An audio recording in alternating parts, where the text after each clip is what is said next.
Under the enveloping white smoke, Zhou Li's eyes stared at Daodu calmly. Misappropriated her account? Yes, trust me. All the while, it has been Fairy Ouyang talking to you online. Just by looking at the content of your chat history, I feel that it's so mushy. How can I bring myself to chat with a man like you in that manner? Daodu raised his voice. In order to protect his chastity, he felt the need to announce the truth. He. The smoke shrouding Zhou Li's face got thicker and thicker. He let out a bitter laugh and said, Daodu, you don't have to console me. What? Daodu was puzzled. 2 streams of smoke came out of Zhou Li's nostrils. Actually, I have thought about it carefully before. You are right, a man like me who spends his time chasing a Pekingese all over the world, what kind of lady would like me? Zhou Li, you underestimate your charm. In reality, there is this one fairy who is currently silently waiting for you. If you don't believe me, you can send a message to her and ask her yourself. Daodu raised his voice. You see, my phone is already broken and I am being tied up by you. If you quickly send a message to your sweetheart, when she replies, it would prove what I'm telling you is the truth, wouldn't it? The hand that Zhou Li used to hold his pipe was stiff, his eyes seemed to shine with a tinge of anticipation. Thereafter, he took out his phone and carefully sent a message to his chat partner, Are you there? Zhou Li had never felt so excited and anxious from sending just an ordinary message like currently. The message was sent. 5 minutes later. Within the instant messaging app, Fairy Ouyang's account showed that she was online, but she did not reply. Before, when her status was online, she would definitely reply within 5 minutes, even if it was just sending an emoji. He. Zhou Li forced a laugh and continued turning his head around to look at Daodu. He exhaled 2 streams of smoke from his nostrils and mouth. Indeed, Daodu was playing tricks on me. Daodu was speechless. Are you kidding me? Right, give her a call. You have her number, right? You can give her a call and clarify with her. Daodu shouted. Zhou Li didn't say anything this time. He only silently swiped for his contacts and retrieved Ouyang Yuan's name and tapped on it to call. Thereafter, the familiar sound of the zither was played. The melody played over and over again, but his call still did not connect. He. Zhou Li took a long drag and exhaled. This time, it wasn't just his mouth and nostrils, white smoke even came out of his ears, and once again engulfed his entire face. Daodu wanted to cry so bad. This is a joke played on me, a joke played on me, definitely a joke played on me. Seriously, F***ck, stupid yellow mountain, what's exactly happening? I don't want to date Zhou Li, I definitely do not want to. Somebody save me. Just at this moment, a person approached Daodu, the small monk, as well as Zhou Li from afar at a very fast speed. Daodu, you guys were already caught? That figure halted and stood still on the sword, smiling. It was indeed Venerable White who rushed here.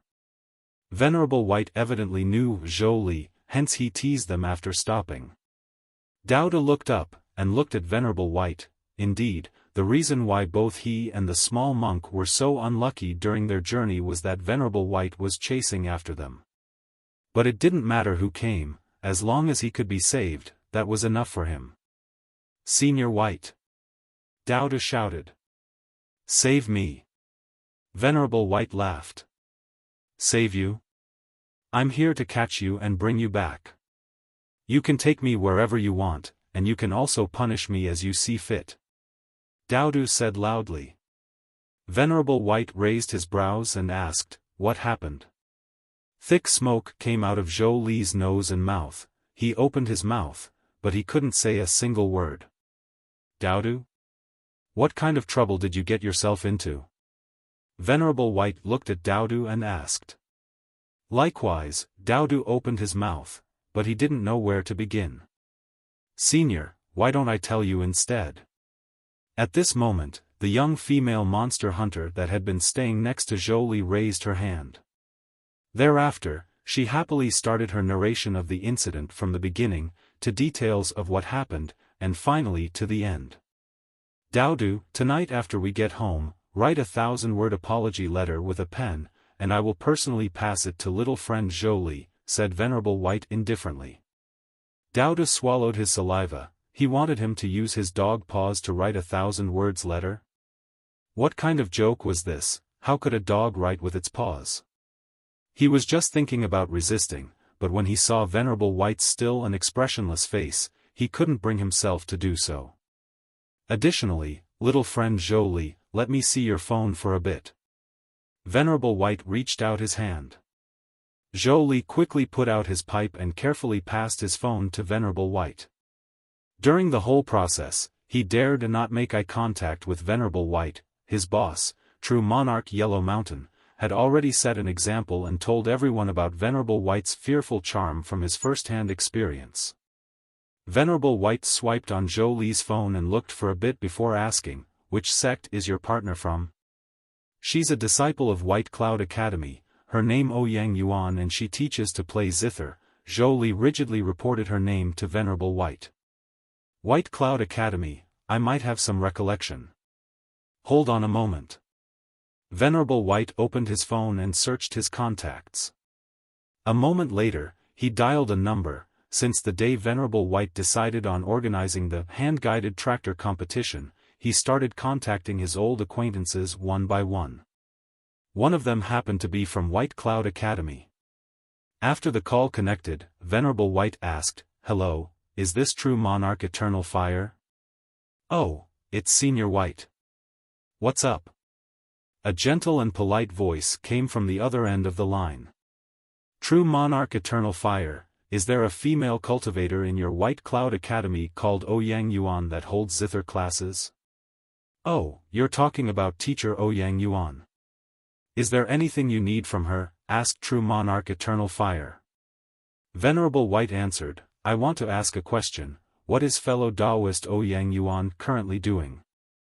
Although True Monarch Eternal Fire was very curious as to why Senior White was asking about what Ouyang Yuan was doing, he just answered, "Teacher Ouyang Yuan is currently in the midst of a zither class with the other disciples. If you need to talk to her, I can help you pass on a message." "There's no need for that, everything's fine." "That's all then, bye," said Venerable White. "Alright." Even though True Monarch Eternal Fire didn't get what was happening, he answered calmly and patiently. In the erudite school, the cultured practitioners had the same behavior. They would not panic even when the sky collapsed. Their personality might sometimes cause others to feel anxious. After Venerable White hung up, he said to Zhou Li, "Your partner is currently giving her students a zither lesson. If you trust my words, you can try contacting her again after a few hours." Zhou Li stiffly nodded. His face was still wearing a bitter smile. He was still very worried. What if the person he was exchanging sweet and romantic messages with was Daodu and that fairy Ouyang Yuan had absolutely no clue about it? In that case, what could he even do when he contacted her later? Venerable White looked at Zhou Li and saw his bitter expression. He knew immediately what he was thinking and what his worries were. "How about this? Let me guarantee you, if relationship problems surface between you and that female cultivator Ouyang Yuan, let me mediate and be the matchmaker, okay? I have quite a lot of experience when it comes to matchmaking." Venerable White smiled.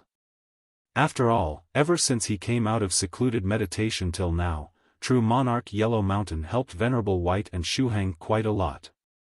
Hence, he decided to help Zhou Li matchmake.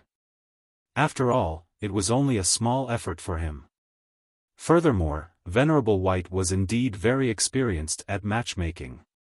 Even though, in the past, when he helped to act as the go-between, a lot of unexpected things happened, such as having both parties suddenly change their affection for each other to one aimed at him at the same time, etc. With Venerable White's assurance, Zhou Li looked instantly a lot better. After settling the matter, Venerable White turned around and faced Daodu and the small monk who were tied and bundled up together, saying, "In that case, Daodu, Guogua, let's go home."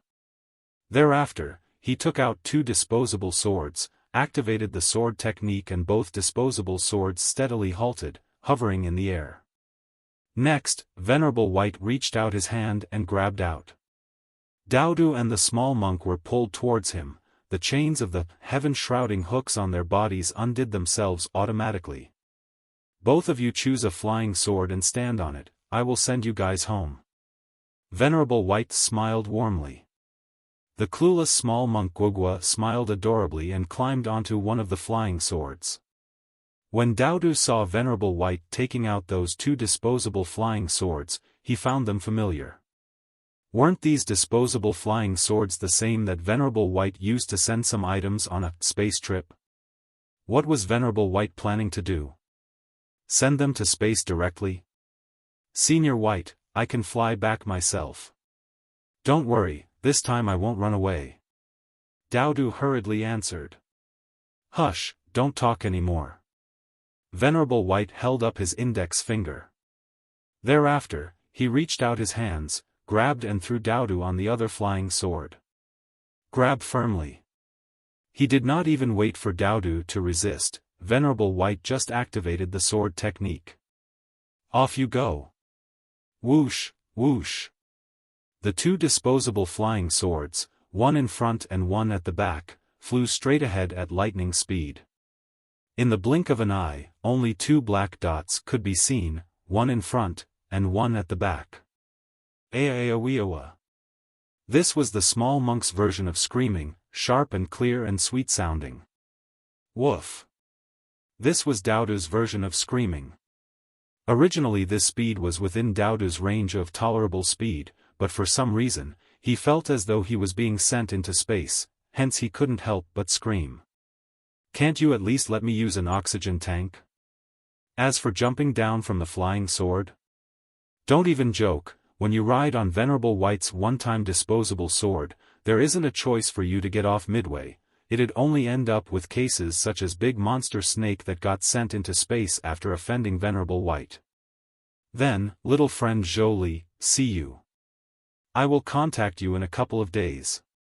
Venerable White waved at Zhou Li and rode on meteor sword that had now transformed into a sword light, following behind Daodu and the small monk.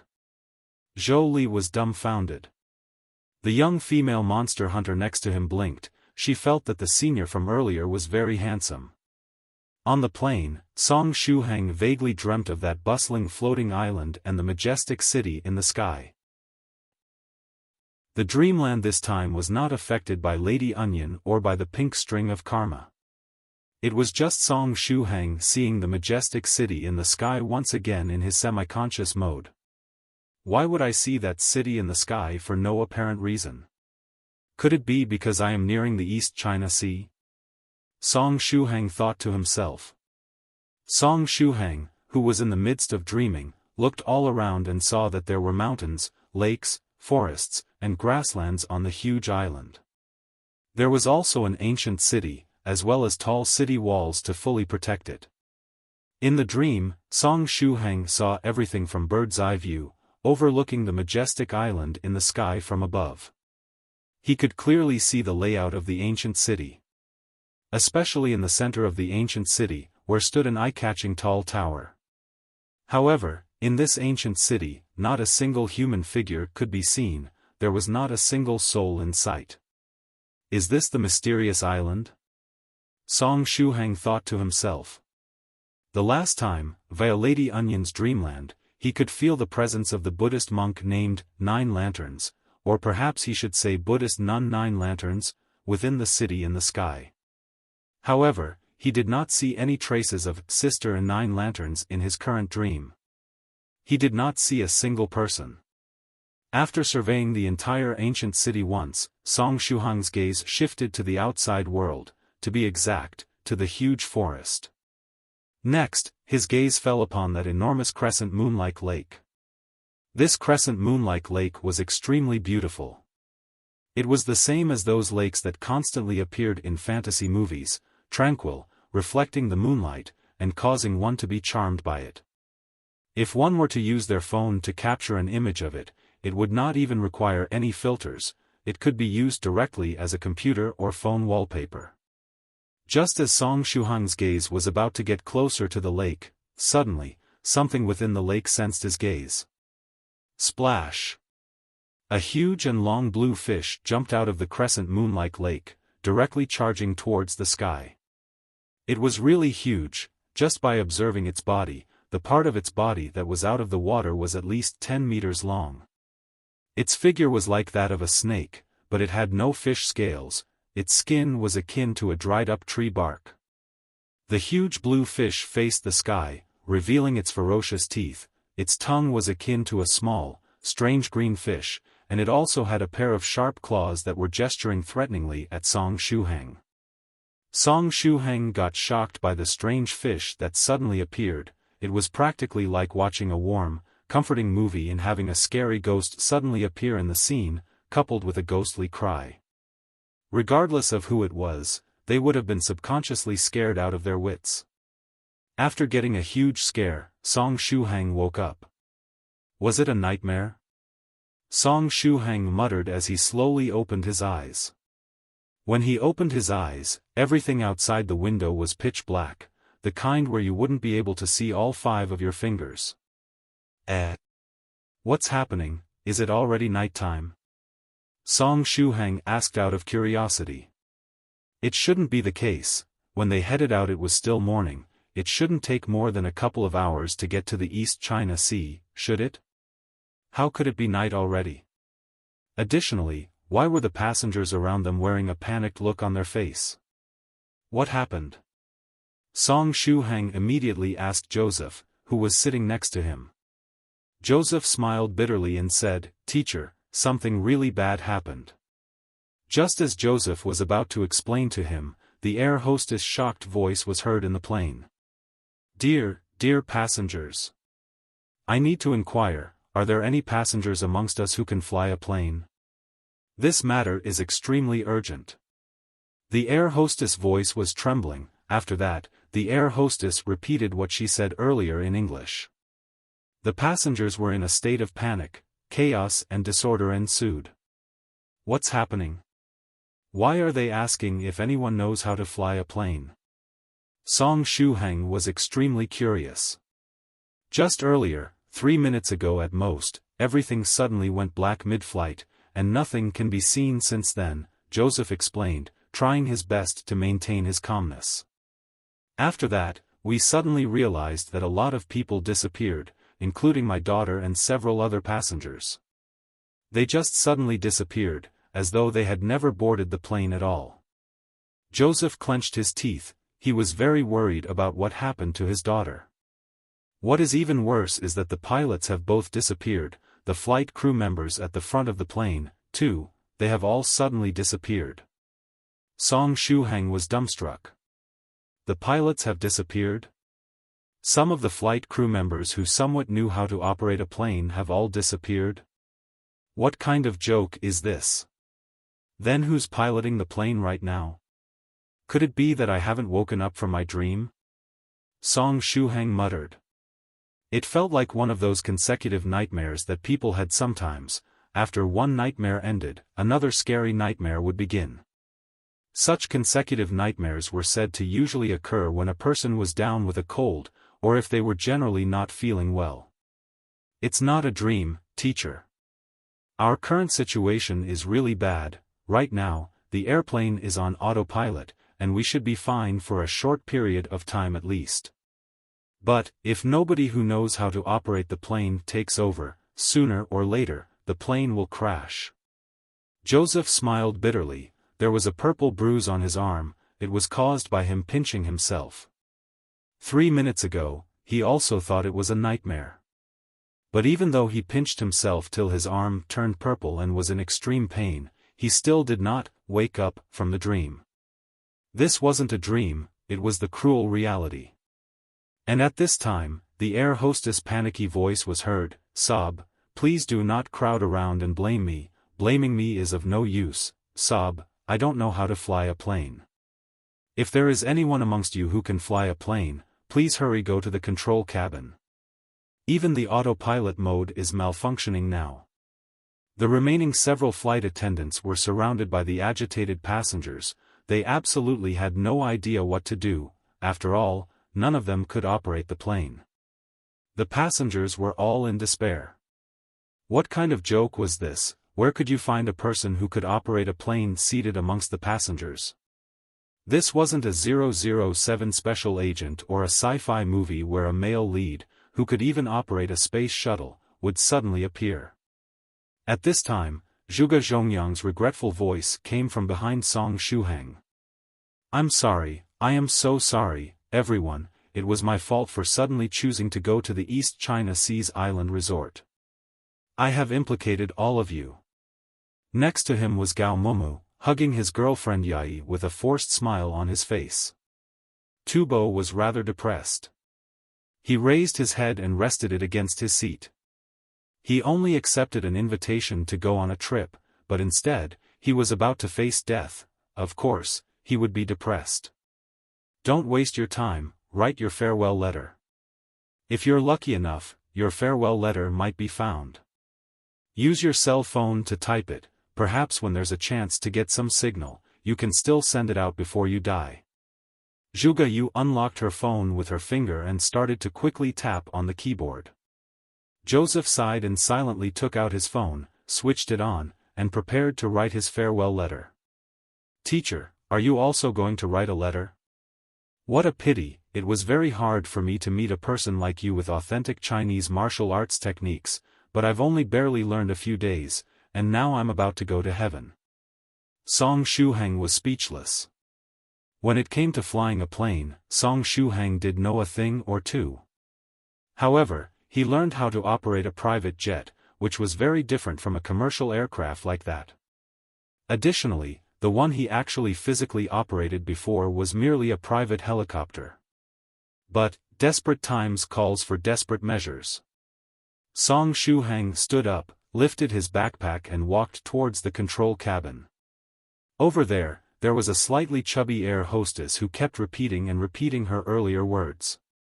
Both her legs were trembling. She was completely scared to death. Next to her, a bunch of angry passengers was raging loudly, using all kinds of languages to cuss.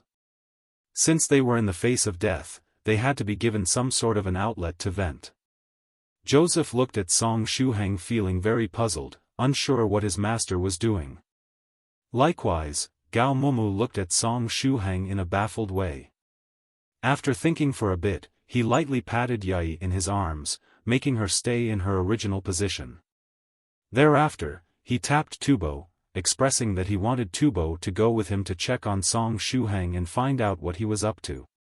In the face of death, you couldn't count on others to have a good temper. "Sorry, could you let me pass through?"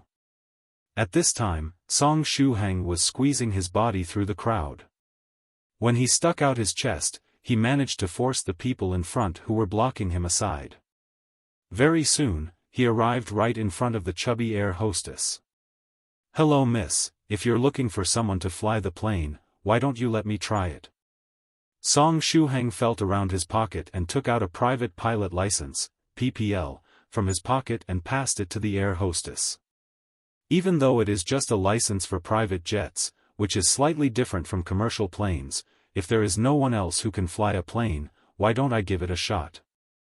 At least I have some experience flying an aircraft. Song Shuhang's voice wasn't loud, but all the passengers who were crowding in front heard it. Immediately, everyone quietened down. Everyone looked at Song Shuhang in anticipation. At this point, Song Shuhang was akin to their last ray of hope. Song Shuhang looked somewhat young, and in the eyes of the majority of the people, being young equated lack of experience and hence lack of reliability. However, at this moment, nobody would actually mind Song Shuhang's age. What they only cared about was the private pilot license, PPL, that Song Shuhang took out.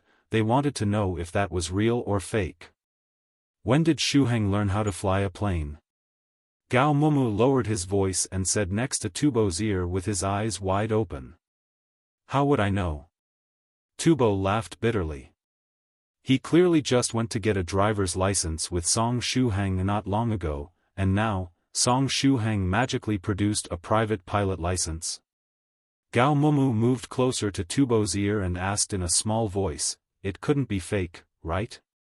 Because Song Shuhang absolutely did not have the time to learn how to fly an airplane or attend the pilot license exams. They were after all Song Shuhang's roommates. They roughly knew about Song Shuhang's schedule for the semester. Going to flying classes was a rather time-consuming activity. Song Shuhang definitely had no way of hiding it from them.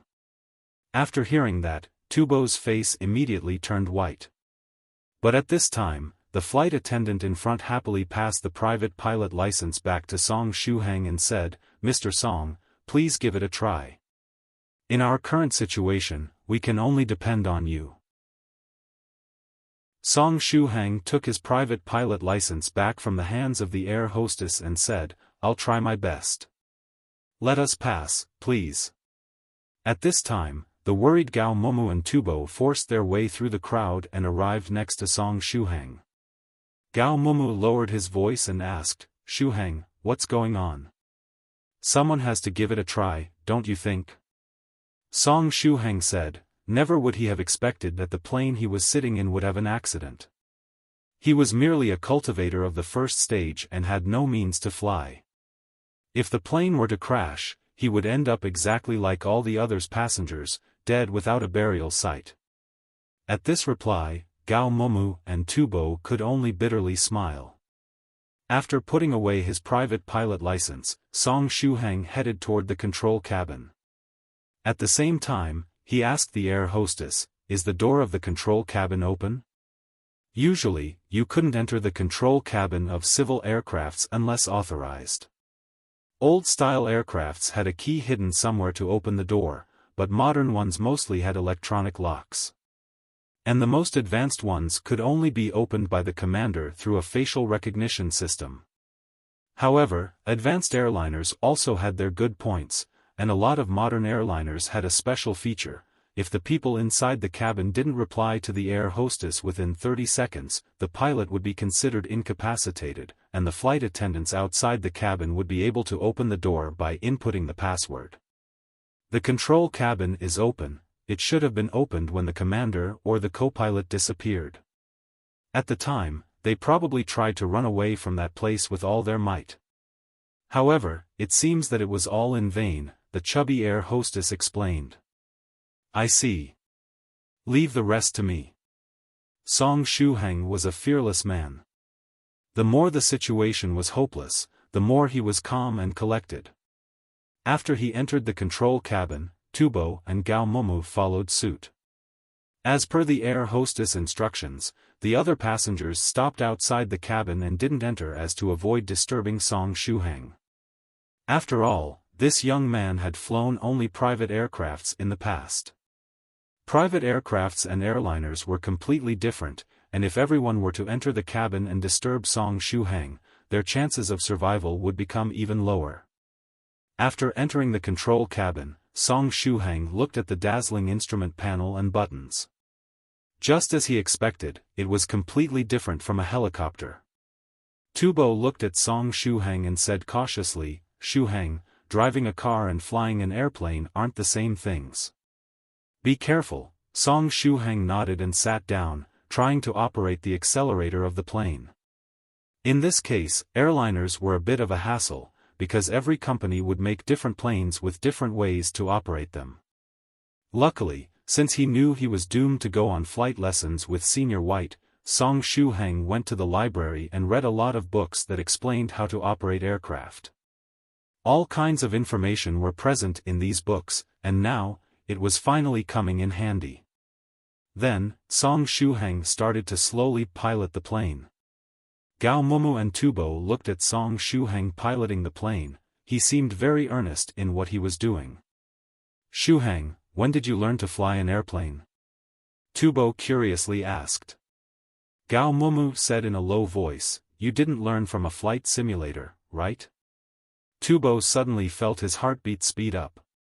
Some time later, Song Shuhang disabled the automatic pilot, which had activated on its own due to the loss of signal, and restored the manual mode. The only problem was that it was completely black outside and he couldn't see anything. Even while manually operating the plane, he could at most keep flying it steadily. Hopefully, they would be able to get out of this jet-black world sooner or later. I roughly know how to fly this plane, but there is a big problem, Song Shuhang said. After hearing his words, Gao Momo asked, "What problem?" "I don't know how to land," Song Shuhang replied. He previously piloted a helicopter, but a helicopter and an airliner landed in completely different ways. Although he knew the theory behind plane landing, actually being able to do it was a completely different matter.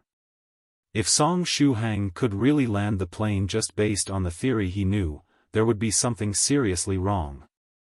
Gao Momo. Tubo. Moreover, landing is hardly the biggest problem. Song Shuhang pointed ahead and bitterly smiled. Our biggest problem is that we have no idea where we are and we don't know what's around us. Even if the lights of the plane were on, it was black all around and they couldn't see anything. The communication equipment and the navigation system had both lost signal.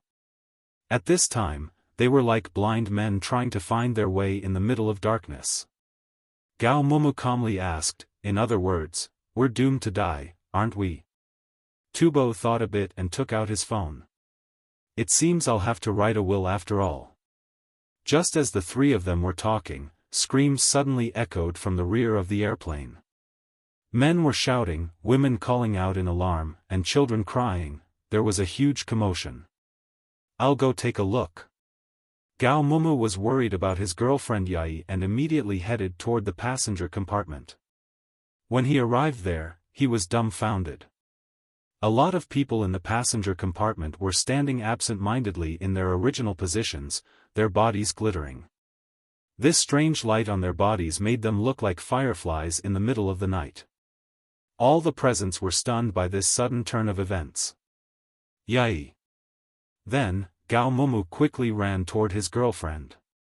Luckily, Yai was fine. Lu Fei, her elder sister, and Song Shuhang's foreign disciple Joseph were also safe and sound. Yai immediately pounced toward Gao Momo and hugged him. "Yai, what happened?" Gao Momo asked, somewhat worried. Earlier, many of the passengers were suddenly shrouded in a blazing light. Just like the ones you see now. Yai pointed at the dozens of passengers whose bodies were covered in light. Afterward, all those passengers were slowly reduced to ashes and disappeared. It was as though they were completely burned by that light. Yai had a terrified expression on her face. Just as she was speaking, one of the passengers shrouded in the blazing light started to scream, and their body changed into particles of light. These particles of light fell to the ground like sand, and the person quickly disappeared without leaving any traces behind. Then, just as if this scream had given birth to a chain reaction, the other passengers also started to change into particles of light one by one. Some of the passengers, who were changing into particles of light, were terrified and tried to cling to their friends and relatives to get help. However, they were like ghosts and simply passed through them. Soon after, they quickly disappeared amidst chaotic screams. Gao Momo frowned and thought to himself, "They completely disappeared. Does that mean that the commander, the co-pilot, the flight crew, and the passengers from before all disappeared the same way? They are not dead, right?" Yai worriedly asked. The things that were happening couldn't be explained through logic, and that was driving all the present on the scene crazy. "I have no idea." Gao Momo heaved a sigh. Then, he thoughtlessly said, "Come, let's go to the cabin and inform Shuhang." He too had no idea why he had such a thought, however, he believed that they might clear up the situation if they were to inform Shuhang of what had just happened.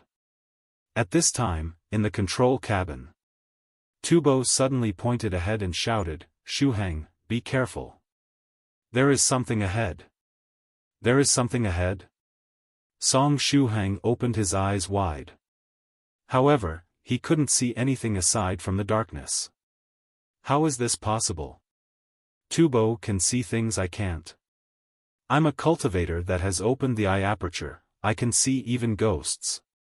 I don't see anything. Tubo, are you sure you're not having hallucinations? Song Shuhang quickly asked. No, I'm not mistaken. There is something very bright amidst that mass of darkness. Tubo shouted and pointed ahead of the plane. Song Shuhang blinked a few times but he could see nothing but darkness. Is there something wrong with my eyes? Just as Song Shuhang was in deep thoughts, Gao Momu entered the cabin. The air hostess and the passengers outside were in an uproar, afraid that the light might suddenly appear on their bodies and turn them into particles of light.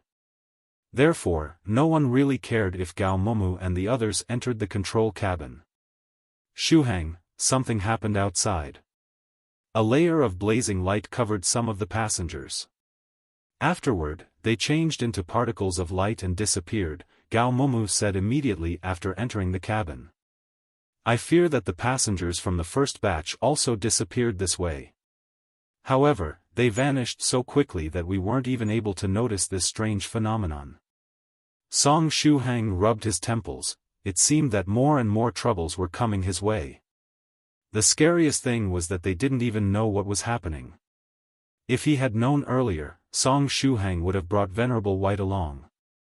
With him around, something as insignificant as this phenomenon wouldn't have been scary in the least. Shuhang. There is something bright ahead. Gao Momu said while pointing ahead of the plane. He was pointing at the same place as Tubo. Song Shuhang. What the hell is happening? How come Tubo and Gao Momu can see this bright thing while I can't? Was it something that only mortals could see but not cultivators? Every one of you can see it? Yai, can you see it too? Song Shuhang turned his head and asked Gao Momu's girlfriend, Yai, with a bitter smile. Yai looked at Shuhang and finally nodded.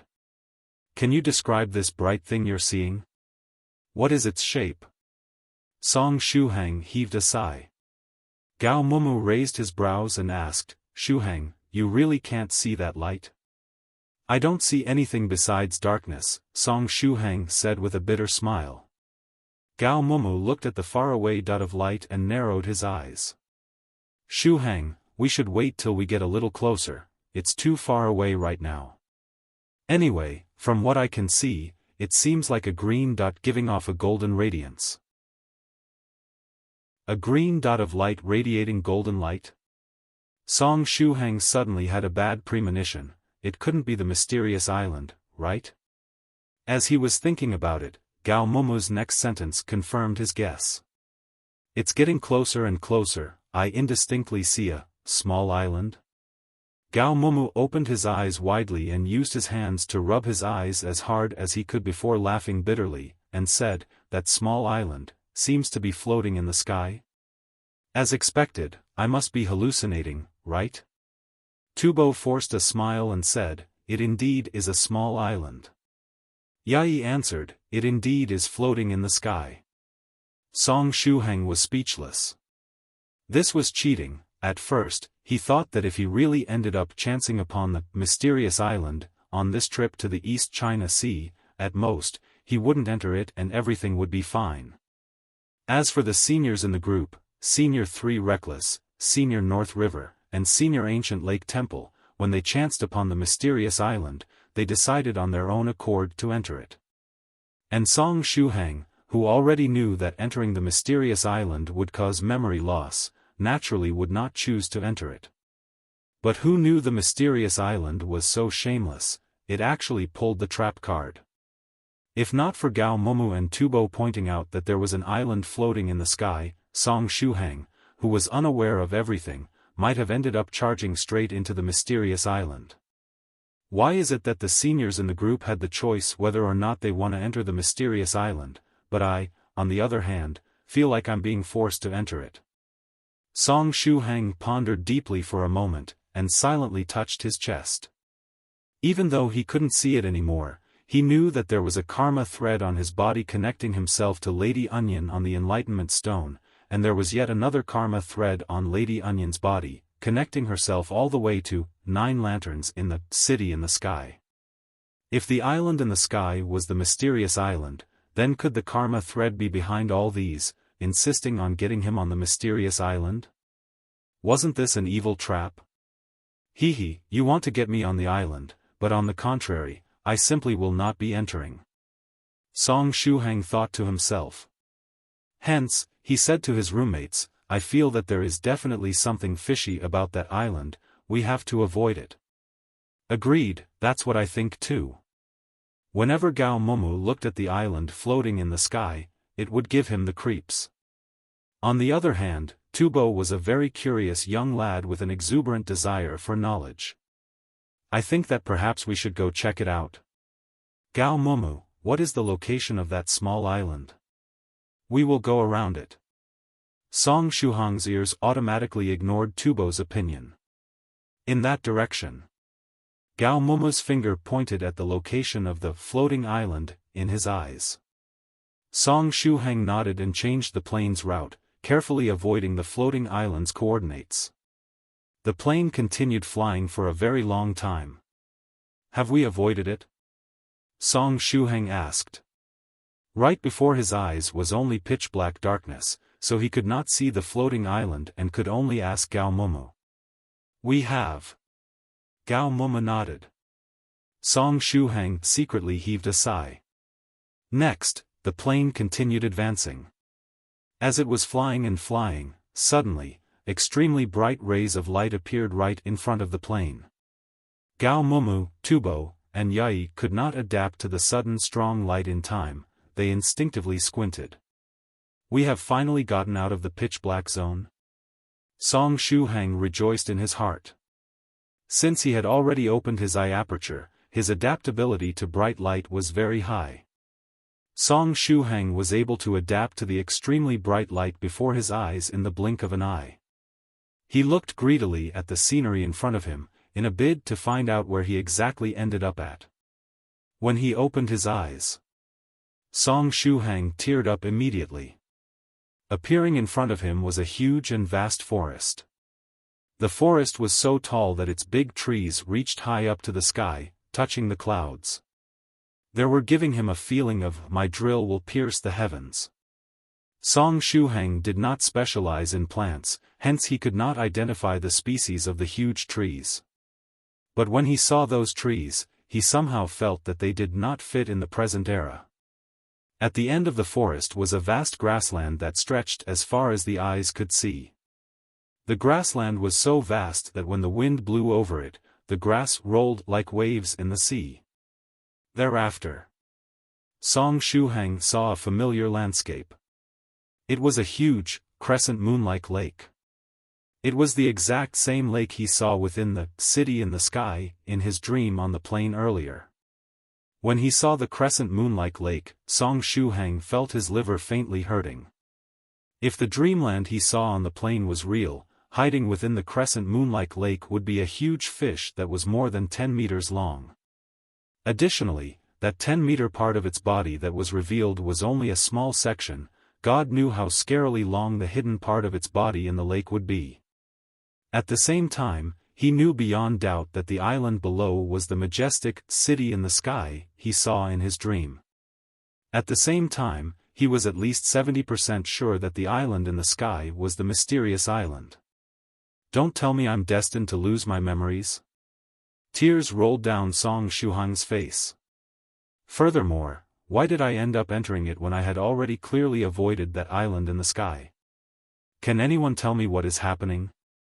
Unless, what Gao Momu and the rest saw was a mirage, the reflection of the floating island. Instead, the actual floating island was just in front of the new flight route, waiting for them to walk right into the trap. That was too despicable. So pretty. After Yai's eyes adapted to the bright rays, she snuggled up to Gao Momu. Likewise, Tubo gasped in surprise, it was such a beautiful place. In the passenger compartment of the plane, there were about 20-odd passengers who had not vanished. All the passengers sensed a change outside the plane, and they all ran to the windows to take a look outside. Oh, so beautiful. Song Shuhang's disciple in name, Joseph, exclaimed loudly in English. Joseph was a person who loved to travel. he frequently brought his family to travel all around the world. However, even after going through all the mental images of the beautiful landscapes he had ever seen before, there was not a single place that could hold a candle to the fairyland right before his eyes. Yes, fairyland. The kind of image you'd see in fairy tales, novels, or movies. Even the legendary paradise wouldn't compare to that, right? Are we saved? We have already passed the damned pitch-black zone, right? The slightly chubby air hostess cheered loudly. Nobody else on the plane got ignited into particles of light, and no one else disappeared. Are we all safe now? Another white-collar worker said agitatedly, his voice filled with the extreme joy one experienced after surviving a calamity. Lu Fei's elder sister also went to the window and asked, "But, where exactly is this place?" "I don't know, my phone has no reception either." "Could it be an island in the East China Sea?" Lu Fei took out her phone and looked. "Perhaps it's because we're within the airplane, hence the signal would be interrupted. After we land, we can check it again," said Zhuge Yue. At the same time, he took out a camera and started shooting photos of the scenery outside the window. Zhuge Yue was a member of the school's news department, recording and filming everything odd, interesting or unique that she saw became an instinct for her. Zhuge Zhongyang secretly heaved a sigh. Luckily, all of them were safe and sound. If anything happened to the people he invited on this trip, Zhuge Zhongyang would definitely blame himself for the rest of his life. Within the control cabin. "Shuhang, do you want to look for a place to land?" Gao Mumu asked out of curiosity. "Let me give it a try," Song Shuhang answered.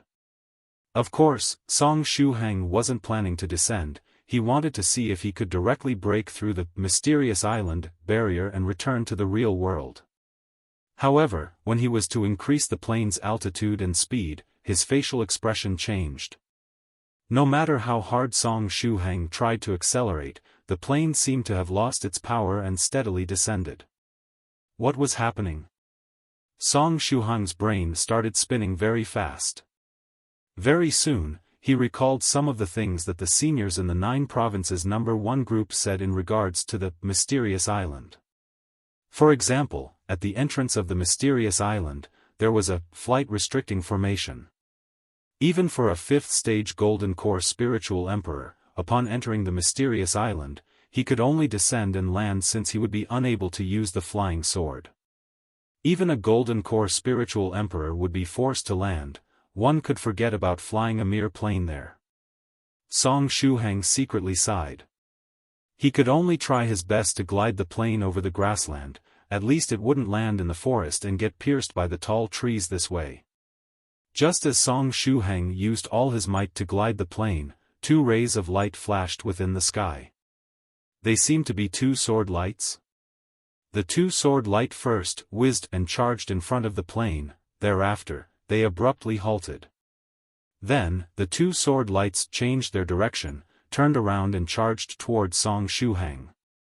If my eyes did not fail me, they should be Senior White's disposable flying sword 004 edition, right? Song Shuhang's gaze was fixated on the 2 sword lights. At the same time, he experienced a sudden feeling of uneasiness. F***ck, these 2 disposable swords, they couldn't be rushing toward me, right? Just as that thought struck Song Shuhang, the 2 disposable swords arrived right above the airplane. "Senior White, what are you doing?"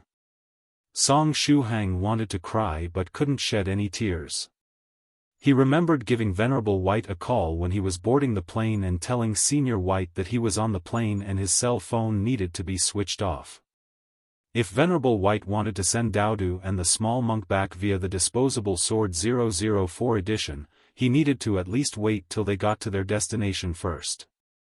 Then why were there 2 disposable flying swords being shot over? Venerable White shouldn't be making such a rookie mistake. Also, the swords have already been shot here, but what about Daodu and the small monk? Why are they not on the flying swords? At this time, it would be a good thing as well if Daodu were here, because Daodu is after all a 4th-stage monster dog who can fly. Oh, I forgot there is a flight restriction in this place. Even if Daodu were here, it would be of no use. Wait, at the very least, Daodu has already mastered a couple of techniques and spells. If he were here, the risk of crashing the plane would be slimmer. And Daodu is after all quite strong. On the strange mysterious island, he would be able to fulfill the role of a bodyguard well. Just as Song Shuhang was letting his thoughts run wild, the two disposable swords struck the plane, slicing the front of the airplane, just like slicing tofu. Senior White, do you know how to sing, Twinkle Twinkle Little Star? Sorry, Shuhang, your senior only knows how to slice the little plane. At this time, in the space above the East China Sea, Venerable White slightly furrowed his brows. Before him, the unconscious Daodu and small monk were floating, wrapped by his spiritual energy. However, the flying swords they had used to travel were nowhere to be seen. Before boarding the plane, Song Shuhang gave Venerable White a call, saying that he would contact him again after reaching the resort island. Of course, Senior White hadn't forgotten this point. Therefore, when he used the 10,000-mile flying escape technique and sent Daodu and the small monk toward Song Shuhang's coordinates, he also closely followed behind. Senior White was planning to let Daodu and the small monk approach Song Shuhang's plane. Afterward, he would control the speed of the flying swords and make them slowly follow the airplane, proceeding toward the resort island together. With him following closely, he could easily make sure that the two disposable flying swords 004 edition wouldn't damage the airplane Song Shuhang had boarded. However, a small accident happened and the two flying swords were on their way. Just now, when the flying swords carrying Daodu and the small monk crossed the space above the East China Sea, they suddenly bumped into what seemed to be an invisible wall. This barrier had a strange power, and as soon as Daodu and the small monk came in contact with it, they fainted. On the other hand, those two flying swords bypassed the barrier and changed into starlights, disappearing.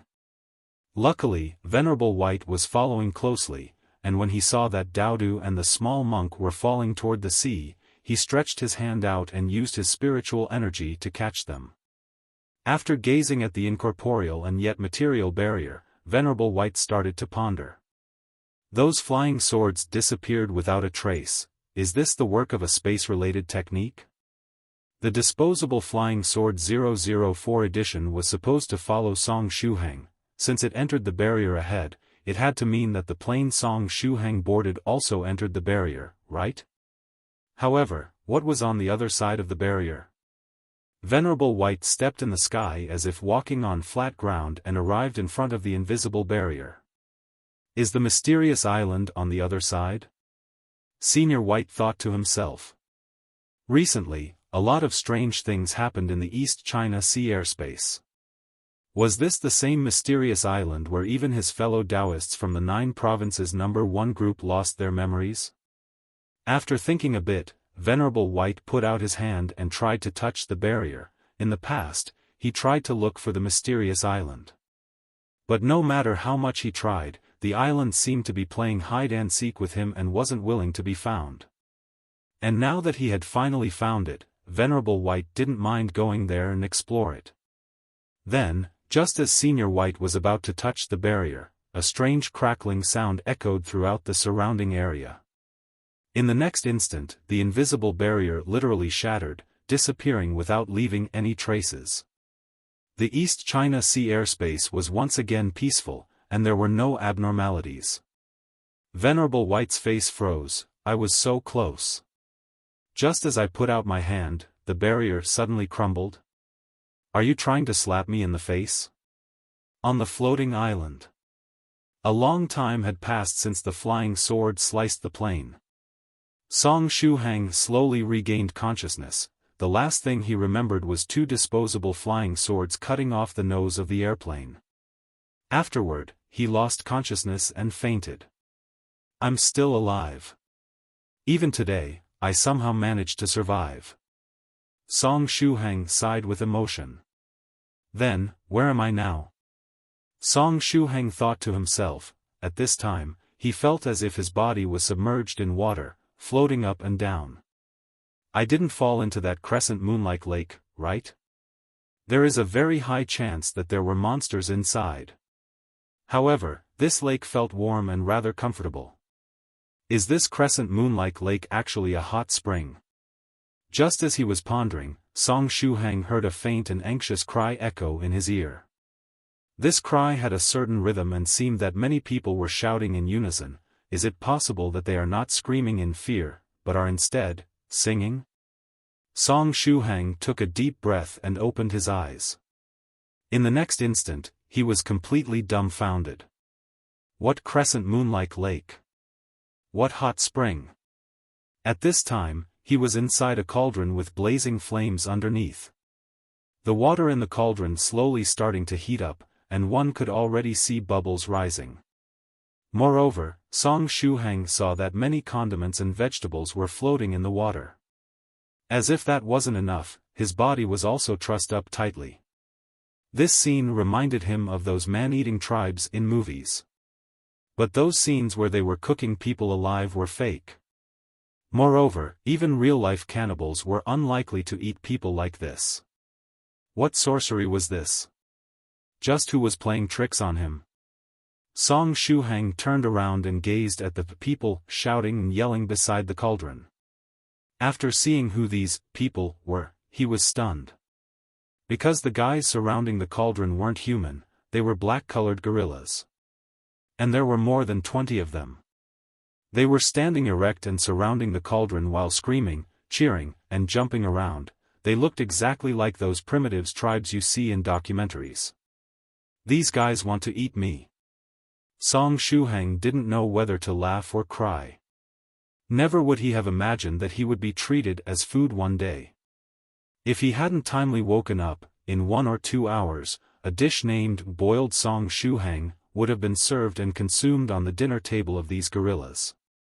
Moreover, these guys were clearly gorillas, but why were they using something like a cauldron to cook things? Where the hell did they find this cauldron in the first place? Alright, I should stop thinking about this trivial stuff. Song Shuhang used a little bit of his physical strength and broke free of the bindings. He didn't need to use the power of qi and blood. Next, he stood up while still inside the cauldron, looking all around.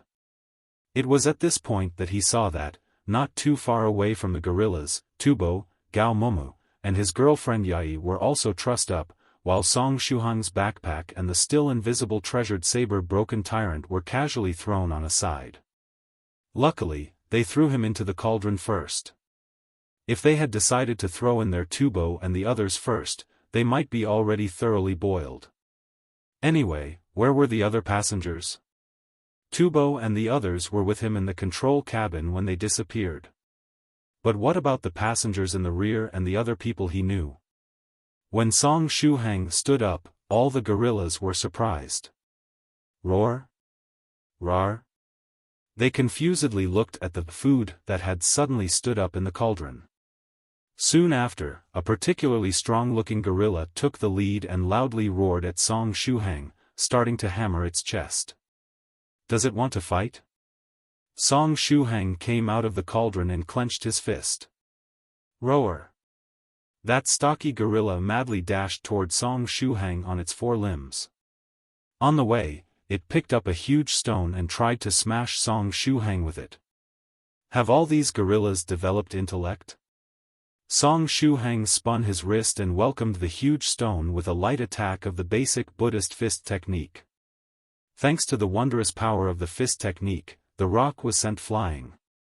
Roar! The stocky gorilla jumped up and used its thick arms to try to get a hold of Song Shuhang. Hee hee. Song Shuhang smiled. Basic Fist Number 5. The Basic Fist Number 5 was an explosive and overbearing attack, perfectly suitable to deal with this huge gorilla. The stocky gorilla saw the food before its eyes quickly move, disappearing from its sight. In the next instant, it felt a severe pain in its chest as though a huge rock had suddenly hit it. Song Shuhang needed only one punch to send the stocky gorilla flying. After falling to the ground, the gorilla struggled for a while but was unable to get up. Song Shuhang had used the strength of this attack to probe the overall battle prowess of this pack of gorillas. The strength of their physical body surpassed that of their brethren from Earth of at least twofold. Just by relying on the strength of their bodies, these gorillas were comparable to a cultivator that had opened their third aperture, the nose aperture. Of course, if a cultivator that had opened 3 apertures were to use the power qi and blood, they could easily defeat these gorillas. Song Shuhang secretly heaved a sigh. Although he had easily knocked down this stocky gorilla, he had also used the qi and blood in his heart aperture to do so. Nevertheless, the gorilla wasn't seriously wounded by this hit. It seemed that these gorillas had a high resistance toward physical attacks.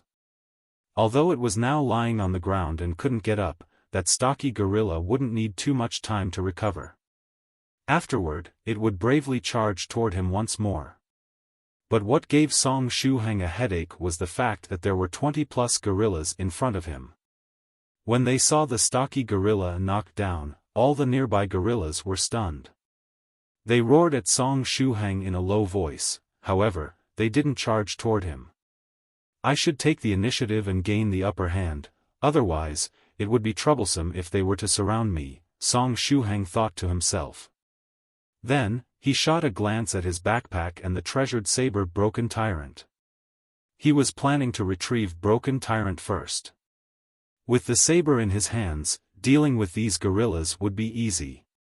Song Shuhang took a deep breath and operated the supplementary technique Immovable Body of the Buddha. At the same time, the blood and qi in his heart, eye, nose, and ear apertures started to churn, optimizing the condition of his body. Roar! At this time, the knocked-down stocky gorilla was finally able to get back on its feet. Then, it approached Song Shuhang on its 4 limbs. The other gorillas made way and allowed it to confront Song Shuhang once more. Roar! The stocky gorilla got up on its 2 feet and patted its chest again, sending out a thump-thump sound. In the next instant, it charged against Song Shuhang once again. Just as before, it picked up a huge stone along the way and threw it toward Song Shuhang. And also just as before, Song Shuhang used his fists to easily send the stone flying. Soon after, he made a fist with his right hand and prepared to use the basic fist number 1 to get rid of this gorilla. But right at this time, Song Shuhang saw the stocky gorilla bend its body and lift his shoulders, assuming an awe-inspiring pose. This pose was similar to Song Shuhang's when he used the basic fist number 5 earlier. Although it was only an imitation, it was still able to perfectly copy his posture after seeing it only once. Was this thing really a gorilla? Such high-level comprehension skills belonged only to a prodigy. At this time, the stocky gorilla dashed forward like a bulldozer and closed in on Song Shuhang. Even though it did not have any substance, contrary to its appearance, the stocky gorilla still had an intimidating physique and strength. The power its punch packed was rather significant. Song Shuhang decided to avoid meeting the attack head-on. He slightly moved his body and performed the footwork of the virtuous man's 10,000-mile walk. After which, he confidently and effortlessly took a few steps, and leisurely walked behind the gorilla. Next, Song Shuhang slapped his palm on the gorilla's back hard. This palm contained the qi and blood power of the heart and eye apertures. It was extremely strong and powerful. Thump! The gorilla could not dodge in time and took the hit head-on. The impact went through its thick and sturdy skin, then to its muscles, injuring its inner organs. Rawr! The gorilla cried out in pain and its saliva splattered everywhere. At the same time, upon impact, its body bumped towards the boiling cauldron, turning it over before falling onto the burning flames. The gorilla's fur immediately caught fire, and its continuous cries echoed. However, very soon, it ingeniously rolled around on the floor and quickly put out the fire on its body. From the looks of it, they seemed to be very experienced when it came to putting out the fire on their bodies. Probably, in their everyday lives, it was not unusual for them to set their fur on fire. The corner of Song Shuhang's mouth twitched, speaking of which, were these indeed just ordinary gorillas and not some gorilla spirits? After the stocky gorilla started rolling all over the floor, it weakly collapsed, not moving a single bit.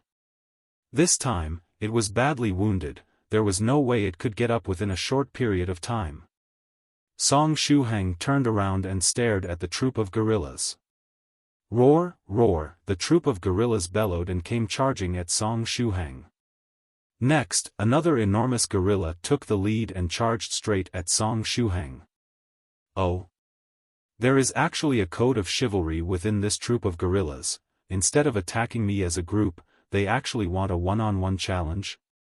Then, while that enormous gorilla was charging halfway, it casually picked up a large rock and smashed it toward Song Shuhang. F***ck, throwing a rock before the start of a fight, so it wasn't that stocky gorilla's unique skill, but an innate skill of the entire gorilla species? Smashing rocks at me is of no use. Song Shuhang reached out with his hand and slapped, smacking the large rock out of the way. However, something that made him shocked happened. When that huge gorilla was approaching him, its two short legs employed a footwork. It was the same virtuous man's 10,000-mile walk executed by Song Shuhang earlier. Thereafter, when that enormous gorilla got to Song Shuhang's back, it used all its strength and slapped Song Shuhang's back. That set of moves was indeed the technique used by Song Shuhang to hit the stocky gorilla earlier. What an awesome imitation skill! Even though the few steps of the virtuous man's 10,000-mile walk were not as impressive as it looked, the learning ability of this troop of gorillas was indeed heaven-defying. Should I consider bringing one back for Senior White to play with? Song Shuhang thought to himself. Thereafter, to deal with the enormous gorilla attacking his from behind, Song Shuhang lifted his leg, like a horse lifting its hind legs, and kicked at the enormous gorilla. This strong final blow from his kick directly sent the enormous gorilla flying. The physique of the enormous gorilla was clearly weaker than that of the earlier stocky gorilla.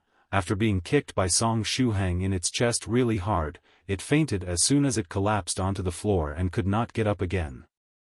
Song Shuhang surveyed the remaining 19 gorillas. If it was going to be a one-on-one challenge, taking down this troop of gorillas wouldn't be hard. However, would this troop of gorillas continue to engage in one-on-one challenges? The answer was, no. After the two strongest gorillas of the troop were defeated by Song Shuhang, the remaining 19 gorillas bellowed in rage and charged toward Song Shuhang at the same time.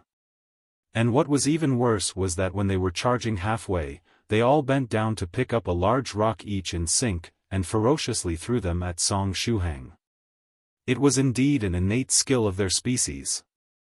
With so many rocks coming all at once, change in quantity led to a change in quality. Their destructive power and menace increased multifold. Song Shuhang looked at the sea of huge rocks being thrown at him and felt his liver indistinctly hurting again. On the other side. On the grassland not far from the troop of gorillas. The wreckage of the plane was scattered all over the grassland, its front nowhere to be found. The passengers in the fuselage of the plane were a bit more fortunate. They did not receive the full force of the impact from the disposable flying swords like Song Shuhang and company who were in the control cabin. Besides, when the accident occurred, the plane was already under the influence of the flight restriction formation and slowly descending. The flight restriction formation did not directly pull the items in the sky down to the ground, but forcefully nullified their ability to fly instead. There was also another force that supported the items in the sky, making them slowly land. After the plane landed on the grassland, even though many passengers were injured, they were all alive. However, right now, the over 20 passengers that just escaped from calamity had to face another, bigger danger.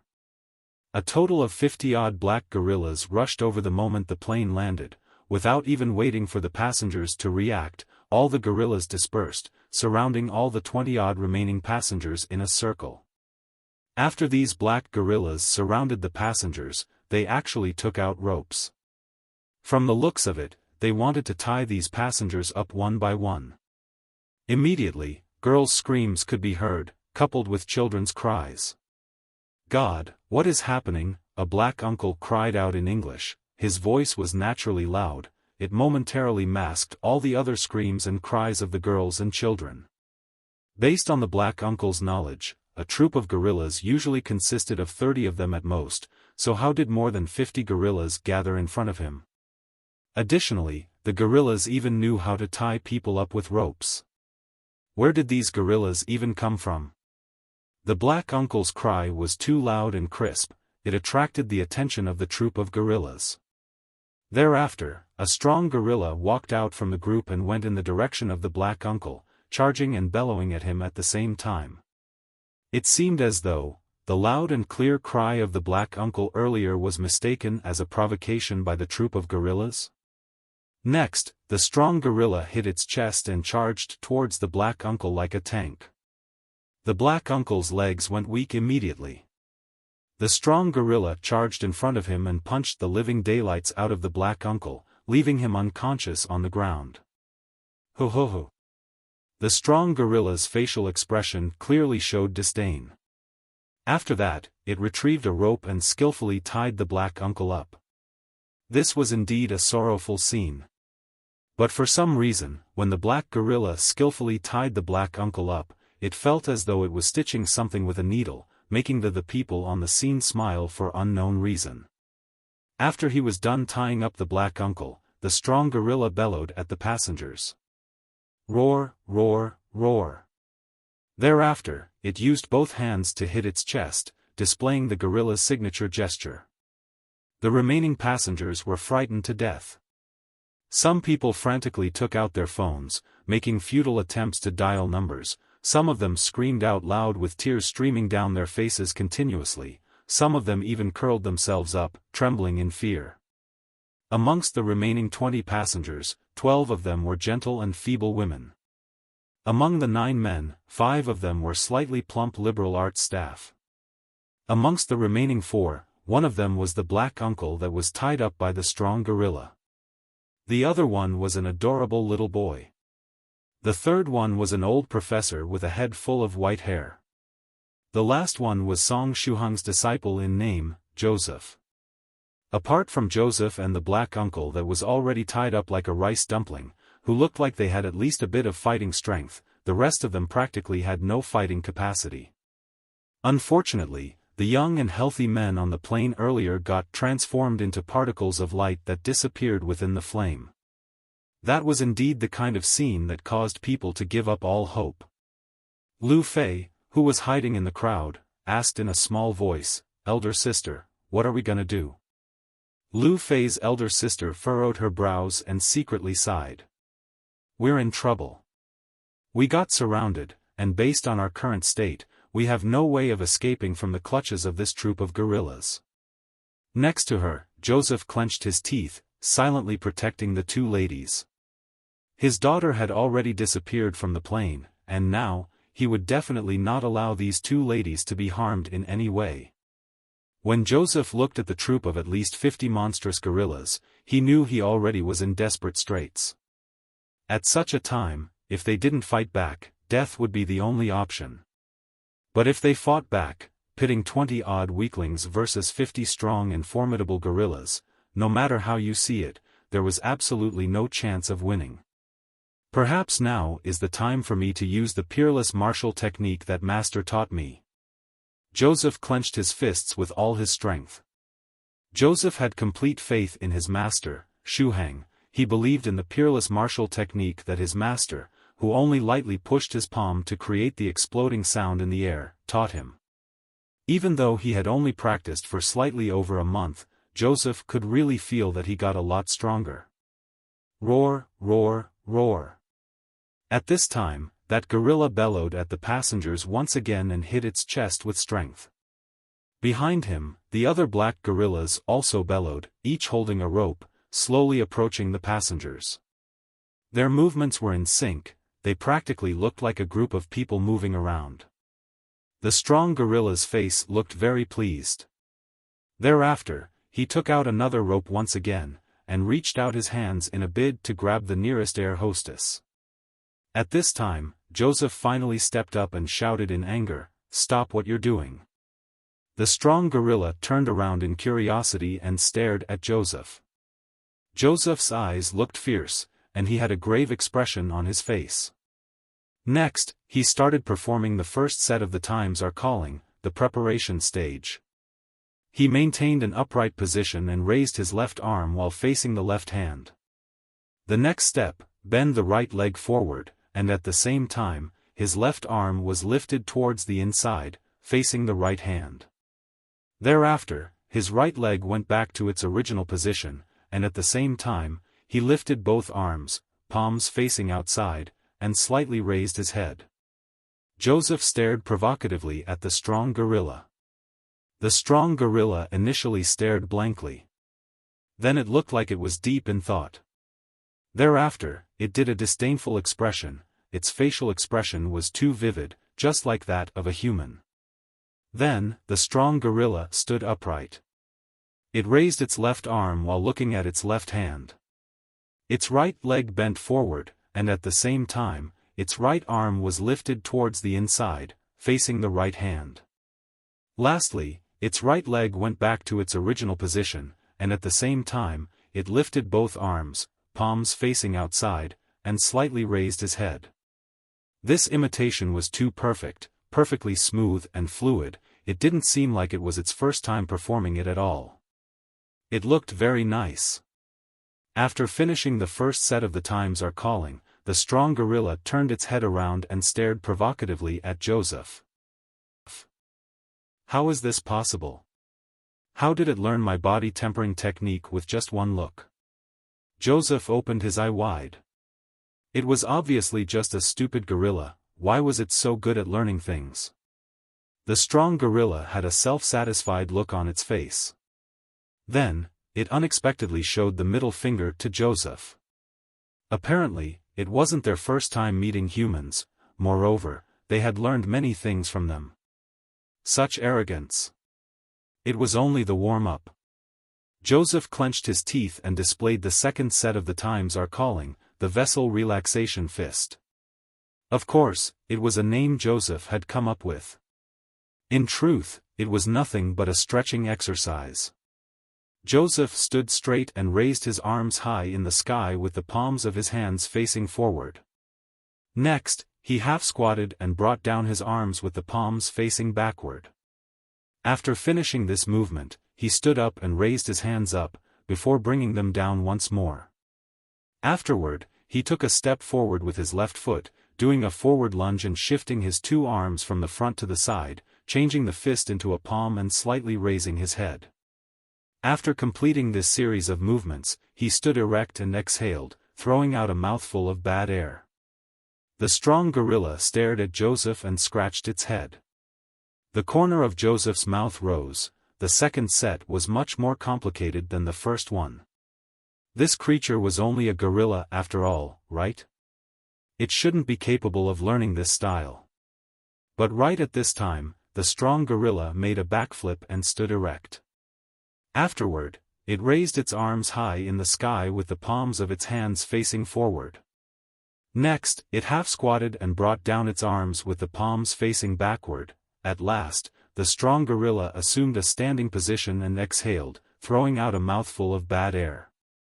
Just as before, it had perfectly copied Joseph's movements. After finishing, the strong gorilla felt that there was something amiss. Then, it waved its hand, and the 50 or so gorillas standing behind it seemed to have understood its meaning. They started to rhythmically beat on the ground with their feet and hands and cried out in unison, "Roar! Roar! Roar! Roar! Roar!" Then, the strong gorilla performed once more the second set of the times are calling, this time amidst these howls. Moreover, its speed was getting faster and faster. The other 50 or so gorillas behind it were also howling at a faster and faster pace. In the end, the strong gorilla performed the second set, the stretching exercise, 3 times faster than Joseph. Seeing this gorilla perform the stretching exercise 3 times faster than normal felt the same as watching a video in fast-forward motion. After completing the stretching exercise, the strong gorilla raised its hands, and the 50 gorillas behind roared in unison. Then, the strong gorilla turned around and bathed in the cheers of the audience like a superstar. At this time, it looked the second coming of Harambe. At last, it turned its body around and lightly pouted its lips, blowing out air from its nose. And just in this fashion, a gorilla-style, disdaining expression came to be. In the rear, all the captives were dumbfounded. They had no idea as to what kind of face to make to express their current feelings. It was a mix of several emotions, 70% fear, 10% depression, 10% awe, and 10% stupefaction. Lu Fei asked cautiously, "Elder sister, is that a dance competition?" After a short pause, Lu Fei's elder sister said, "I think it might be a gymnastics competition. But the question is, what kind of gymnastics is that?" "It's the times are calling, I specially looked it up on the internet earlier," Lu Fei replied. After seeing Zhuge Yue's video, she went online and looked up which stretching exercise Joseph was performing. After searching for a while, she discovered that it was the times are calling. Recalling Zhuge Yue, Lu Fei carefully looked at the other captives. As expected, Zhuge Yue and Zhuge Zhongyang weren't amongst them. Also, Song Shuhang, Tubo, Gao Momu and his girlfriend Yai weren't there either. Lu Fei tried to recall what happened back then. Before they crashed, Zhuge Yue and Zhuge Zhongyang wanted to go to the control cabin to check out on Song Shuhang. It seemed they got separated when the nose of the airplane was cut off. The times are calling? So that's what it was. Anyway, how many sets are there in total of this stretching exercise? Lu Fei's elder sister asked. After pondering a bit, Lu Fei replied, "There are 10. Only 10. Lu Fei's elder sister looked all around. They were tightly encircled by more than 50 gorillas. Unless they could fly, there was no way for them to escape this encirclement. It seems that as soon as that foreign uncle is done competing with the gorillas in gymnastics, they'll start attacking us again. I must think of something. We have to escape before this uncle named Joseph completes the 10 sets of the times are calling." Lu Fei's elder sister tried to calm herself down. And just as she was operating her brain at full speed, Joseph was already performing the 5th set of the times are calling, the chest-expanding exercise. Since this strong gorilla was getting better and better at learning this stretching exercise, Joseph also had to increase his speed, quickly arriving at the 5th set. Lu Fei's elder sister scratched her head, somewhat worried. Damn it. In front of absolute strength, every scheme is useless. No, I have to do something. If this keeps going on, Joseph will quickly finish all the 10 sets. I have to find a way to gain time and get away from here. At this time, the nearby Lu Fei asked the 20 or so surviving passengers, "Is there anyone amongst you who is a breakdance expert?" A breakdance expert? The passengers were at a loss first. Then, their eyes suddenly lit up. These gorillas seemed very happy to imitate human movements. They could easily discern this point from the fact that they were having a gymnastics competition with Joseph right now. Therefore, something like breakdance had a chance to attract their attention. Moreover, breakdance was complicated and rather difficult to perform with the build of these gorillas. Some of the moves might even throw them into confusion, giving them a chance to escape. "I do," someone suddenly said. Everyone turned their heads toward the direction the sound came from. Then, they saw a tied-up black uncle with a self-satisfied look on his face. "I'm an expert in breakdance." That wasn't completely out of the question. After all, black uncles seemed quite good at breakdancing. But even if he was the best breakdancer in the world, it was useless. Because not only he was completely tied up, a strong gorilla was also pulling the other end of the rope, dragging him along. Who would even dare to free him? Cough. If there is no other choice, I can give it a try. At this time, a chubby man stood up and said with a forced smile on his face, "When I was young, I took some breakdance lessons. But later, he started working and didn't have time to practice breakdance anymore. He had a family to support now, therefore, he couldn't wantonly act like a carefree youngster anymore. With time, his nimble and agile body gained weight due to his job, and his breakdancing skills also considerably fell. "Big brother, do your best." At this time, a cute young boy tried to encourage the chubby man. The chubby man took a deep breath and clenched his teeth, mustering his strength. Afterward, he walked toward Joseph. Once Joseph was done with the 10 sets of his gymnastics exercise, he would go on stage and perform several breakdance moves in the hope of piquing the interest of these gorillas, pushing them to imitate him. If he could pique their interest, it would be a success, but if he were to fail, well, there was no need to say what would happen. "I wonder how long I can hold with the current state of my body," the chubby man thought to himself as he started to secretly warm up. Perhaps, this would be the last dance of his life, and going out of scene while performing the breakdancing he liked so much didn't look too bad. Several minutes later. At this time, Joseph's movements were 8 times faster than usual. He was in the process of completing the last set of the times are calling, the straightening exercise. He had to put his life on the line to reach this speed. Both his hands were moving frantically. Luckily, he had practiced at least 30 times every day in the last month. Only thanks to that was he able to instinctively perform the times are calling and reach this speed. The gorilla stood in place with a serious expression, carefully looking at Joseph's movements. With speed being 8 times faster than normal, unless it carefully followed his movements, it would miss some bits.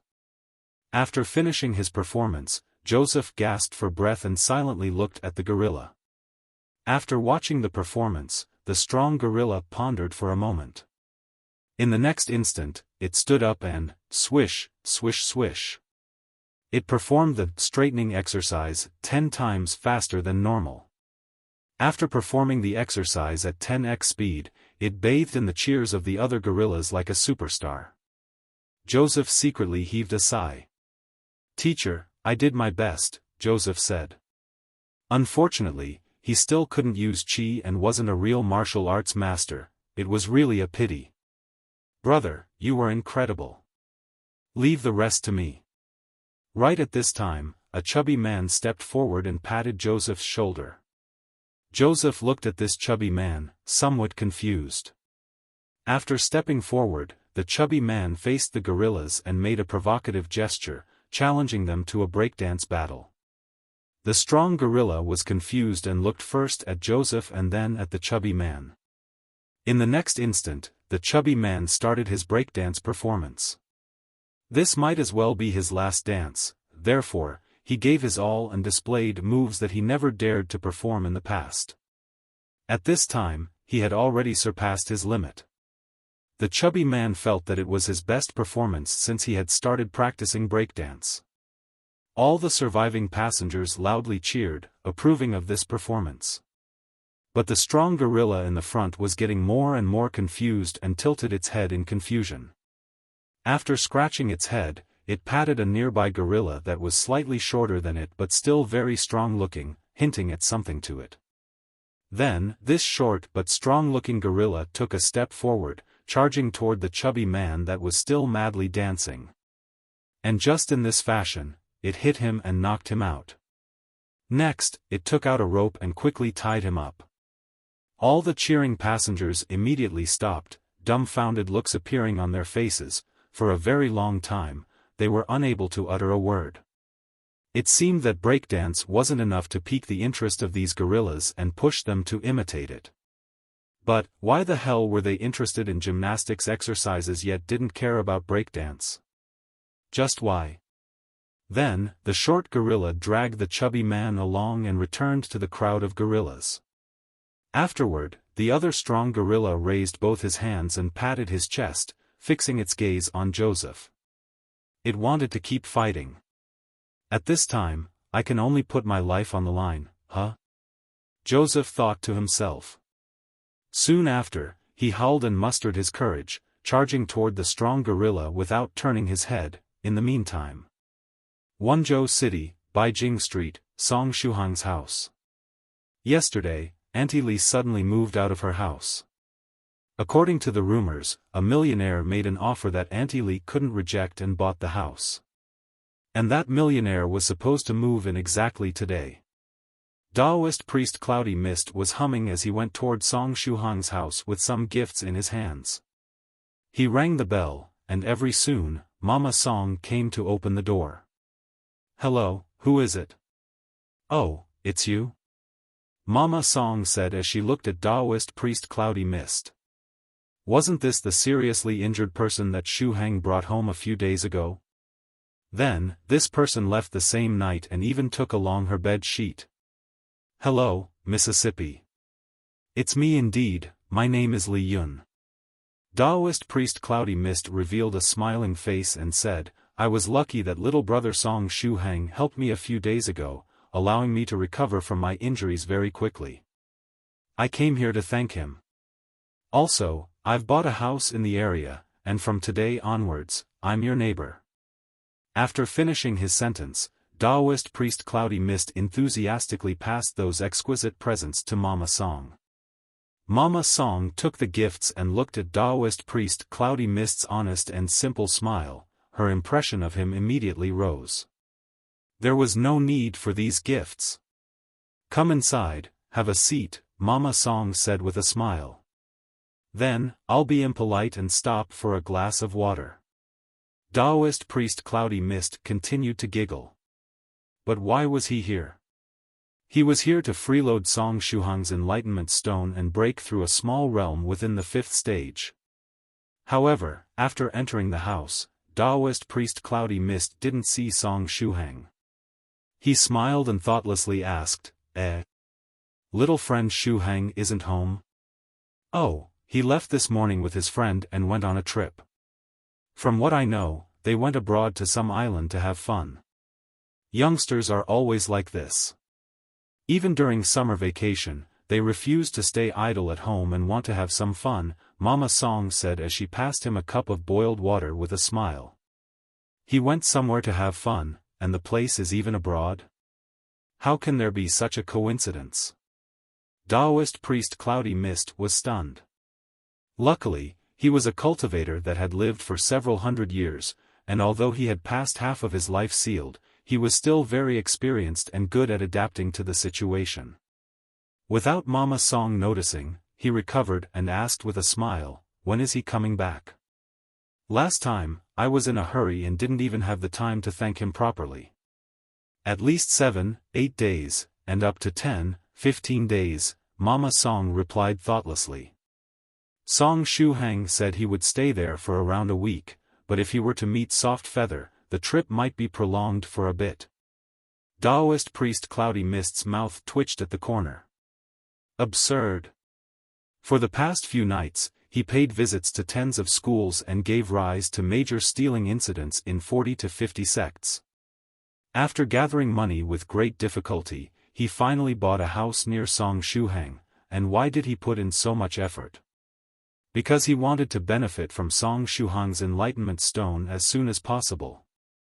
At this time, Daoist priest Cloudy Mist was truly heartbroken. Facing the overwhelming shower of incoming rocks, Song Shuhang's only option was to bring the virtuous man's 10,000-mile walk to its peak and retreat as fast as he could, dodging the rain of rocks. "I can't drag it any longer." Song Shuhang looked at Gao Momu, Tubo, and Yai who were being tied up. "I need to quickly deal with this troop of gorillas.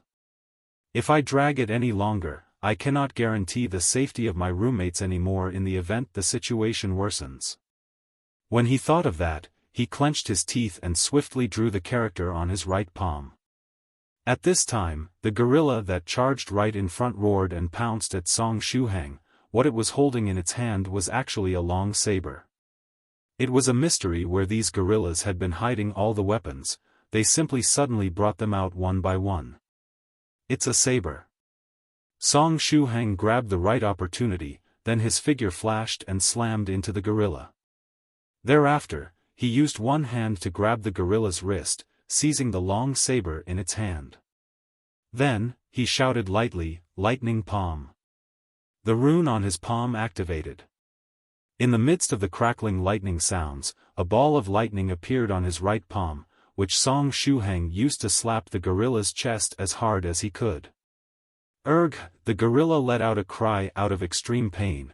There was a huge hole in its chest, and fresh blood splattered out of its mouth as it flew upon impact. After it landed on the ground, the gorilla frantically twitched before dying. Upon seeing this, the rest of the gorillas started bellowing and pouncing violently toward Song Shuhang. Flaming Saber. Song Shuhang flipped the wrist holding the saber, activating the ancient bronze ring's Flaming Saber skill. Bang! Flames burned violently on the long saber. Song Shuhang dragged the flaming saber and executed the footwork for the virtuous man's 10,000-mile walk, charging towards the troop of gorillas. His speed was so fast it looked as though he flickered and went right up to the 9 gorillas who were right in front. The flaming saber's light left behind a Z-shaped afterimage. When the flames on the saber went out, the second of the 9 gorillas that had charged toward him fell to the ground. It followed in the footsteps of the first one, earning a one-way ticket to the underworld. The remaining gorillas immediately stopped moving and stared at Song Shuhang in fear. Song Shuhang took this opportunity to unleash a small trick related to mental energy, the spiritual pressure. He coldly stared at the troop of gorillas, trying to intimidate them. The surviving gorillas immediately cried in a strange manner, fleeing in all directions. Song Shuhang secretly heaved a sigh of relief. He did not pursue and attack the fleeing gorillas. He wasn't bent on killing them all, so it was a good thing that they decided to run. He grabbed the saber the other way round and walked towards his roommates. He was going to cut the ropes tied around their bodies and wake them up. But after taking 2 steps, the long saber in his hand suddenly burst into flames. Thereafter, the long saber suddenly turned into particles of light, akin to sand, before scattering all over the floor. Song Shuhang stared blankly and immediately thought of what Gao Momu said to him in the plane. The missing passengers on the plane also burst into flames, transformed into particles of light and then disappeared. Just like the saber. Song Shuhang immediately turned his head around and looked at those gorillas he killed. Indeed, after their death, the gorilla that took his lightning palm, as well as the gorilla that was slashed by his flaming saber, burst into flames before transforming into particles of light and vanishing. What's happening? Song Shuhang furrowed his brows. These gorillas felt extremely real, but the scene after their death gave people a sense that it could be illusory. It was extremely illusory, yet extremely real. Illusory reality? Song Shuhang recalled Venerable White's desert. Could it be that the mysterious island I'm currently at is actually a place created by an illusory reality? Don't tell me that people who die within the illusory reality transform into dots of light and disappear? Song Shuhang did not see himself getting repeatedly killed by the assassin within Venerable White's new illusory reality. Hence, he did not know what the characters who died in an illusory reality would become. Or else, he definitely would not have associated the scene before his eyes with an illusory reality. It doesn't seem right. The mysterious island is not as simple as just an illusory reality. True Monarch Ancient Lake Temple and Senior Northern River did bring back some treasures with them. Even though they were some low-level treasures, the mysterious island is definitely not as simple as an illusion, Song Shuhang thought to himself. Besides, regardless of whether or not it was an illusory reality, it could not be taken lightly, because if one were to die in the illusory reality, they would really end up dead. Because it was an illusion, but also a reality. After thinking this much, Song Shuhang walked ahead, took out his backpack and used the treasured saber broken tyrant to cut the ropes around Gao Momu, Tubo, and Yai. Gao Momu and the company were injured, but luckily, those injuries did not pose any threat to their lives. Song Shuhang touched the ancient ring and used his mental energy to activate the healing spell on it. Of the functions the ancient bronze ring boasted, the second stage flaming saber technique could be activated 3 times a day, and the healing spell 8 times a day. though it could only be used on a single person at a time, and would only display effects of the second stage. As for the spirit-gathering formation, its functions were passive, and thus constantly in effect. After Gao Momu and the company had the healing spell used on them, the three of them woke up very quickly. Shuhang? Where is this place? Gao Momu forcefully rubbed his temples. He felt as though his mind was like sticky paste. We're at the floating island that we saw from the plane, answered Song Shuhang. At the same time, he couldn't help but think, if this is the mysterious island, then, when we leave, I'll probably lose my memories, right? Wait a minute. The seniors who left the mysterious island mentioned before, that the cultivators that left the island sealed their memories on own initiative. In that case, for ordinary human beings, they do not have qi and blood, true qi, and spiritual energy. How would they seal their own memories, then? Song Shuhang rubbed his temples. Forget it, let's talk about this later. Right now, the most important thing is to think of a way to leave the mysterious island. As for how they were gonna leave the mysterious island, he immediately thought of the bird's-eye view of the mysterious island he saw in his dream. A grassland, a forest, a crescent moon-like lake, as well as that enormous ancient city. We should go to the ancient city first, perhaps we can get a clue with regards to how we can leave the mysterious island there. We can't stay in the wilderness for too long. On this island, there are high-level monster beasts that could even pursue and kill a fifth-stage golden core spiritual emperor. The floating island. Gao Momu forced a laugh. Am I dreaming? Song Shuhang said, I wish I was dreaming too. What about the rest of the people? Tubo looked around and realized there were only the four of them here. My guess is that we probably got separated. At that time, we were in the control cabin and the rest of them were behind. Hence, that is why we stayed together, answered Song Shuhang. Yai, who was in Gao Momu's arms, asked, what should we do next? Let's look for the other passengers first, like our classmate Lu Fei and her sister, not forgetting Zhuge Yue and Zhuge Zhongyang as well as Joseph. They were all in the passenger compartment of the plane.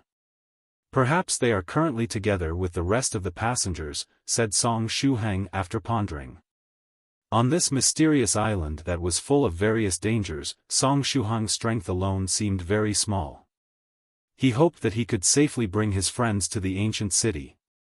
The other passengers too, as long as nobody harbored any ill intentions or sought to stir trouble, Song Shuhang naturally would also take them along to the ancient city.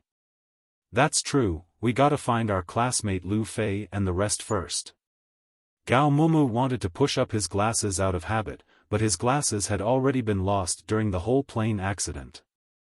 Gao Momu could only rub his nose. Can the plane wreckage be seen?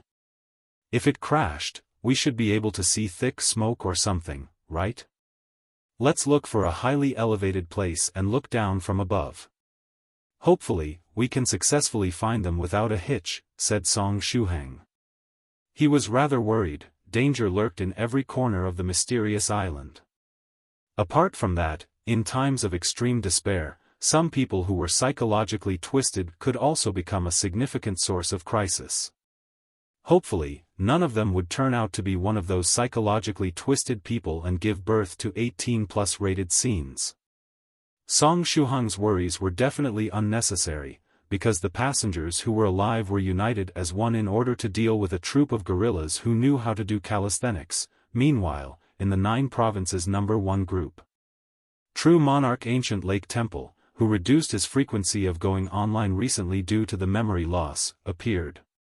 Fellow Daoist Northern River, is the company that manufactures gym equipment under you still in operation? The equipment used by the disciples in my Daoist temple to train is so worn out, it needs to be replaced soon.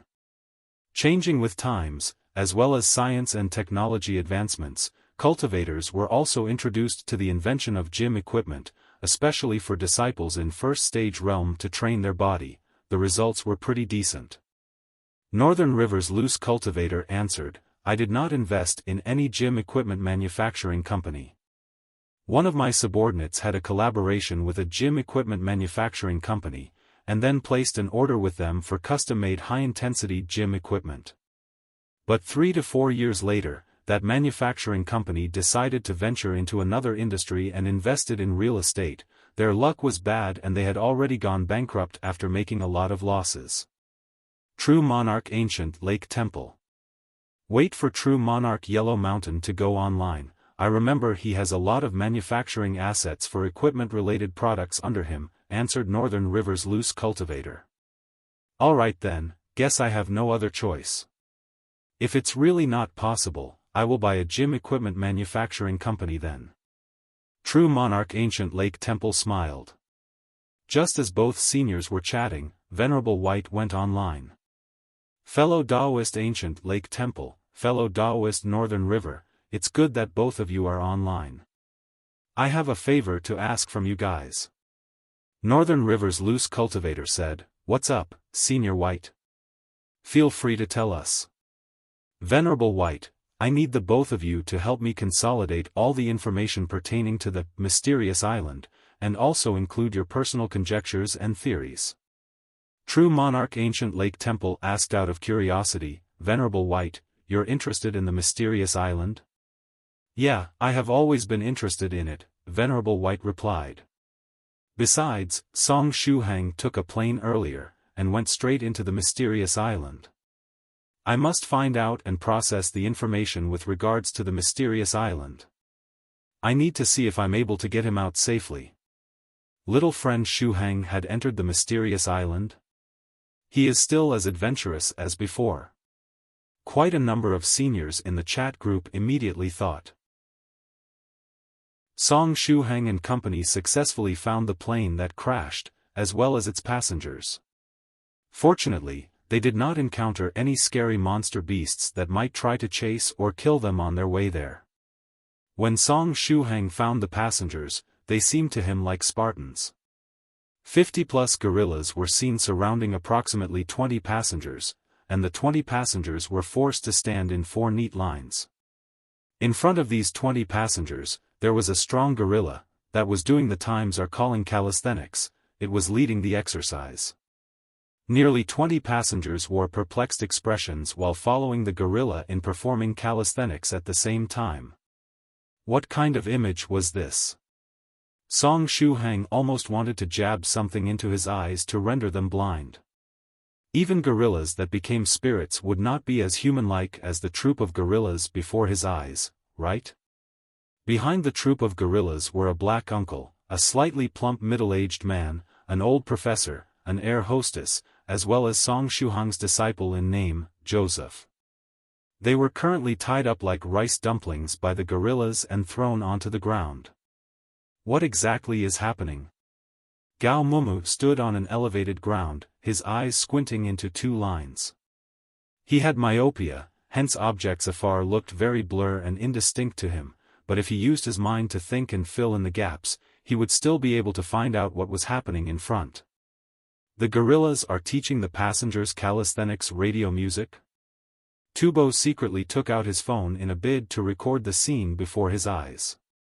Unfortunately, it was too far away, so all he captured was a bunch of black dots. Are they filming a movie?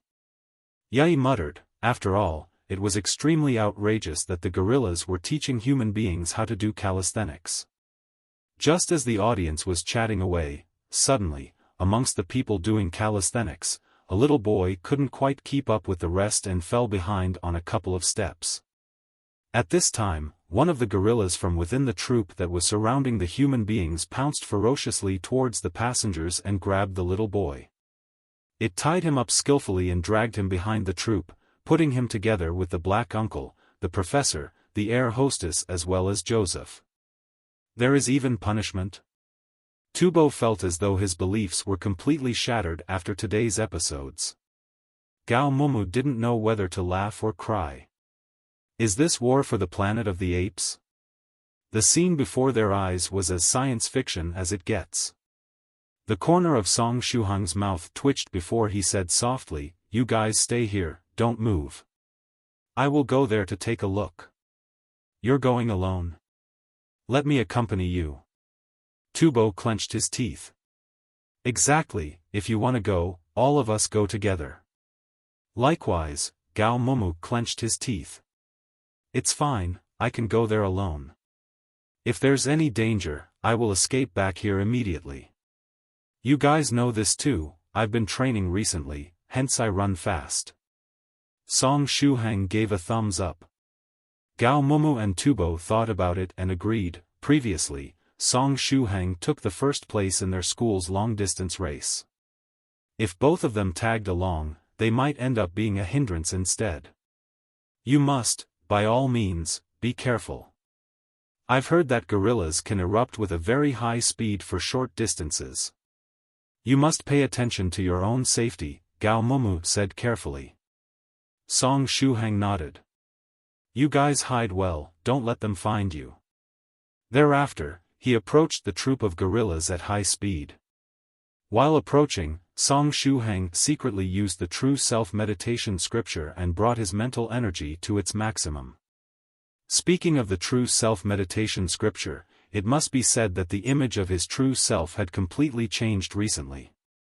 In his sea of consciousness, his true self was still firmly sitting cross-legged as before. Perhaps because he had practiced the virtuous man's 10,000-mile walk, his true self's hair was tied up into a bun like that of scholars in ancient times, his face looking auspicious and peaceful, he had the manners and air of a scholar. How should it be put? Song Shuhang was rather pleased with the changes appearing in his true self from the neck up. But from the neck down, his body suddenly became extremely ripped, similar to bodybuilder's physique, huge chunks of muscles, strong, sturdy, veins popping out. Indistinctly, his true self's muscles would sparkle with golden light. This was the result of practicing the immovable body of the Buddha.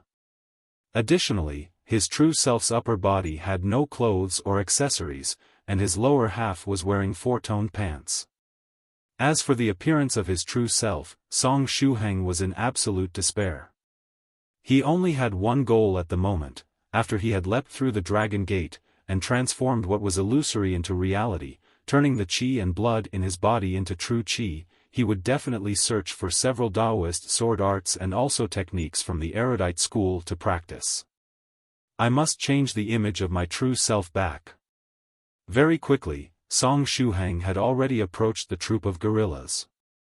As he was approaching them, another 5-6 more passengers had their arms tied behind the back with the rope looped around their necks by the gorillas and thrown to Joseph's side because they couldn't keep up with the gorillas' calisthenics. Song Shuhang took a deep breath, his hand holding the treasured saber broken tyrant tightly. His opponents were 50 gorillas, he dared not be careless, he feared that when the gorillas went berserk, they might accidentally kill the passengers. After getting to an appropriate distance, Song Shuhang revealed himself abruptly with the treasured saber broken tyrant in one hand.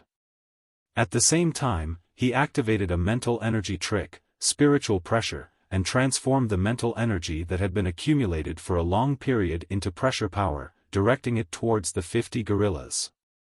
Also at the same time, his finger spun the pendant, green breeze speed boost, that was hung on his chest.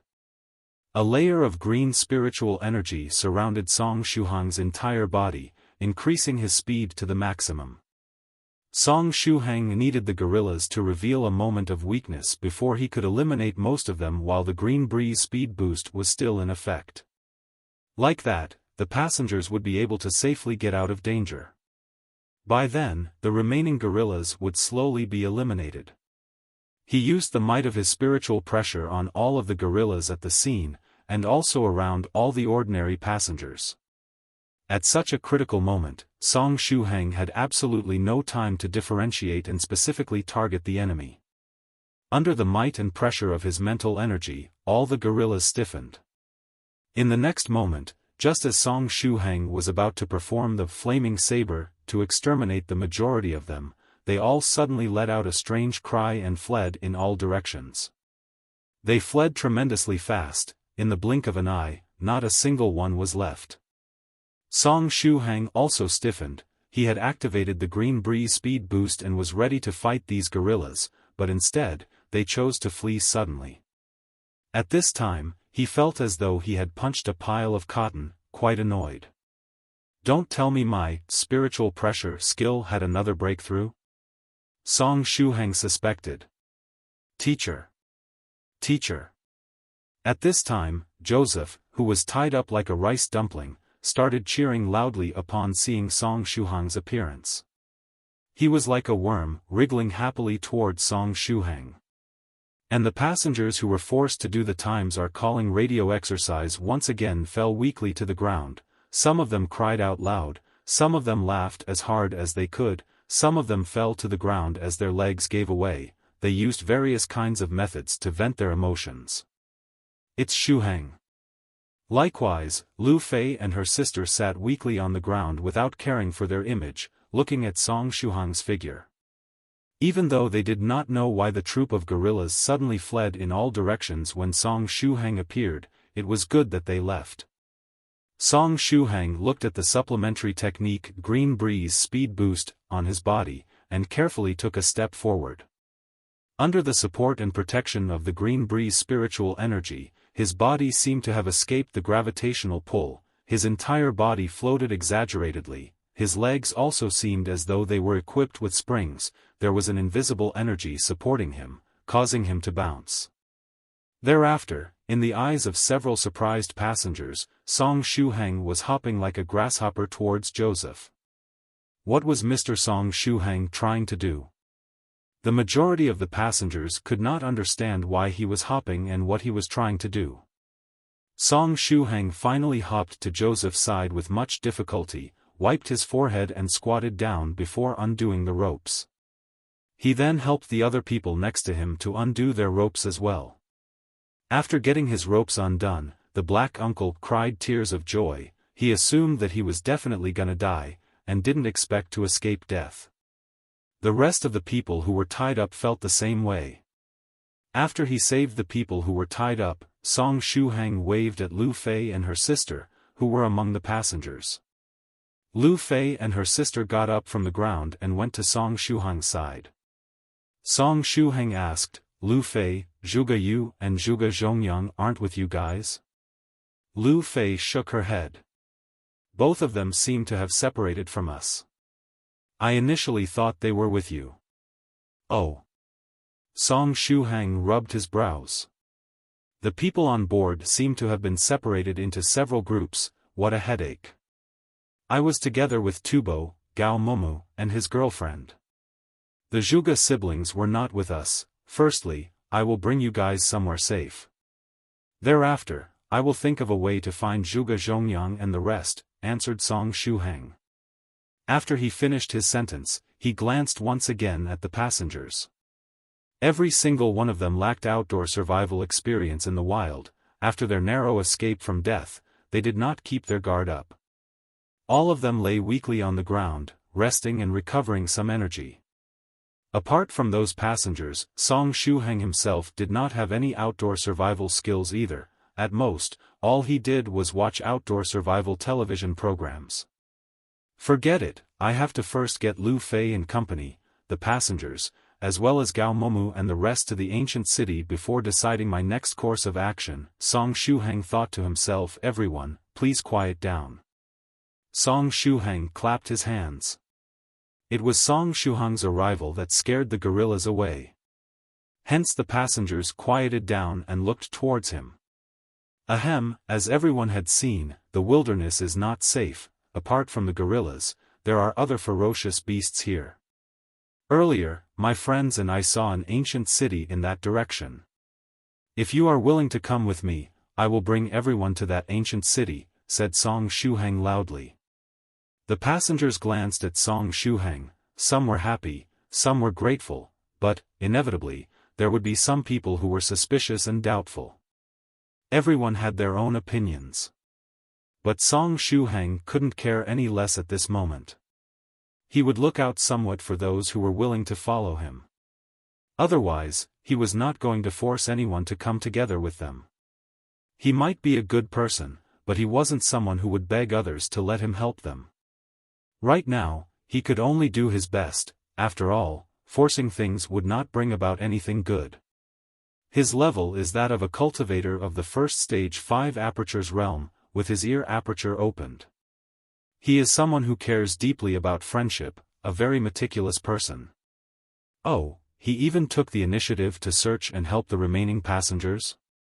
A person of good nature? Arg, the stain of my life, welcome to the Heaven Island.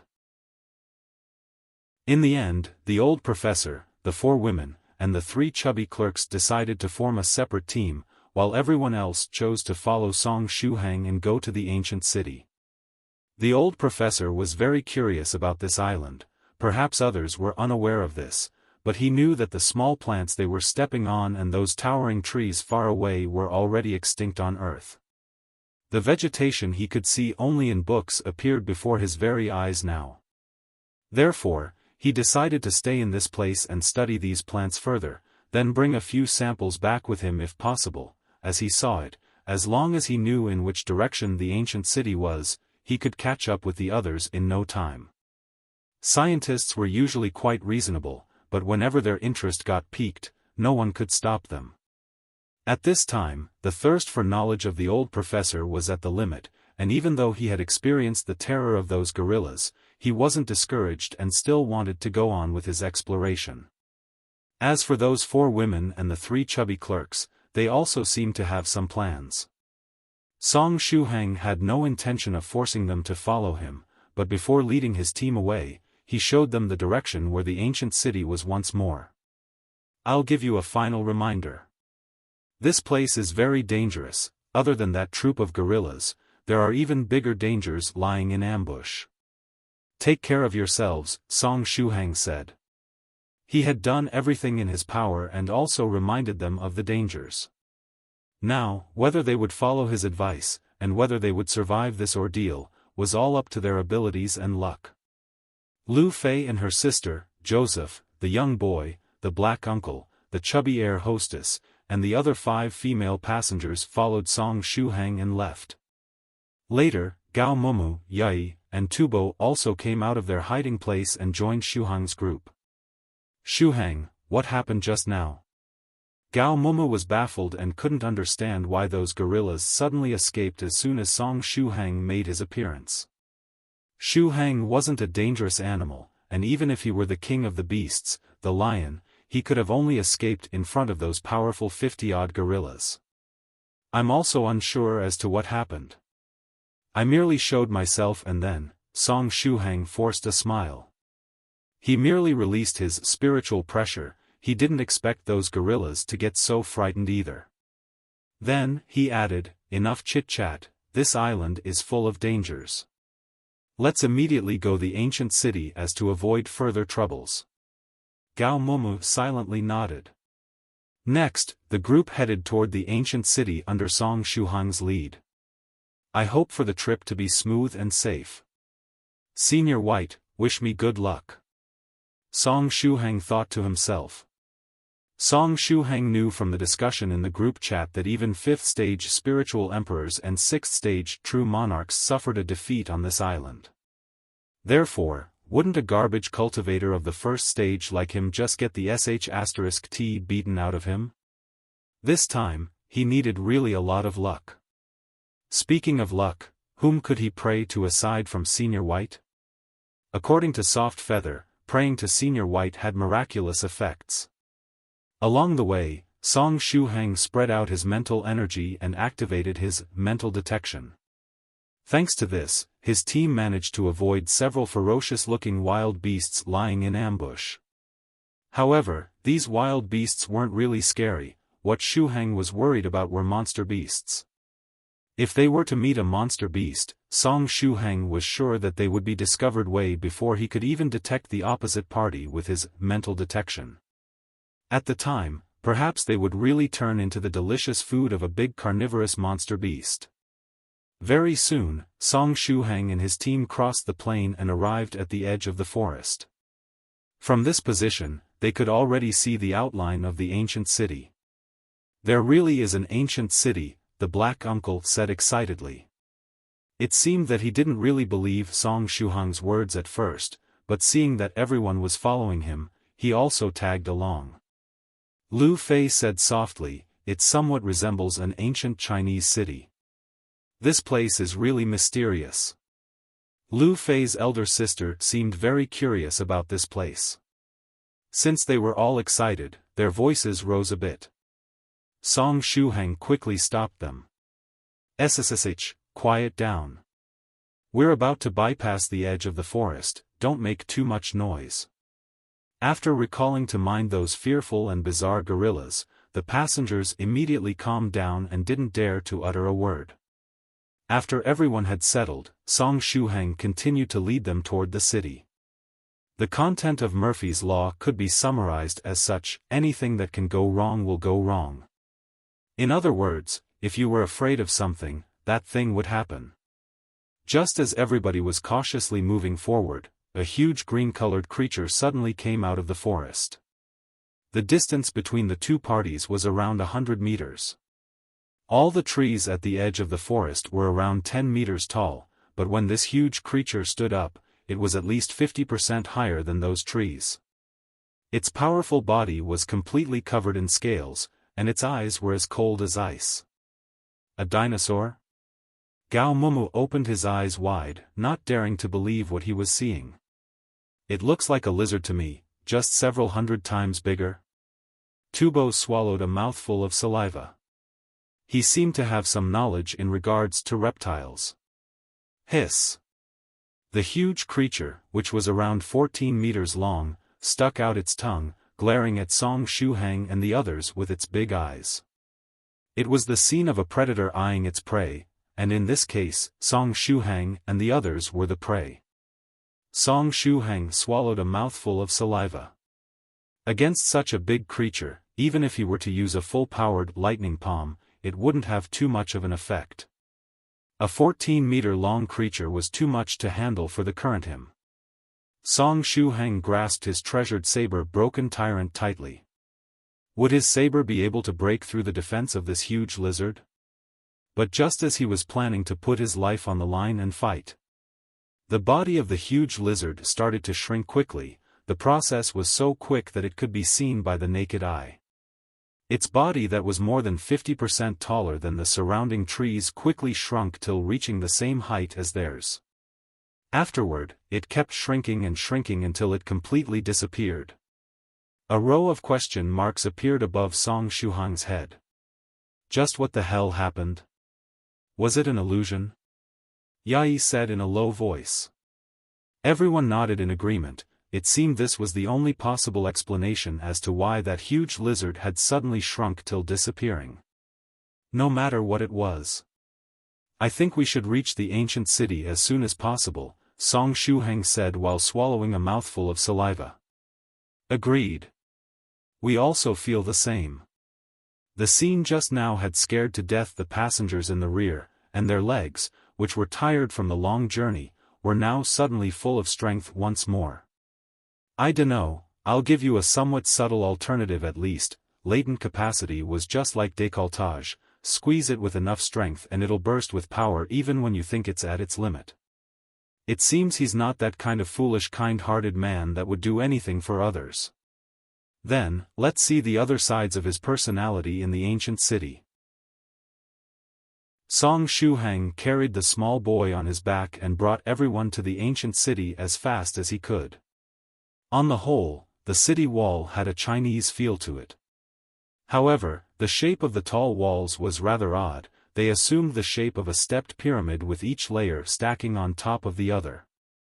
Each layer was 10 meters long, and there were 4 layers in total. Even the city gate was 8 meters tall, and its width was approximately the length of 4 traffic lanes. A metal gate that was several times bigger than a sluice gate of a large dam sealed the doorway to the city tightly. A mysterious decorative design was engraved onto the metal gate. It looked as though it was just a simple decoration from a distance, but Song Shuhang's scrutiny revealed there was a certain order to those decorations. When the numerous decorative designs were put together, they seemed to form a huge magic formation, except that it was unknown what this formation was for and how it worked. Indeed, this ancient city was built by cultivators. Perhaps the method to leave the mysterious island lies in this place. Song Shuhang calmed down. At this moment, everyone behind him stared at the tall wall in awe. The heavy metal gate attracted their attention as well. Such an enormous gate, how could it be opened and closed? Shuhang, how are we gonna enter? Gao Mumu asked. There wasn't anybody guarding the gate, and the gate did not look like it was automatic, so how were they supposed to enter? I don't know either, just like you, it's my first time in this ancient city too, Song Shuhang answered. I'm going to look around first and see if I can find a way to get us in. The rest of you rest here, don't run around.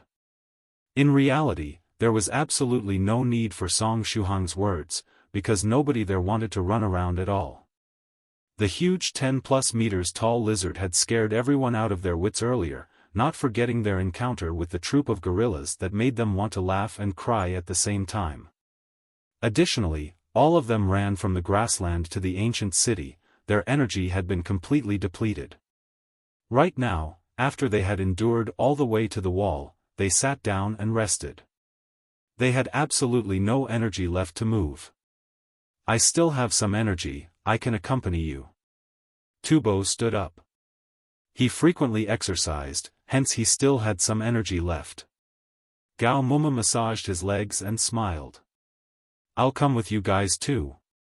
The ancient city is quite huge, we need more manpower to search for clues unless we want to spend months looking for them. You don't have to, stay here with Tubo and take good care of Yai, Lu Fei, and the rest. Song Shuheng smiled. If Gao Mumu and Tubo were to leave with him, leaving Yai, Lu Fei, and the other ladies behind, he would honestly be a little worried. Gao Mumu looked at his girlfriend, Yai, in his arms who couldn't get any more tired. He sighed and said, in that case, you gotta be careful. This ancient city gives me a weird feeling. Don't worry, I can run really fast. Song Shuheng smiled. Thereafter, he waved his hands and followed the wall, walking to the left. Teacher, wait for me. I will go with you. At this time, Joseph got up from the ground and rushed over to Song Shuheng. His physical strength was very commendable, and he actually managed to run over here and was still so energetic, while even someone like Tubo couldn't take it anymore. Song Shuheng glanced at his disciple in name and nodded with a forced smile on his face. Joseph laughed happily and quickly followed Song Shuheng. After Song Shuheng and Joseph had covered a sizable distance, Tubo asked curiously, speaking of which, how did Uncle Joseph become Song Shuheng's disciple? He had seen the video Zhuge Yue had uploaded onto the net. Truth be told, almost all the students in Jiangnan College Town had seen that video before. However, Tubo was very curious. How did Uncle Joseph get to know Song Shuheng and even become his disciple? He even learned the times are calling from Song Shuheng, treating it as an exceptional technique to practice. Well, just think about Song Shuheng's kind-hearted nature, then you should be able to roughly guess the entire story. Gao Mumu wanted to push his glasses up out of habit, but since his glasses were gone, he could only pinch the bridge of his nose depressingly. I think it happened on the day of the school sports competition. Song Shuheng probably got bored and did calisthenics at some corner of the school to train his body. And the times are calling does sorta have the air of those martial arts performed in movies. Then, Uncle Joseph should be someone really interested in Chinese martial arts. On the day of our school sports competition, he was strolling within Jiangnan College Town and happened to bump into Song Shuheng, who was in the midst of doing calisthenics. Just like that, Uncle Joseph probably mistook it for some martial arts technique. And, after that, Uncle Joseph probably ran over and requested Song Shuheng to teach him a set of the times are calling. Based on Song Shuheng's kind personality, he would certainly not reject an effortless task like teaching another person the times are calling. Hence, he casually taught Uncle Joseph that set of calisthenics at that time, Gao Mumu conjectured. His inferential skills were not bad, apart from leaving out the cultivation part, his conjecture was about 80 to 90% accurate. Lu Fei, who was at the side, nodded and said, "That's right, I heard Shuangxue mention before that her dad had always liked watching kung fu movies since he was a child." He is very obsessed with Chinese martial arts. The reason why he married a Chinese lady, as well as self-learnt Chinese, was because he loves Chinese martial arts. That makes sense. Tubo thought about it for some more and said, from the looks of it, I think it's better if we don't shatter Uncle Joseph's dream of learning martial arts. Gao Mumu and Yai added, moreover, thanks to Uncle Joseph's calisthenics, we got to keep the troop of guerrillas occupied for such a long time. Everyone nodded, except that, the moment they thought of the process of the guerrillas learning and practicing the times are calling, they felt all kinds of mixed feelings. That was an experience that no one can ever forget. I have decided, when I get out of here alive, I definitely have to practice the times are calling at least 3 times a day, the slightly plump air hostess said resolutely as she clenched her fist. I will do it 10 times each day. That black uncle laughed and shouted in awkward Chinese, I want to change the times are calling into a breakdance style and spread it within the breakdancing community. The white-collar woman laughed and agreed, when I get back, I will do it once a day, not just the times are calling, but the falcon flight too. And also the world is wonderful and the youth's vitality. I had done that when I was in school back then, said a young man, smiling. I remember learning the youthful dance in high school. Yai smiled and joined in. Everyone chatted and couldn't help but let out warm laughters, causing the repressive feeling in their hearts to seemingly lessen by quite a fair bit. Thereafter, the surviving passengers started to introduce themselves. Humans evolved to live together with each other, and this remained ingrained in them. It was human instinct to unite together as a group in times of danger. Just as everyone was chatting, Tubo suddenly pointed to a dark shadow in the sky and shouted, wait a second, what is that? High up within the sky, that dark shadow descended at a fast pace. It seemed to be heading in the direction of the ancient city. It was an eagle. Additionally, it was an enormous eagle.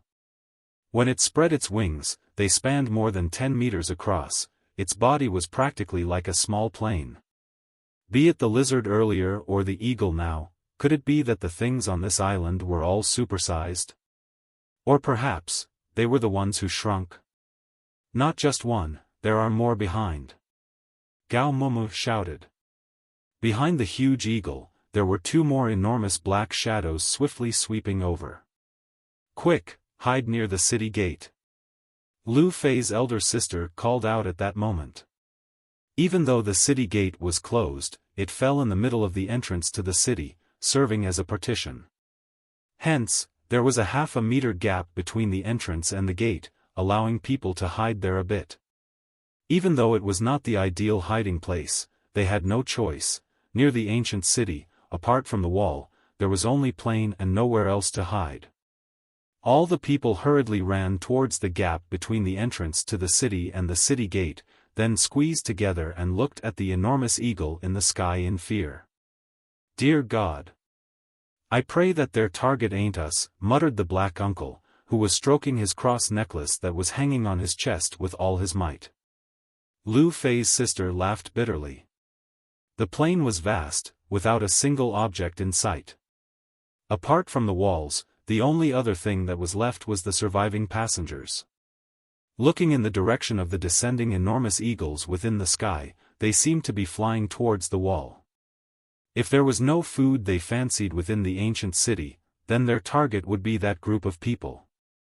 On the other side, Song Shuhang and Joseph followed the wall and walked a very, very long distance, far away from their starting point, but the wall seemed to be never-ending, the end could not be seen. There were absolutely no new findings. It was still a long distance from the next city gate according to what Song Shuhang could remember. At this time, it would be so great if Venerable White or Don't were here. They could just ride on the flying sword and get to the next city gate in a jiffy.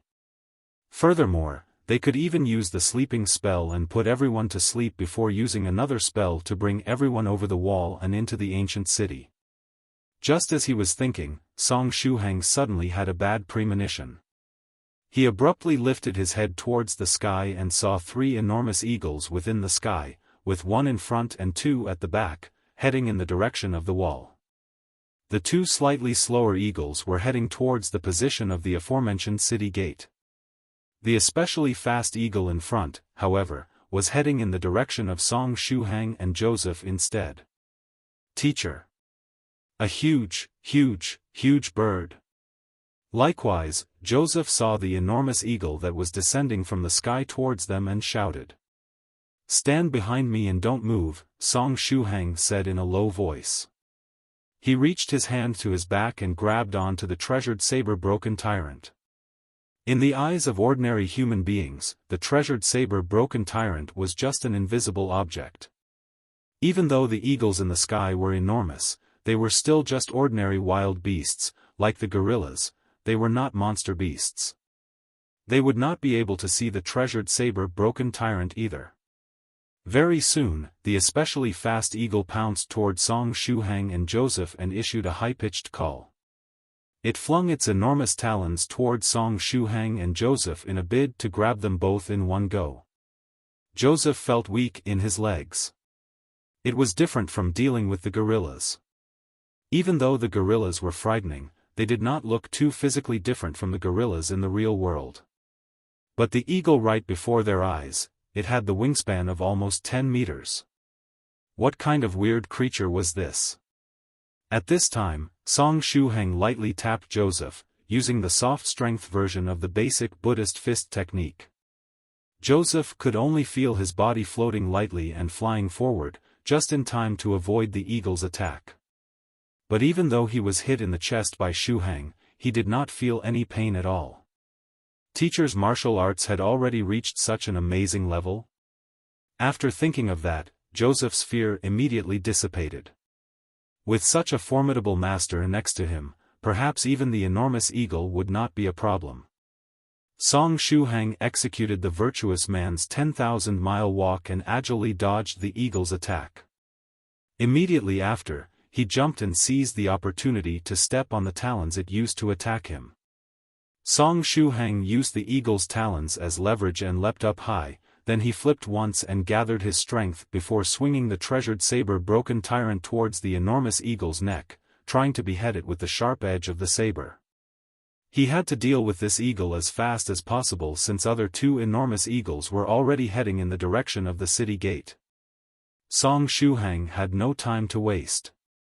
The eagle could not see Song Shuhang's hidden treasured saber-broken tyrant, but based on the wild beast's sixth sense, it could feel that it was in extreme danger. It subconsciously moved its head from side to side, using its sharp beak to peck at Song Shuhang's arm. Clang! Its beak struck against the treasured saber-broken tyrant. Sparks flew, and the sharp beak got sliced by the treasured saber, just like tofu. After all, the treasured saber-broken tyrant was the most important treasured saber of the Moon Saber sect. It could overcome a fourth-stage cultivator's defense. How would it be possible for it to be unable to match up to an ordinary eagle's beak?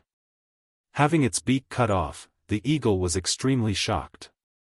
It had never encountered such a situation before. In its shock, it flapped its wings violently, wanting to fly higher before making another attack. But why would Song Shuhang give it another chance to escape? Flaming Saber. Song Shuhang activated the Flaming Saber technique on the ring without any hesitation, then flicked his wrist. Flames started raging on the blade. Song Shuhang swung his saber at the eagle's neck once again. Bang! The flames on saber-broken tyrant shot out and transformed into crescent-shaped flaming saber chi, slashing the neck of the eagle. The flaming saber's saber chi was equivalent to an attack of the second stage, and its might was second only to Song Shuhang's sword talisman. This time, the eagle couldn't save its head. The eagle's head flew, its wounds continuing to burn, not even a drop of blood was shed. In midair, Song Shuhang flipped once, lowering the speed he was falling at and lightly landing on the ground.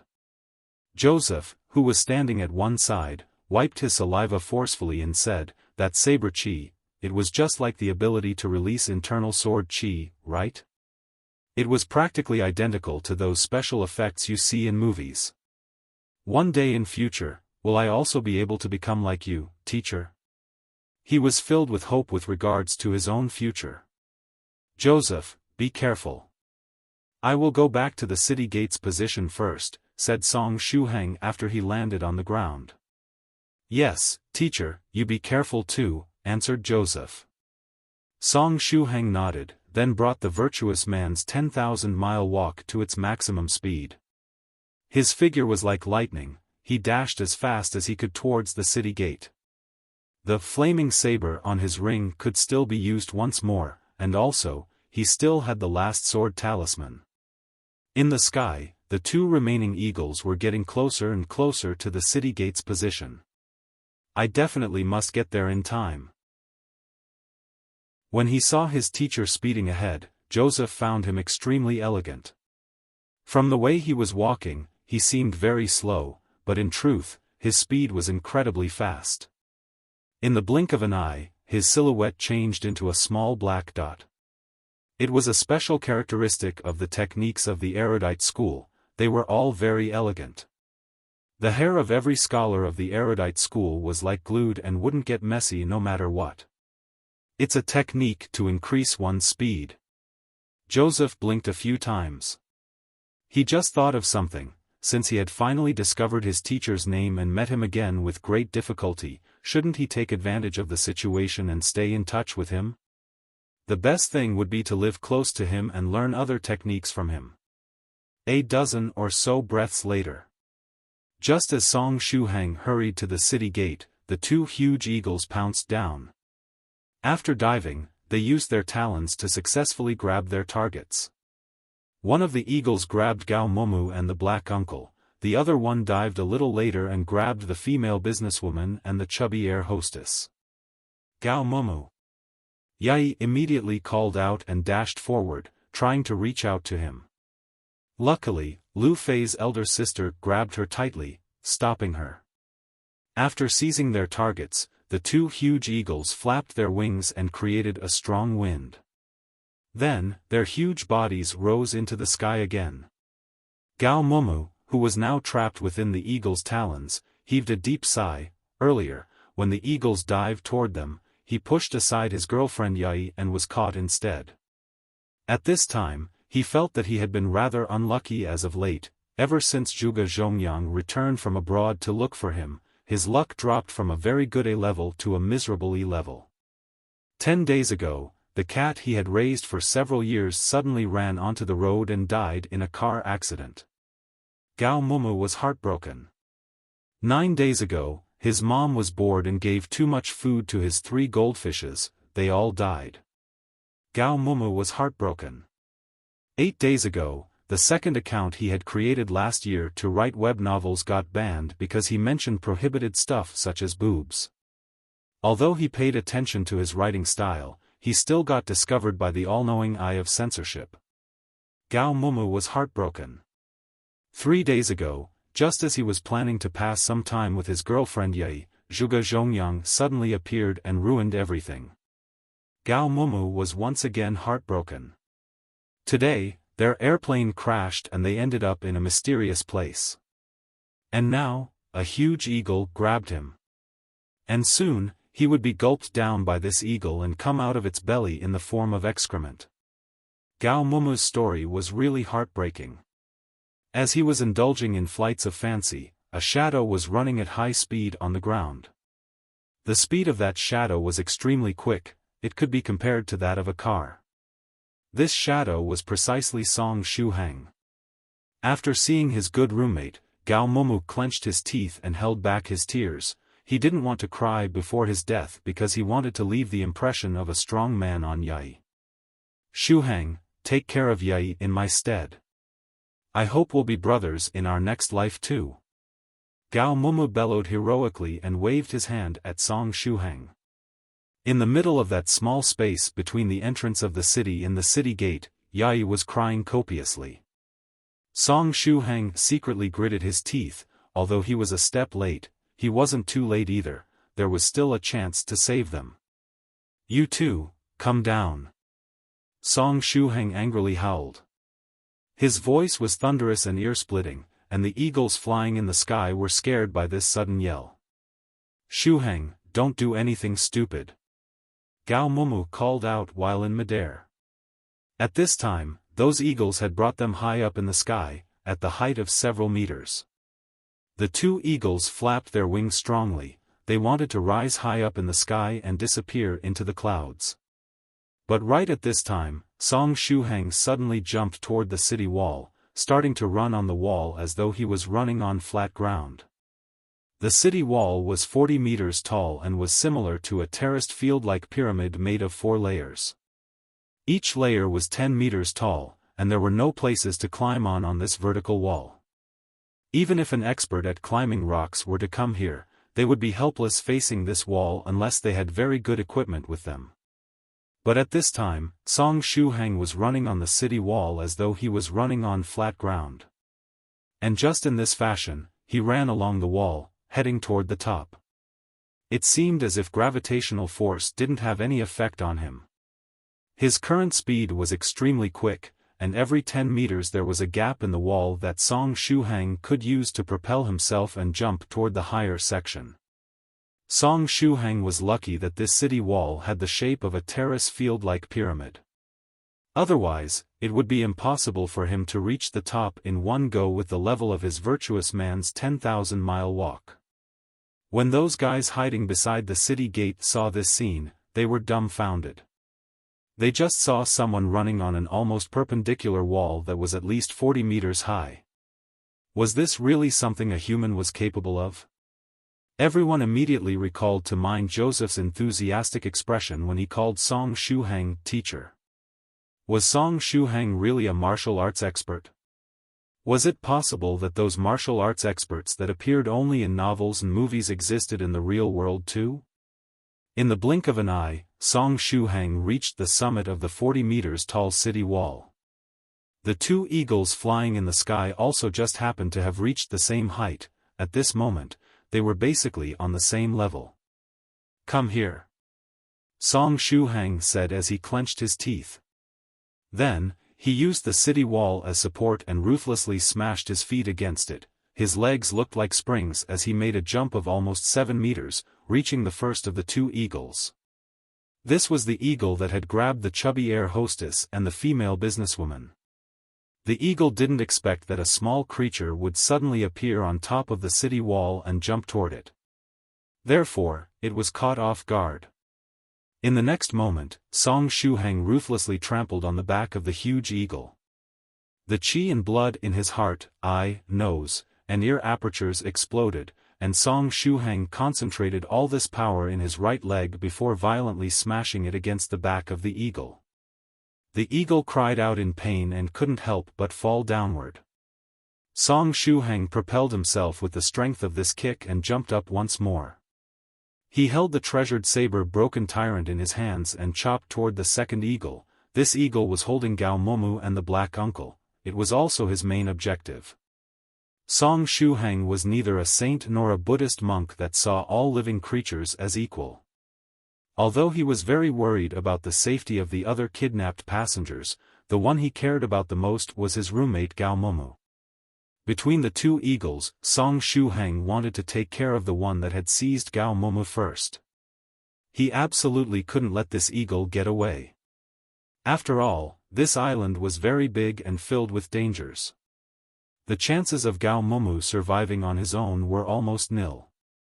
Therefore, he needed to use a lethal blow and not allow the eagle to escape. Flaming Saber. Shuhang made his move. He didn't hesitate and immediately activated the ancient bronze ring on his finger. He could use the flaming saber for a total of 3 times in a day. The current one was already the third and last attack he could use for the day. If he wanted to use the flaming saber engraved on the ancient bronze ring once more, he would have to wait 24 hours since the first usage. Dazzling flames suddenly appeared in Shuhang's hands. The flames frantically burned, and the saber chi exploded. Fear appeared in the eyes of the eagle. Its instinct was telling it that the flames burning in the hands of this small creature had the power to slay it. It had to avoid those flames at all costs. Screech! The eagle called out in alarm and frantically flapped its wings in the hope of getting away. Die! Just as before, Song Shuhang tightly held onto the saber and slashed. The flaming saber turned into a crescent-shaped saber chi and slashed toward the neck of the eagle.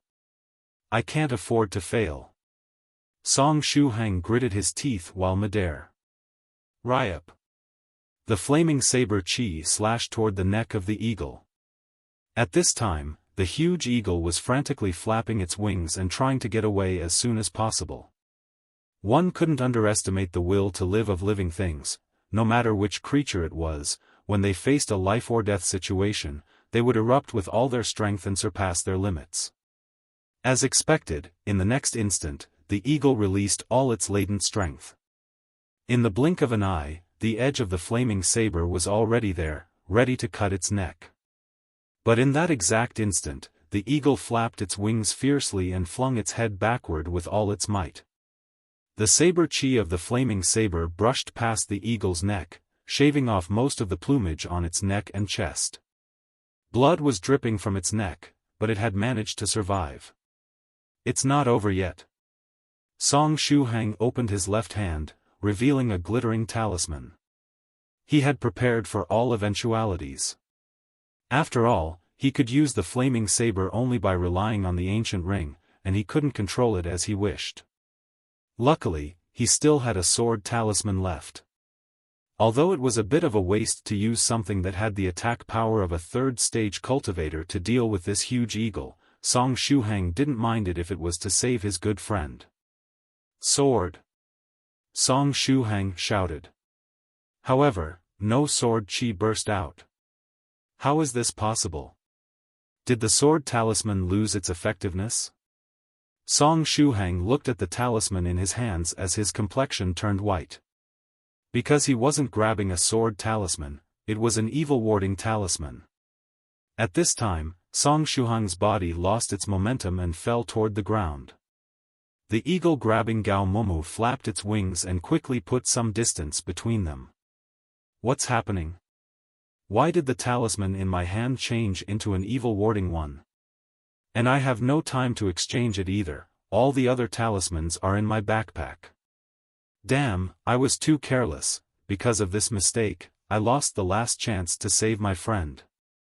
If only he had hit the eagle with the first strike, if only he hadn't been so careless, if only he were a little stronger, the outcome would have been different. At this time, Shuhang was furious that he was so weak and useless. Right now, his heart was burning with anger. But right at this time, he recalled a certain scene from the past, a scene where blazing flames filled the entire world.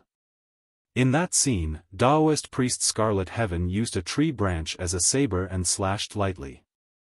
Afterward, the flames spread from the branch and burned the heavens and the earth, and swallowed the entire universe. The flaming saber was indeed a very ordinary saber technique in the cultivation world.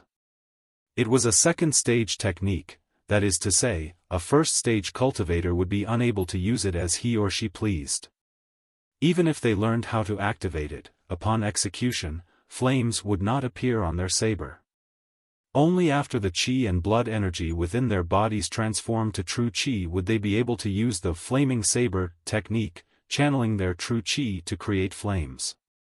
The flames that burn on the saber would be able to increase its destructive power, just like when Song Shuhang used the flaming saber to create a crescent-shaped flaming saber chi earlier. Its power was rather formidable for close combat, yet at the same time, it was capable of impressive long-range attacks as well. Amongst the staple cultivation saber techniques, it could be considered a rather decent technique, but inside Li Tiansu's memories, Song Shuhang saw that the flaming saber had an extremely overbearing power when Daoist priest Scarlet Heaven executed it. When he swung his saber, endless flames surged up violently on it, there was nothing they couldn't burn, and it seemed as if they would keep burning forever. That was a saber that could burn to the skies, enveloping the entire world in flames. Facing Daoist priest Scarlet Heaven's saber attack, even though Song Shuhang was just a spectator, he could feel his whole body burning up from head to toe and his entire mouth, including his tongue, drying up, even his blood felt like it was evaporating because of the heat. At this moment, the memory of Daoist priest Scarlet Heaven using a branch as a saber to execute the flaming saber suddenly appeared in Song Shuhang's mind again. That memory was very clear. Song Shuhang could even distinctly remember the way Daoist priest Scarlet Heaven flicked his wrist and every little movement. But the actions done when executing the saber technique were not that important. The most important thing was Daoist priest Scarlet Heaven's saber intent when executing it. After all, that fire that burned to the skies was the embodiment of Daoist priest Scarlet Heaven's will. At this moment, Song Shuhang seemed to have experienced Daoist priest Scarlet Heaven's saber intent once more himself. In midair, he instinctively flicked his wrists, clumsily imitating Senior Scarlet Heaven's saber intent. In the next moment, boom!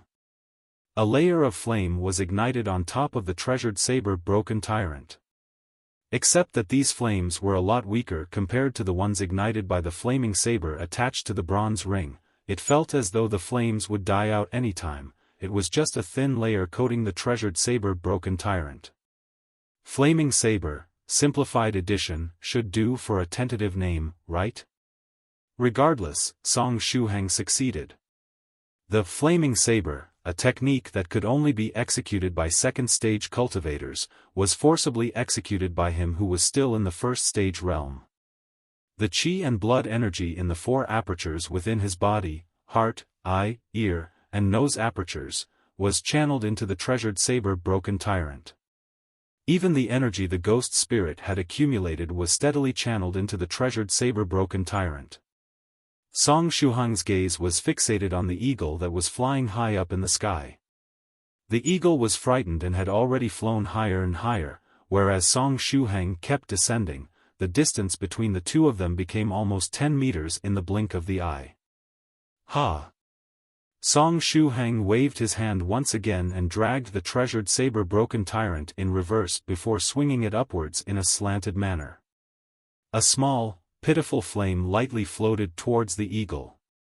Song Shuhang's cultivation was too weak, even with the help of the ghost spirit. When he used all his might to create the flaming saber qi, it was unable to create the crescent-shaped saber blade. He could only create a lightly floating flame that looked like it was gonna die out if the wind blew once. The small flame no longer targeted the eagle's neck. Instead, it just floated towards its enormous body.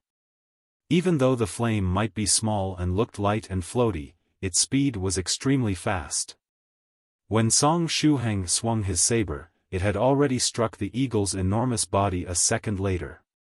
The eagle was unable to dodge at this time. Its body was way too big, and no matter how it tried to dodge, it could not escape from the flame.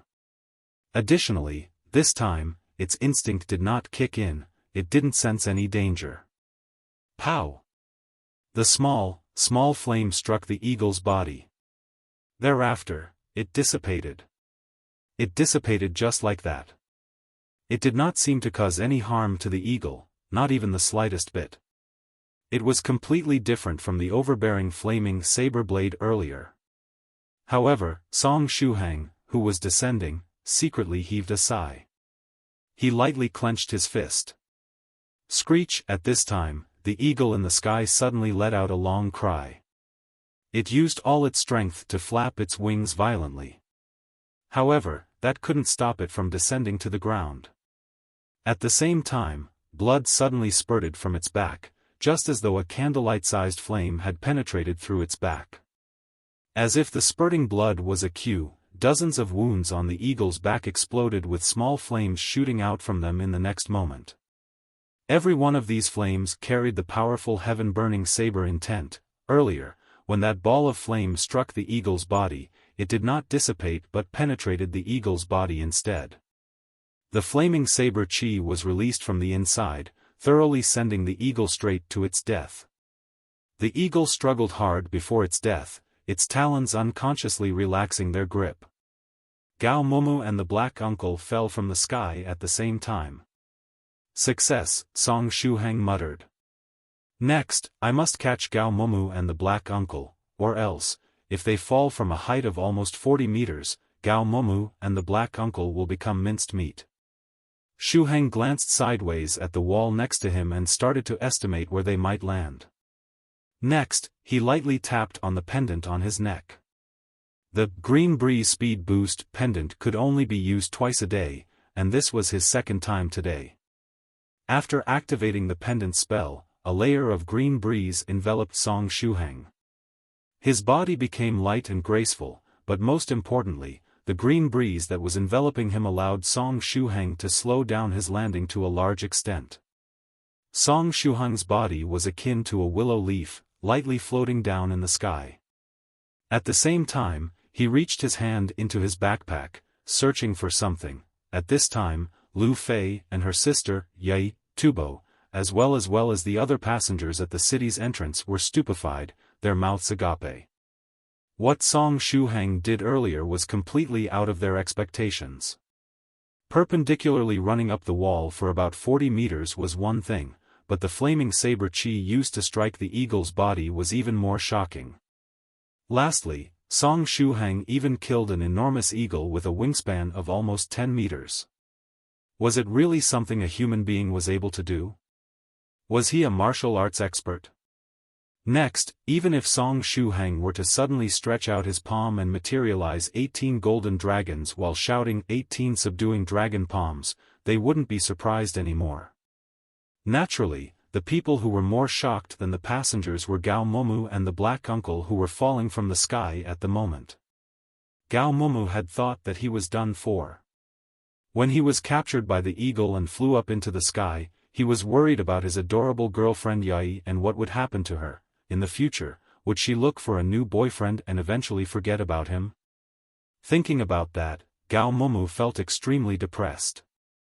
However, he didn't expect his roommate to suddenly transform into a superhero that could actually leap onto roofs and vault over walls, step on the eagle's back, and even generate flaming saber chi with nothing. Within a few minutes, an eagle with a wingspan of almost 10 meters got sent straight to his death.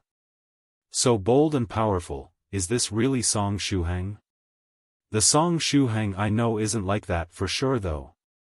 He couldn't have been captured and switched by aliens, right? Gao Mumu's emotions at this moment were practically like a huge tsunami. The first wave had not subsided, and a new wave was already rising. As compared to Gao Mumu's tsunami-like emotions, the black uncle's thoughts were a lot more simple. Help me. Save me, I don't want to fall to the ground, There was only one thought in the black uncle's mind: he didn't want to die, he wanted to survive the fall, and be safe. Within the sky, Gao Momu and the black uncle, together with the eagle's carcass, were falling at an extremely fast speed. Song Shuhang had the green breeze speed boost, hence he was falling slowly. The distance between both parties quickly became closer, from more than 10 meters to approximately 3. Now's the time. Song Shuhang took out a bundle of extremely long rope. He casually put it into his backpack after helping Gao Momu and the rest undo the ropes that tied them up not too long ago. He'd felt that objects such as ropes would come in handy in a place like the mysterious island eventually, and it so happened that he needed to use them now. The gorillas used only one long rope to tie Gao Momu and the rest up like rice dumplings at that time. This rope was rather long, and Song Shuhang only took one section of it. The entire rope would make one huge bundle that would not be able to fit into his bag. Next, Song Shuhang used the remaining chi and blood energy in his body and channeled them into his arms before throwing the rope in Gao Momu's direction with all his strength. Pow! Under the influence of chi and blood energy, the rope fell straight in the direction of Gao Momu. Thereafter, Song Shuhang shook his wrist. The rope was dexterously wrapped around Gao Momu. After the rope was coiled around Gao Momu, Song Shuhang secretly heaved a sigh of relief. He grabbed the other end of the rope and did the same thing once again, wrapping the black uncle up too. Hold on to the rope tight, or don't blame me when you fall down, Song Shuhang called out. Gao Momu and the black uncle hurriedly grabbed onto the rope firmly and tightly. Song Shuhang slightly squinted his eyes and chewed a chi and blood pill before swallowing it. A large amount of chi and blood energy entered Song Shuhang's body, replenishing the chi and blood energy consumed by the earlier, flaming saber. Below, the eagle that was stepped on by Song Shuhang, the one that had grabbed the slightly plump air hostess as well as the businesswoman earlier, was violently flapping its wings to regain altitude. As Song Shuhang was descending, he continuously adjusted his angle, attempting to land on the eagle's body. At this moment, the eagle had already climbed to the height of nearly 25 meters once again. With one hand grabbing onto the rope and with the help of the green breeze speed boost, Song Shuhang landed onto the body of the eagle. "You're going down," Song Shuhang shouted, focusing his chi and blood energy within his 4 apertures in his legs before stepping on the back of the eagle as hard as he could. The eagle was once again being used as a stepping stone. It let out a painful cry before descending once again. It violently flapped its wings in a bid to regain its altitude. At the same time, it turned its head and used its sharp beak to peck at Song Shuhang and the rest. Song Shuhang's left hand grabbed the rope tightly and his right wrist lightly flicked. He wanted to imitate Daoist priest Scarlet Heaven's saber intent once more and kill the eagle. Now, is it really fine to brazenly cheat like this? The flaming saber is a second stage saber technique, and this guy is only in the first stage realm. You're wrong, this isn't an ordinary flaming saber technique. A dignified male voice suddenly resounded. With a laugh, the owner of the voice said, "This saber technique made me think of a certain old friend I knew a long, long time ago. Using the ordinary flaming saber would be already considered a cheat, but if this isn't an ordinary flaming saber, wouldn't that make it even more of a cheat?" "Ha ha ha, you have a point there." The dignified male voice erupted in laughter. "Anyway, the annoying eagles are almost done being dealt with. Let's prepare to open the city gate." The owner of the dignified male voice hurriedly said, "Wait for a while. These 3 eagles are only the first batch for today, there is still another large group of them flying over. Weren't there only a few until now? Why are so many of them coming over today? This is pissing me off, I'm going to kill them all." The man with the dignified voice panicked. "Don't do that, these are precious experimental products. Killing 2 or 3 would allow us to have a good feast, but killing all of them is such a waste. We can chase away the remaining ones." "Alright, we'll chase them away then." Meanwhile, the flame tongues on the treasured saber broken tyrant in Song Shuhang's hand ignited again. It was the flaming saber's simplified version, flame tongue saber. Then, he swung his sword in the air and a small flame shot in the direction of the eagle's beak. Compared to the first attack, this one was much smoother and not as awkwardly executed. The flame immediately landed on the eagle's beak, sputtering as it transformed into dozens of candlelight-sized pieces of flaming saber chi, shooting towards the eagle's head. The eagle was completely unable to resist, and the flames that shot at its head created several holes in it, making it look like a sieve. "Ha, ha, ha." Song Shuhang was panting and gasping for air, the chi and blood energy within his body was entirely consumed once again. But at the same time, the chi and blood energy from the pill he'd taken earlier quickly replenished the chi and blood in his body. The eagle was slashed and fell from the sky. "Ah!" The air hostess and businesswoman, who were being held by its claws, let out a scream. At this moment, they were at the height of approximately 20 meters. Song Shuhang sighed. Next, he used all his strength to leap, pulling the rope wrapped around Gao Momu and the black uncle before leaping towards the wall at the side. This time, it was the black uncle and Gao Mumu's turn to scream. They got pulled along by Song Shuhang and ultimately landed on top of the second section of the wall. The landing wasn't easy and they rolled a few times upon impact, but they weren't hurt in the end. "You guys wait here." As soon as Song Shuhang finished his sentence, he jumped towards the falling eagle once again.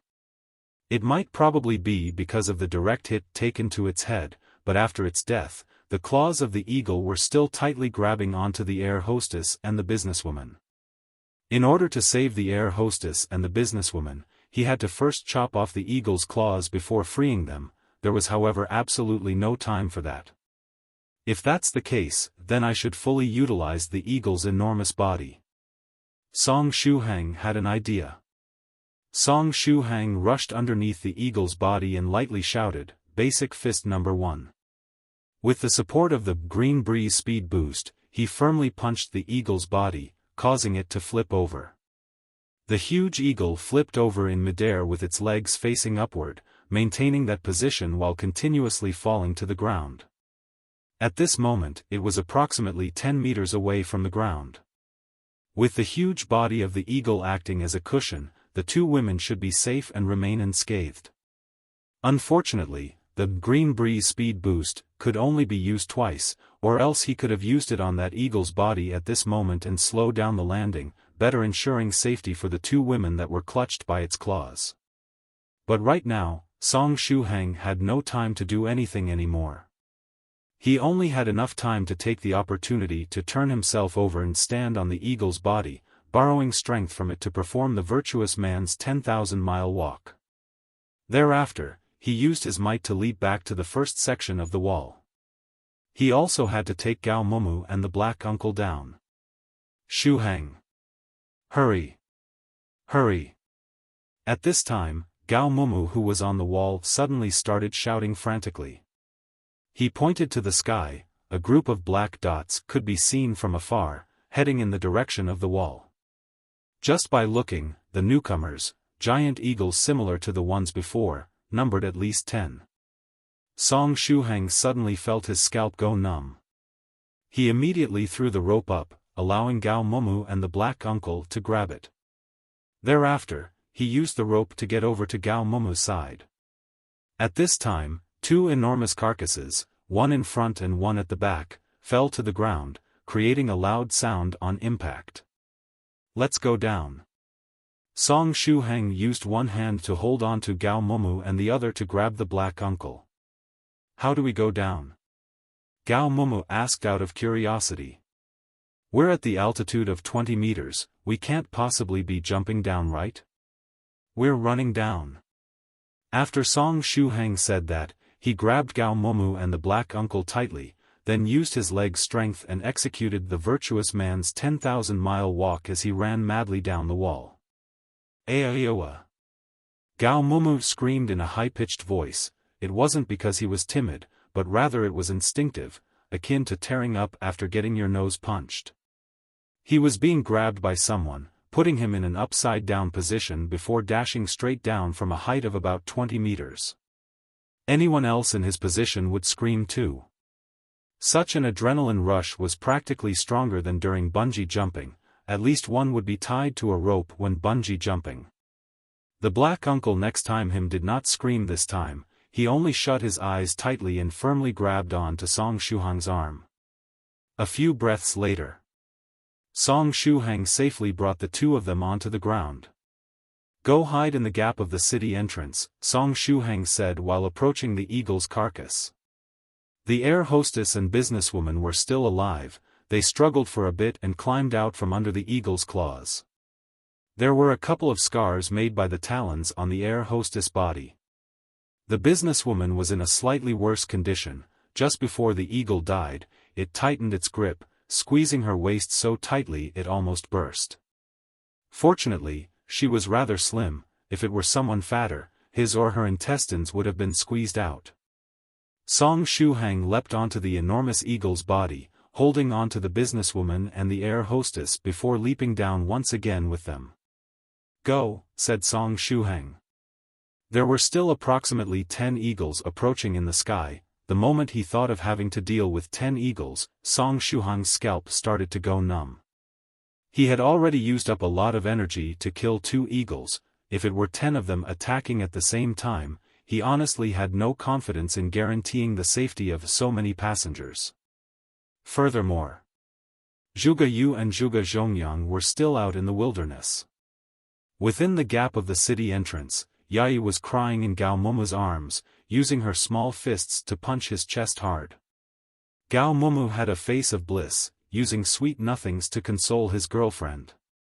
After the black uncle joined the rest of the passengers, his entire body was shivering. He was slightly more pitiful compared to the rest. The moment the gorillas saw him, they tied him up, and the moment the eagles saw him, he got captured once again. Today was definitely not his lucky day. After the businesswoman and the air hostess entered the gap of the city entrance, their faces wore an expression that clearly depicted that they had both received a new lease of life. "Stay here and don't move. There are more enormous eagles approaching in the sky," said Song Shuhang in front of the city entrance.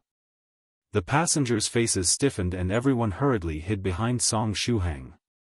Song Shuhang held firmly onto his treasured saber broken tyrant, fixing his gaze on the group of eagles in the sky that was getting nearer and nearer. "Speaking of which, am I forgetting something?" Song Shuhang thought to himself while standing in front of the city entrance.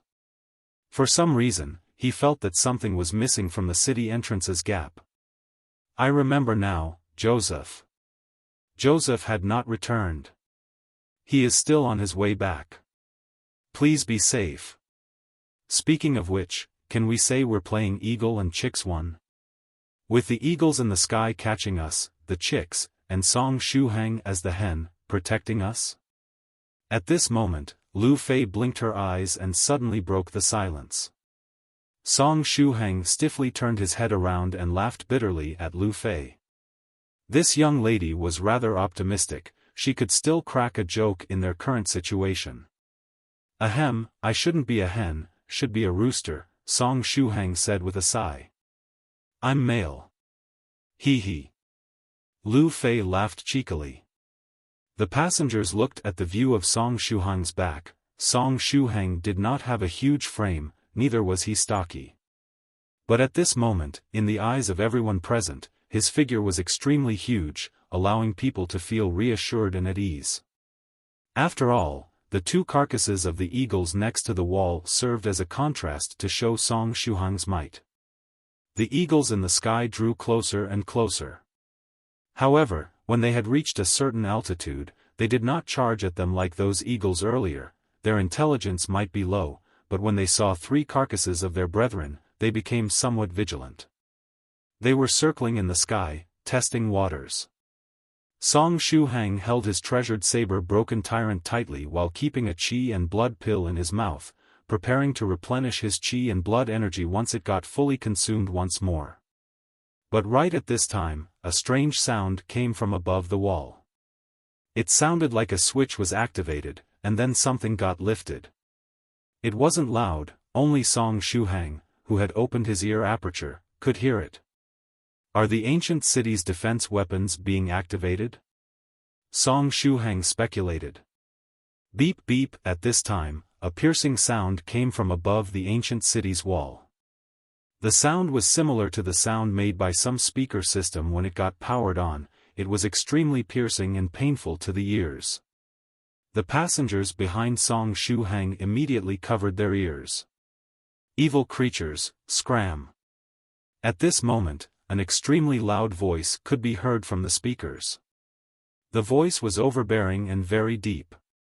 However, apart from being loud, the voice had no other special ability. Just as Song Shuhang was puzzled at it, the enormous eagles in the sky frantically flapped their wings and escaped as though they had heard something frightful. In the blink of an eye, the 10 eagles became nothing but small black dots in the sky and vanished. Song Shuhang was speechless. He felt that this change was too dramatic. Did the Lord of the ancient city get rid of the group of eagles via the speakers? From the looks of it, the Lord of the ancient city seemed to have noticed our presence. Song Shuhang pondered for a bit, then put away Broken Tyrant and turned his body toward the ancient city. Afterward, he cupped his hands and said, "Senior, thank you for helping us. Junior Song Shuhang is very grateful." Beep, a piercing high-pitched sound came from the speaker once more. Then, "Evil creatures, scram." It was still the loud, overbearing, and deep voice from before. Song Shuhang was speechless. *CK, don't tell me the evil creatures the Lord of the ancient city was referring to weren't the enormous eagles but us? Beep! Song Shuhang remained deep in thought for a while more, until he was interrupted as the high-pitched piercing sound came from the speaker for the third time. Evil creatures, scram. It was still that loud, overbearing, and deep voice. Damn it, so it was a replay of a sound recording that was on a loop. Chapter 295, Y/N. Just as Song Shuhang's heart was racing really hard, Tubo's voice could be heard from behind. Song Shuhang, quick, take a look, some handwritten words appeared on the metal gate.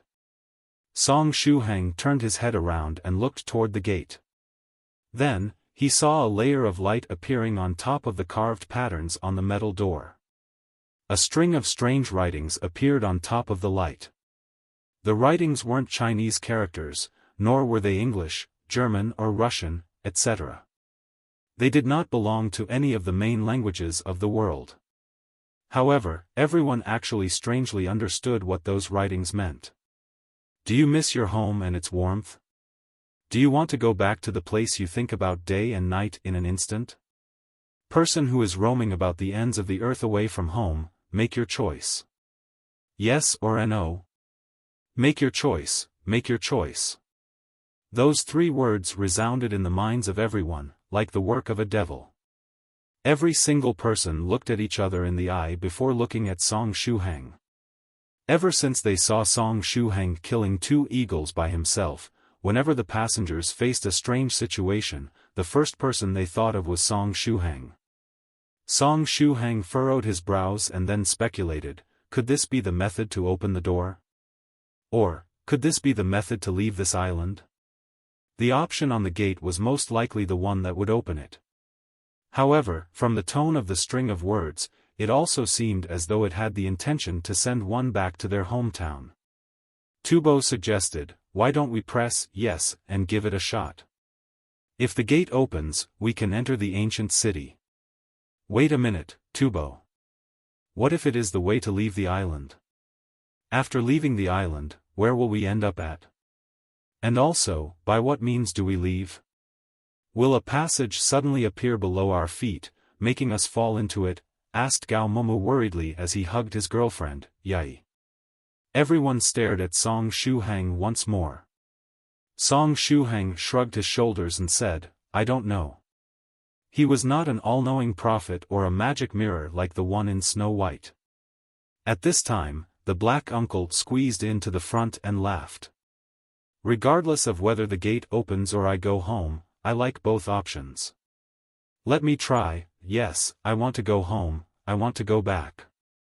As he was speaking, the black uncle used all his might to press yes with his palm. In the next moment, the black uncle suddenly felt warm from head to toe.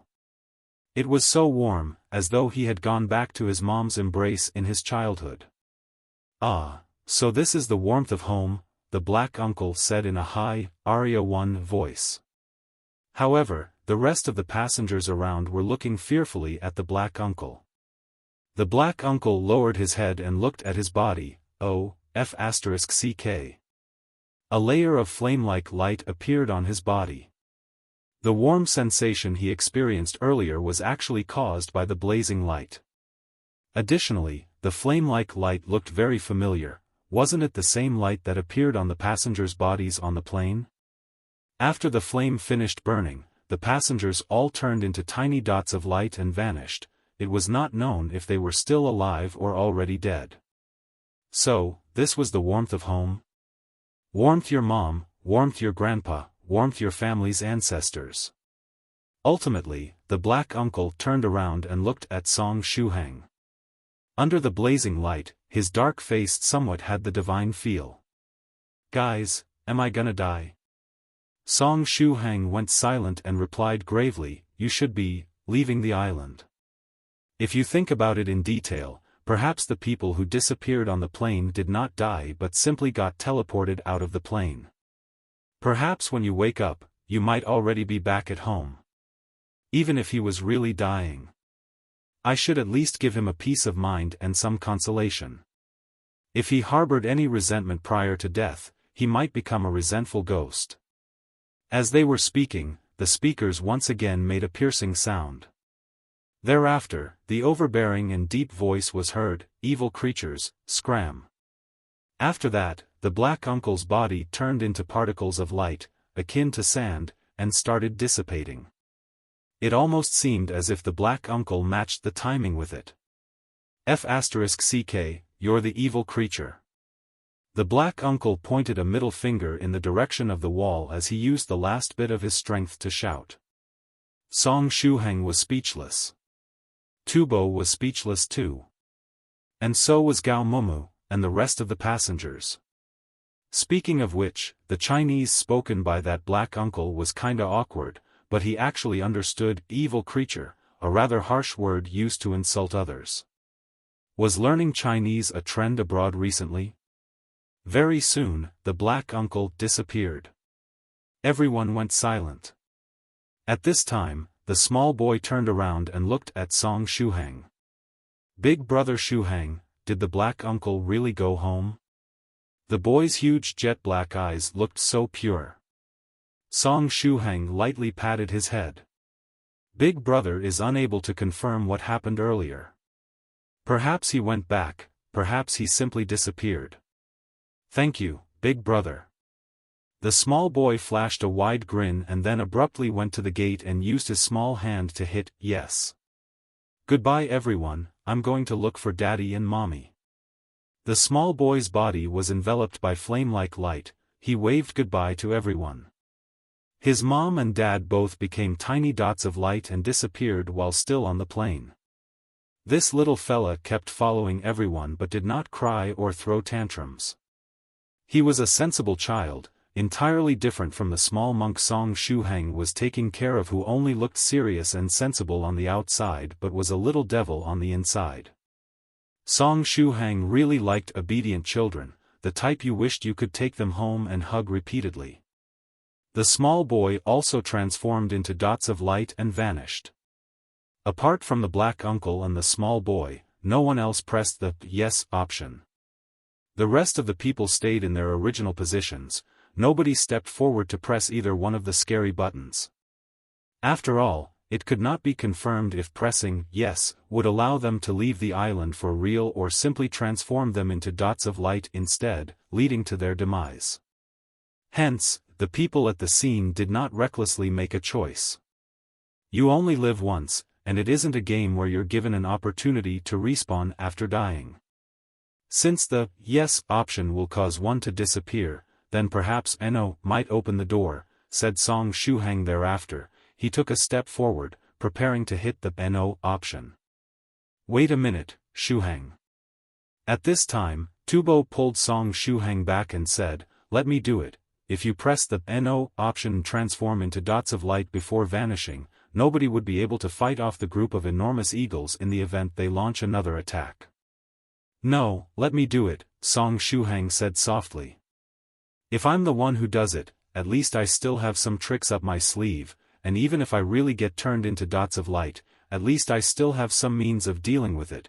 As they were speaking, a panting figure came running from outside of the city's entrance. It was Song Shuhang's disciple in name, Joseph. Teacher, I'm here. When teacher is in a fix, your disciple will toil for you. Joseph raised his hand as he said loudly. Thereafter, he ran as fast as he could in the direction of the gate and hit the No option. Joseph's daughter had already vanished on the plane. If he transformed into dots of light, he wouldn't mind it. Perhaps he could look for his daughter like that. If he did not get transformed into dots of light, then he would be with Song Shuhang for a little longer, which was not bad for him. Teacher. After Joseph hit the No option, he said, if we leave this place alive, will you agree to be neighbors with me when I move to somewhere near your house? Joseph took the opportunity to bring up his request. Previously, when he saw Song Shuhang punching the air, creating explosive sounds, he got very excited. He felt that if he could reach Song Shuhang's level in this lifetime, he would die with no regrets. But today, when he saw flames that swung from the saber into the sky, eliminating the eagles, he got fired up. Chinese martial arts could actually reach such a level. That wasn't as simple as martial arts anymore, it was practically at the level of superheroes. I must grasp the opportunity even if I need to be shameless. I need to think of a way to live near teacher's place, Joseph thought to himself.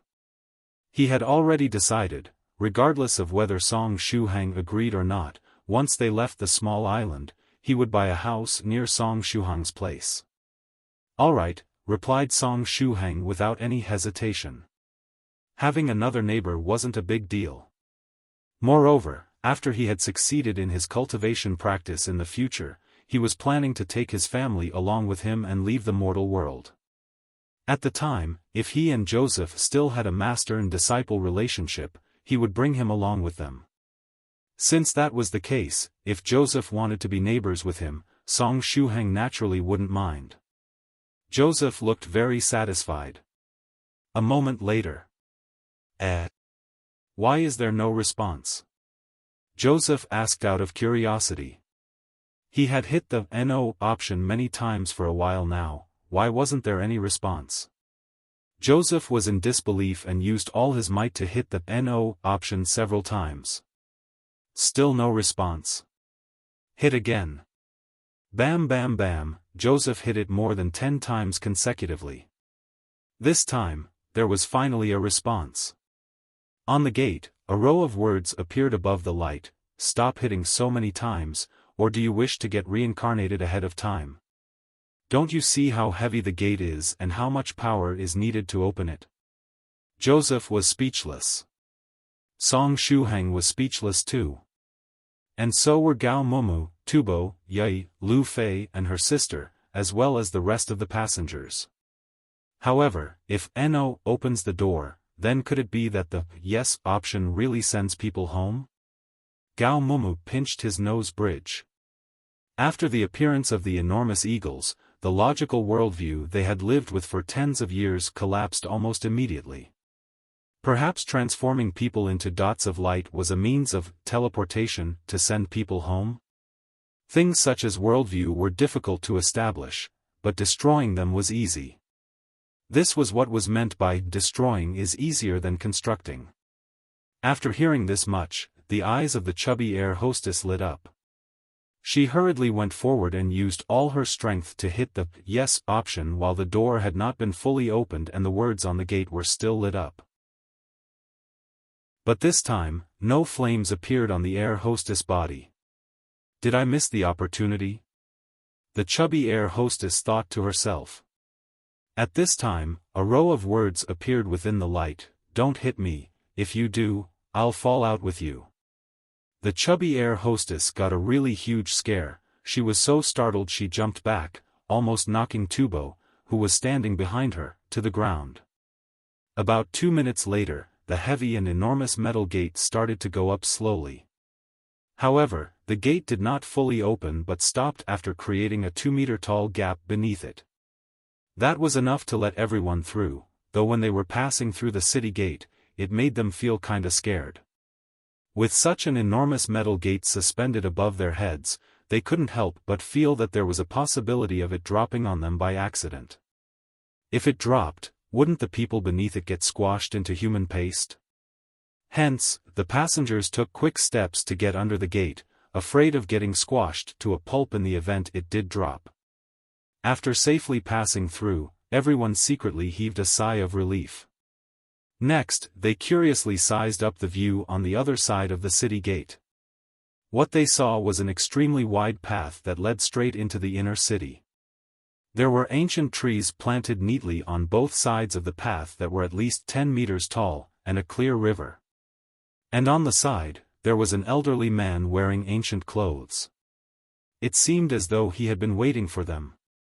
Behind the elderly man, there were 15 Herculean men. "Heroes who have come from afar, welcome to our place." The elderly man in ancient attire welcomed them cordially, shaking each and every one of their hands, starting from Joseph who was at the front. Such cordiality was hard for the passengers to accept in such a short period of time. But finally, when the elderly man shook Song Shuhang's hand, Song Shuhang slightly furrowed his brows. He had opened his eye aperture and could see everything in detail. Thus, he had closely observed the way the elderly man smiled, his posture, and his tone when he was shaking hands with each person, they were all the same. Especially when he said, "Welcome, welcome," the tempo of his speech scarcely changed. It made Song Shuhang instinctively think of the voice that was played from the speakers from above the wall. The elderly man was exactly like that, as if his whole person was on a loop. After shaking Song Shuhang's hand, the elderly man said excitedly, "Thank you, heroes, thanks to you, we successfully defended against the eagle's attack." After finishing his sentence, he clapped as hard as he could. Behind him, the 15 Herculean men followed suit and started clapping with all their might. Song Shuhang's feelings of doubt became more apparent. When the 15 men clapped, their movements were perfectly in sync, as if they were robots manufactured in the exact same way. There is no need to stand on ceremony, it was only self-defense. Song Shuhang was testing waters. He kept suspecting that this huge, mysterious island could be similar to an illusory reality. Hence, he wanted to test if the elderly man could hold a conversation with himself. If his reply did not make sense, that it was most likely an illusory reality. "Regardless, you are all heroes, we are extremely grateful." The elderly man was able to reply readily. Thereafter, he continued, "If it is okay with you guys, can we carry the bodies of the beasts into the city? Even though they always bring us a lot of problems, they are a delicacy. All of you must be exhausted, what you guys need is some nourishment to relieve your fatigue. You can make all the decisions here, and as you have said, our stomachs are rumbling with hunger. Also, is it possible for you to arrange a place for us to rest for a moment?" Song Shuhang asked. "No problem. Although we do not have anything else in the city, we do have a lot of vacant places for you to rest at." The elderly man laughed. Even though the ancient city was vast, most of it was empty land. As they were speaking, the elderly man lightly gestured and the 15 Herculean men walked out in an orderly fashion. 10 of them split into 2 groups that carried the carcasses of the 2 enormous eagles that Song Shuhang killed. The remaining 5 men walked along the wall towards the left, as they wanted to bring back the first eagle that Song Shuhang killed. "Follow me, I will bring all of you somewhere you can rest," said the elderly man in ancient clothes before turning around and leading the way. The passengers looked doubtfully at Song Shuhang. Song Shuhang answered, "Go ahead, we entered the city with much difficulty, we naturally gotta take a look." On their way, the elderly man was very cordial and enthusiastic as he kept introducing the majestic ancient city to Song Shuhang. He was very detailed in his explanations, even a stone tablet itself was explained clearly and logically, allowing people to fully immerse themselves in its history. The passengers felt as though they couldn't interrupt his speech. Song Shuhang and the elderly man talked and laughed, nodding their heads in agreement. Thereafter, as they continued talking, suddenly Song Shuhang smiled and said, "Mister, have you taken a dump?" "Huh, indeed little friend, you think so too?" The elderly man laughed. "The conversation doesn't flow." Song Shuhang pondered and tried asking a more impolite question, "Mister, is your mom a monkey?" For that question, Song Shuhang's enunciation was indistinct and he spoke at a faster speed. In case something went wrong, he could explain that he got tongue-tied and what he meant to say was, "Mister, do you have monkeys here?" The surrounding passengers were dumbfounded, they didn't know what Shuhang was up to. However, the elderly man seemed not to have heard what Song Shuhang said, he merely maintained the smile on his face. He even cordially held onto Song Shuhang's hand and continued to introduce the willow trees in front of them to Song Shuhang in a friendly way. "Come here, hero. Look at how healthy the willow trees are. Don't look down on them, they have a long history of about 100 years. It is said that by picking their new buds every year and mixing them with some medicinal herbs, you'd be able to concoct a great tea that helps to strengthen one's body." My question got ignored. But the conversation still doesn't flow. Song Shuhang felt somewhat apologetic, but cordially tested waters again. "Your dad is a gorilla. Haha, you think this willow tree is not bad too, right?" The elderly man in ancient clothes touched his beard while admiring the tree. Song Shuhang nodded his head with a face full of admiration. "You're an African monkey." "Ha ha, what you said makes sense." The elderly man laughed. The rest of the passengers were dumbfounded. They kept pulling at their ears, wondering if Song Shuhang's ears had problems. Or could it be the elderly man's ears instead? Or was it simply both? Perhaps everyone in the world was having problems? Indeed, the entire conversation went downhill. Song Shuhang used all his strength to rub his face. There was indeed something wrong with the elderly man before his eyes. He was obviously operating according to some sort of prearranged script. At the entrance of the city gate, the elderly man's replies were coherent. It was apparent that he was the same as chatbot AIs, picking up keywords and the other party's facial expression to choose the appropriate reply. After entering the city, the elderly man activated the next mode, introducing the city.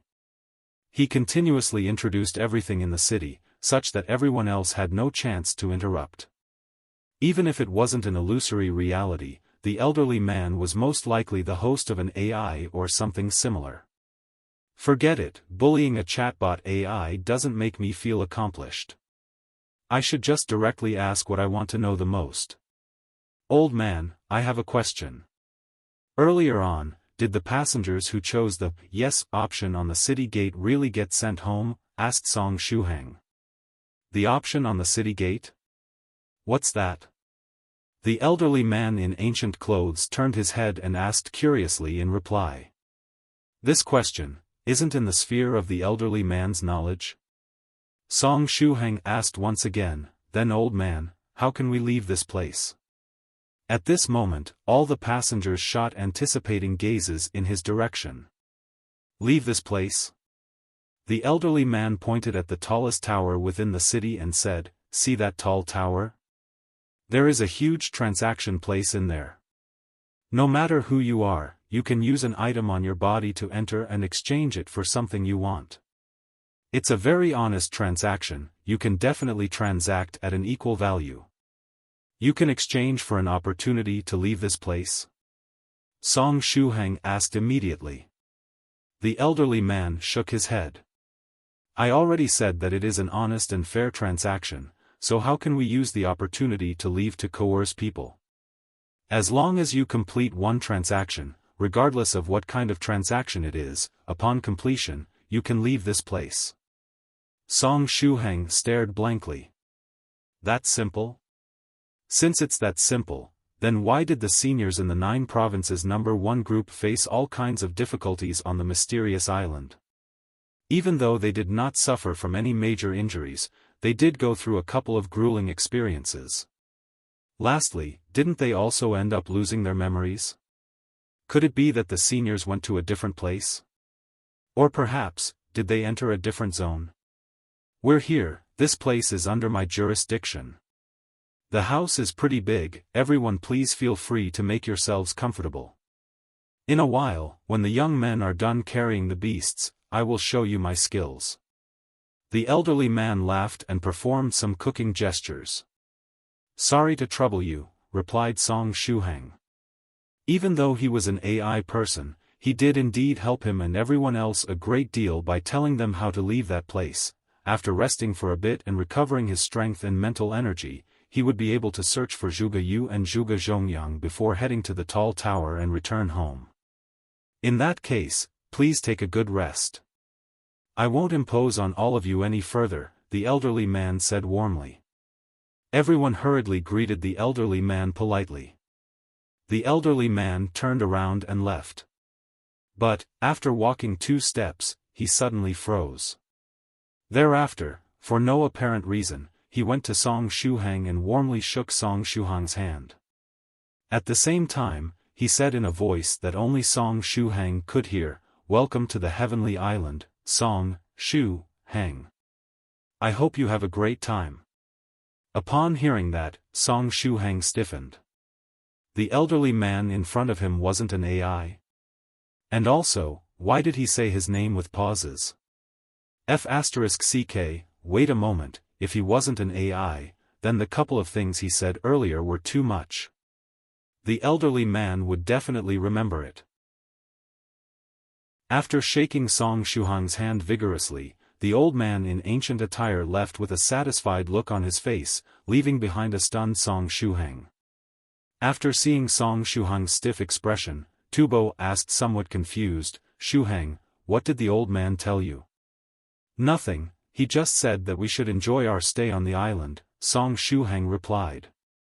"That's it?" Tubo was even more confused. "Then, why do you have the face of someone that just got butt raped?" Song Shuhang patted Tubo's shoulder and said, "Tubo, once we go back, you should properly attend the language and literature class. The metaphor you used just now was very inappropriate." Tubo was speechless. At this time, Gao Momu said, "Shuhang, do you believe the words of the old man? Do you really think it's possible to leave the island by carrying out a transaction inside the tall tower in the ancient city?"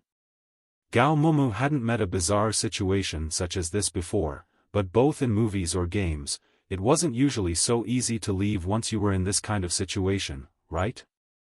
With a smile, Song Shuhang said, "Whether it's true or not, we'll find out once we arrive there." They wanted to leave this strange island, therefore, no matter if the old man in ancient attire was telling the truth or not, they would have to go in the tall tower and confirm it personally. Everyone nodded silently and gazed toward the tall tower in the ancient city. At this time, the businesswoman asked curiously, "You just said that the person inside the tower would conduct a fair transaction with us, right? However, we have nothing with us to make an equivalent transaction right now." After the plane crashed, they came out of the wreckage with great difficulty just to meet that weird troop of gorillas. Therefore, most of their belongings were still on the airplane, and they had next to nothing with them at this time. As soon as the businesswoman finished talking, the complexions of many passengers changed. The air hostess checked the things on her body and found a business card, a credit card, a handkerchief, a mobile phone, some keys, and other useless stuff. With a bitter expression, she asked, "Will they accept this stuff when carrying out the transaction inside the tower?" She wasn't the only one in such a situation. A lot of passengers had bitter expressions on their faces after searching their bodies. It seemed that the stuff they found wasn't much better than that of the air hostess. It was unlikely that they would accept this junk in that mysterious tower and carry out a transaction for it. A female passenger asked weakly, "Should we return to the airplane and take our things back? And how are we supposed to return to that place? Don't forget the scary huge eagles in the sky and the big lizard in the forest," the chubby man that had challenged the gorillas at a breakdance competition said with a bitter smile on his face. "Also, don't forget about those strange gorillas. After all, they had a very high intellect. Maybe they already stole all the things we left on the airplane." The crowd could only heave a deep sigh after recalling those gorillas. Try not to overthink things, okay? For now, just try to eat something and recover your strength. Later, we'll go and take a look at that tower. Perhaps the things we have with us would be enough to make the transaction, Song Shuhang said calmly. Since they entered the ancient city, Song Shuhang had been wondering why the mysterious island, or heavenly island if you wish, allowed all these mortals to enter its domain. At first, he was of the idea that only he was the objective of the heavenly island, and that these passengers were nothing but innocent bystanders drawn in by mistake. It's not like Song Shuhang had delusions of grandeur. In fact, he was the only cultivator on the plane, and if the heavenly island was aiming at someone, he was the most likely target. But after pondering for a moment, he realized that there was something wrong with his logic. If he was the sole target, the heavenly island could have dragged him here alone. And even if the island couldn't do anything of the sort, it was surely capable of making everyone else disappear and leaving only him on the plane. Then, why did the island bring all these passengers here? What use did they have? Therefore, as soon as he heard the old man mention the transaction in the tall tower, Song Shuhang had an epiphany. Was it possible that the heavenly island was interested in the things these passengers were carrying with them? However, we don't have anything of value with us. The air hostess was of the idea that no one would want to make a transaction for this junk. Don't panic. Let's take a look at the tower and see how it goes. Perhaps our bodies are hiding some treasure that even we are not aware of. Shuhang tried to comfort everyone. All the passengers calmed down and started to recover their strength silently. Some of them would secretly shoot a glance at Shuhang from time to time. When he killed those huge eagles earlier, he left a very deep impression on them. Just like Joseph, they too wished to learn something from Shuhang, even if it was only a small move. However, they weren't as shameless as Joseph, and they didn't know how to approach him without looking awkward. Anyway, it wasn't a big deal. Since they already knew him, they had all the time to become friends with him after leaving this island. Many of the passengers were of the same mind. Gao Momu, Tubo, and the others that had a good relationship with Shuhang didn't want to make things difficult for him right now. After all, they knew him well and usually passed a lot of time with him. They could save questions for later. Around 10 minutes later, the old man in ancient attire returned. This time, he was wearing an apron and holding two big choppers in his hands. He was covered in blood and had a fearful smile on his face. After seeing the old man, many of the female passengers recalled certain scenes in horror movies and started to shriek. The old man didn't bat an eye and kept his fearful smile. Afterward, like those NPCs in games, he said, "Dear heroes, those 3 birds have been cooked. I'll have them delivered here in a while. I hope every one of you will enjoy the dish." As soon as he finished speaking, 5 stocky men appeared from the rear. They were carrying 2 big pots overflowing with a strong meat soup aroma. Just smelling this aroma made one's mouth water. After seeing that they were here only to deliver the dish, the passengers heaved a sigh of relief. However, they were still looking at the old man vigilantly. The corner of Shuhang's mouth twitched. This old man was doing it on purpose. What a wicked hobby. Shuhang was sure that the old fogey was very pleased after seeing the scared passengers. The 5 men put the 2 big pots on the ground and gave a big bowl of meat soup to the starving passengers. The hungry and tired passengers were immediately captivated by the meat soup. As soon as they received the bowl, they started to gulp it down without even wondering whether there was something weird inside or not. Shuhang was about to warn Tubo and Gao Momu when he saw them drink the soup at lightning speed. He heaved a sigh and took the bowl of meat soup. Then, he said to the old man, "Old man, why don't you eat with us?" The old man grinned and gnashed his teeth, saying, "It's really a pity, but I'm vegetarian. I don't eat meat." "It's fine if you're a vegetarian, but why are you gnashing your teeth?" Shuhang smiled and gently put the bowl of meat soup on a side. "Don't worry. There is nothing weird inside the meat soup. You can consider it some sort of compensation," the old man in ancient attire said in a low voice. "I still prefer not to eat it," Shuhang replied honestly. He didn't know who this old man was, and he couldn't casually eat the meat soup while ignoring the consequences. "Forget it then. I'll still keep the soup, just tell me if you want to eat it." As if he had already foreseen Shuhang's answer, the old man in ancient attire simply received the bowl of meat soup. Afterward, he threw the bloody apron on a side. He quietly waited till the passengers were done eating and said with a smile, "Dear heroes, you've already rested, right? In that case, I'll bring everyone to the tall tower in the ancient city to carry out the transaction." The passengers unconsciously patted their bellies. It was clearly a very ordinary-looking meat soup, but they were completely full after eating it. Moreover, their bodies were brimming with energy.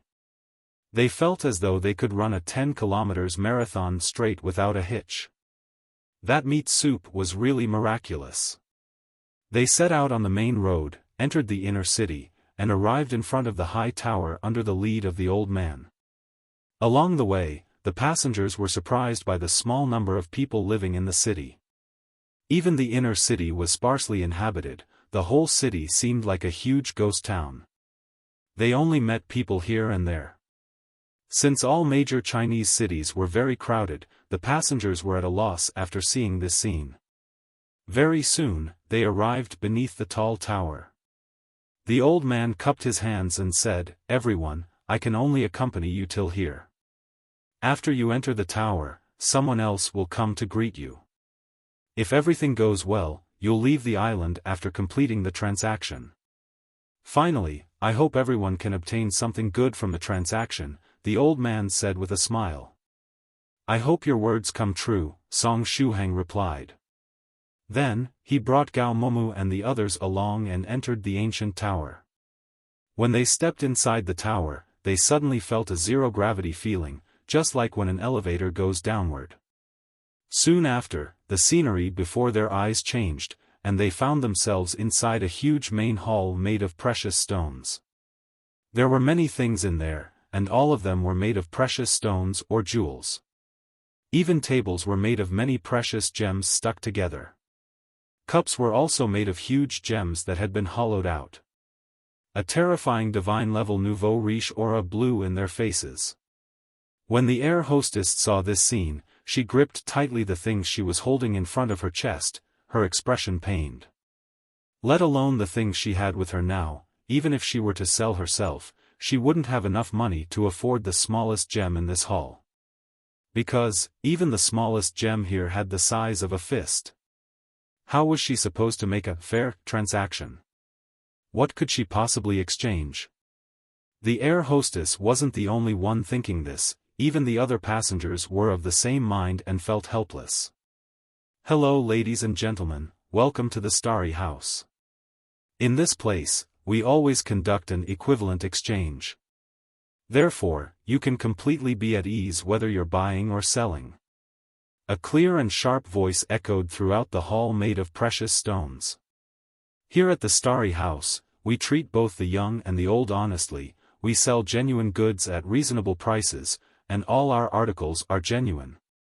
If you find a defective article, you'll receive 10 times its worth as compensation." Song Shuhang. When the Starry House used the same cheap slogans as street vendors, their reputation plummeted in everyone's eyes. "Everyone, be at ease. The interface to carry out the transaction will soon appear before you. We'll perform an equivalent exchange and allow you to see which articles you can use to make the transaction and what you'll receive in exchange. The articles will be equal in value, and the transaction will also be completely fair."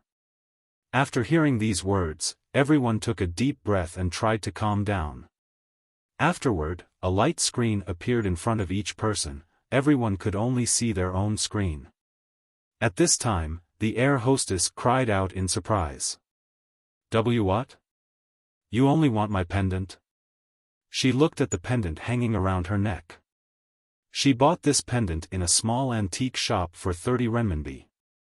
She didn't know if it had any special meaning, but since she found the small wooden fish attached to it cute, she decided to buy it. Never would she have expected that the Starry House would settle on this gadget to carry out the transaction. Was this wooden fish some kind of treasure?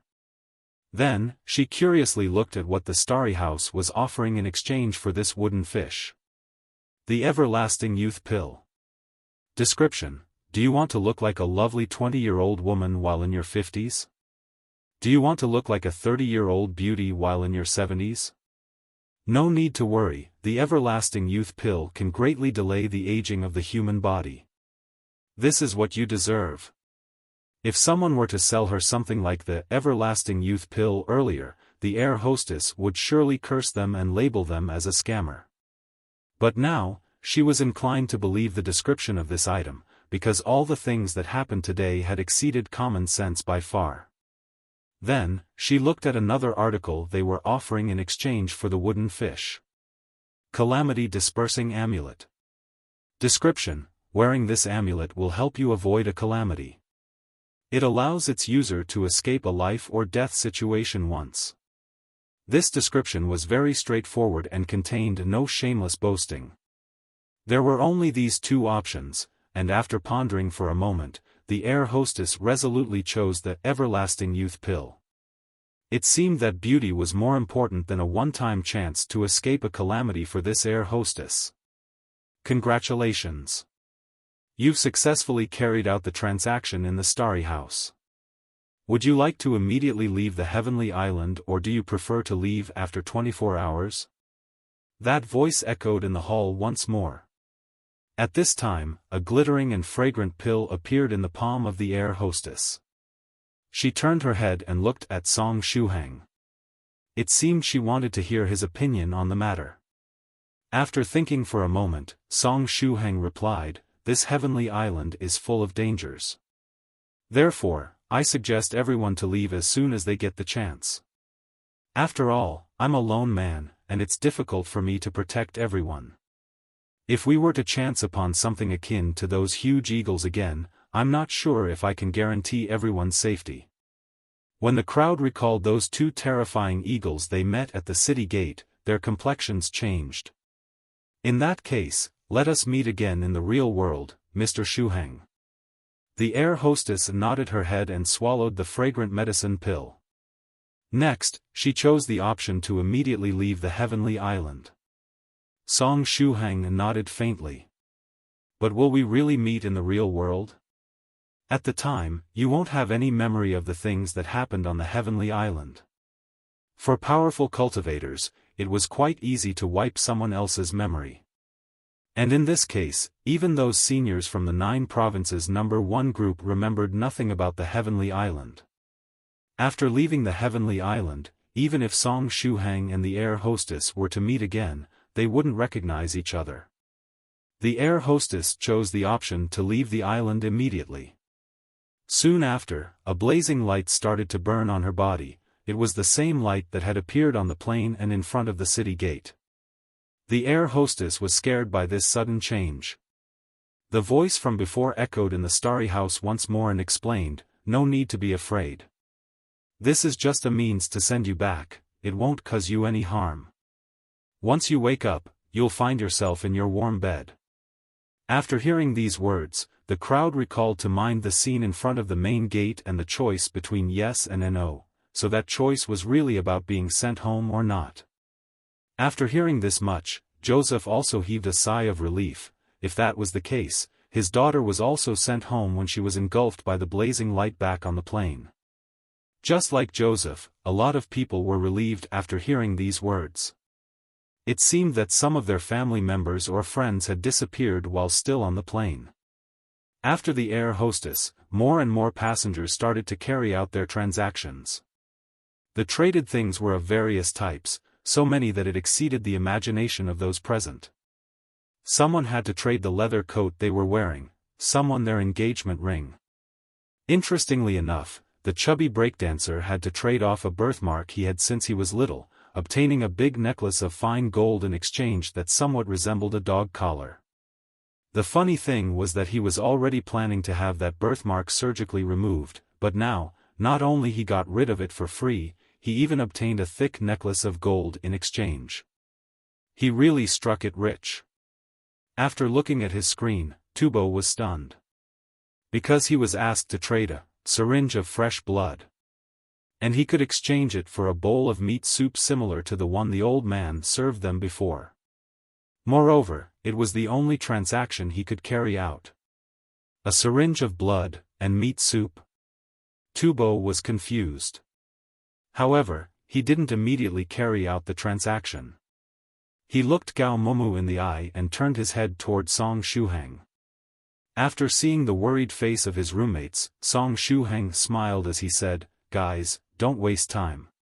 Complete the transaction and quickly leave the island." "What about you?" Gao Momu asked. From the way Shuhang was speaking, it seemed he didn't want to leave just yet. "Don't forget about Zhuge Zhongyang and Zhuge Yue. I have to look for them," Song Shuhang continued with a smile. "Don't worry. As soon as I find them, I'll come back to this place and leave." "I see. In that case, make haste, all right?" Tubo said. Song Shuhang nodded with a smile. Tubo took a deep breath and accepted the transaction. Then, a delicious bowl of meat soup appeared in his hands. Afterward, he was covered in flames and disappeared. Gao Mumu, Yai, Lu Fei, and Lu Fei's elder sister also completed their transactions and disappeared like Tubo. Finally, only Song Shuhang and Joseph were left in the starry house. "Teacher, let me accompany you," Joseph said excitedly. He had decided to closely follow his teacher and witness his incredible power. "You should also go back," Song Shuhang said with a smile. "Otherwise, we won't be happy neighbors when the time comes." After hearing Song Shuhang's words, Joseph heaved a sigh. Then, he completed his transaction and changed into particles of light, disappearing. Now, only Song Shuhang was left in the starry house. Song Shuhang heaved a deep sigh and showed the middle finger to this hall made of precious stones. Then, he put his hands in his pockets and left the place without any hesitation. When he left the hall, he felt that zero-gravity feeling once more. In the next instant, he reappeared at the entrance of the tall tower. "Oh, little friend Song Shuhang, how come you didn't carry out the transaction and left?" After seeing Song Shuhang, the old man in ancient attire wasn't surprised and laughed foolishly. "Old man, what's the point of asking if you already know the answer?" Song Shuhang furrowed his brows.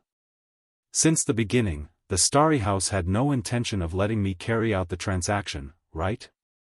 When he was inside that hall, everyone had an interface in front of them to carry out the transaction, everyone except Song Shuhang. This happened even if he had many treasures with him." Song Shuhang was absolutely sure that it was intentional. He. The old man in ancient attire laughed joyfully. Then, he took out that bowl of meat soup once more and said, "Won't you eat it?"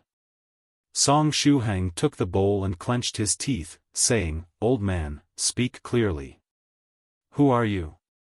What do you want from me? If I were to tell you that you couldn't carry out the transaction because you didn't eat the meat soup, would you believe it?" The old man heartily laughed. Song Shuhang gave him a supercilious look. "Drink it while it's hot. Anyway, if I had evil intentions, I could just make you drink the soup through unconventional means." The old man laughed foolishly. Song Shuhang gritted his teeth and grabbed the bowl of meat soup, starting to drink it. "You can talk now, right? Who are you?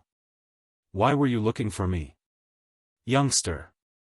This is actually a good question," the old man in ancient attire said with a smile. Next, the old man stretched his hand and tapped on his forehead. His gray hair disappeared, leaving behind a smooth and shining bald head. Afterward, his humpback also disappeared and his back straightened, his face also changed. In the blink of an eye, it changed into a heroic face with starry eyes and slanted eyebrows. But none of them were enough to overshadow the elegance of this person. "Young benefactor. I'm the same 9 lanterns you enjoyed 300 years ago," the bald girl in front of Song Shuhang said with a smile on her face as she joined her palms together. "PFFF." Song Shuhang immediately spurted out all the soup in his mouth. The bald lady before his eyes joined her palms together and looked gratifyingly at the scene of Song Shuhang spitting out his meat soup. "Sister, wait. I think you recognized the wrong person," Song Shuhang hurriedly said. He looked at the bald lady before his eyes. She had slanted eyebrows and starry eyes, yet her air of elegance was hard to conceal. It was indeed that 9 lanterns monk from Lady Onion's memories.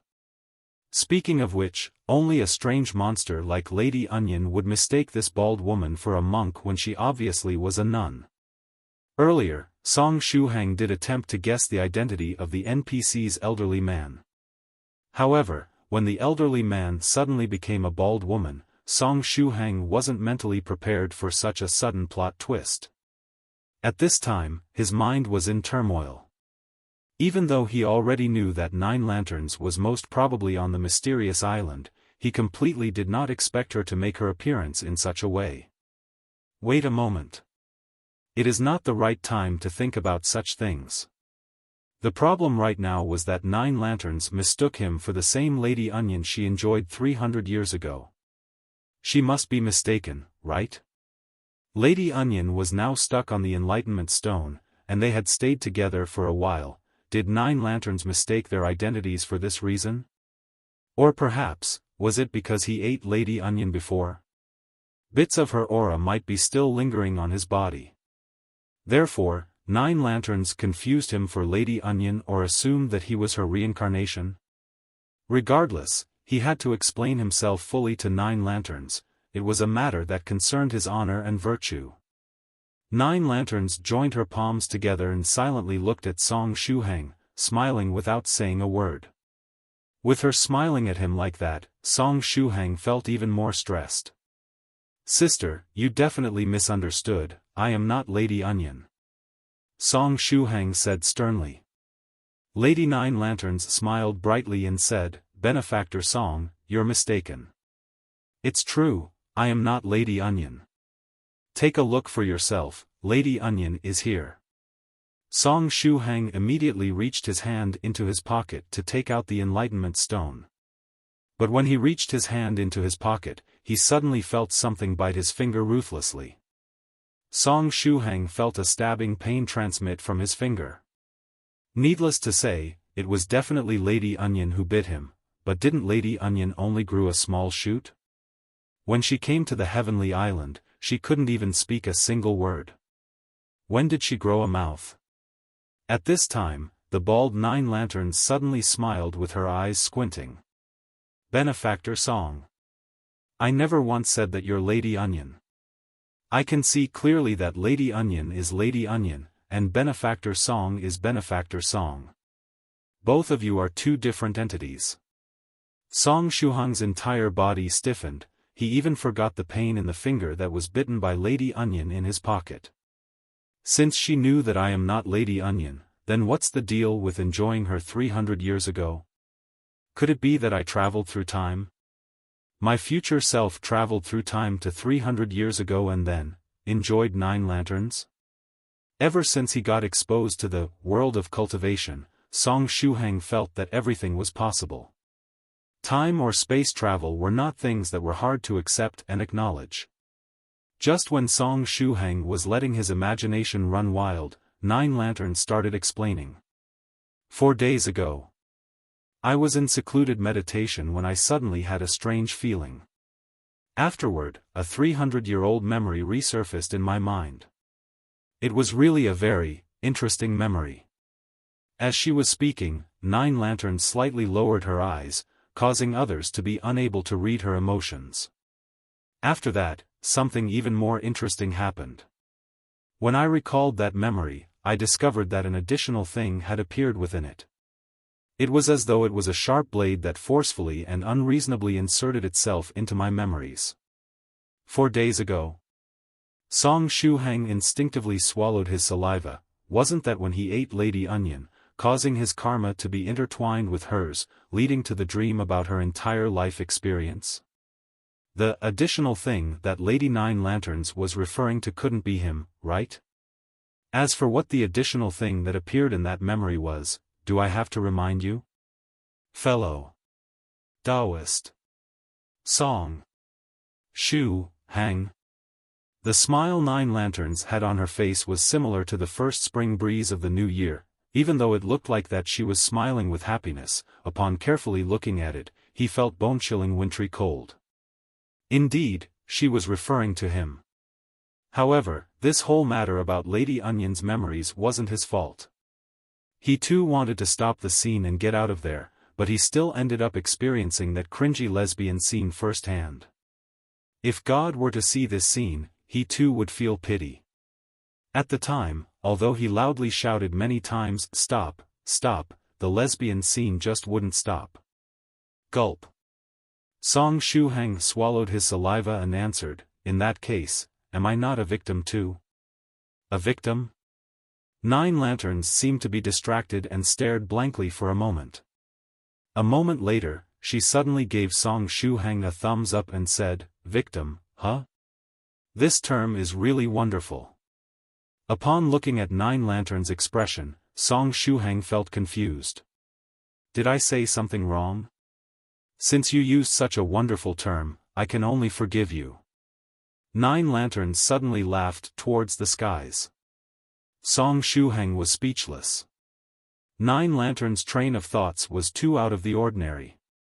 Song Shuhang realized that even though he was somewhat used to the train of thoughts of the seniors in the Nine Provinces number 1 group, he still could not keep up with Nine Lanterns.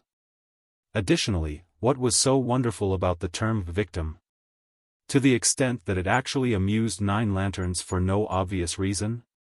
Don't make that strange face, let this matter go. Whatever happened before, just let it disappear from your memories. Nine Lanterns patted Song Shuhang's shoulders and smiled. In a mere instant, she switched from being sinister to being light-hearted and happy. Song Shuhang really could not adapt to these changes. I understand, sister.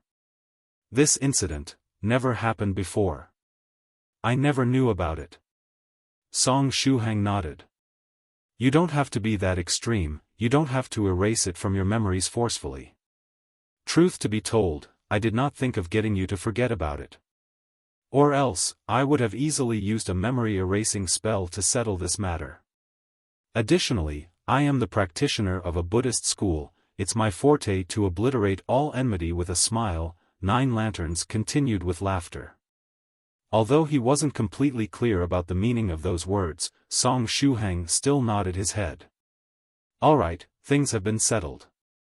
Go to the Starry House and make a transaction, then you can leave the Heavenly Island, Nine Lanterns said with a careless smile. That's it? Song Shuhang asked puzzledly. Yeah, that's it. I am a straightforward and blunt person. I'm never sloppy, and I don't beat around the bush when I deal with things. Nine Lanterns patted her own chest, and the two large pectoral muscles, in the eyes of Lady Onion, shook. So, can I really leave? Song Shuhang asked cautiously. Go ahead, goodbye. Nine Lanterns waved her hand. Song Shuhang scratched his head. After a long pause. I can't leave yet. Song Shuhang forced a smile. Zhuge Zhongyang and Zhuge Yue were still on the Heavenly Island. Regardless of whether they were dead or alive, Song Shuhang should at least look for them. If they were still alive, he ought to do his best to bring them safely to the ancient city. Oh? Could it be that fellow Daoist Song wants to live on the Heavenly Island? Nine Lanterns suddenly asked joyfully. Song Shuhang remained silent for a moment before he answered, Ahem, I still have two friends who are still on the Heavenly Island. We got separated the moment we entered the island. I want to look for them before leaving. Oh, you still have friends on the Heavenly Island? Nine Lanterns pinched her clean and shiny chin. Do you need my help to locate them? I have quite a few tricks up my sleeve. Song Shuhang naturally hoped to receive Nine Lanterns' help. Even though he didn't know what her identity was on the Heavenly Island, he felt that she must be a person of high status. If he had her help, looking for the Zhuges would be much easier. However, when Nine Lanterns got so exhilarated that she took the initiative to warmly offer her help, Song Shuhang faintly sensed that something was amiss. Forgetting about the past and forgiving him was one thing. After all, Nine Lanterns was the virtuous member of a Buddhist school, and the fact she had forgiven him could be attributed to her teachings. But now, her warmness seemed somewhat fishy. It made people feel that she was trying to curry favor. Or perhaps he was just misjudging her character. Song Shuhang thought about it and tried asking, Great Master Nine Lanterns, do you need my help for something? If you do, you can tell me directly. You think too much, I don't want anything. I'm only bored as I have nothing to do, hence I was thinking I might as well accompany you to stroll around the Heavenly Island. After all, I'm considered half the owner, since you're here as a guest, bringing fellow Daoist around the island is part of my duties. Nine Lanterns laughed. Also, you can just call me Nine Lanterns. In that case, sorry to trouble you, Miss Nine Lanterns, answered Song Shuhang, regardless of what motives 9 Lanterns had, all he wanted to do was look for the 2 siblings, Zhuge Yue and Zhuge Zhongyang. Thereafter, he would bring them to the tall tower in the ancient city and complete the transaction before leaving the heavenly island. It didn't matter if his memories were sealed or erased, he wanted to have absolutely nothing to do with the heavenly island and stay as far as possible from it, preferably just like the distance between the earth and the sky. After Song Shuhang finished his sentence, 9 Lanterns gave him a thumbs up and said, "The term miss is awesome. I like it." Song Shuhang was speechless. Just what did he need to do to keep up with 9 Lanterns' crazy train of thoughts? 3 minutes later, Song Shuhang and 9 Lanterns returned to the city gate. That enormous city gate was still open to about the height of 2 meters. It did not look like it was going to close. Could it be that 9 Lanterns already knew that I was going to leave, hence she decided that she might as well not close the city gate?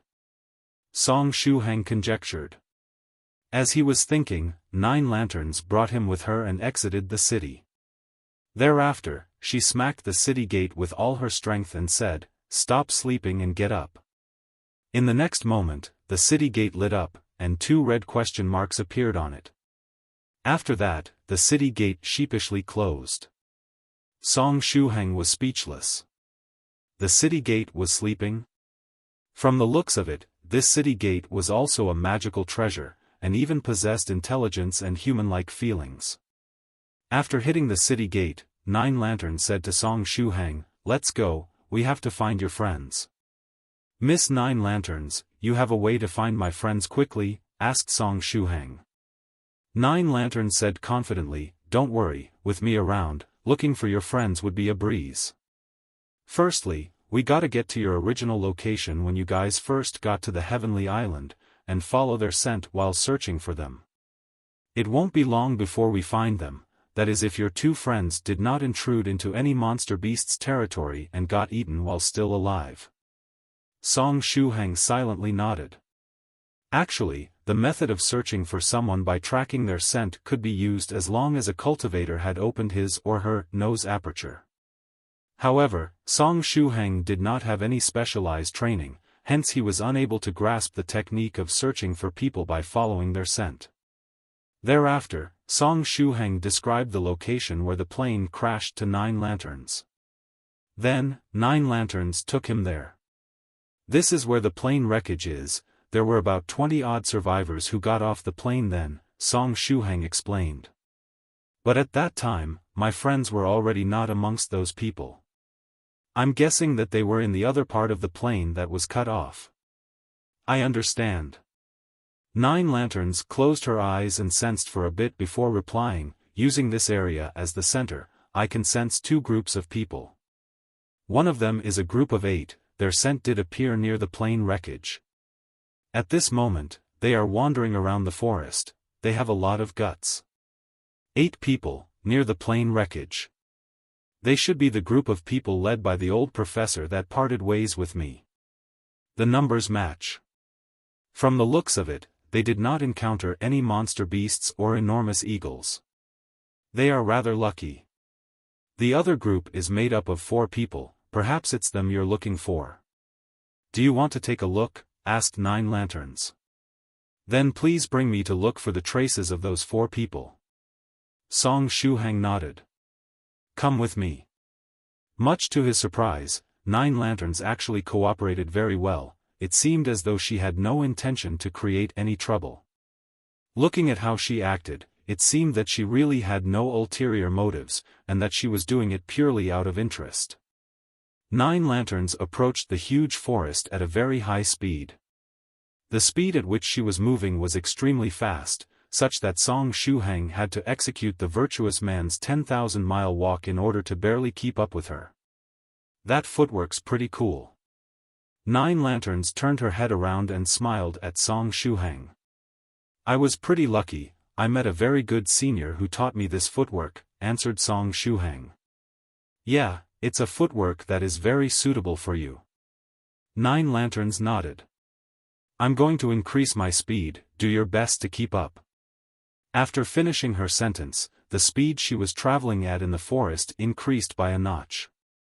Song Shuhang used all his might to execute the virtuous man's 10,000-mile walk footwork and managed to stay near 9 lanterns with much difficulty. Not bad, you could actually keep up. 9 lanterns turned her head around and smiled at Song Shuhang. I'm already doing my best.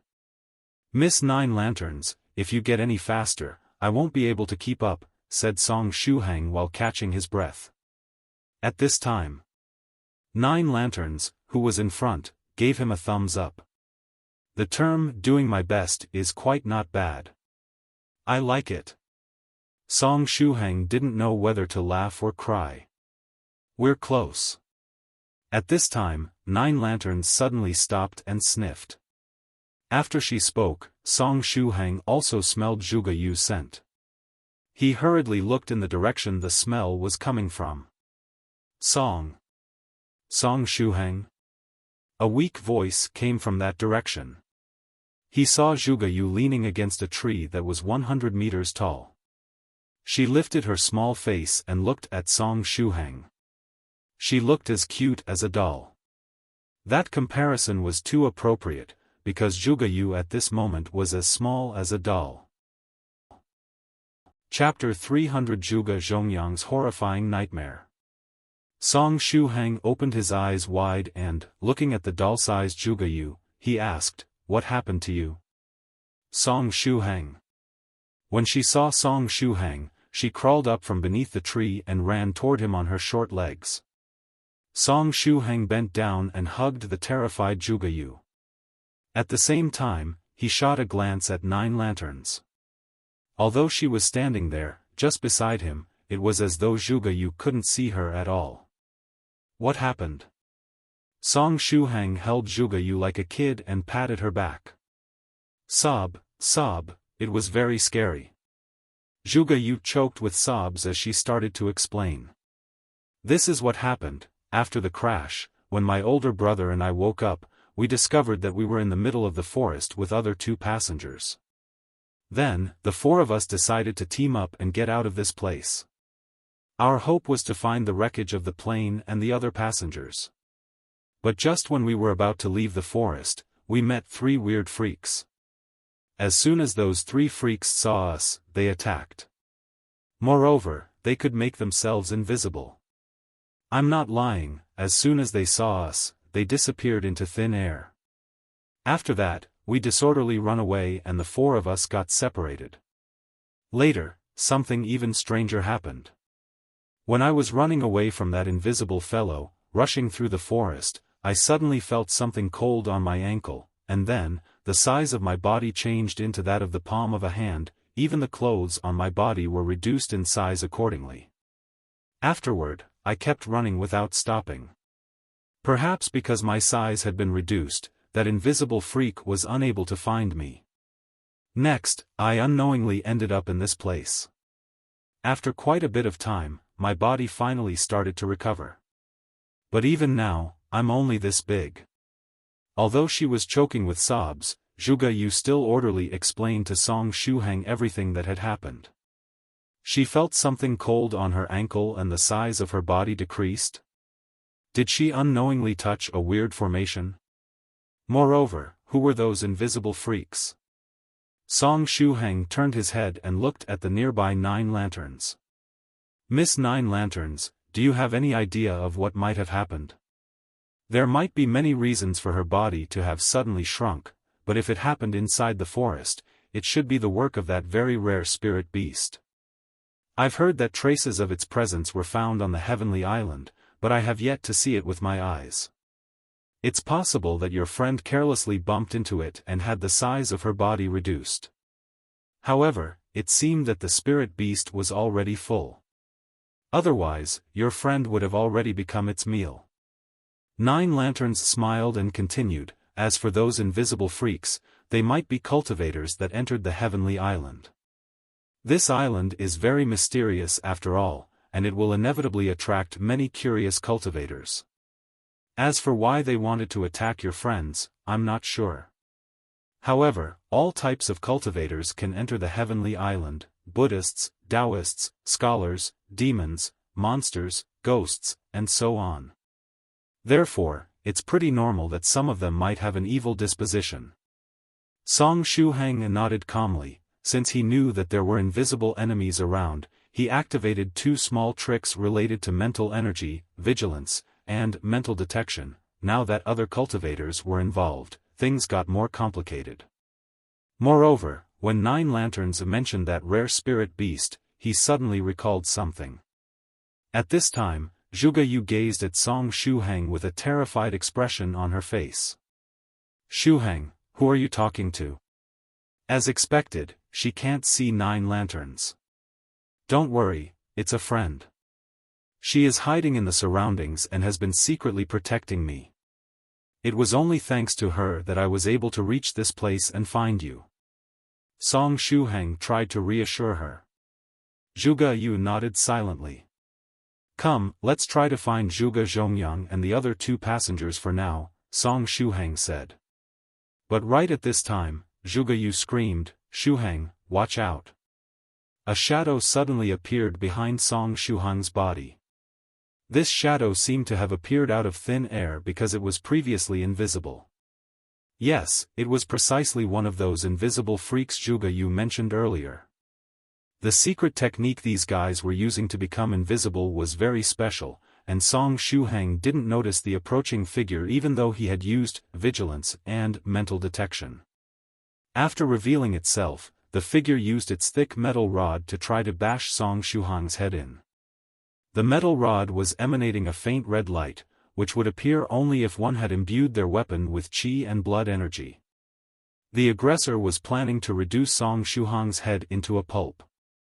Bang! Shuhang didn't have time to react and was hit by the rod, getting knocked down to the ground. The doll-sized Zhuge Yue also fell to a side, screaming in fear. At this time, the invisible freak was finally visible. It was a man with a stubble beard wearing pink clothes and a red belt. No wonder Zhuge Yue labeled him as a freak after seeing his look. It was a real-life pedo uncle. The pedo uncle looked at Zhuge Yue, who was lying on the ground, and licked his lips. Afterward, he laughed strangely and said, "Hee hee, I didn't think you had a helper. But it's all useless. A cultivator with only a few apertures opened isn't my match. Moreover, you suddenly became so small that I almost lost sight of you. Anyway, your current appearance is also very cute, it would be even more satisfying to taste you." As he was speaking, the pedo uncle winked at Zhuge Yue with his right eye. At first, Zhuge Yue didn't understand what the weird uncle meant, but once she grasped the meaning of his words, she felt like puking. "Uncle, I'm not gay." "Hee hee hee, little girl, do you really think you can fool me with such petty lies? Even if you're wearing men's clothes, you can't deceive the seasoned eyes of a pervert. Anyway, we cannot waste too much time. I have to obtain your blood before my two junior brothers catch up. After nourishing my body with the energy of a virgin with a special constitution such as yourself, I'll be able to jump through the dragon gate immediately, reaching the second stage true master realm." After saying this much, the pedo uncle started to take off his pink clothes. "Darling, I'll make you feel really good." Then, he gave Zhuge Yue a charming look. Zhuge Yue's face became deathly pale. She would rather die than giving her first time to this pedo uncle. She quietly put her tongue between her teeth. Should she commit suicide? But was biting one's tongue enough to commit suicide? And how much did she need to bite off? Was biting the tip enough to die? But right at this time, the body of the nearby Song Shuhang suddenly disappeared. In the next instant, he appeared in front of the pedo uncle while in a half-squatting position and struck his palm against his chest. "Lightning palm!" Song Shuhang shouted. A crackling sound echoed, and dazzling lightning burst out toward the chest of the pedo uncle. Bleck! The pedo uncle spat out a mouthful of fresh blood as his chest was burnt. The power of the lightning palm penetrated inside his body and destroyed part of his internal organs. "Impossible, that's the lightning palm. Wait, how can you still be alive? you took my rod head on. The weird uncle fell to the ground and pointed his shivering finger toward Song Shuhang. He didn't dare to believe what had just happened. The attack he used earlier to bash Song Shuhang's head wasn't an average one. It was a heavy blow imbued with qi and blood energy, and there was no way a cultivator with only a few apertures opened could withstand it. Song Shuhang's heart was also racing after what had happened. The invisible mode of his opponent was really weird, and even with his mental detection activated, he was unable to discover anything. If the ghost spirit in his heart aperture hadn't used its small golden shield to protect him, the consequences would have been dreadful. Damn it. I died in the hands of a little cultivator. The pedo uncle struggled a few times and closed his eyes unwillingly, passing away. Even a peak first-stage cultivator that was about to jump through the dragon gate like him was unable to resist a direct hit with the lightning palm. After all, not all first-stage cultivators were as lucky as Song Shuhang and possessed a ghost spirit with defensive abilities. Let's go. We should look for your brother, Song Shuhang said as he picked up the doll-sized Zhuge Yue. At this time, she was staring at Shuhang absent-mindedly. What happened just now? A ball of lightning suddenly appeared in Song Shuhang's palm and he used it to kill that invisible pedo uncle? One could turn invisible, and the other could generate lightning. Was that uncle a mutant? Was this a real-life X-Men? Damn it, I lost my video camera. If I had recorded that scene, it would have ended up on the first page. Zhuge Yue's occupational disease suddenly flared up. Are you looking for her elder brother? I just smelled a scent very similar to hers. It should be the Zhuge Zhongyang you mentioned earlier, 9 Lanterns said. During the whole process, 9 Lanterns didn't make any move. However, if she was planning to lead him to Zhuge Zhongyang, it was already enough. Song Shuhang wasn't expecting to receive much help either. Anyway, we should make haste. The scent of another freak is approaching this Zhuge Zhongyang very quickly, 9 Lanterns said with a smile. Song Shuhang's complexion changed. In the next moment, 9 Lanterns dashed forward, showing the way. Song Shuhang used the virtuous man's 10,000-mile walk at full power and followed behind her. Very soon, they arrived at Zhuge Zhongyang's position. At this time, Zhuge Zhongyang was also being chased by a pedo uncle with a stubble beard, pink clothes, and a red belt. Except for his slightly different facial features, this pedo uncle was almost the same as the previous one. Whether it was their disposition or tone, it was identical. Therefore, we can conveniently name him pedo uncle number 2. Darling, I've finally caught up with you. You ran so fast that I almost lost sight of you. Anyway, playing hide and seek also has its charm. It would be even more satisfying to taste you now. Pedo uncle number 2 licked the corner of his mouth and winked with his right eye at Zhuge Zhongyang, who was now lying on the ground. Pedo uncle 002 edition acted the same way as that other pedo uncle that was sexually harassing Zhuge Yue earlier. After hearing pedo uncle 002 edition's words, Zhuge Zhongyang's hair stood on end. Uncle, I'm not gay. It doesn't matter. This uncle here is very experienced and will make you feel really good. Moreover, as long as I refine someone with your special type of constitution in a cauldron, I'll be able to jump through the dragon gate and reach the second stage realm. Pedo uncle number 2's tastes were even heavier than pedo uncle number 1's. In addition, was it a tradition of the sect to teach their students these lines? He basically said the same lines as pedo uncle number 1. Don't come over. Stay away from me. If you come closer, I'll bite my tongue off and commit suicide. Zhuge Zhongyang howled. Don't worry, my dear. Even without your tongue, you'll still be delicious.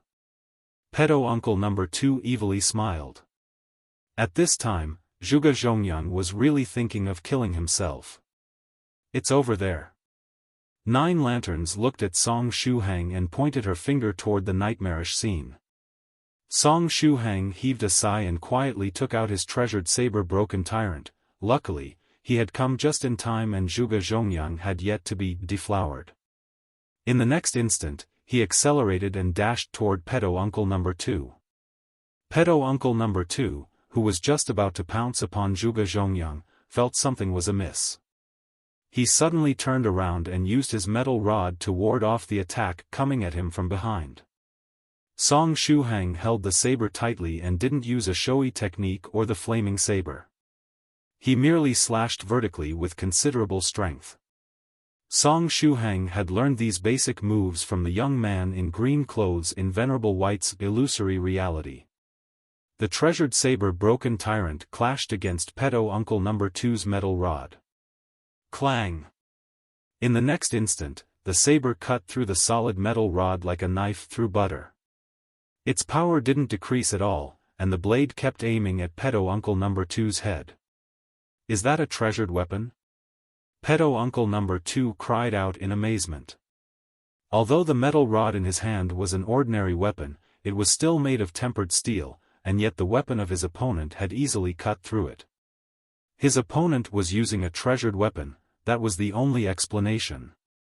In this critical situation, pedo uncle number 2 cast his metal rod aside and rolled to a side to evade Shuhang's attack. After dodging the attack, pedo uncle number 2 suddenly disappeared, becoming invisible. Not good. Not only did I fail to take advantage of the element of surprise, I even let him become invisible. The enemy is completely hidden, while I'm full of openings. What an awful situation. Shuhang secretly heaved a sigh. Shuhang. Zhuge Zhongyang cried out in surprise after seeing Shuhang. Shush. Shuhang hinted for Zhuge Zhongyang not to move heedlessly and stay silent. I can't find him with my eyes, and I can't sense him with mental energy either. As if that wasn't enough, even his smell disappeared after he became invisible. It's really an incredible and mysterious technique. If I can't see him, and I can't smell him, maybe I should try to hear him. Shuhang closed his eyes and pushed his sense of hearing to the limit. After opening his ear aperture, he could hear even the wind blowing and the grass moving. And even if the enemy was currently invisible, he would surely come in contact with the grass on the ground when moving. He just had to wait for that opportunity. Unfortunately, Shuhang didn't hear anything. Other than making them invisible, this technique allowed the enemy to remove both the sound and smell produced by his body. At this time, Shuhang was in a terrible situation where he could only get passively beaten. Is there really no way to counter the technique of this guy? Just as Shuhang was thinking, the ghost spirit in his heart aperture made its move. Although he had already made a contract with the ghost spirit, Shuhang had yet to complete the synchronization process with it. This process was long and tedious, and Shuhang could do nothing but wait and let time run its course. But now, just as he was in deep thought, the ghost spirit came out of his heart aperture on its own initiative. Then, it started to float above Shuhang's head, carefully gazing at the surroundings. In the next instant, their sight finally synchronized. Through the eyes of the ghost spirit, Shuhang saw that a spectral figure was quietly approaching him from the right side. The spectral figure was shrouded in a layer of black mist, and it was exactly this black mist that allowed the man to become invisible and cover his smell, sound, etc. It was something akin to a ghost form. However, this ghost form seemed incapable of concealing itself in front of Shuhang's ghost spirit. Pedo uncle number 2 approached Shuhang slowly. Next, he stretched out his right hand, revealing a set of skinny and sharp fingers. While shrouded in this black mist, his entire body underwent a strange change. Right now, he didn't look like a human, but like a demon instead. He evilly grinned and thrust his ghastly claws toward Shuhang's chest, aiming at his heart. But right at this time, Shuhang suddenly turned around and slashed at him with his treasured saber-broken tyrant. Pedo uncle number 2 didn't have the time to evade this time and was immediately cut into 2 pieces. How did you discover me? Pedo uncle number 2 bellowed. Moreover, even if he was cut around the waist, no blood gushed out. What came out was a mass of black mist that mixed with the mist already shrouding his body. Soon after, pedo uncle number 2's body was swallowed by the mist shrouding him. You actually dared to kill me. I curse you in the capacity of a creature of the netherworld realm. I curse you to be infected by the filth of the netherworld realm and fall for eternity. Pedo uncle number 2 howled. A cursed rune came out of the ghastly mist shrouding his body and rushed toward Song Shuhang, trying to brand itself on his body. It was an innate skill pedo uncle number 2 could display if he was killed in his ghost form. No one liked to be affected by curses.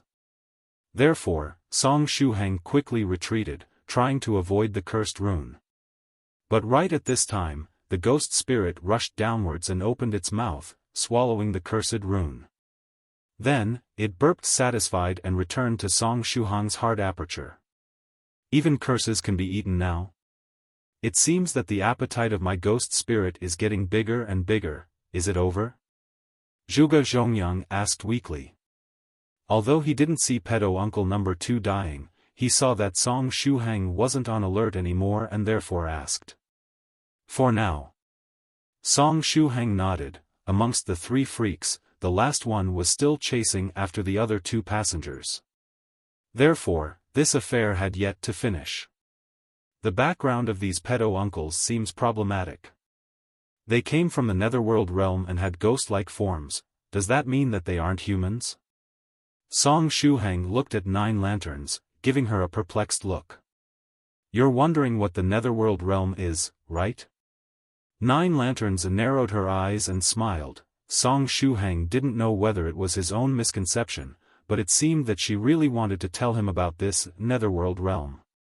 Did it mean that 9 lanterns wanted to introduce him to matters related to the netherworld realm? No, I'm not that interested. Song Shuhang clenched his teeth and replied. You aren't interested? Hee, all right. It's fine if you're not interested. After all, it isn't a good place. 9 lanterns laughed and continued, in that case, are you interested in knowing what kind of place the heavenly island is? Song Shuhang was rather interested in the heavenly island. After all, even the seniors in the 9 provinces number 1 group wanted to know more about this mysterious island. Unfortunately, they weren't able to discover anything useful during their trip. They said curiosity killed the cat. The more mysterious a place was, the more humans would want to uncover its secrets. However, even if he were to discover the secrets of the heavenly island, what point there was to it? After leaving the island, his memories would be wiped, and he wouldn't remember anything. I'm interested, but is there even a point in knowing? Song Shuhang wanted to reply like this. But at this time, a figure appeared out of nowhere, stopping Song Shuhang from continuing with his speech. On a huge tree in front of Song Shuhang, on a tree branch located at the height of 10 meters, a figure wearing pink clothes and a red belt appeared. Just by looking at his attire, one could easily realize that it was another cultivator from the netherworld realm. However, he was different from those 2 vulgar pedo uncles from before. This figure had a bewitching smile on his face and pretty facial features like those of a noble. It seems you killed my 2 worthless senior brothers, the demonic young master said to Song Shuhang while leaning against the trunk of the tree. Song Shuhang narrowed his eyes. The style of this cultivator of the netherworld realm was vastly different from the other 2, and his strength was also higher. Shuhang could faintly feel the power of true qi emanating from the body of this demonic young master. It meant that this person had already reached the 2nd stage true master realm. Song Shuhang held on to the treasured saber broken tyrant tightly and used his other hand to grasp the talisman in his pocket. He had double-checked several times, and there were no mistakes this time. It was precisely his last sword talisman. Behind Song Shuhang, after seeing this cultivator of the netherworld realm appear, 9 lanterns secretly clenched her small fists. You actually dared to interrupt my speech. Are you tired of living? Seeing Song Shuhang's tense face, the demonic young master laughed, satisfied. Next, while having an everything is under my control expression on his face, he said, "No need to be nervous. I'm different from my two worthless senior brothers. I'm a pacifist, and I think that it's better to use words to solve problems rather than fists. The ability to reason is what differentiates intelligent beings from wild beasts." His words immediately piqued the interest of Lady Onion, who was lying in Song Shuhang's pocket. "I agree. Beating and killing people is wrong. If possible, it would be better to solve problems with words alone. Only a brute would use violence." According to her, if Shuhang could have a good talk with her and release her, without having to threaten her every time, it would be truly wonderful. Song Shuhang. He likes to use words to solve problems. So, there are really people in this world with the chatty attribute as their primary one. Doesn't he know that those types of people are usually the first ones to die? Earlier, you killed my two senior brothers. So, how about this? Lend me the duo behind you for a while. If they can satisfy me, I'll let every one of you go. What do you think of my proposal? The demonic young master said, full of confidence. Zhuge Yue. Zhuge Zhongyang. He was worthily a cultivator of the netherworld realm. Even if his style was vastly different from the other two, he was still a pervert in the end. After seeing your expression, it seems you have no intention of accepting my proposal, right? The demonic young master said coldly as he narrowed his eyes. At the same time, he released a burst of threatening aura from his body, directing it at Song Shuhang, Zhuge Yue, and Zhuge Zhongyang. Zhuge Yue and Zhuge Zhongyang were unable to resist and started to tremble subconsciously. Song Shuhang didn't utter a word. He held Broken Tyrant tightly and operated the virtuous man's 10,000-mile walk, dashing toward the big tree. If the height of the branch was only 10 meters, he could reach it in one go with the virtuous man's 10,000-mile walk. In the next instant, he raised Broken Tyrant high, and Saber light flashed in the surrounding area. This attack was only a cover. The real attack would come from the talisman in Song Shuhang's hand. Once the demonic young master was in the range of the sword talisman, Song Shuhang would let him have a taste of its power. Sigh, why do I always meet people like you that overestimate themselves? If you want to die, I'll give you a helping hand, the demonic young master said coldly. It's a pity that those two humans with a special constitution didn't serve me on their own volition. If I forced them into it, the effects would be much worse. This was the reason for all that nonsense from before. After saying this much, the demonic young master opened his palms, revealing 10 blood-colored strings that were attached to his fingers.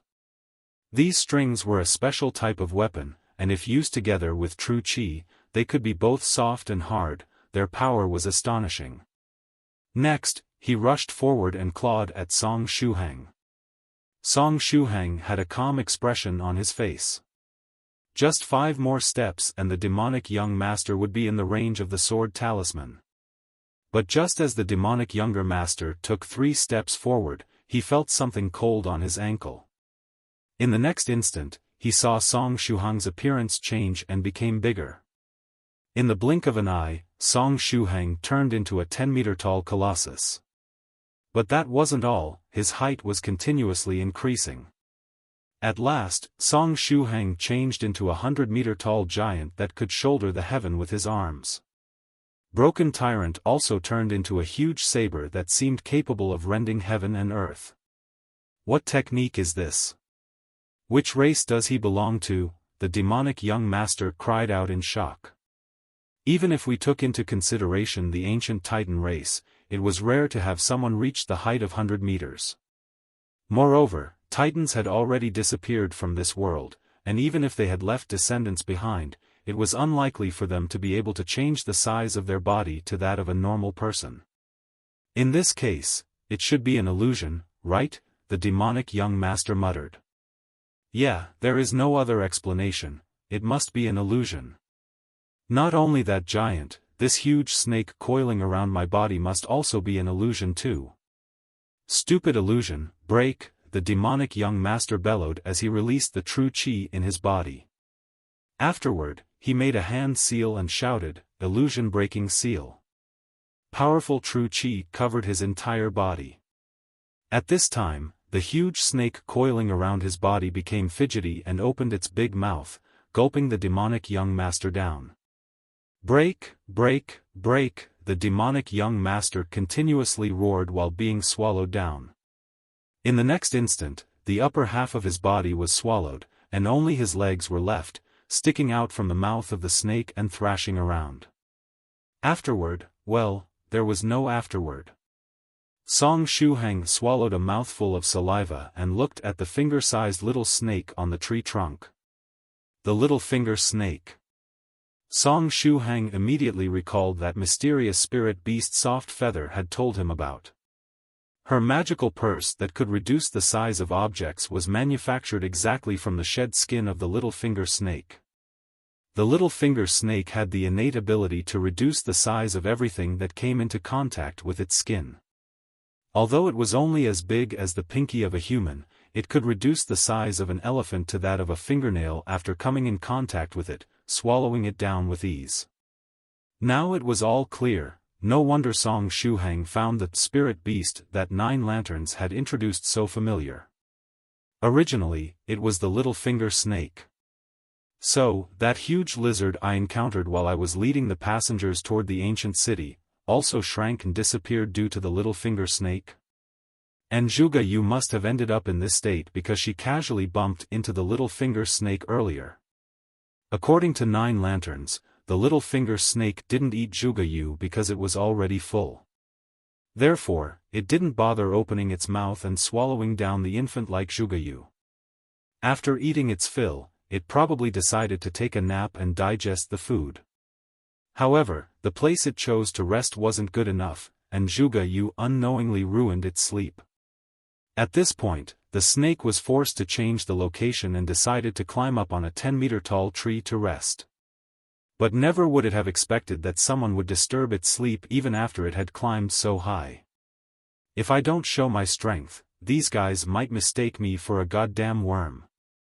Thereafter, the little finger snake didn't hesitate and coiled around the ankle of the demonic young master, reducing his size and swallowing him down. Although it wasn't hungry, it still decided to eat him in a fit of rage. After swallowing the demonic young master, the little finger snake raised its head and shot a cold look at Shuhang. The demonic young master wasn't the only one that disturbed its sleep, there was also Shuhang. "Forgive me for disturbing you. I'm just an unimportant person that was passing by, can you kindly ignore me?" Shuhang said with a radiant smile. He was planning to turn around, jump down from the big tree. But the little finger snake had no intention of letting him off. Although it was small, its speed was incredibly fast. The small snake shot toward Shuhang as fast as lightning. Pat! The snake attached itself to Shuhang's body. In the next instant, Shuhang started to quickly shrink while still in midair. In the blink of an eye, he had shrunk till reaching the size of a palm. Shuhang had no intention of being reduced to the size of a fingernail and being swallowed down by the little finger snake. "Miss 9 Lanterns, save me!" Shuhang screamed and asked help. For some unknown reason, he felt that he was very skilled at asking for help. Was it possible that he became this skilled because he would often shout sentences such as, "Senior XXX, help me. Oh. It seems you need my help." 9 Lanterns narrowed her yes, she seemed in a very good mood. After finishing her sentence, she flickered her fingers and threw a set of golden prayer beads toward the little finger snake. The little finger snake that was still in midair sensed the danger and raised its head, looking at the quickly approaching prayer beads. Soon after, the little finger snake regretfully spat out its tongue and released Shuhang, shooting toward the big tree once more. However, those golden prayer beads were following the snake like the shadow that followed one's body. Pat! The prayer's beads stuck on its body, and the chant of sutras intermittently echoed from them. That sound was like a bolt of lightning, and it made the body of the snake intermittently tremble. Hiss! The little finger snake was incredibly annoyed and spat out its tongue once more. Afterward, its body cracked, and a brand new little finger snake shot out of the shell, quickly disappearing into the wilderness. Only some of its skin was left behind. Was it about to shed its skin and manage to escape because of it? Nine Lanterns said regretfully. Then, she took out a small notebook and wrote something on it. If one were to look carefully, they would discover that the notebook was full of writings. The headline was, 9 Lanterns' Wishes. 1. Prepare a dish and see him eat it. Crossed. 2. Accompany him on a trip to a not too dangerous place. Crossed. 3. Save him one time. Just crossed. 4. Read many books together. 5. The first 3 lines were crossed out. It seemed that this notebook full of writings consisted of a list of things 9 Lanterns wished to do. After putting her notebook away, she took a step forward and stretched her hand, gently catching Song Shuhang, who had the size of half a palm right now. Song Shuhang immediately heaved a sigh of relief. Thank you, Miss 9 Lanterns. You're welcome. Moreover, you looked very cute when you were asking for help. It was such a sight to behold. 9 Lanterns held her thumb up in approval and smiled. Song Shuhang. Miss, your way of appreciating things is a bit too weird. I feel rather embarrassed now. While supporting Song Shuhang with one hand, 9 Lanterns waved the other gently. The golden prayer beads hung on tree returned to her with the skin of the little finger snake still attached to them. A layer of spiritual energy was continuously rotating around the golden prayer beads, preventing the snakeskin from shrinking it. Song Shuhang gazed at the shed skin of the little finger snake with a bit of envy. After all, it was the main material used to manufacture those fake space bags. Do you want it? 9 Lanterns received the prayer beads and dangled the snakeskin in front of Song Shuhang. Yes. Song Shuhang replied honestly. After seeing Soft Feather's size-reducing purse, he wanted one too. Hee, this is mine though. You can forget about having it for free. 9 Lanterns smiled evilly and put the snakeskin Song Shuhang was drooling over away. Song Shuhang. After a while, he made a hollow laugh and asked, Miss 9 Lanterns, what about those 2 passengers that were together with Zhuge Yue and Zhuge Zhongyang? Since he was at it, he might as well bring those 2 passengers back with him, too. Their scent mixed with those of the other 8 people. It seems that the 2 groups meet up. These cultivators of the netherworld realm were only interested in your 2 friends. Therefore, they didn't go as far as attacking those 2 passengers, 9 Lanterns replied. After hearing this much, Song Shuhang secretly heaved a sigh of relief. On a side, Zhuge Zhongyang was absent-mindedly looking at this bald girl that had suddenly appeared before his eyes. Just where did this girl pop out from?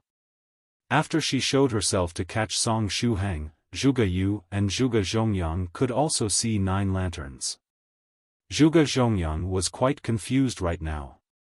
How had Song Shuhang become so small? But it wasn't only Shuhang, the nearby Zhuge Yue had also become smaller. At this time, Zhuge Yue had started to slowly revert to her original form. She was currently around 80 centimeters tall and looked like a small loli. But that wasn't the only thing out of the ordinary. Aside from that pervert that could become invisible, Song Shuhang also ran on a tree vertically till reaching the height of 10 meters. Just what was wrong with this place? Zhuge Zhongyang's mind was in a mess. No matter how much he rubbed his temples, he couldn't make sense of what was happening. Come, have a talk with your friend. 9 Lanterns moved the hand Song Shuhang was standing on and positioned him in front of Zhuge Zhongyang. F***CK. Song Shuhang got a scare after seeing Zhuge Zhongyang's huge face. Just try to imagine the scene. If you were to be suddenly put in front of a huge human face enlarged tens of times, wouldn't that be comparable to something directly out of a horror movie? Miss Nine Lanterns, not this close. Song Shuhang shouted. The mischievous Nine Lanterns dangled Song Shuhang in front of Zhuge Zhongyang a few times and pulled him back. Song Shuhang rubbed his eyes and turned his head around, looking at Nine Lanterns' face. Luckily, the faces of cultivators were still tender and smooth even after being enlarged by several times and were nothing like those stuff you see in horror movies. Shuhang, just what's happening? Zhuge Zhongyang asked cautiously. It's a bit complicated to explain. For now, just hold Zhuge Yue and follow me. As first thing, we should return to the ancient city and leave this place. I'll tell you in detail later. Song Shuhang heaved a sigh. Their memories would be erased while leaving the island. Therefore, there was no point in wasting time and explaining the situation to them. It was better to make them leave immediately. Guys, follow me. Nine Lanterns smiled and showed the way. Zhuge Zhongyang carried Zhuge Yue on his back and silently followed Nine Lanterns. Along the way, Zhuge Zhongyang, somewhat worried, asked, yes. Shuhang, have you met Gao Momu and the others? How are they? Everything that had happened was his fault. His decision to go to the resort island in the East China Sea put everyone in danger. If something were to happen to Gao Momu and the others, he would regret it for the rest of his life. Don't worry.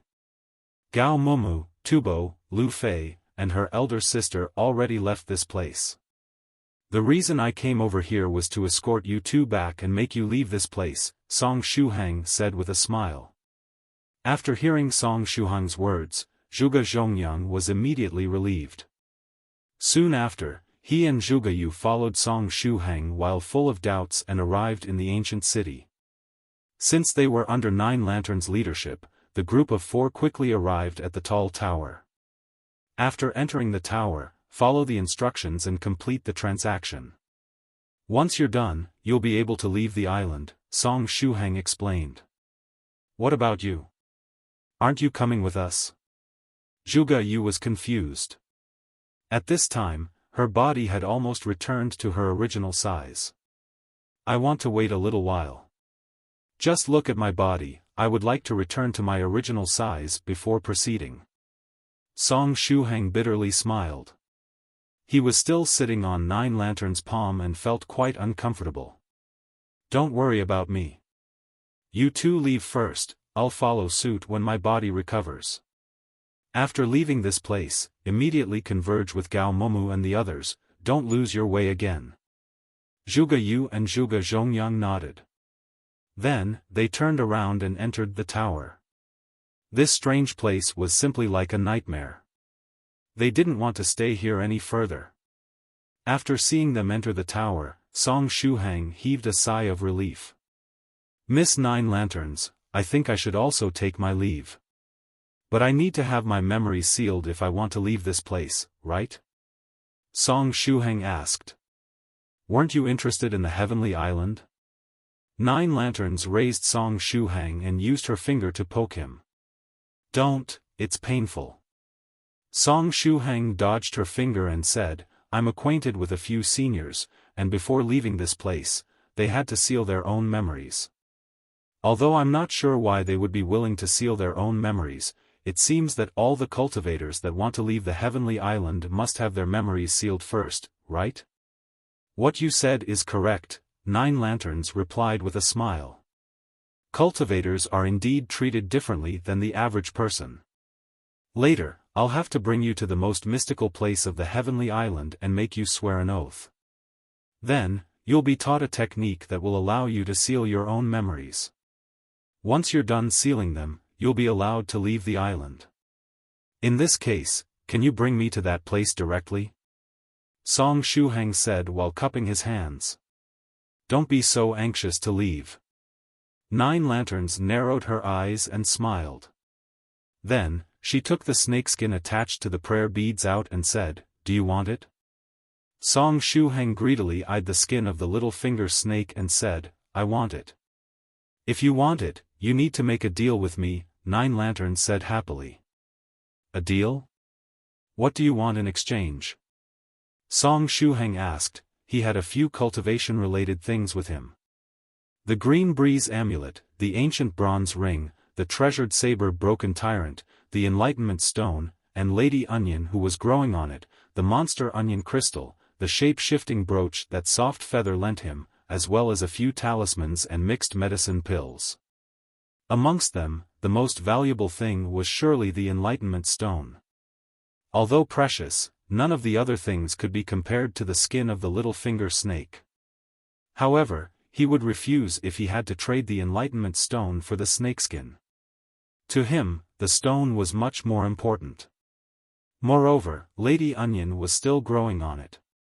Although you have a few items on your body, none of them really piqued my interest, Nine Lanterns said with a smile. Then, what do you want in exchange? After hearing this much, Song Shuhang's body shrank a bit. He didn't want to sell himself into slavery. I want you to read a few books with me. Nine Lanterns stretched her finger and poked Song Shuhang, laughing. You want to read books with me? Song Shuhang asked curiously. That's it. Nine Lanterns smiled. Deal. Song Shuhang quickly replied. A small Buddhist temple amidst green mountains and beautiful flowing water. Oil lamps, old Buddha statues, and a mountain of Buddhist scriptures piled up inside. This was Nine Lanterns dwelling on the heavenly island. I would give you books related to scholarly or Daoist sects, but unfortunately, I'm a Buddhist, and I don't have anything else aside from Buddhist scriptures, Nine Lanterns said languidly as she sat cross-legged on a rush cushion. What's the content of these Buddhist scriptures? Song Shuhang asked curiously. Do they contain cultivation techniques? You're overthinking things. Nine Lanterns gave him a supercilious look. Even if it's me, I can't casually pass down Buddhist techniques to others. This is the rule of the world of cultivators. Then, are these only normal scriptures? The corner of Song Shuhang's mouth twitched. His true self was already changing for the worse. If he were to read Buddhist scriptures aloud, wouldn't his true self turn bald for real? Don't be so depressed. You can consider it a deal. We read these books together and you get the skin of the little finger snake in exchange. Ah, yes. Can you let me hold Lady Onion for a while? I haven't seen her in 300 years, I miss her a little, Nine Lanterns said with a laugh. Don't hurt her, though. You already locked her up for 300 years. Song Shuhang put his hand in his pocket. Ouch. Lady Onion bit him ruthlessly. However, Song Shuhang still took the enlightenment stone out of his pocket and gave it to Nine Lanterns. Oh, where did your upper part go? How come there is only a small green onion shoot left? Nine Lanterns asked curiously after receiving the stone with the onion spirit on top of it. Hee, a small incident happened, Song Shuhang said, somewhat embarrassed. Seeing that Song Shuhang didn't want to speak further, Nine Lanterns didn't press him for an answer. She lifted the enlightenment stone and continuously poked Lady Onion with her finger. Lady Onion was another stain in her life. She had to poke her ruthlessly. Lady Onion shrank into a small ball and let Nine Lanterns poke her, not daring to revolt. In a difficult situation, she could do nothing but lower her head. However, she kept repeating one line in her head. You keep bullying this small and lovely green onion, but one day, I'll master the ultimate technique and repay this humiliation hundredfold. Her objective was to push the hateful Nine Lanterns on the ground and enjoy her. Lady Onion was engrossed in her perverted thoughts and fantasizing about trampling Nine Lanterns under her feet, charmingly smiling like a queen while doing so. In the end, her dreams prevailed over reality, and no matter how much Nine Lanterns poked her, Lady Onion didn't react. After ruthlessly poking her for a while, Nine Lanterns took her notebook out and crossed out another wish. 1. Prepare a dish and see him eat it. Crossed. 2. Accompany him on a trip to a not-too-dangerous place. Crossed. 3. Save him one time. crossed, 4. Read many books together. Just crossed, 5. The contents of the fifth line were concealed through a magical technique, and when 9 lanterns crossed out the fourth line, it started to become visible. 5. Dance for him amidst a sea of flowers surrounded by green mountains and beautiful flowing water. Dance. 9 lanterns' face immediately became pale. In her whole life, she had never taken dance lessons. Instead of dancing, couldn't she just display a few fist techniques? Moreover, why the hell did it had to be amidst a sea of flowers surrounded by green mountains and beautiful flowing water? What was wrong with her back in those days when she had yet to become a Buddhist nun? Preparing a dish and reading books were passable, but bringing him to a dangerous place and save him like a heroine saving a prince in distress, what was the deal with these wishes? With much difficulty, she prepared him a dish, meat soup, accompanied him to a not too dangerous place, deep in the forest to look for the Zhuges, and saved him like a heroine saving a prince in distress. But after seeing the fifth wish, 9 lanterns felt helpless. She felt that dancing was really beyond her capabilities. If she could return back in time, she would appear in front of her old self and tear apart this notebook called 9 Lanterns' Wishes. 9 lanterns had written these wishes down before entering the heavenly dragon temple and having her head shaved, becoming a Buddhist nun. These were the pure and naive wishes of a young girl. A young girl would always have an innocent heart and hold great expectations for her Prince Charming.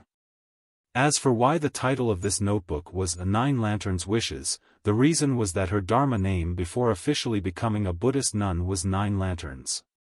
Before having her head shaved and entering the religious life, she was one of the layman disciples of the Heavenly Dragon Temple. In hindsight, I should have come up with this wish after getting out for a stroll during springtime and seeing a sea of flowers. If I have to dance, what kind of dance should I perform? 9 lanterns was very worried. Soon after, she saw Lady Onion Sprout swaying left and right in the wind. Oh, now that I think of it, didn't this monster onion display a beautiful dance when I met her? That dance was capable of influencing the other party and make their heart skip a beat. Sheet, I can't absolutely perform that dance, I would rather die. Then, which dance should I perform? 9 lanterns started to impatiently knock on the notebook with her pen. On the other hand, the nearby Song Shuhang had been mesmerized by the Buddhist scriptures. Song Shuhang really liked to read books, regardless of the type. No matter how boring it was, as long as it wasn't something he had already read, he could read it for the whole day. Time passed by and Song Shuhang had already returned to his original size while reading books. Perhaps it was because he was used to squatting down while freeloading books in the library that Song Shuhang moved away from the pile of Buddhist scriptures and went into a corner, where he squatted down and kept reading silently. When she saw Song Shuhang stealthily squatting down in a corner, 9 lanterns found the scene rather amusing. In the blink of an eye, Song Shuhang had read more than 20 Buddhist scriptures. Afterward, he put the book in his hands down and stretched himself. He seemed very happy right now. Song Shuhang. After seeing that he had stopped reading, 9 lanterns asked, "Do you like watching dance performances?" Dance performances? Song Shuhang looked at 9 lanterns, somewhat confused. He was wondering why she would suddenly ask this question. However, he pondered for a moment and replied, "I'm not really an expert at judging dance performances.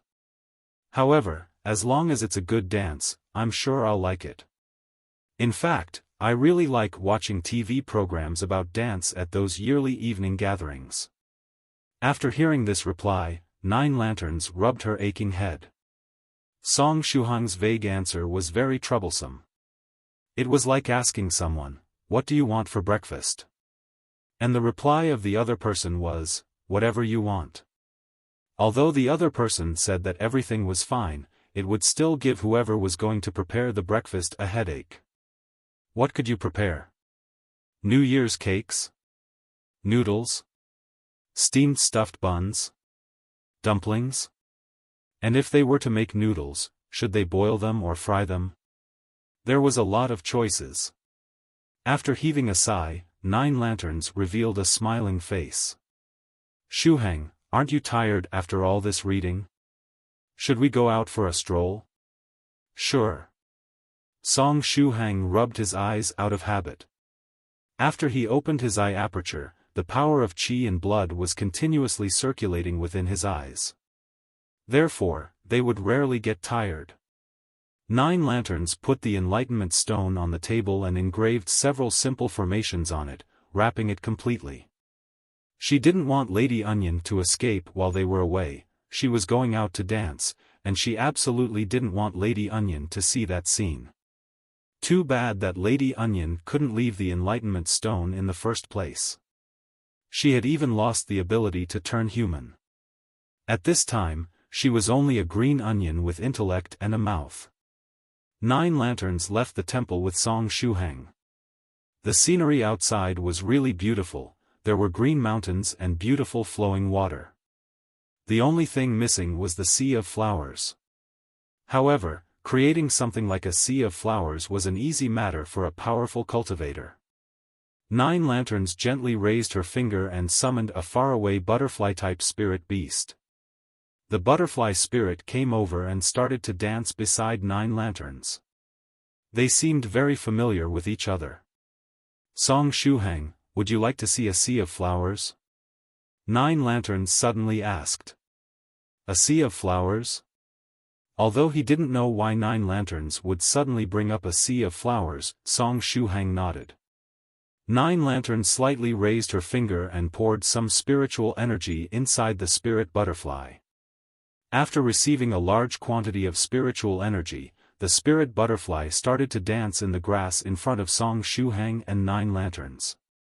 It was a type of dance that spirit butterflies were specialized in, and since the butterfly was flying at an extremely high speed, it left behind several afterimages. But that wasn't all. As the powder on its wings dispersed, it created several illusory clones of the spirit butterfly. In the next instant, the beautiful scene of thousands of dancing butterflies appeared in front of Song Shuhang. This scene made one feel as though they were in the middle of a sea of butterflies. If one were to take a picture of this scene with their mobile phone, they wouldn't even need to beautify it with Photoshop to turn it into a gorgeous wallpaper. After 10 breaths, the clones disappeared and the spirit butterfly flapped its wings, returning to 9 Lanterns' side. 9 Lanterns stretched her finger out, and the spirit butterfly rested on it. Huff! Afterward, she blew on the spirit butterfly. This breath seemed like spring breeze. In the next instant, many small plants started to germinate in the vast expanse of grass ahead. These were the rhizomes of flowers. Earlier, the spirit butterfly had sprinkled the seeds all around, and now, they were growing at accelerated speed thanks to the spiritual energy. Several breaths later, that vast expanse of grass turned into a beautiful sea of flowers. Hundreds of thousands of multicolored flowers were blooming, very dazzling to the eye. Beautiful. Song Shuhang sighed with emotion. There were many flowers, and they all seemed of different types. Song Shuhang hadn't seen most of these species before. Just as Song Shuhang was entranced by the beautiful sea of flowers, the nearby 9 Lanterns took a deep breath. Then, she stiffly stepped into the sea of flowers. A confused Song Shuhang gazed at the stiff 9 Lanterns. In the sea of flowers, the grey-robed 9 Lanterns' bare head was reflecting light in all directions. Afterward, she raised her middle and index fingers above her head, starting to sway left and right in the sea of flowers. It seemed she was trying to imitate a rabbit. Song Shuhang's confusion intensified. Ever since he had met 9 Lanterns, he was having a hard time following her train of thought. No matter how much he tried to understand the meaning behind her actions, he just couldn't. What is she doing right now? Is she trying to imitate a rabbit by jumping around like that? But why is she imitating a rabbit in front of me? Is there any profound meaning behind it? Maybe, that's a hobby of hers? Should I also coordinate and clap my hands? Anyway, is it just a misconception or does she look rather cute while trying to act like a bunny? Just when he was in deep thoughts, 9 lanterns started to chaotically dance in the sea of flowers as though she was convulsing. Due to her great strength, all the flowers in the surroundings were flying away as she was swaying her hands, and petals kept revolving around as she was chaotically moving. For a moment, 9 lanterns resembled a flowery fairy maiden, a convulsing flowery fairy maiden. After dancing for a while, 9 lanterns thought it was enough and finally stopped. At this time, the once beautiful sea of flowers was a mess, with patches missing here and there. After she returned to his side, Shuhang applauded against his will. "It wasn't bad, right?" 9 lanterns said with a smile. "It was very good," Shuhang said while mustering all his strength. "It's all good as long as you liked it." 9 lanterns secretly heaved a sigh of relief. Earlier, she discarded all her sense of shame and emptied her mind. In the end, she too was unaware of what she had done. Luckily, Shuhang said that it was very good. It didn't matter if he truly liked the dance or not, because after getting this reply, the 5th wish was finally fulfilled. "We have rested enough, let's go back." 9 lanterns headed toward the temple, wobbling. Seeing 9 lanterns going toward the temple wobblingly, Shuhang jogged and followed her. At this time, he had absolutely no idea what 9 lanterns planned to do next. Perhaps she would just bring him to the most mysterious place in the heavenly island and make him leave after having his memories sealed. Anyway, he had given up on guessing what was going on in that mind of hers. After returning to the temple, 9 lanterns sat once more in her original position. Then, she quietly removed the formations on the enlightenment stone and started to lazily poke Lady Onion with her finger. Lady Onion. Seeing that 9 lanterns didn't want to talk, Shuhang pondered for a moment and went once more into the corner, squatted down, and continued to read his books. After poking Lady Onion for a while, 9 lanterns finally managed to calm down. Every time she thought of that disgusting scene where she was imitating a rabbit, she wished she could die. After returning to her senses, 9 lanterns took out the notebook and crossed another line. 1. Prepare a dish and see him eat it. Crossed. 2. Accompany him on a trip to a not too dangerous place. Crossed. 3. Save him one time. Crossed. 4. Read many books together. Crossed. 5. Dance for him amidst a sea of flowers surrounded by green mountains and beautiful flowing water. Just crossed. 6. Just like before, as soon as she crossed out the 5th line, the magical technique concealing the contents of the 6th line disappeared, finally revealing them. 6. Fulfill a not too big and not too small wish of his. The pure and innocent heart of a young girl. Wait, was this even the pure and innocent heart of a young girl? The fact she was willing to prepare a dish for him, accompany him on a dangerous trip, save him to gain a favorable impression, read books together, and dance for him, could be explained by the fact that she was a young and innocent girl at the time. But what was the deal with the 6th line? Fulfill a wish of his? I'm not a friggin' wish-fulfilling machine. Why did I write something like this at the time? 9 lanterns racked her brain, but she couldn't remember why she wrote down this wish. Was I really the one to write this wish? 9 lanterns rubbed her temples. She was only at the 6th line, and things had degenerated to the point she had already become a wish-fulfilling machine. What other monstrosities did she write in that notebook when she was young? Luckily, only 7 wishes were written in this notebook called 9 Lanterns' Wishes. So, there was only one last wish to fulfill after the 6th one. After putting away the notebook, 9 lanterns squeezed out a smile and gazed at Shuhang. Shuhang had just finished reading a thick book when he felt 9 lanterns' gaze. He raised his head and looked at her. You can take it. 9 lanterns stretched her hand and calmly threw a case toward Shuhang. Shuhang stretched his hand and caught the case. After opening it, he saw the shed skin of the little finger snake inside. After leaving the heavenly island, he could ask a senior specialized in refining materials to manufacture a size-reducing bag for him with this snakeskin. "Thank you," Song Shuhang said with a smile. Then, he put the case away cautiously. The case itself was also a treasure, and even after coming in contact with the skin of the little finger snake, it didn't reduce in size. This was Nine Lanterns' complimentary gift. "Right, Shuhang. Do you wish for something?"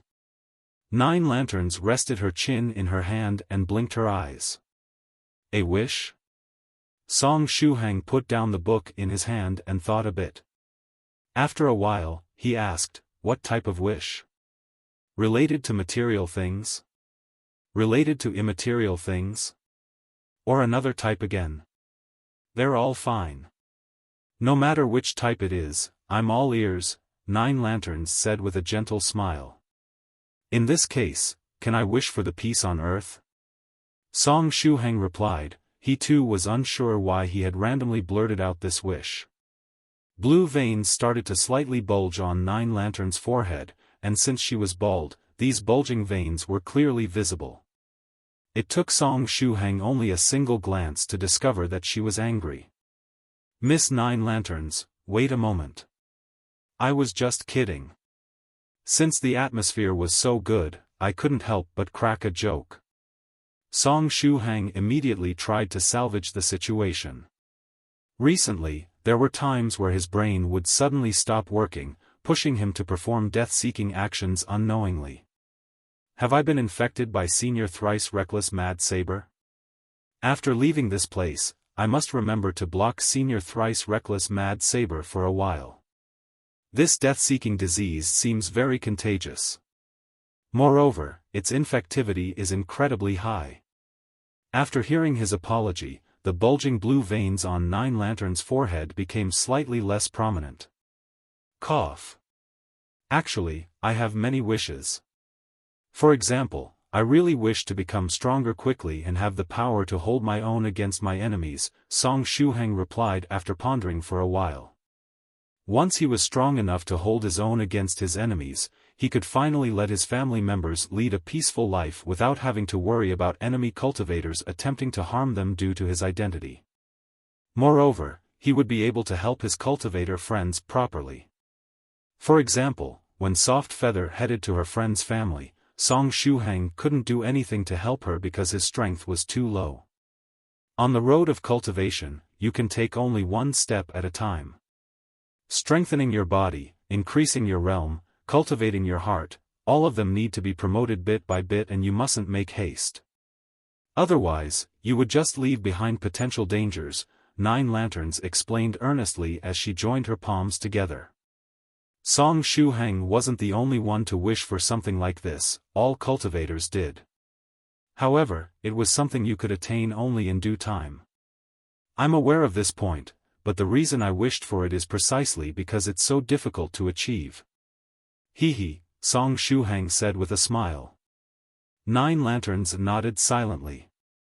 Then, as for wishes related to material things, "I hope to obtain a certain item this time," Song Shuhang said while holding his chin.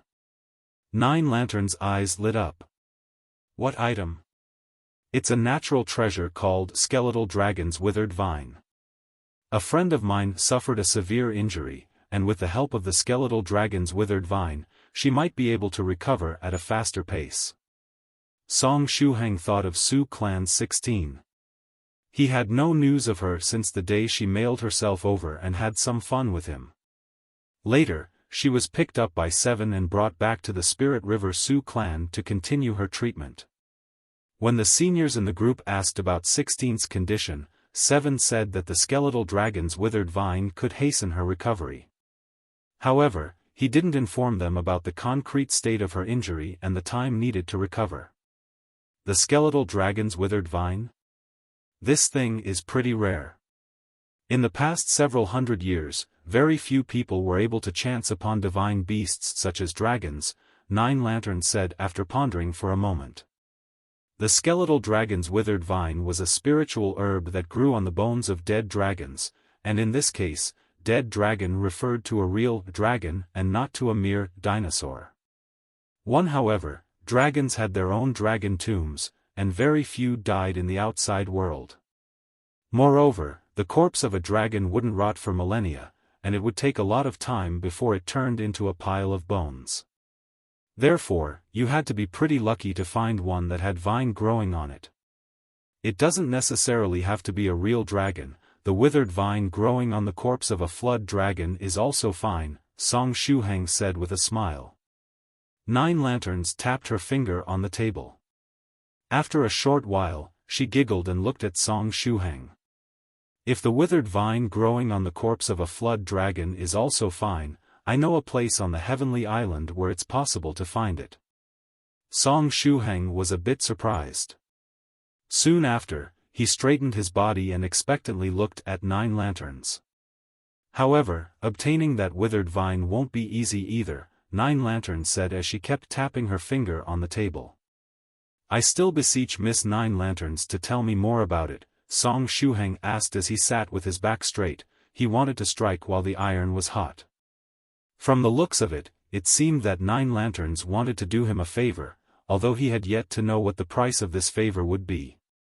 But if he could obtain the skeletal dragon's withered vine through this favor, Song Shuhang couldn't refuse it. Soon after, 9 Lanterns did once more something unexpected. The way you used the term beseech was really cool, I like it. Song Shuhang. Cough, you rest for a while. In the meantime, I'll get ready. Soon, I'll bring you to see a senior, who is also the spirit beast protecting the island. From what I remember, this senior should have in his collection a very old dragon flood corpse that has withered vine growing on it. The withered vine shouldn't be of any use to that spirit beast senior. However, obtaining it wouldn't be easy. You should already steel yourself for a possible failure. 9 Lanterns stood up and patted her Buddhist robe. Song Shuhang took a deep breath and replied, as long as there is a sliver of hope, I wish to give it a try. Fine, ready yourself and try to be in your best condition. There is a chance that the spirit beast senior might test your strength. I'm going to change my clothes, wait here for a moment. After finishing her sentence, 9 Lanterns gently swept her hand on the table, returning the enlightenment stone and Lady Onion to Song Shuhang. Soon after, she entered the inner part of the temple to change her clothes. What kind of senior are we going to meet? Even Miss 9 Lanterns wants to change her clothes before meeting them. When 9 Lanterns said that the spirit beast senior was the protector of the island, Song Shuhang immediately recalled the 4 legendary protector beasts, the azure dragon, the white tiger, the vermilion bird, and the black tortoise. Just the thought of meeting such a legendary creature was enough to make his heartbeat speed up. Moreover, 9 Lanterns said she was going to change her clothes. Was she going to wear women's clothing? Once she was back, Song Shuhang saw that 9 Lanterns was wearing a brand new, Buddhist robe. Wait, the color was different. The new robe was greenish-white while the previous one was gray. Let's go. 9 Lanterns faintly smiled and left the temple with a Buddhist monk's staff in her hands. Song Shuhang put the enlightenment stone, and Lady Onion, away and quickly followed her.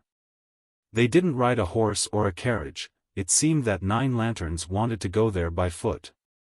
After walking for nearly half an hour, Song Shuhang saw a huge mountain valley. Both the mountain and the valley seemed to be out of this world, and Song Shuhang could faintly hear the heavenly melody of a zither come from the depths of the valley.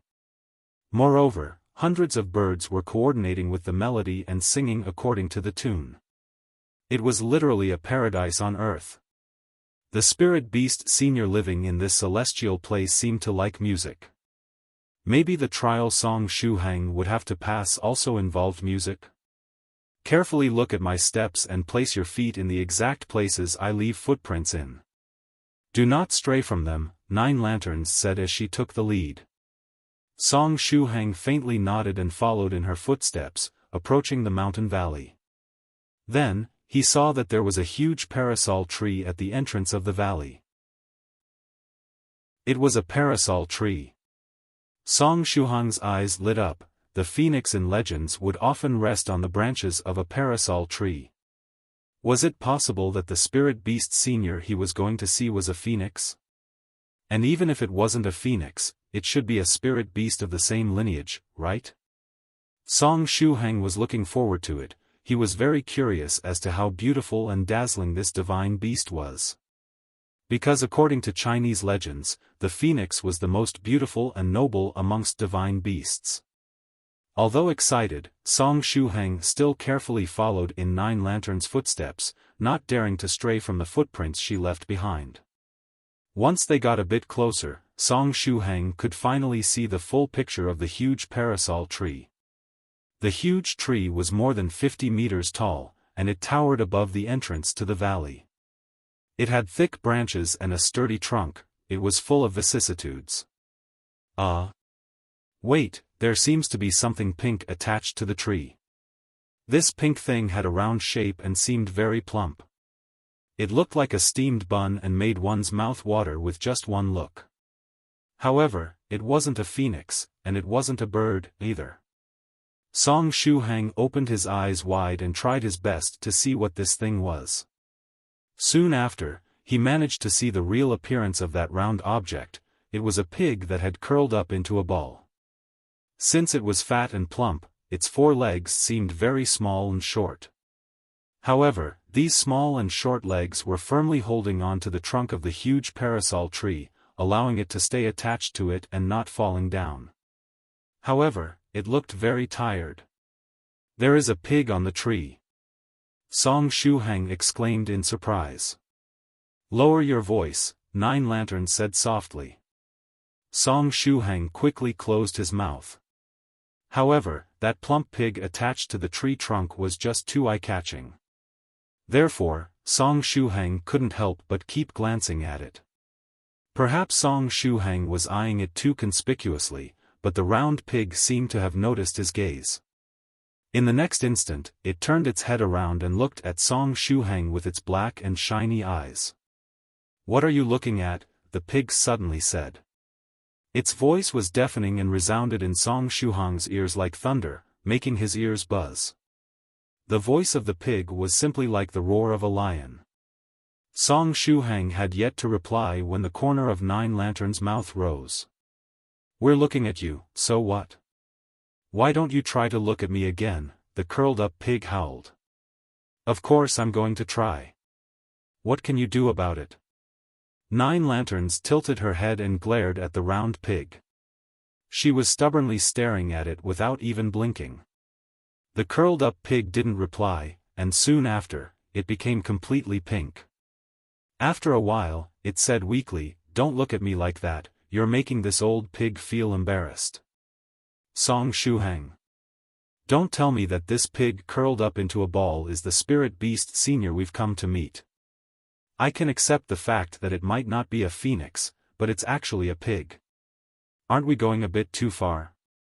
At this time, the corner of Nine Lanterns' mouth rose once more. "Fat ball, enough with your nonsense. Aren't you tired of playing this same scene every time I come here?" "I enjoy it very much," the completely pink, due to embarrassment, pig replied weakly. "You better change the lines next time. Otherwise, I'll turn you into pig pork," Nine Lanterns continued. "I don't have time to waste with you. Is the senior in the valley?" "Yes, are you looking for the senior?" the plump pink ball asked. "Enough chit-chat. If I hurried here, it's clearly to see the senior. Or do you really think that I came here to fool around with you?" Nine Lanterns sneered. Song Shuhang heaved a sigh of relief. It seemed that this round and plump pig wasn't the spirit beast senior they were looking for. Luckily, it was only the guardian of the valley.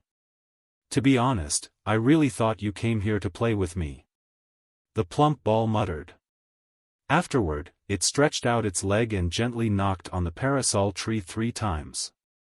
In the next instant, the celestial mountain valley before Song Shuhang's eyes changed, turning into a boundless black sea. This sea seemed limitless. Moreover, it was deathly still. No objects were floating on the surface of the sea, and it seemed as though it would suck up into its depths everything that came in contact with it. As expected, if you were to barge into the celestial mountain valley without the approval of the plump gatekeeper, you would fall into the boundless black sea of death. After the appearance of the black sea, the plump ball stretched out its other leg and knocked on the tree trunk another 3 times. Then, a lonely boat appeared on the surface of the sea out of thin air. "Let's go, be sure to follow me closely." 9 lanterns took the lead and headed toward the lonely boat, saying, "Listen to my words carefully. Once we're sailing, you're not allowed to utter a word until we reach the other side of the sea. Regardless of who is talking to you, myself included, you're not allowed to say anything. Otherwise, no one would be able to save you." Song Shuhang silently nodded and followed 9 lanterns, getting into the lonely boat. After getting into the boat, 9 lanterns didn't say anything and silently handed Song Shuhang an oar. Song Shuhang took the oar and started to row. The lonely boat quickly dashed forward in the deathly still sea. Weirdly enough, although Song Shuhang could see the water splashing and churning while moving the oar, he couldn't hear any sound. As they kept rowing forward, Song Shuhang felt his body gradually getting heavier. Earlier, the speed of the boat would greatly increase even if he was gently rowing, but now, even if he was putting all his strength into his arms, the boat was only slightly moving forward. Moreover, if he stopped rowing, the boat would start going backward. Amidst this strange sea, even rowing a boat was quite the challenge. Song Shuhang bitterly smiled. Only by using the chi and blood in his apertures was he able to let boat proceed forward smoothly. "Let's row and push this small boat against the waves." At this time, Song Shuhang's pale face was reflected on the surface of the sea, upside down. Song Shuhang had already started to use his chi and blood pills, there was no way he could hold on without them. He was unsure how long he had rowed amidst this deathly still sea, but he couldn't see anything both behind or in front of them. The boundless sea seemed to have no end. The chi and blood in his body was depleting time and time again. After completely using up his chi and blood, as well as the one provided by the ghost spirit, he would take a chi and blood pill to replenish it, repeating the process continuously. The chi and blood pills in his possession were getting fewer and fewer, and yet, he still couldn't see the end of the sea. But even if his face was a bit pale, Song Shuhang's heart was as steady as before. He had to thank Lady Onion for his current state of mind. Recently, he experienced her memories, and there, he turned into a green onion and experienced hardships for many, many years. As a result, his patience had increased greatly. Therefore, even if he was doing something as boring as rowing a boat in the middle of nowhere, he could still keep his heart calm and his mind strong. Even 9 lanterns was surprised and looked at Song Shuhang in amazement. And just in this fashion, the small boat kept proceeding forward in the deathly still sea. After some time, Song Shuhang suddenly felt his body become lighter. He felt like a traveler in the middle of the desert that had a weight of hundreds of kilograms lifted from his back. Song Shuhang felt his body so light that he could fly, and even the speed at which the oar in his hand was moving increased greatly. "Are we approaching the other shore?" Song Shuhang thought to himself. Just as he was in deep thoughts, the scenery before his eyes suddenly changed. The black water of the deathly still sea changed into a stretch of white, and a dock suddenly appeared before his eyes. Moreover, the pure spiritual energy of the world started to pour into his body continuously. It was his reward for having rowed for so long inside the Black Sea. "You can speak now." 9 lanterns' voice echoed. Song Shuhang heaved a sigh of relief and opened his mouth, ready to reply.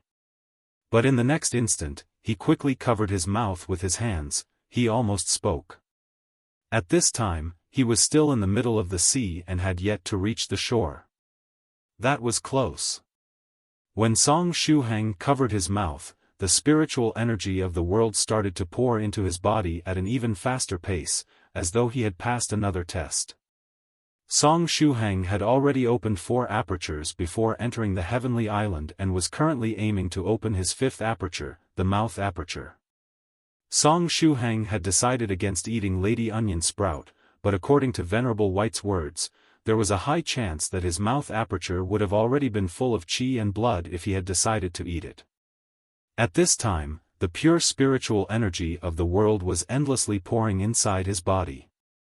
Moreover, when he stopped himself from talking earlier, the spiritual energy broke into his mouth like a ram, impacting his mouth aperture and creating a fearful explosion in his mouth.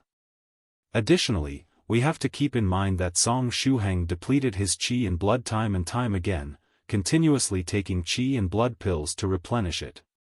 Therefore, it was as though he had trained for the whole time he had rode. At this time, his mouth aperture was already 90% full of qi and blood. After practicing a bit more, he would be able to fill it completely and try to open his mouth aperture. Once the mouth aperture was open, he would have to face one last hurdle, jumping through the dragon gate. It had really been an unexpected fortuitous encounter. Song Shuhang rowed with all his might and finally, they reached the shore. After the boat stopped, 9 lanterns lightly jumped and reached the dock. Afterward, she stretched her hand and pulled Song Shuhang onto the shore. "You can speak now," 9 lanterns said with a smile. Song Shuhang carefully looked if her mouth was indeed opening and closing. Then, after making sure that both his feet were on the ground, and that he was out of the range of the sea, he heaved a sigh of relief. "That was dangerous," Song Shuhang replied. "Yes, but you were rather quick-witted." 9 lanterns smiled as she patted her greenish-white robe. "Let's go. We have to greet the spirit beast senior." Song Shuhang asked cautiously, "Miss 9 lanterns, how is the disposition of this spirit beast senior? What does it like and dislike? Also, what's its appearance? If you knew the ins and outs of the opposite party, you were assured to obtain victory. It's pointless to tell you about its disposition, it can change at any moment. As for what it likes and dislikes, that's also very varied." 9 lanterns deeply sighed and said, "As for its appearance, it has 36 different forms." Song Shuhang. What kind of supernatural being is Miss 9 lanterns describing? Its disposition could change at any moment, what it liked and disliked would also change frequently. Moreover, it could assume many different appearances. Did it mean that its personality would change according to each transformation? The confused Song Shuhang stepped on the dock and followed 9 lanterns, setting out on a big road. After traveling on this road, they arrived in front of a huge palace. The palace was extremely luxurious and resembled the residence of an immortal. It wasn't something that belonged to the world of mortals. There were no guards at the entrance. Therefore, Song Shuhang and 9 lanterns directly barged in. After entering the palace, Song Shuhang saw a row of musical instruments on both sides of the hall. There were zither, pipas, bells, in short, all kinds of ancient musical instruments. No one was playing these instruments, but their strings were automatically moving and bells were emitting sounds on their own, creating an extremely pleasant music. It was truly a marvelous scene. In front, there was a big platform, and above this platform were 10 layers of thick animal furs. They looked very soft and comfortable. On top of these furs was lying a shining ball of lightning, perfectly still. If one were to look carefully, they would notice that the ball of lightning was actually a pig that had curled up into a ball. This one was even rounder and smoother than the one they saw on the parasol tree at the entrance to the valley. TSK. Today, it has the appearance of a pig? 9 lanterns muttered. This form was one of the 36 forms that this spirit beast senior could turn into. Moreover, this form was rather troublesome to deal with. On the platform, the huge pig surrounded by lightning slowly opened its eyes. After shooting a look at 9 lanterns and Song Shuhang, it closed its eyes again. "Senior, I've come to see you." 9 lanterns loudly shouted at the spirit beast lying on the platform. The pig opened its eyes once more. Then, it opened its mouth, but no words came out of it. Blue veins started to bulge faintly on Nine Lantern's forehead. She took a deep breath and said, "Senior Lightning Pig, 9 Lanterns has come to see you." The huge pig opened its eyes again and looked at 9 Lanterns with great difficulty, uttering a single word, "Oh." After a while, it moved its body and said, "It's you, 9 Lanterns." And again after a while, the pig gasped for breath and said, "9 Lanterns. Don't casually come here to disturb me, all right? You know that I'm very ill." The bulging blue veins on 9 Lantern's forehead doubled in size. "Senior, what illness do you have?" "I have an incurable illness." The pig gasped for breath. It seemed as though it was about to die after saying just a few sentences. What kind of disease reduced this powerful spirit beast to this state? Song Shuhang thought to himself. What incurable illness is it? The bulging veins on 9 Lantern's forehead seemed to have subsided a bit. "It's cancer." The huge pig bitterly smiled and said, "This disease is really too fearful." "What nonsense are you babbling about?" 9 Lanterns howled. "You're a powerful spirit beast that has reached the 7th stage venerable realm. How can you even get cancer?" The plump pig was unexpectedly a 7th stage venerable, an existence on the same level as Venerable White. "I'm not lying."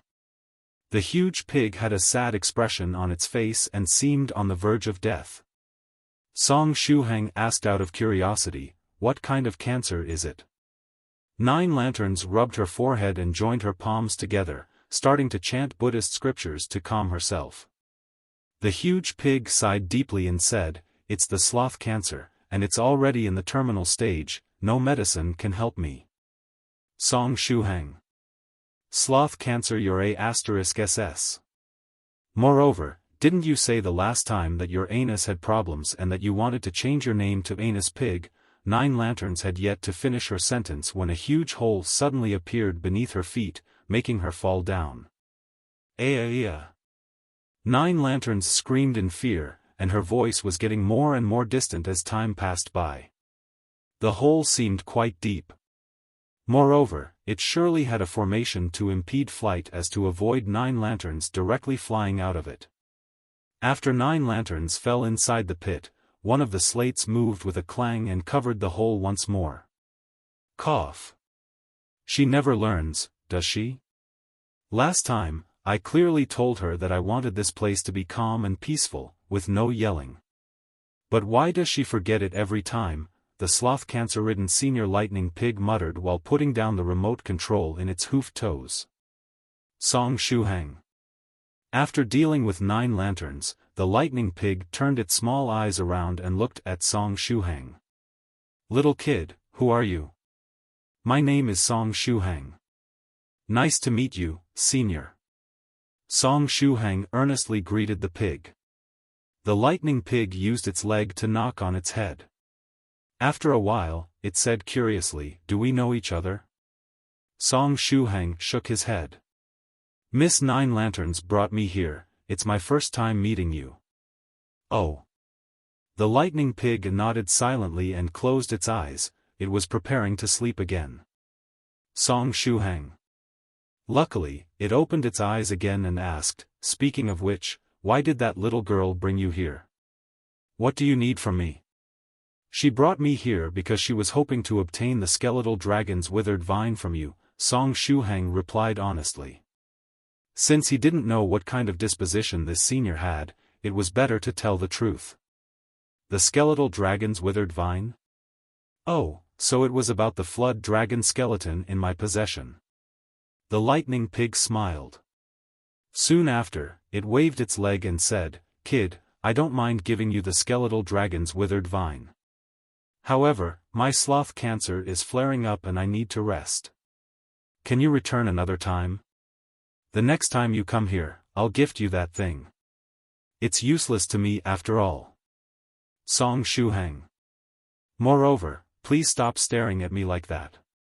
If you keep staring at me, I can't fall asleep," the lightning pig said while waving its leg. Song Shuhang thought a bit and asked, "Senior, you said, next time, earlier, but how long is that exactly? Around 300 years? This time, I want to sleep, ugh. This time, I want to try to overcome this illness with all my strength. I'll surely defeat this sloth cancer. The lightning pig clenched its teeth. Song Shuhang. This powerful senior was a rather mischievous creature, and it actually wanted to sleep for 300 years. But after 300 years, Song Shuhang might be already dead, and 16 couldn't wait for so long either. Therefore, Song Shuhang asked cautiously, "How can I obtain the skeletal dragon's withered vine a little earlier?" The lightning pig opened its eyes faintly and sighed. "By leaving me alone." Song Shuhang clenched his teeth and said, "I request Senior to instruct, what does that mean?" "It means literally what it means." The lightning pig sighed with emotion. Song Shuhang obviously knew the meaning of the pig's words, but he couldn't afford to wait for 300 years. Therefore, he started to stare at it intensely, without even blinking. The lightning pig. In the next instant, the pig stretched its leg and reached out to the remote control once more. Song Shuhang's scalp went numb. That was the same remote control that had created a huge hole beneath Nine Lantern's feet, making her fall down. Song Shuhang quickly jumped to a side as to avoid ending up like her. Naive. The lightning pig smiled coldly. The floor of the entire hall disappeared, revealing a huge abyss beneath, too deep to see its bottom. Ah! Song Shuhang called out in alarm as he fell into the hole. "Ah, now I can finally have a good sleep. This time, I'll surely sleep for 300 years, the lightning pig muttered. Afterward, it pressed a few buttons on the remote control, restoring the floor of the hall to its previous condition. Thereafter, it closed its eyes and fell into a deep slumber. Twinkling lightning was still crackling on its round body. But as the lightning disappeared, the other side of its body became visible. There was deep wound there, so deep even its bone could be seen.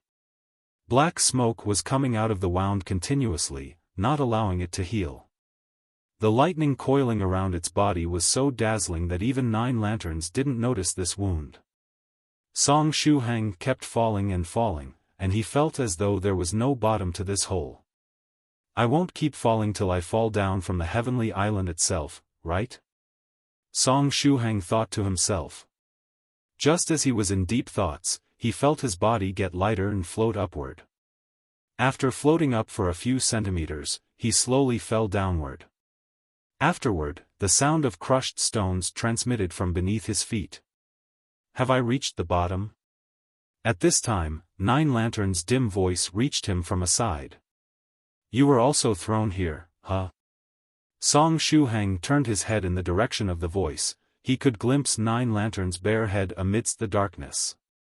At this time, she was sitting cross-legged on the ground with a depressed expression on her face.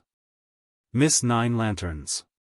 After seeing that she was also here, Song Shuhang relaxed a bit. "How do we get out of this place?" "The fat pig will release us once it's done taking a nap." "It did the same thing the last time," Nine Lanterns muttered. She seemed rather experienced in this matter. Song Shuhang. Song Shuhang said, "Speaking of which, Senior Lightning Pig said it wanted to sleep for 300 years to fight against the sloth cancer." 300 years? What a joke. Blue veins started to bulge on Nine Lantern's forehead. "What did you two talk about?" Then, Song Shuhang told Nine Lanterns of the contents of the conversation between the Senior Lightning Pig and him. "Damn it. Even if it wants to sleep for 300 years, it could put us out first. I won't forget about this enmity. Wait till I reach the 7th stage Venerable Realm. At the time, I'll put that pig to an eternal slumber so that it wouldn't have to wake up anymore." Nine Lanterns clenched her teeth in anger. "Miss Nine Lanterns, can't we climb out of this hole?" Song Shuhang asked, somewhat confused. "The fat pig engraved restricting formations on all walls. We can't climb our way out," Nine Lanterns said, somewhat depressed. "Moreover, the hole is covered by a powerful formation that forbids flight. Unless you're a 7th stage venerable, you can't fly in this place. Even if you had 10 pairs of wings, it would be still useless. Then, is there a secret passage somewhere? Song Shuhang asked after pondering for a moment.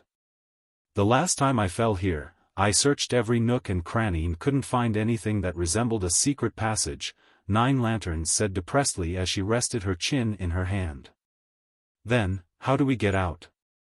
Do we really have to wait 300 years? Don't worry. Before coming here, I made some preparations, 9 Lanterns said as she pointed at her greenish-white robe. Earlier, I changed my clothes precisely to deal with such a situation. Then, she started to take off her greenish-white robe. The nearby Song Shuhang hurried to cover his eyes.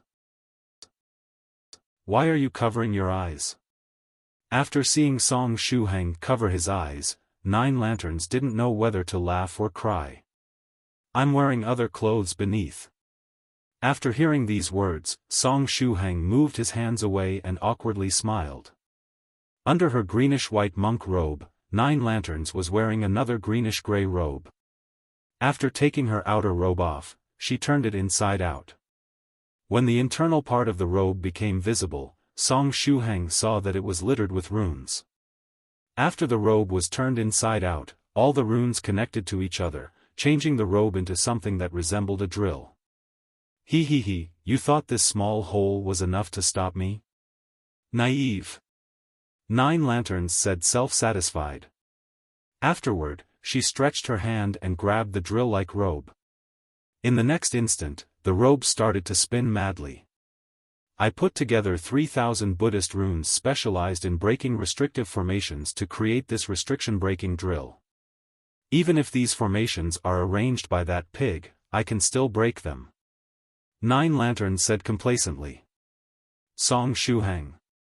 Now then, from where should I start drilling? 9 Lanterns looked all around, and identical restrictive runes covered the entire hole. Therefore, one could start drilling in any point. Miss 9 Lanterns, can you locate the position of the formation restricting flight? If you can find and destroy that formation, we can just fly out, right? Song Shuhang asked. There is no need to find it. All the formations you see are flight-restricting formations. 9 Lanterns pointed at the runes on the walls. In this place, all formations are mixed up. The entire whole is made from the combination of the flight-restricting, imprisoning, strengthening, and so on, formations. In this case, we can start from anywhere, right? Song Shuhang took his treasured saber broken tyrant out and said, how about spinning the saber and starting drilling in the direction the handle points to? Fine. 9 Lanterns lifted the drill and replied. Song Shuhang threw broken tyrant into the air. The blade spun several times and fell to the ground with a ding sound. Its handle was pointing to the right front of Shuhang's current position. We'll start from there then. 9 Lanterns took the drill and proceeded toward that direction, starting to drill into the wall. Buzz, buzz, buzz. The restriction-breaking runes on the drill-like robe took the shape of a golden chain, starting to revolve around the continuously spinning drill while releasing a fearful formation-breaking power. Under the influence of the drill, the restricting runes on the wall also lit up. After all, these defensive runes had been arranged by a 7th stage venerable. It wasn't easy to break them. When the restriction-breaking drill came in contact with the restricting runes, explosive sounds echoed throughout the whole area. Boom, boom, boom. Song Shuhang could only cover his ears and bitterly smile. In his pocket, Lady Onion was already foaming at the mouth. Since she couldn't materialize a small hand to cover her ears, she felt as though even her body had started to shake after hearing these thunderous explosions continuously. Damn it, I have only a small mouth and not even something that resembles ears. If so, why can I hear this noise so clearly? After a short while, somewhat worried, Song Shuhang asked, Miss Lanterns, drilling through this wall is making a lot of noise. Won't Senior Lightning Pig realize what we're doing? Of course. After all, it's not deaf, 9 lanterns replied. Therefore, it can choose to throw us out, or to let us keep drilling through the wall. Song Shuhang silently nodded. Around 10 minutes later. Boom, boom, boom. Song Shuhang was looking at the wall with an expectant look on his face. Half an hour later. Boom, boom, boom. Song Shuhang was still looking at the wall with an expectant look on his face. 1 hour later. Boom, boom, boom. Song Shuhang stood on a side and silently started to practice the basic Buddhist fist technique, the immovable body of the Buddha, and the virtuous man's 10,000-mile walk.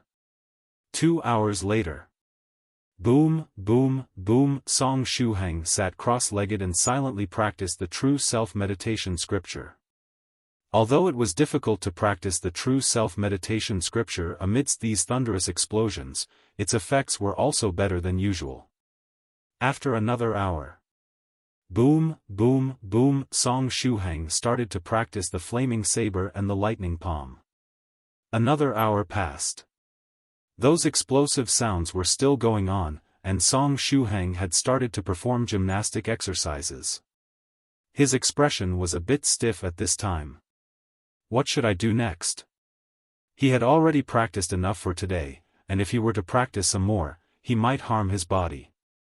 He had practiced the true self-meditation scripture too, and at this time, he was already at the 3rd round of the gymnastics exercise. Can Miss 9 Lanterns really do it? Just when Song Shuhang was performing the 10th round of the gymnastics exercise, 9 Lanterns' laughter echoed from the front. Ahaha, success! At the same time, the drill in her hands exploded forward like a raging volcano and a large patch of the restricting runes crumbled, revealing a hole that was barely enough to let a person crawl into it. Come, let's dig a hole and get out.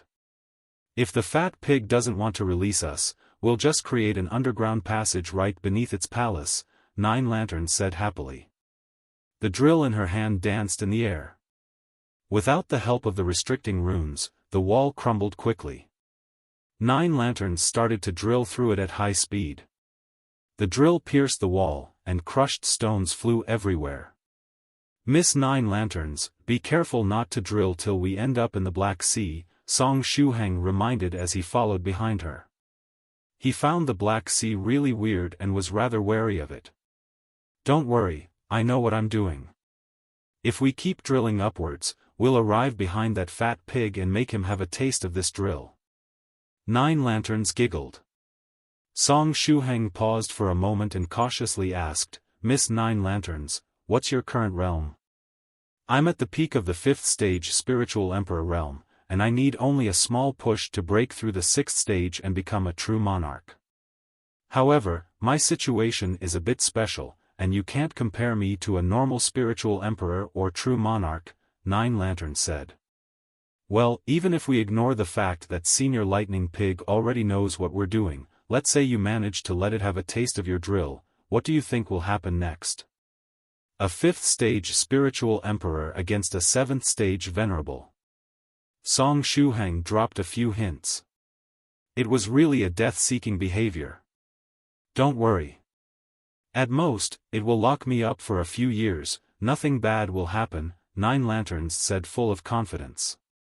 Song Shuhang swallowed a mouthful of saliva and asked the most important question, what about me? Aha, you can accompany me in my confinement. Don't worry, time will fly by once you start meditating, 9 Lanterns said with a smile. Song Shuhang. There was no way Song Shuhang wanted to be locked up for a few years, his strength hadn't reached a realm where he could easily close up for several years in a row. At this time, he was wondering if he should use Broken Tyrant and dig in a different direction. He felt that he wouldn't end up too well if he kept following 9 Lanterns. Just as he was in deep thoughts, 9 Lanterns suddenly stopped drilling. There is something strange here, 9 Lanterns said. ?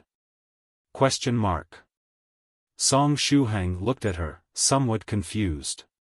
The stone wall ahead isn't solid, there must be a secret room on the other side. 9 Lanterns affirmed. She discovered this point through the sound the drill made when it came in contact with the stone. Is it really a secret room? It's not an underground river, right? Song Shuhang asked cautiously. It can't be an underground river. The heavenly island is an island floating in the sky. How can there be an underground river? Nine Lanterns smiled charmingly and grabbed the drill, starting to drill ahead quickly. Crack, crack, crack. Crushed stones flew everywhere, and with a boom, the wall in the front was pierced through. Just as Nine Lanterns had predicted, a huge secret room appeared before their eyes. Afterward, she took the lead and entered the room. Song Shuhang followed behind. Inside the secret room. When Song Shuhang saw the complete appearance of the room, he suddenly started to feel uneasy. If Nine Lanterns were to break through the floor of the hall and give Senior Lightning Pig a good drilling in the butt, the two of them would be locked up for a few years. But Song Shuhang feared that the pig would lock them up for a few decades now that they had drilled through this room. Because what Nine Lanterns had drilled through was a tomb chamber. Although they didn't know whose tomb they had barged into, just from the fact that Senior Lightning Pig had meticulously placed it beneath its palace, one could realize that it was the tomb of a close friend. If you were to dig the grave of someone's family member, it wouldn't be strange if that person tried to kill you. Song Shuhang forced a smile. Miss Nine Lanterns, I think we should leave as soon as possible. I'm of the same mind. Nine Lanterns smiled bitterly, she didn't do it on purpose. Who would have thought that there was a tomb beneath the palace? Alright, let's go then. We might as well fix the wall while we are at it, shit. When he turned his head, Song Shuhang noticed that the big hole they had created while drilling through the wall had started to repair automatically, returning as new in the blink of an eye. Moreover, the glittering runes engraved on the walls of the chamber tomb were even stronger and denser than the ones on the walls of the hole. Nine Lanterns clenched her teeth. As expected, it was the doing of that fat pig. Since they were causing such a ruckus, the pig surely noticed their actions. Afterward, perhaps because it was annoyed by all that noise, he led them here and trapped them inside the tomb. After clenching her teeth, Nine Lanterns said, no matter what the fat pig is planning, since we're here, we might as well take a look around. The room wasn't too big, and there were 10 coffins in total. There was a platform in the center of the room, and on the platform was lying a huge crystal coffin with various types of white flowers on a side. Additionally, the equally huge 9 bronze coffins were positioned inside the room like a formation, firmly protecting the crystal coffin in the center. Song Shuhang and 9 Lanterns approached the platform and gazed at the transparent coffin. Inside the coffin was a spirit beast with a tall and slender body.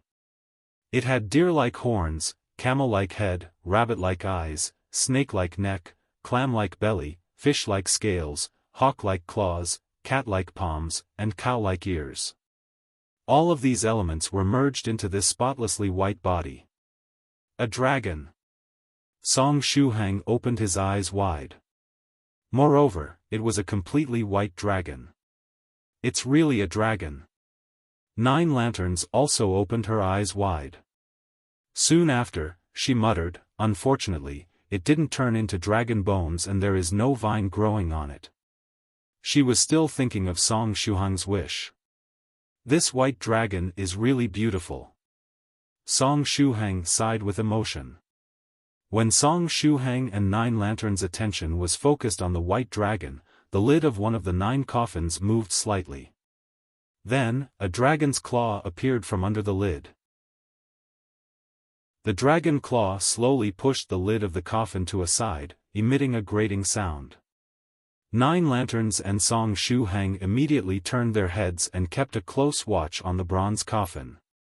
When Song Shuhang saw the dragon claw come out of the coffin, he exclaimed in surprise, "Is this a corpse coming back to life?" "Fear not. I excel at dealing with these things," 9 Lanterns said. After all, she was the disciple of a Buddhist school and was an expert at dealing with the undead. Just as they were speaking, Clang clang, almost half of the ancient bronze coffin was uncovered, and a skeletal snakehead revealed itself from the opening. Red dots of light were twinkling in its empty eye sockets, making it look very scary. 9 lanterns didn't attack immediately. After all, it was Senior Lightning Pig that had built the chamber tomb and buried the white dragon inside. Therefore, there must be a purpose to it if this skeletal snakehead was here in this place. As long as the snakehead wasn't the going to attack first, 9 lanterns wouldn't make a move. After gazing at Song Shuhang and 9 lanterns, the snakehead opened its skeletal mouth and said, "Hello, who called me just now?" Song Shuhang. 9 lanterns replied, "No one called you." Unexpectedly, this skeletal snake had developed intellect and could even speak. "Impossible. I clearly heard someone calling me," the snake skull said while pushing the lid of the coffin almost completely open. At this time, Song Shuhang and 9 lanterns discovered that there were 2 small pointed horns on the head of the snake. It wasn't the skull of a snake, it was the skull of a flood dragon. "2 fellow Daoists, my name is Dragon Bone. Now, are you sure you didn't say my name earlier?" The flood dragon pushed the lid of the coffin away and revealed half of its body. The flood dragon looked very scary from its appearance, but after exchanging a few words with it, they discovered that it was rather gentle-natured. "Dragon Bone?" 9 quietly wiped the sweat from her face. Just now, she had indeed unconsciously mentioned the 2 words dragon and bones. In a way that only 9 lanterns could hear, the nearby Song Shuhang said in a low voice, "Miss 9 lanterns, is this skeletal flood dragon an undead or a specter?" 9 lanterns didn't even have time to reply that the skeletal flood dragon itself started to explain, "Little fellow Daoist, I'm neither. Although there are indeed things like zombies in this world, I'm not such an existence." Song Shuhang blinked. The skeletal flood dragon had heard him even though he lowered his voice. "Let me introduce myself, I'm the sentient flood dragon puppet, Dragon Bone, pleased to meet you. I can be classified as a magical treasure, and I'm a different species than zombies." The skeletal flood dragon cheerfully waved its claws at Song Shuhang. Although it had been mistaken for a zombie, it wasn't angry. Song Shuhang. "My name is 9 lanterns." 9 lanterns joined her palms together as she replied to Dragon Bone. "My name is Song Shuhang," said Song Shuhang after cupping his fists. He felt that this situation was rather strange. "Fellow Daoists, may I ask you why you came here? It's been a long time since we've had guests here." The lower jaw of the skeletal dragon was moving up and down, as though it was laughing. "We were digging, and we carelessly dug a hole in the wall of this room," 9 lanterns replied. The red dots of light in the eyes of the dragon glittered, and he replied, "So that's how it is. You carelessly barged into this place, huh?" After a short pause, it smiled and added, "You were thrown into the hole by Lightning Pig, right?" 9 lanterns. Some things mustn't be mentioned. If you didn't understand this principle, many a friendship would be ruined. The skeletal dragon used its claw to knock on the lid of the bronze coffin, saying, "Well, why were you looking for Lightning Pig?" 9 lanterns didn't speak. She took a step backward and allowed Song Shuhang to get in the front. Song Shuhang cleared his throat and, after cupping his hands, he said, "We came here to request Senior Lightning Pig to give us the skeletal dragon's withered vine. However, Senior Lightning Pig wanted to sleep, and since it found us too noisy, it threw us here. So, your objective was the skeletal dragon's withered vine. I should have some of that weed growing on my body." The skeletal dragon smiled. "Whenever I wake up, I'll have that thing growing on my body. It's rather annoying. However, plucking it off of my bones is very comfortable. It's just like extracting a thorn pricking in your skin, a very good feeling." After hearing this much, Song Shuhang's eyes lit up. "Fellow Daoist Dragon Bone, can you give me some of that skeletal dragon's withered vine?" "Sure, it's not a problem. Moreover, I can give you quite a lot of those vines. Wait, let me see how many are there. The skeletal dragon quietly returned inside the coffin. Then, its voice echoed from the coffin. 1, 2, 3, 4, 5, 10, 15, 16. After counting them, the skeletal dragon showed half of its head and said, "This time, there are 16 vines. I can give them to you if you want, but you also need to help me with something. Please say." Song Shuhang was extremely excited. "It's very simple. Do you see that crystal coffin in the center?" The skeletal dragon pointed at the crystal coffin with the small white dragon inside. Song Shuhang silently nodded. "Good, do you see that groove beside the coffin? I'll have to trouble you to go over there and pour a bowl's worth of blood into that groove. If you do it, I'll give you these vines." The skeletal dragon laughed. Song Shuhang gazed at that groove, somewhat confused. Then, his face became a bit paler. If they were talking about a bowl from the perspective of a dragon, it was something equivalent to a small wash basin. If he were to lose this much blood, he would die directly. Song Shuhang swallowed a mouthful of saliva. Then, he turned his head and asked, "Do I have to fill it up?" "No need, no need. If you pour a bowl's worth of blood inside it will be fine," the skeletal dragon said with a laugh. Song Shuhang looked at 9 lanterns. He was worried whether pouring blood into the groove beside the crystal coffin would activate some hidden mechanism or something of the sort. "Don't worry. With Senior Lightning Pig watching over us, nothing bad will happen," 9 lanterns said. Song Shuhang nodded and arrived beside the groove. Then, he stretched his arm and prepared to use Broken Tyrant to cut his wrist to pour his blood into the groove, just like those cool scenes in movies. But when he was about to cut his wrist, he started to have doubts as to where he should cut. After all, he had no experience in his matter. If he were to cut too deeply and lose too much blood, it would be a problem. And if the cut was too shallow and no blood were to come out, it would also be a problem. "Miss 9 Lanterns, can you help me with the cut?" Song Shuhang said with a hollow laugh. "Sure." 9 Lanterns happily took Broken Tyrant from Song Shuhang's hands and cut above his wrist without second thoughts. As long as it wasn't your own arm, you wouldn't care too much when leaving a cut on it.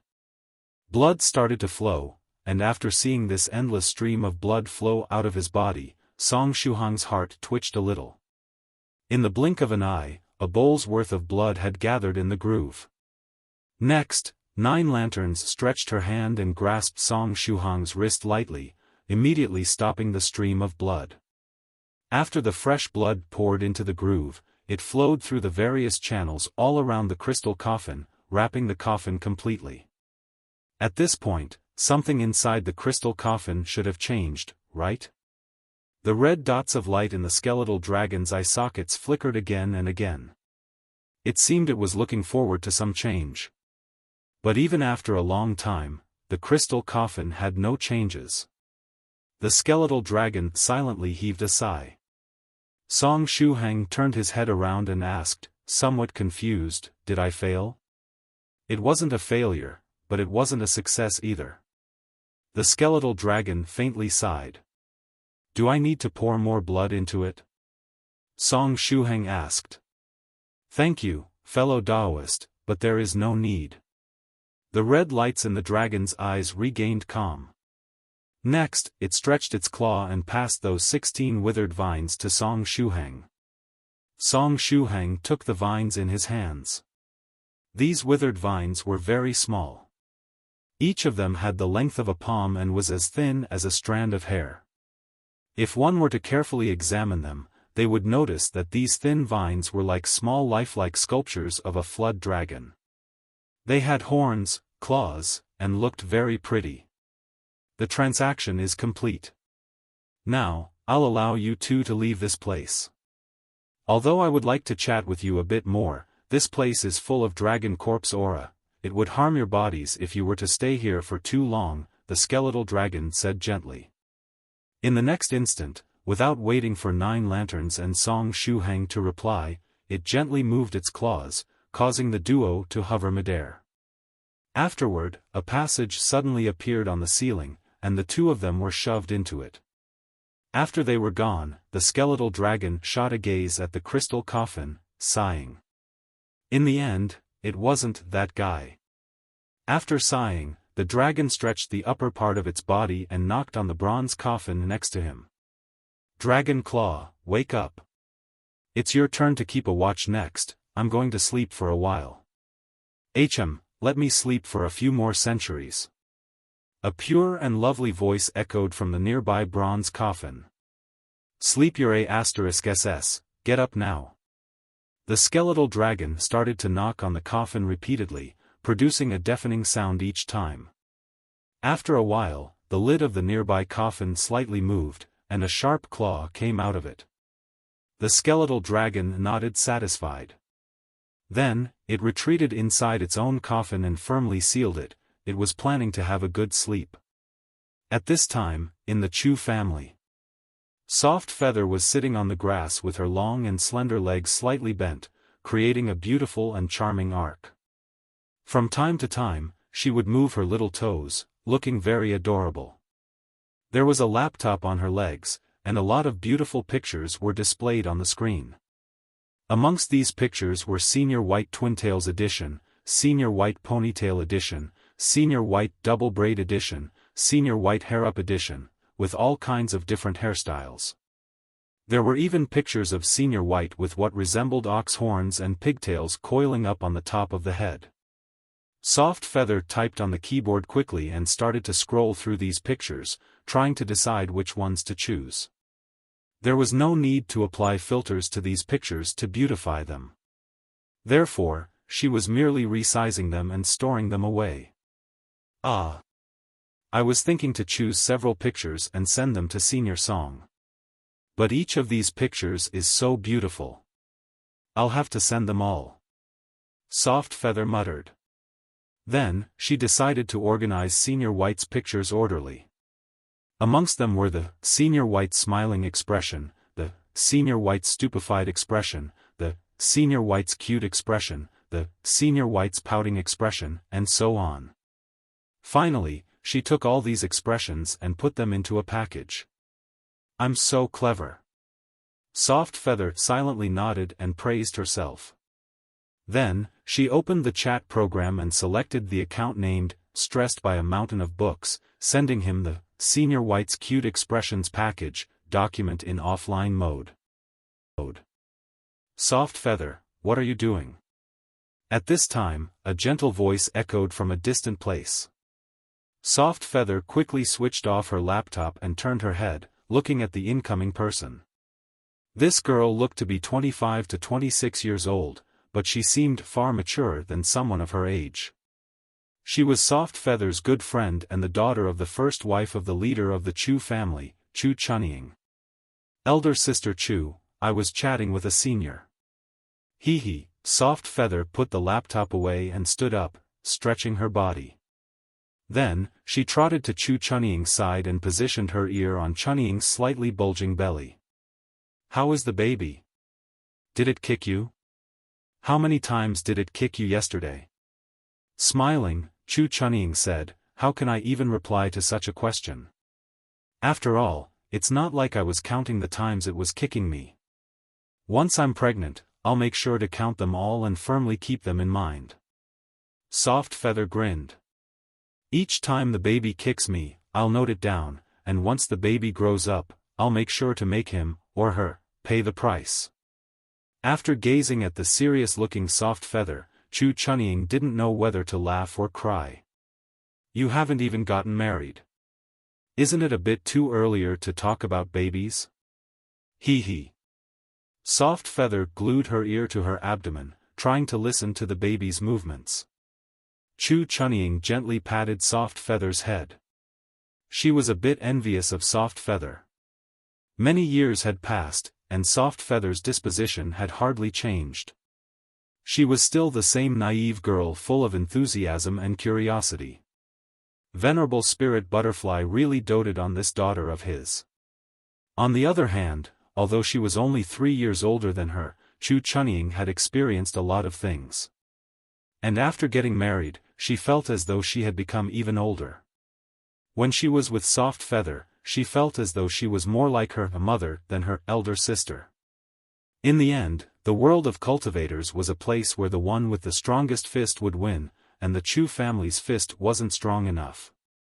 It was precisely for this reason that they had fallen into their current predicament. Although she had a gentle expression on her face while gazing at Soft Feather, Zhuge Zhongyang still secretly sighed. She had no intention of involving Soft Feather in their mess. She didn't want her to see the dark side of the world of cultivators just yet. But she hadn't expected the information network of the Spirit Butterfly Island to be so formidable. After she cut off relations with her, Soft Feather came to her place directly to help her.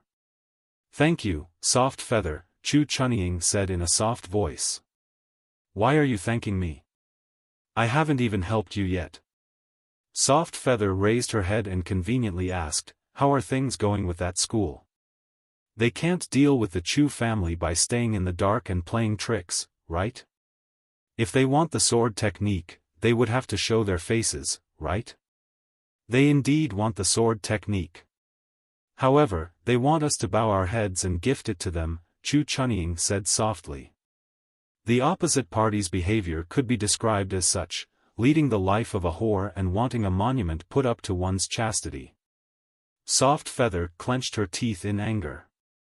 "Elder Sister Chu, how are your seniors planning to deal with this situation? The family leader said that if they want face so much, we'll not give them any." The corner of Zhuge Zhongyang's mouth rose, and her eyes narrowed. The family leader wants to force them to fight it out on the grievance-settling platform.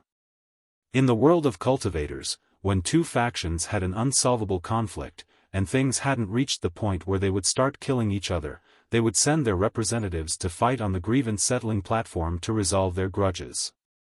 On the grievance-settling platform, no one would be held responsible for deaths. And after the match was over, all gratitude and grudges would be written off. Of course, they were written off just in name. If one of the two parties still harbored hatred in their hearts, there was nothing that could be done. The grievance-settling platform? I want to go, I want to go. Soft Feather's eyes lit up as she clenched her fist. "Elder sister, let me go on stage. I'll wipe out their entire school." Soft Feather's confidence came from her strength. After all, the opponent was only a small school. This school was much weaker than the Moon Saber sect that had been wiped out during the incident with Su Clan 16. Actually, it was even weaker than the Immortal Farming sect. In that small school, the strongest person was an elder that had barely reached the 4th stage realm. Moreover, their lifespan had almost come to an end. Amongst those that had reached the 3rd stage realm were the head of the school, the vice head, as well as 3 protectors. The rest were mostly disciples that had reached the 2nd stage. As long as that elder didn't join the fray, Soft Feather alone could kill every person in their school. But even if that elder were to intervene, Soft Feather wasn't afraid. Her father had prepared several treasures for her. Let alone a cultivator of the 4th stage, even if a 6th stage true monarch were to attack her, she could still escape. "I understand how you feel," Zhuge Zhongyang said gently. "However, no one is accountable for eventual deaths on the grievance-settling platform. Moreover, only the members of our Chu family and the opposite school can fight on the platform. All external aid is forbidden. If one of the factions were to summon helpers to represent them on the grievance-settling platform, the supervisor wouldn't stand there doing nothing. If someone that wasn't part of the two factions dared to go on stage, the supervisor would surely give them a good beating. It's fine. Before I left the island, my father gave me a magical treasure that allows me to change my appearance. With that, I can impersonate a disciple of the Chu family and fight on the platform on your behalf. Once your two factions apply to use the platform, the supervisor they'll send over there shouldn't be strong enough to see through my treasure," Soft Feather said self-satisfied. There were many supervisors, with different levels of strength. The supervisor would be chosen according to the strength of the factions that were applying to fight on the grievance-settling platform. Soft Feather felt her chest, looking for her brooch. Soon after, somewhat depressed, she said, "I forgot that I lent that magical treasure to Senior Song and that it is still in his possession. Thanks for your support, Soft Feather. But there is no need for you to meddle in this matter. We can solve this problem on our own," Zhuge Zhongyang said with a smile. In the East China Sea, Venerable White was sitting on top of a huge whale. Daodu and the small monk had already woken up. However, they couldn't move any part of their bodies except for their eyeballs. On the huge whale, Venerable White was arranging some bamboo slips into a formation. "Let's give it a try and see how it goes. I really want to explore this mysterious island. It would be good if I could find it," Venerable White muttered. The formation he had arranged seemed to be related to divination. This time, Senior White was serious about finding the mysterious island. On the heavenly island, Song Shuhang and 9 lanterns rowed the lonely boat once more and returned to the temple. 9 lanterns sat in her original position and rested her chin in her hand while tapping on the table with her fingers. "Miss 9 lanterns, do you have a paper and a brush?" Song Shuhang asked. "Yes, what do you need them for?" 9 lanterns passed Song Shuhang a white paper and a brush. Song Shuhang took the brush and the paper. Afterward, he wrote on the paper in shaky handwriting the following words: "Skeletal Dragon's Withered Vine." Once the ink had dried up, he used the paper to wrap the 16 withered vines. After he was done, Song Shuhang suddenly thought of something and asked, "Miss 9 lanterns, after my memories are sealed and I leave the island, there would be no need to delete these few words, right? After all, these withered vines were as fine as strands of hair. If he were to forget about them after leaving the island and casually throw them away, he would probably cry to death. Don't worry. Those words have nothing to do with the heavenly island. Therefore, they won't be deleted," 9 lanterns assured him. "That's good. Thank you very much." Song Shuhang heaved a sigh of relief. "Aha, I really like the sentence, thank you very much," 9 lanterns said with a smile. "I'm happy that you like it." Song Shuhang tried to continue the conversation. 9 lanterns replied stiffly, "Why did you say that?" My happy feelings were instantly halved. Song Shuhang. 9 lanterns gave him a supercilious look and took her notebook out, crossing out another line. 6. Fulfill a not too big and not too small wish of his. Just crossed out, this wish seemed very troublesome, but in the end, she completed it pretty easily. Now, only one last wish was left. 9 lanterns was a bit agitated. What would her last wish be? After the 6th line was crossed, the last wish finally started to appear. 7. Lastly, I want to be a happy bride. As soon as she read the first part, 9 lanterns' complexion changed, becoming deathly pale. She clenched her teeth and kept reading. Then, I want to bear 2 children for him, a boy and a girl. 9 lanterns rubbed her cheeks and slammed her head against the table. Bang, bang, bang. A portion of that table made of an unknown material was smashed into pieces. Song Shuhang gazed at the convulsing 9 lanterns and asked, "Miss 9 lanterns, what happened?" 9 lanterns raised her head and revealed a charming smile. "It's nothing, I was just trying to calm down." Song Shuhang opened his mouth, but no words came out. 9 lanterns plucked the pieces of the table stuck on her forehead off and kept reading. Getting married and giving birth to children? 9 lanterns felt that this wish was very scary. As if that wasn't enough, she had to give birth to a boy and a girl. How could she even choose the gender of the child? Well, maybe cultivators had some means to do it, but it wasn't the main problem. The main problem was giving birth to a child. This wish was really fearful. Next, I want to age with him slowly, looking at our son grow up and get married. I also look forward to seeing our daughter grow up. I want her to grow long hair, and maybe a cute fringe. I also want to dress her up in pretty clothes and make her wear cute little shoes. I remembered. Long hair.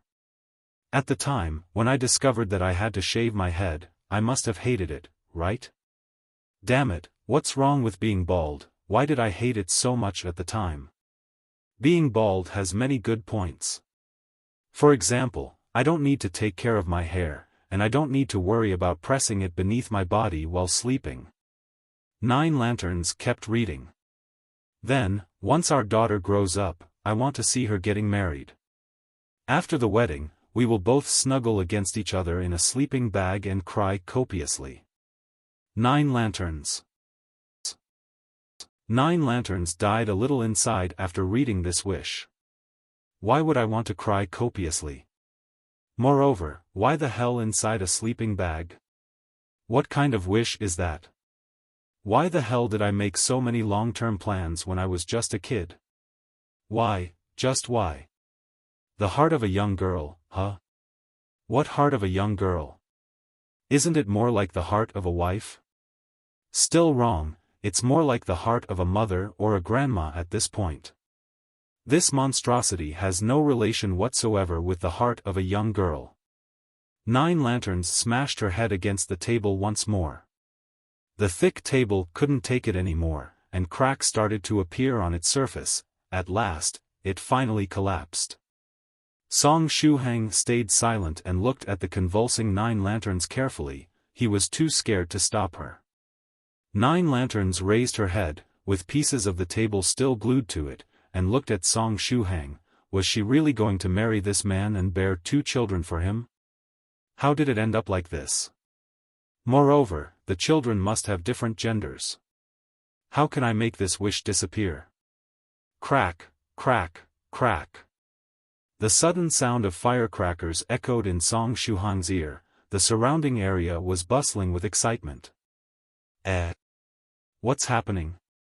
Song Shuhang blinked a few times. At this time, he was sitting in front of a mirror, a little stupefied. Next to him were several makeup artists, putting makeup on his face. On his right side was a row of formal attire, and he too was wearing a black suit.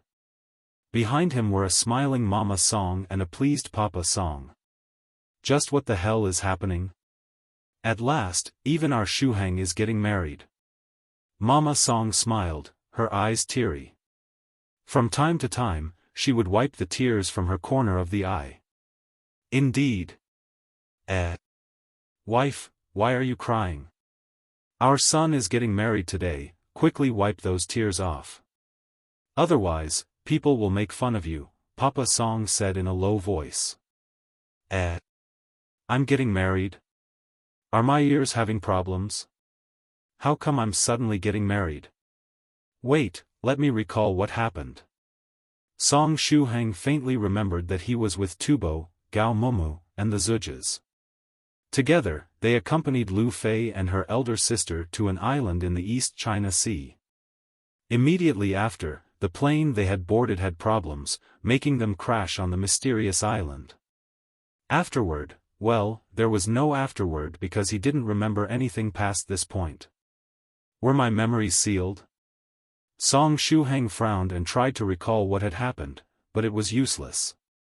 No matter how much he tried to recall, he couldn't remember anything. It seemed his memories had been really sealed.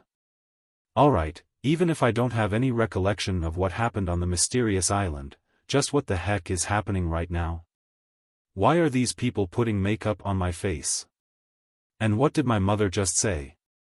I'm getting married? What joke is this? I haven't even fallen in love yet. How come this important step was skipped, and I'm getting married directly? Did someone carelessly press a button to fast-forward my life? There is something very wrong with this situation. Song Shuhang immediately recalled the 9 provinces #1 group. Where is my mobile phone? I have to go in the group chat and ask the seniors what's happening. Just as he was thinking this, he overheard Mama Song and Papa Song's conversation. Mama Song said, "But how can I not be excited?" She wiped her tears off and continued, "4 years ago, when Shuhang went on that trip with his friends, the plane crashed. And since he returned home, he has been acting like a lunatic. Back then, I had no idea what to do. All the boys in the neighborhood were getting married one after another, building their own families. And when I thought that our Shuhang couldn't get married even if he wanted to, I was very depressed. I was so sad that I couldn't sleep at night. For years? It's already been 4 years since I've come back from the mysterious island. Moreover, I've been acting like a lunatic for the whole time. Did something unexpected happen when my memories were sealed, turning me into a fool? What a horrible situation, whole 4 years spent as a lunatic. Mama Song was choking with sobs. But I didn't know that our foolish Shuhang had dated a girl 4 years ago. Moreover, this girl doesn't care about Shuhang's state and is still willing to marry him. I'm so happy, sob, sob, if Shuhang could recover from his current state, it would be even better, sob sob. Papa Song hugged Mama Song, he patted her back gently and tried to calm her down by whispering something to her. Song Shuhang. I dated a girl 4 years ago, and she is still willing to marry me? Who might she be? Song Shuhang racked his brain and tried to remember the girls he was close to 4 years ago. The first one he recalled was his classmate Lu Fei. After all, she was the first girl to confess to him. However, it was unlikely that she would marry him if he was currently a lunatic. Their relationship wasn't that good. Next was Soft Feather. Although Song Shuhang really hoped it was her, as before, the possibility wasn't big. After all, she regarded Song Shuhang as a kind senior of the 9 provinces #1 group that had helped her. Moreover, they had met only twice. They weren't really in love with each other. Then, there was Su Clan's 16, and just like Soft Feather, Song Shuhang met her only a few times. Although the relationship between the two was slightly more complicated than Soft Feather's, the chances of 16 being the bride were still low. After all, the Spirit River Su clan was a very powerful family, and its influence wasn't inferior to that of a big sect such as the Limitless Demon Sect. If 16 wanted to get married, it wasn't easy, especially if the groom was blockhead mode Song Shuhang. Except for these 3, there was Lady Onion who was still stuck on the Enlightenment Stone. But Lady Onion wished she could bite him to death. Let alone marry him, she was probably hoping for him to die as soon as possible. Wait, where did Senior White go when I lost my memory 4 years ago? Does it mean that even Senior White couldn't cure me in my state and had no choice but to leave? In this case, did he leave behind a message or something? What a headache, after all, he had lost 4 years' worth of memories. Just as Song Shuhang was in distress, Papa Song stepped forward and changed into a formal attire. Then, he pulled Song Shuhang up. Let's go, son. Today is your big day. Remember, don't cause a scene. Papa Song patted Song Shuhang's shoulder and brought him downstairs. Song Shuhang bitterly smiled and followed Papa Song. The wedding was held at Wenzhou City's cathedral. Song Shuhang hadn't misheard, the wedding was really held in Wenzhou City's church. The church was a very famous spot in Wenzhou City, and a lot of people would choose to hold their weddings there. However, Song Shuhang felt a bit awkward at the thought of getting married inside a cathedral. Papa Song accompanied Song Shuhang to the wedding car. Afterward, they headed toward the cathedral together.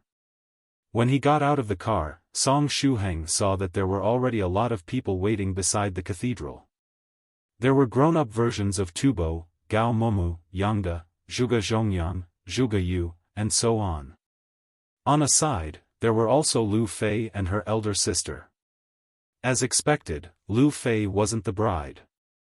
Except for this group of people from his university, there were also a lot of his childhood friends and people from the neighborhood, as well as a large number of relatives. After seeing Song Shuhang appear, these close relatives and friends came forward one after another to congratulate him.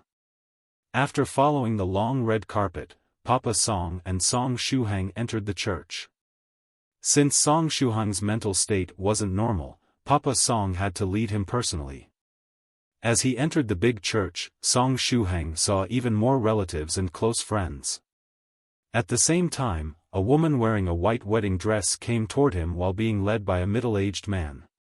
A white veil was covering her face. This veil was rather uncommon. It wasn't transparent, but was made of white gauze cloth, and series of pearls were attached to it. They covered her face completely, and Song Shuhang couldn't tell who she was even after carefully looking at her. Although he couldn't see her face, he noticed that this woman had a very good stature. Her silhouette was a perfect double S. The parts that had to be big were big, and the parts that had to be slim were slim. With such a good stature, as long as her face wasn't too bad, she would be regarded as a beauty. But what was her real identity? Song Shuhang was very curious as to who this woman that had decided to marry him regardless of his current state was. She wasn't just using him as a scapegoat, right? When the woman arrived in front of him, Song Shuhang restrained his curiosity and stretched out his hand, taking the hand of the soon-to-be bride from the middle-aged man. Then, he supported her by the arm, just like a proper bridegroom. Mama Song cried tears of joy. Papa Song was also very happy. The wedding march continued. Papa Papa Papa Song Shuhang pulled the hand of his soon-to-be wife and arrived in front of the priest presiding over the wedding ceremony. Perhaps because he knew about Song Shuhang's mental state, the priest didn't waste time on useless talk. He didn't ask any of those classic questions, such as, do you promise to be faithful to her in good times and in bad, in sickness and in health, to love her and to honor her all the days of your life, or, do you promise to be faithful to him in good times and in bad, in sickness and in health, to love him and to honor him all the days of your life? Or such as, do you take her to be your wife, or, do you take him to be your husband? After getting on the altar, the priest opened the Bible and started to pray for the newlyweds and blessed them to stay together till death did them apart. Afterward, he didn't waste further time, and the scene immediately jumped to the exchange of rings. They were doing things in the simplest way possible. Song Shuhang restrained his curiosity and exchanged rings with the bride. Both he and the bride were wearing rings with huge diamonds on top of them. But even at this moment, Song Shuhang couldn't believe what was happening. His current state of mind could be summed up with the following sentence: "Sheet, I'm really getting married. I pray to God to give you two happiness." The priest gave his blessings to the newlyweds. But the most important moment was finally approaching. Song Shuhang stretched out his hand and gently lifted the veil decorated with pearls the bride was wearing. I really want to see who this woman is, the woman that has decided to marry me regardless of my state for the past 4 years. When Song Shuhang lifted the veil, he saw a delicate small face that was very pale due to all the makeup. Anyway, she was indeed a beautiful woman, and although she had a valiant look in her eyes, her gentle features helped to mitigate this feeling. After seeing her face, Song Shuhang was a bit confused. He had no memory of this girl. What was her real identity? Song Shuhang found her face familiar, but he couldn't remember where he had seen her. Wait, does she have something to do with the memories I lost on the mysterious island? Perhaps she is someone I met during those 4 years I don't remember anything of. Although he was in deep thoughts, Song Shuhang kept lifting the veil slowly. There is something wrong. Where is her hair? Where was the hair of the bride? Although he had lifted the veil enough to uncover her ears, there was still no trace of her hair. Usually, shouldn't you see the long and pitch-black hair of the bride by this time? There is indeed something wrong. Song Shuhang kept lifting the veil slowly. Originally, one would lift the veil and hang it on the hair of the bride, making the spouse look even more beautiful. But when Song Shuhang lifted the veil, there was no hair to hang it on. Therefore, he had no choice but to uncover her whole head. In the next instant, a bald, shining head appeared in front of his eyes. When the lamps inside the church shone on the bald head, it refracted light in all directions, looking very dazzling. Cough, no bright pitch-black hair? Song Shuhang was flustered and grabbed the veil, covering half of the head of the bride. The beautiful bride was very calm, and a mysterious smile was hanging on her face. Let's give our blessings to the newlyweds. The priest took the lead and started to clap his hands. Afterward, all the friends and relatives applauded and gave their blessings to the couple too. Song Shuhang's mind was completely blank at this moment. The shining bald head in front of his eyes was confusing his mind with the ray of light it was refracting, making him unable to concentrate. But in the next moment, he had an epiphany. Now, he remembered. He finally remembered where he had met his soon-to-be wife. She was the same Buddhist nun he met in Lady Onion's memories. How come she suddenly appeared in front of me, and as my wife at that? This must be a joke. I only saw her once, and it was inside a dream. Although Lady Onion and I enjoyed her body inside the dream, it was still a dream. Anyway, what's happening? And why are we getting married? Author, who the hell wrote this chapter? Cut, cut, cut. This is like beating a dead horse. Okay, let's calm down first. Did I meet her when I landed on the mysterious island? From what he remembered, there was a string of karma linking him to Lady Onion, and 9 lanterns who was at the time in the city in the sky. Then, did I decide to spend my life with her while I was on the mysterious island? It must be something like that. Damn it, why did I lose all my memories? If there were some small fragments left behind, I wouldn't be in such a bad situation. Song Shuhang's mind was in confusion, and from beginning to end, the soon-to-be wife, more like, already married wife, didn't utter a word. And just in this fashion, the wedding ceremony concluded. Afterward, Song Shuhang and the wife entered the nuptial chamber under the escort of relatives and close friends. Originally, the groom and the bride should offer toasts and the likes, but given Song Shuhang's current state, these parts were skipped. So, we're going into the nuptial chamber? It should be SNU time, right? But won't such a scene get censored? I've heard that rules have gotten pretty strict lately. At this time, the wife said in a gentle voice, Shuhang. Yes? Song Shuhang replied stiffly. This is a very important moment, let's have a child. The wife's face was expressionless, but her cheeks were red, she seemed very embarrassed. Isn't it a bit too early for that? Having children is something that will affect our whole lives. Song Shuhang swallowed a mouthful of saliva. At the very least, I would like to know what happened in these past 4 years. For example, what happened between us on the mysterious island? You should be aware of the fact that I don't remember anything. This isn't a big deal. I have a lifetime to explain to you what happened. Come, hold my hand first. The wife took her white glove off and placed her hand in front of Shuhang. I have to hold your hand? Song Shuhang was a bit confused but still took the hand of his wife. Yes. After you hold my hand, we'll be able to have a child, the wife replied. What? Song Shuhang was baffled. This is the best way to proceed. Even if we go inside the nuptial chamber, all the action will be censored. The best thing to do is hold our hands, and that'll be enough to have a child, the wife said shyly. Right, I want a boy first and a daughter next. FCK.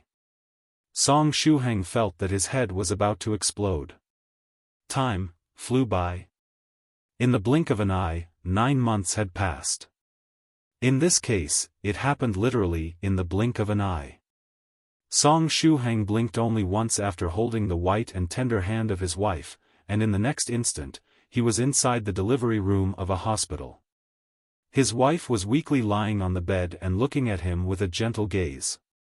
On the side, Papa Song and Mama Song had exaggerated smiles on their faces. Mama Song smiled happily. Shuhang, husband, it's a boy. We have a grandson now. Indeed, look at the nose of the child, it's very similar to Shuhang's. His round face is also very cute. Papa Song gently hovered his hand above the head of the baby, not daring to touch him for fear of harming him. Song Shuhang. FCK. Time kept flying by. After another blink of his eyes, Song Shuhang discovered that his son had grown up. He was 2 years old now. The boy was riding Song Shuhang piggyback and happily shouting. Afterward, Shuhang stood absent-mindedly in the courtyard and accompanied his son who was playing with bamboo leaves. On a side, his mysterious wife was smiling calmly. At this time, she had grown black hair. It wasn't too long, but it still reached her shoulders and looked very pretty. This long hair reduced the valiant aura she was giving off and added a point of gentleness on her face. Shuhang, the calm wife said gently, "Hold my hands again.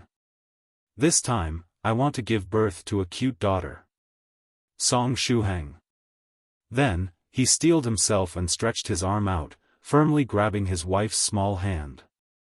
Next, he blinked of his own volition. Time flew by once more, and literally in the blink of an eye, 9 months had passed. He was once more inside a hospital, and his son, who was still riding him piggyback, was already 3 years old.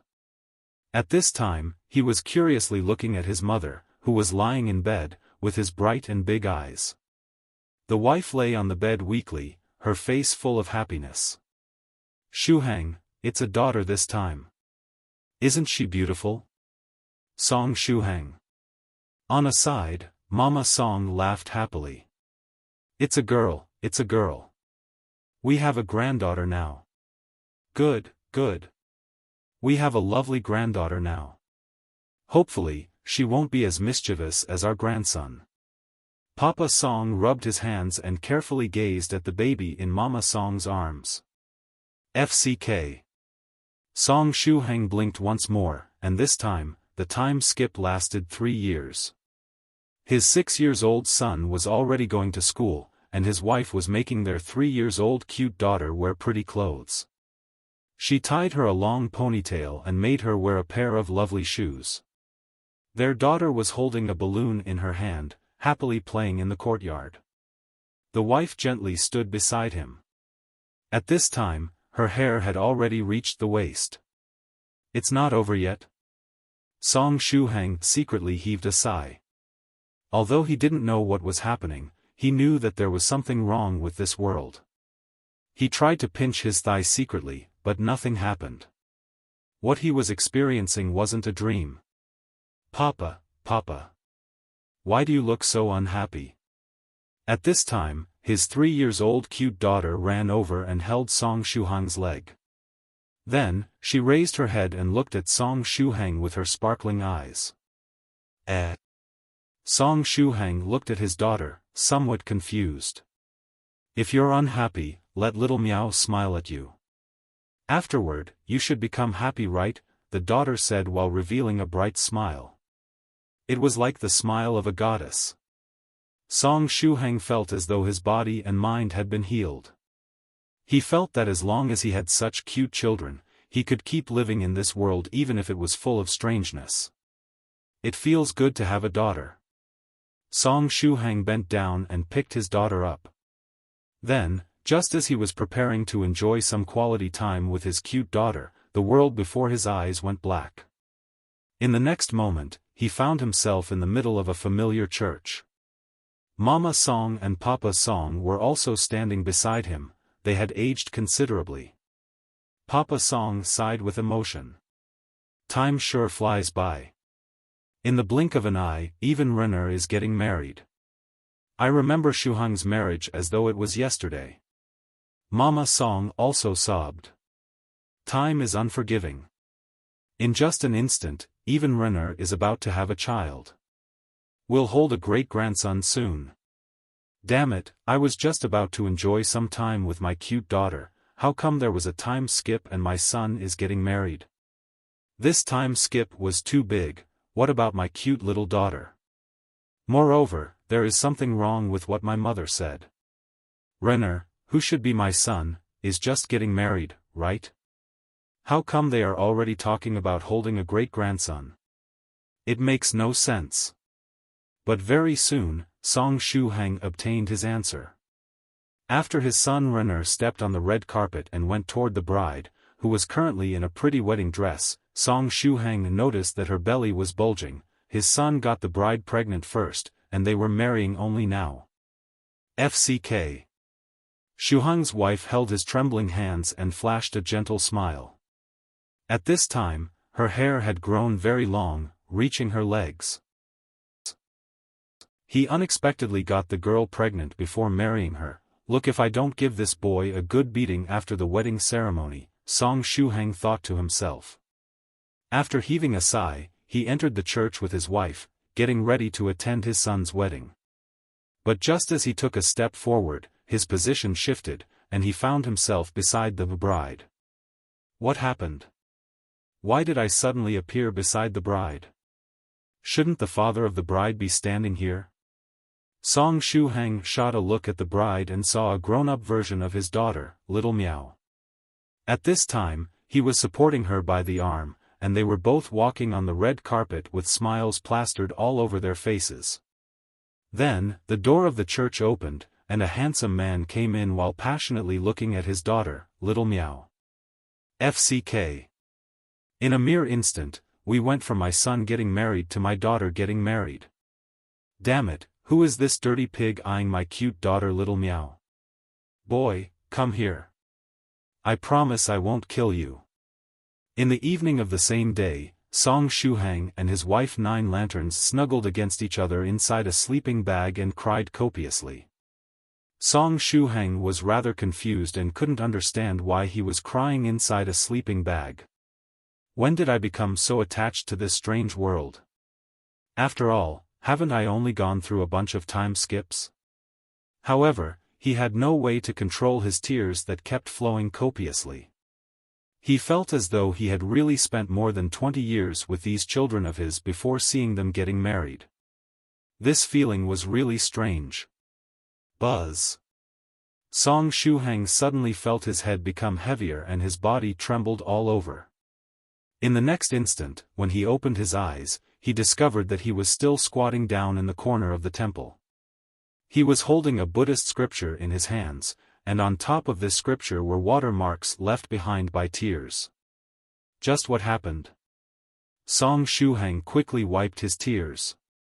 The scene of a grown man squatting down in a corner and crying was just too disgraceful.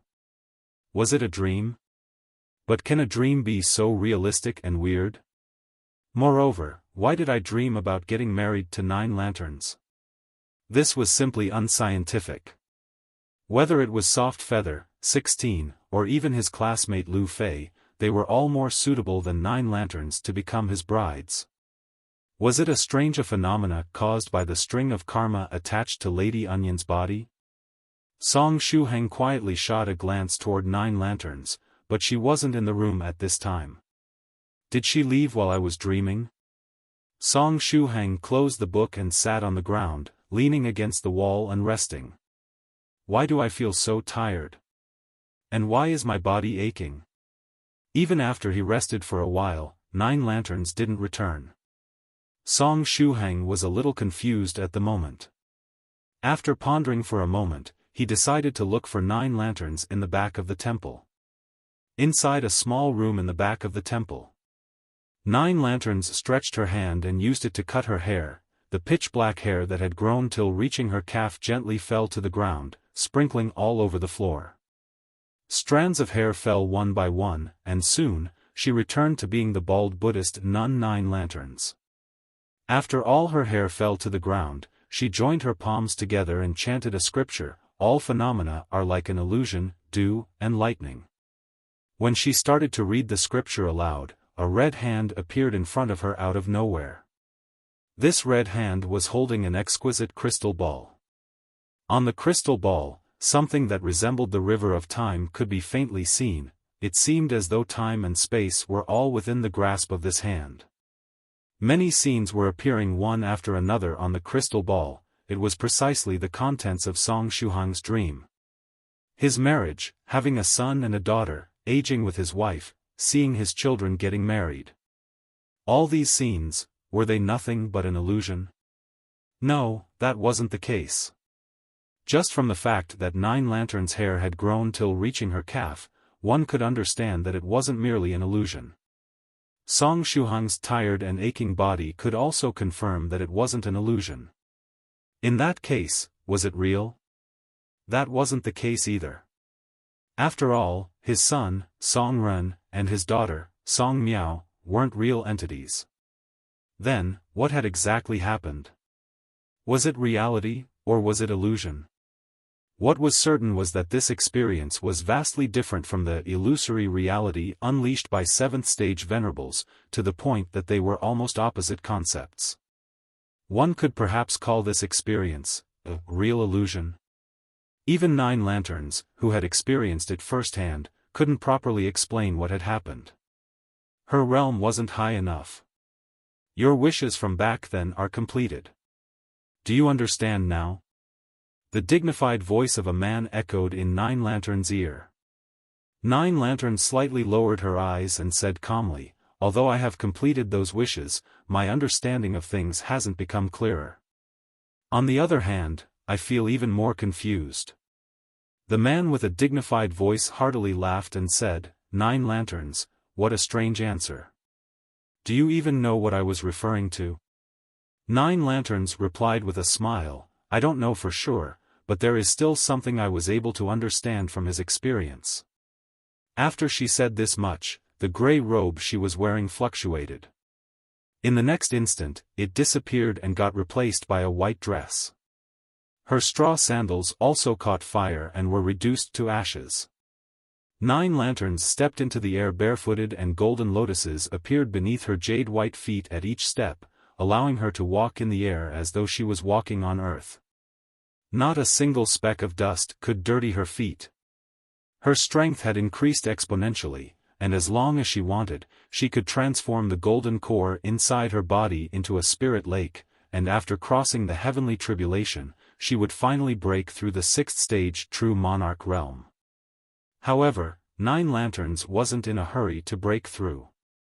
She gently waved her hand and the long hair scattered on the ground suddenly caught fire, instantly changing into ashes. At the same time, the red hand that had appeared in front of her also disappeared.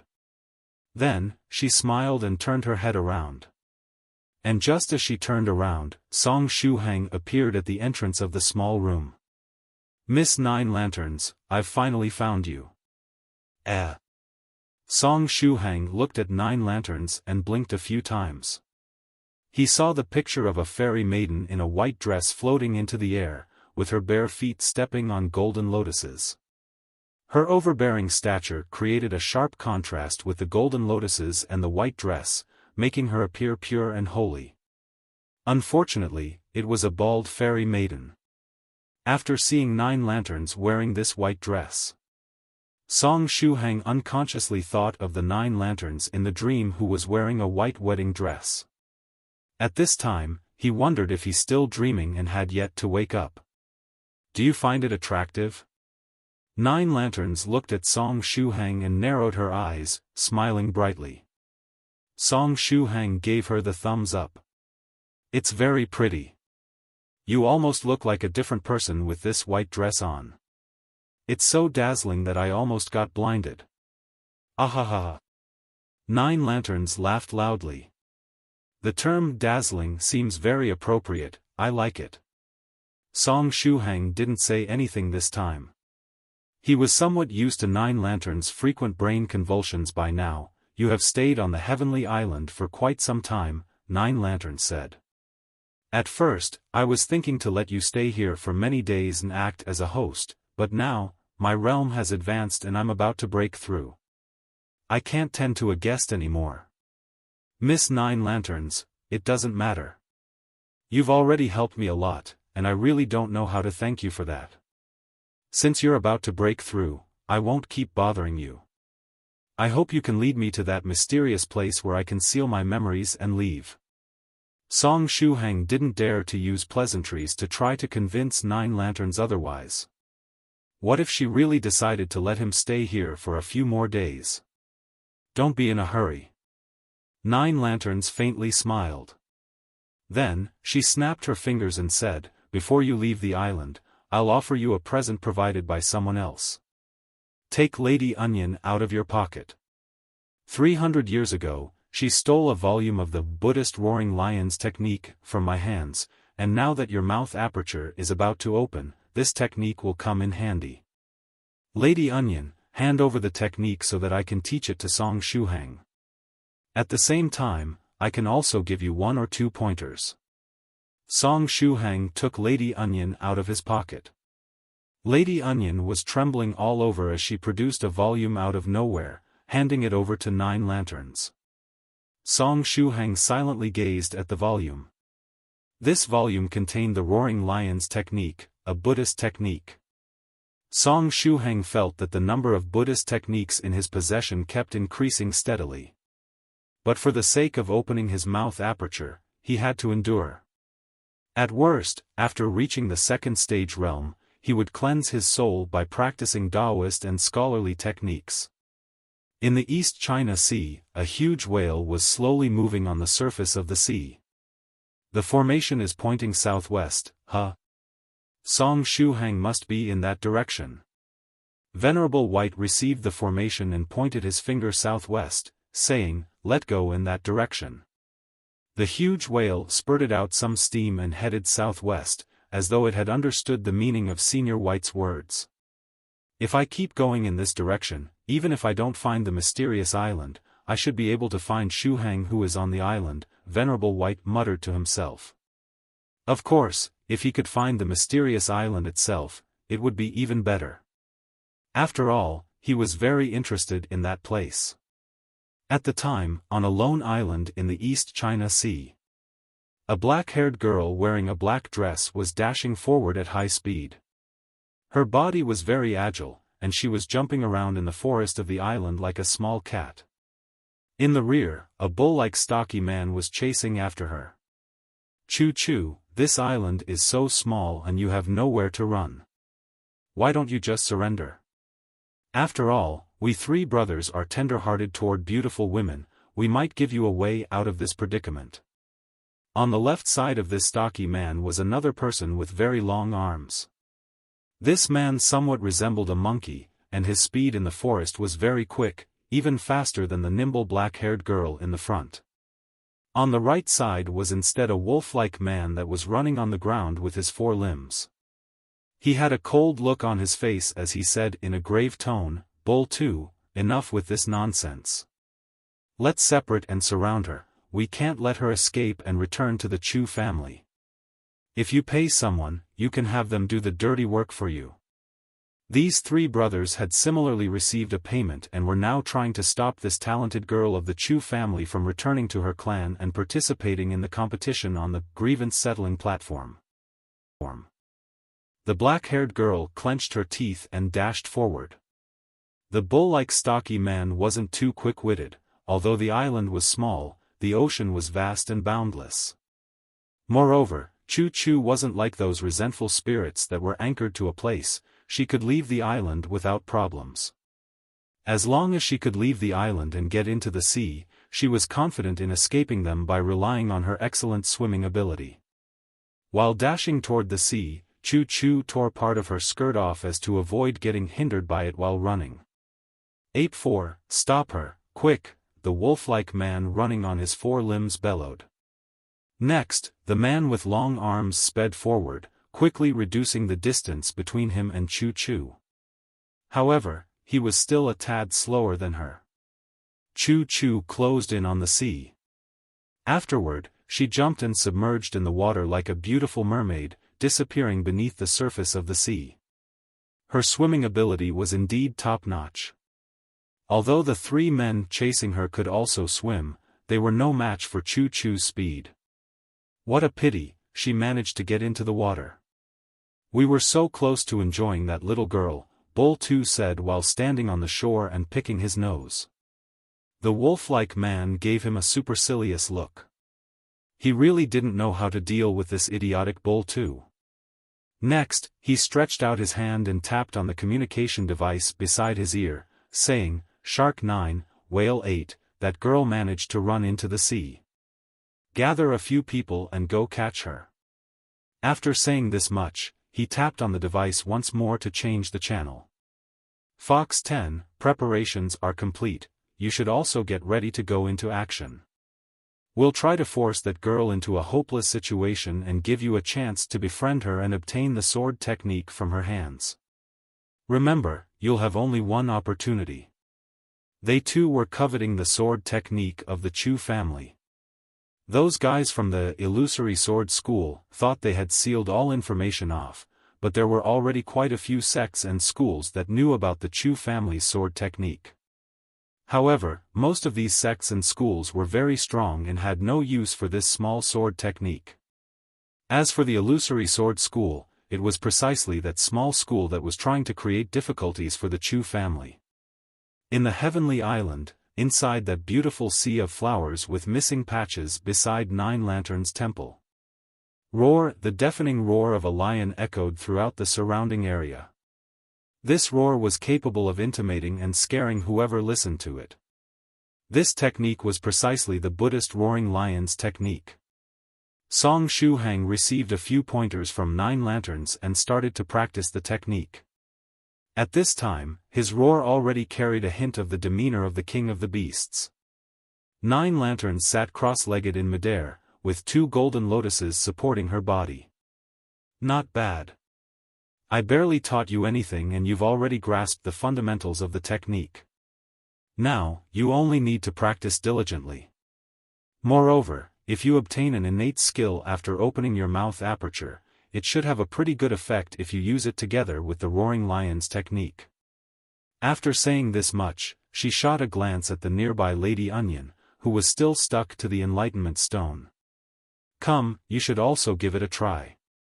A small mouth appeared on her green onion sprout. Afterward, she also roared, meow. Song Shuhang. Nine Lanterns. Were you trying to act cute just now? What I taught you is the roaring lion's technique, therefore, try to roar like a lion.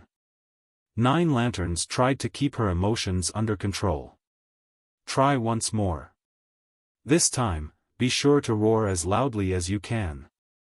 On the enlightenment stone, Lady Onion swayed left and right, as though she was gathering power.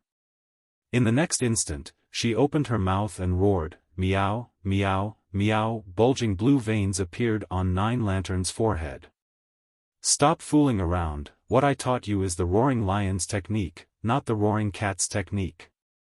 If you dare to meow again, I'll pluck your green onion sprout. I'll give you one last chance, try to copy what Song Shuhang did and roar with all your strength. Nine Lanterns threatened Lady Onion while wearing a scary smile on her face.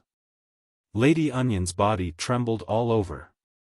Then, her green onion sprout swayed once more. This time, she seemed to have accumulated enough energy to perform the technique. Meow, sob meow, sob sob, sob. Toward the end, Lady Onion had started to cry. The bulging blue veins on Nine Lanterns' forehead increased thricefold. Seeing the situation, Song Shuhang tried to save Lady Onion. Ahem. Miss Nine Lanterns, restrain your anger. Seeing Lady Onion's appearance, I don't think she's doing it on purpose. Maybe this technique isn't compatible with her? Moreover, she's still very small right now. Perhaps she'll be able to use it correctly once she reverts to her previous state? Nine Lanterns furrowed her brows. Forget it. Lady Onion can learn the roaring lion's technique from you later. I don't care anymore. Song Shuhang made a hollow laugh and put Lady Onion and the enlightenment stone away. Lady Onion was moved and was on the verge of tears. Nine Lanterns beckoned with her hand and said, "All right, you already understood the fundamentals of the roaring lion's technique. Be sure to carefully practice it after leaving the island, it will be of great help in opening your mouth aperture." After saying this much, she stood up and arrived in front of Song Shuhang by walking on the golden lotuses appearing beneath her feet at each step. Then, she stretched her hand toward Song Shuhang and said, "Come, it's time for you to leave the island." Song Shuhang got excited immediately, he was finally going to leave the heavenly island. Unknowingly, a huge red moon had appeared in the sky of the heavenly island. 9 lanterns pulled Song Shuhang's hand and stepped on the golden lotuses, rising into the sky with each step. After each step, the golden lotuses beneath her feet would disappear and reappear in the place she was about to step on. Golden lotuses were blooming and withering with her each step. So cool. Song Shuhang thought to himself. Unfortunately, it was a Buddhist technique, and you would turn bald if you kept using it. On the other hand, just how cool would be the scene of a scholarly man stepping in the air with golden lotuses blooming under their feet? Miss 9 Lanterns, are we headed toward the most mystical place on the island? Song Shuhang asked. To his understanding, it was time for him to seal his own memories. But he was very curious as to why the seniors in the group chat decided to seal their own memories before leaving the heavenly island. What secret was the island hiding? Even the seniors in the group were willing to have their memories sealed to protect it. The place we're heading to is the real heaven, 9 Lanterns said with a smile. The real heaven? Is it a place somewhere in the sky? Song Shuhang thought to himself.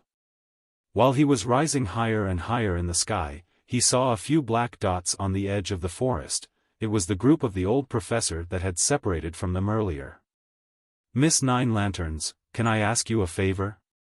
Could you help those people come out? After all, the heavenly island is a very dangerous place, and it's very easy for a mortal to lose their life here. Song Shuhang asked 9 Lanterns a favor. It was the best he could do to help those passengers. If 9 Lanterns was unwilling, there was nothing he could do.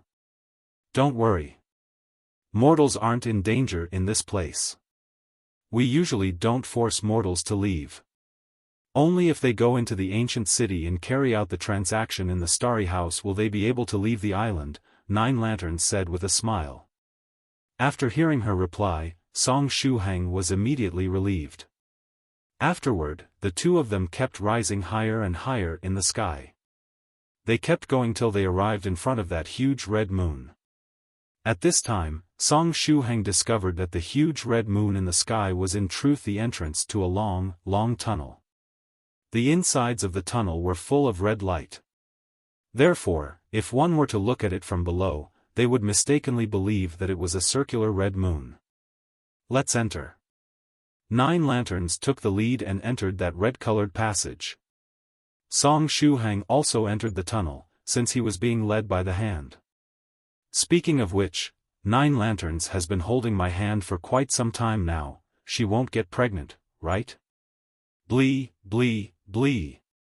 After entering the tunnel and traveling for 100 or so meters, Song Shuhang felt the scenery before his eyes brighten. What appeared before his eyes was a paradise filled with magical mist and a myriad of glittering golden rays, and above the thick layer of clouds was a gigantic gate.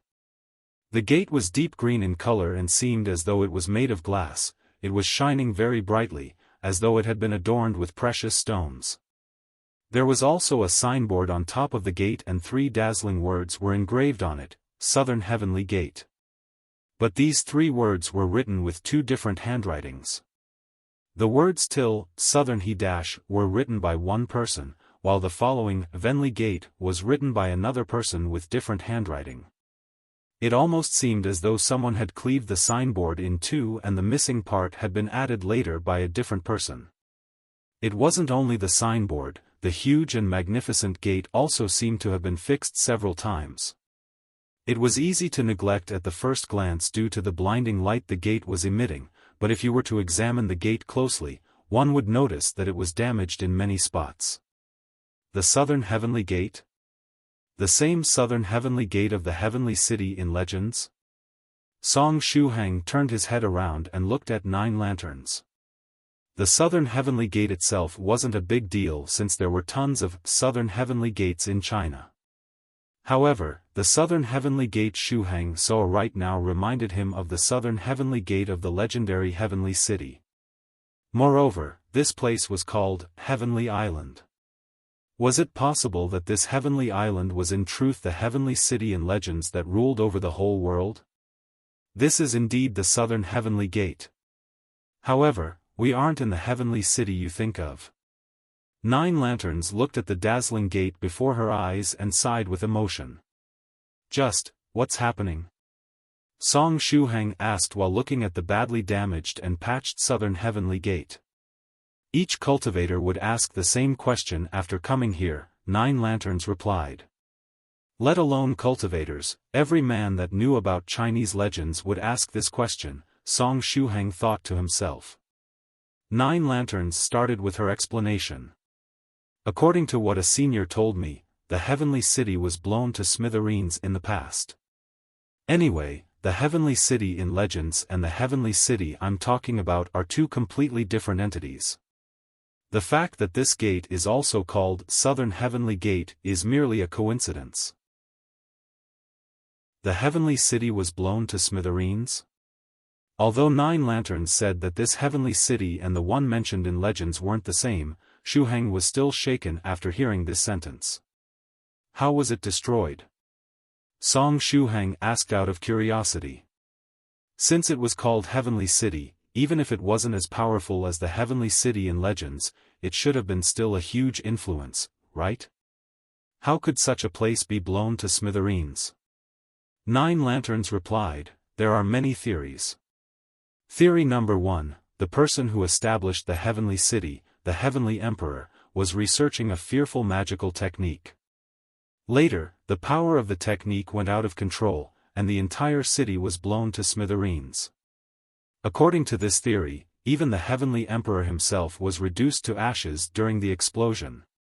Although the top cultivators in the world think that someone as powerful as the Heavenly Emperor wouldn't die due to a mere explosion, the fact that the Heavenly Emperor hasn't shown himself since then is still true. Therefore, people started to think that something might have happened to him. Song Shuhang. He carelessly made the city explode while researching a powerful magical technique? Couldn't he have conducted this research in a better place? This is as stupid as developing an atomic bomb in your courtyard. Was this Heavenly Emperor trying to seek death? Theory number 2, according to this theory, the Heavenly City was encircled and attacked by several powerful influences. Amongst these influences were the Netherworld Realm, the Beast Realm, the Ghost Realm, and several others. After being besieged from several sides, the Heavenly City finally fell and was destroyed. 9 Lanterns raised 2 fingers as she explained. Song Shuhang silently nodded. This theory actually made sense. Next, Shuhang imagined a scene where monsters, demons, ghosts, evil spirits, and beasts were besieging the Heavenly City. At last, the Heavenly City fell under the attack of the enemy. What a shocking scene. Theory number 3, according to this theory, the current will of the heavens plotted against the Heavenly City, and the city was blown to smithereens in the span of a night. The previously bustling city vanished into thin air in a mere instant. 9 Lanterns raised the 3rd finger. After saying this much, she narrowed her eyes and asked, then, which of the 3 theories do you find more reasonable? Song Shuhang shook his head and replied honestly, Miss 9 Lanterns, I was an ordinary boy not too long ago, and I've been cultivating only for a few months. I don't even know what the Heavenly City is. I'm afraid I can't answer your question. What a party pooper. Can't you casually guess? 9 Lanterns said as she finally let Song Shuhang's hand go. At this time, Song Shuhang discovered that the cloud beneath his feet was actually solid and that he could stand on it without falling down. After taking a few steps on the cloud out of curiosity, he thoughtlessly replied, it's pointless to make a casual guess. Moreover, rather than the 3 theories, I'm more interested in this current will of the heavens you mentioned in the 3rd theory. If there is a current will of the heavens, is there a previous one too? The will of the heavens represented the ultimate truth, the origin of things, the noumenon, the law, the principle of things, and so on. It was the principle and foundation of all the things in the universe. It also had a very close relation to cultivation in general. However, could something like the will of the heavens be divided into current and previous?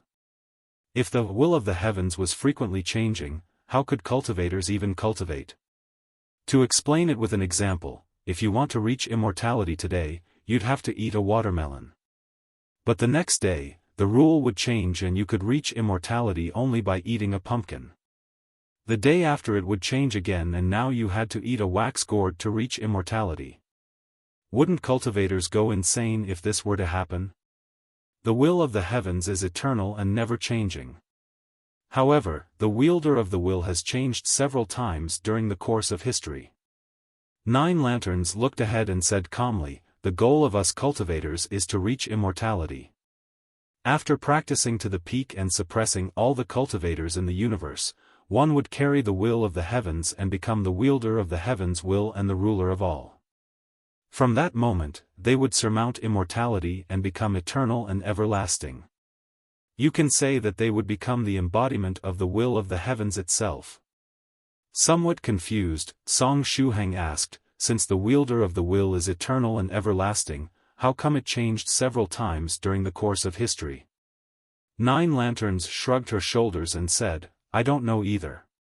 I'm just telling you what I heard from a senior. The more quick-witted you are, the more things you will understand. Shuhang nodded and asked about another thing, then, why would the current wielder of the will decide to destroy the heavenly city? 9 Lanterns smiled happily. This is a good question. Now, you're finally asking questions pertaining to the conversation. What you said earlier was rather unpredictable and almost threw me off. You really pushed me into a corner, you know? Sorry, I had to let out these pent-up feelings. Shuhang. Cough. Now then, you asked why the current wielder of the will would want to deal with the heavenly city, right? At the time, the strongest influence amongst the world of cultivators was exactly the heavenly city, and if one wanted to deal with cultivators, they had to attack their strongest foothold. 9 Lanterns sighed with emotion. Deal with cultivators and attack the heavenly city? For what reason? Shuhang furrowed his brows and suddenly thought of something. Is it possible that the current wielder of the will isn't a cultivator? Aside from cultivators, this world had other existences, such as monsters, demons, ghosts, etc. If the current wielder of the will wasn't a cultivator and even had a grudge against them, it was reasonable for him to attack the heavenly city. Your brain works pretty fast, huh? 9 Lanterns said with a bitter expression. You guessed the right answer so easily that my happy feelings were reduced by at least 80%. I'm sorry, Shuhang immediately apologized. Anyway, your guess is correct. The current wielder of the will isn't a cultivator. Even up to this day, we are unaware of the origin, race, or affiliation of this new wielder of the will. The previous wielder of the will, who was friendly toward cultivators, retired overnight and was replaced by the current one. By the way, this change in authority took place in remote times, but those old seniors that survived the ordeal always have a bitter and painful expression on their face when the topic is brought up, 9 Lanterns said, somewhat depressed. Shuhang rubbed his temples. Why did this conversation suddenly turn so serious? This situation was somewhat similar to that of an employee that was giving his all and working overtime to please his boss and get a promotion, and the boss also appreciated this hard-working employee of his. But in the next days, just when the employee was getting ready to enjoy his bright future, the old boss would be suddenly replaced with a new one that hated the employee to the core. Moreover, Shuhang was just a small cultivator of the first stage. Knowing this big secret shocked him quite a bit. While explaining these matters of the past, 9 Lanterns led Shuhang through the southern heavenly gate. After entering the gate, Shuhang saw a boundless sea of clouds. Amongst the sea of clouds were many drifting palaces.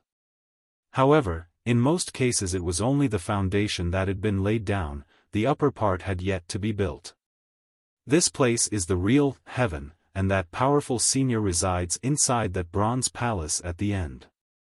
9 Lanterns pointed toward the depths of the sea of clouds, in the direction of the huge bronze palace. Heaven Island. Heavenly City.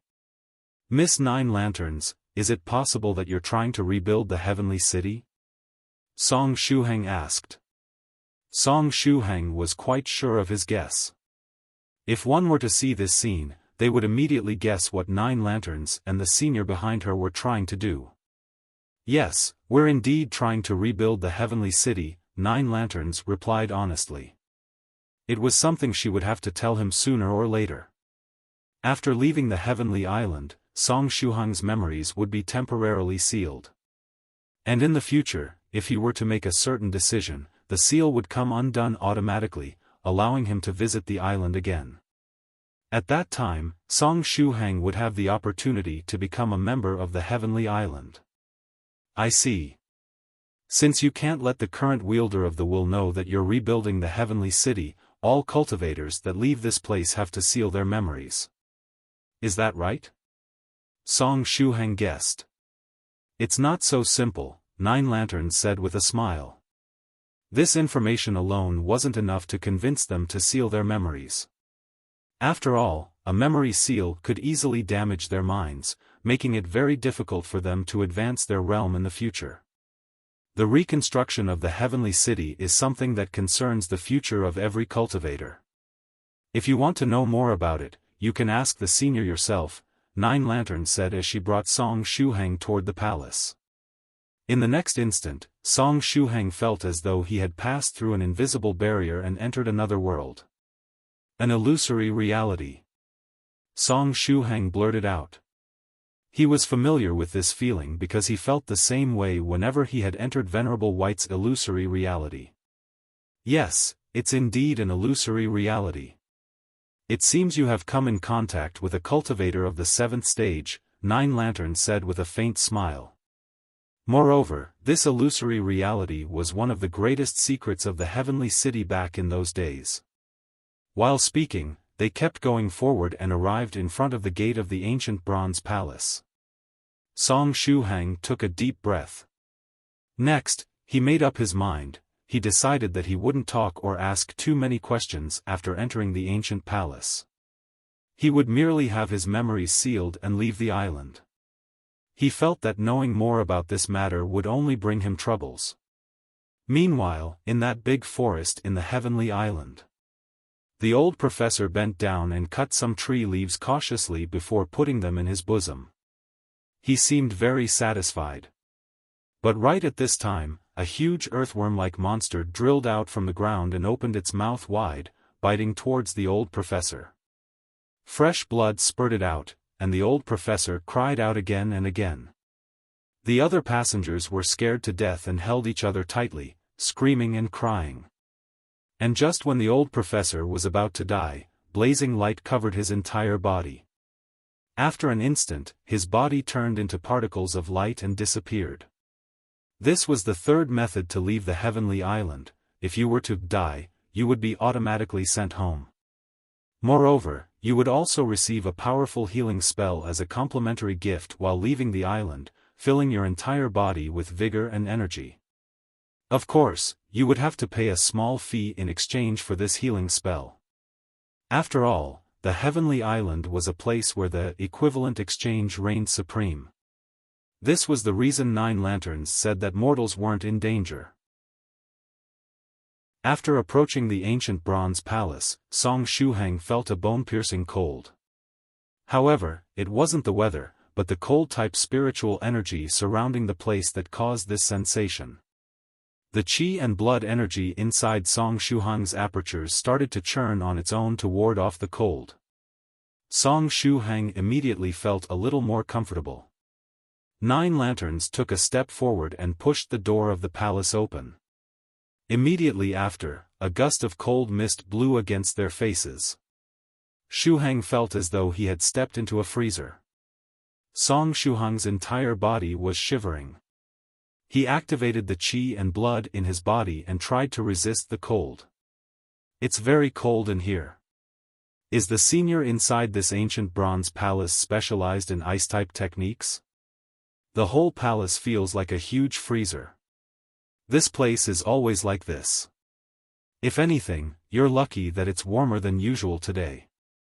The last time I came here, the entire area was already covered with a layer of ice. 9 lanterns stepped on the golden lotuses and arrived in front of Song Shuhang. Afterward, she gently waved her hand and split the cold mist ahead of them in two. Come, let's enter.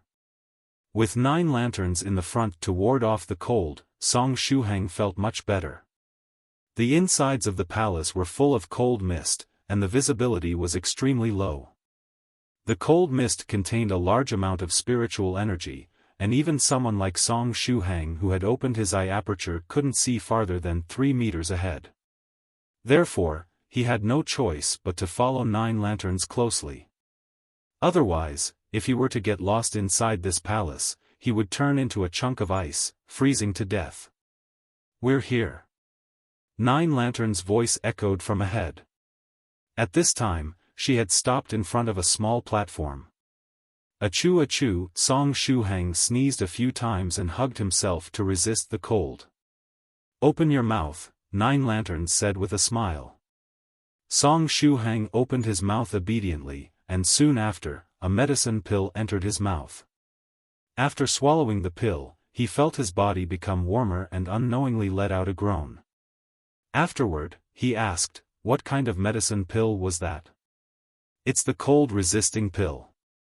It's not really a medicine pill, but it can come in handy if you're exploring cold secret realms or immortal caves," 9 lanterns said.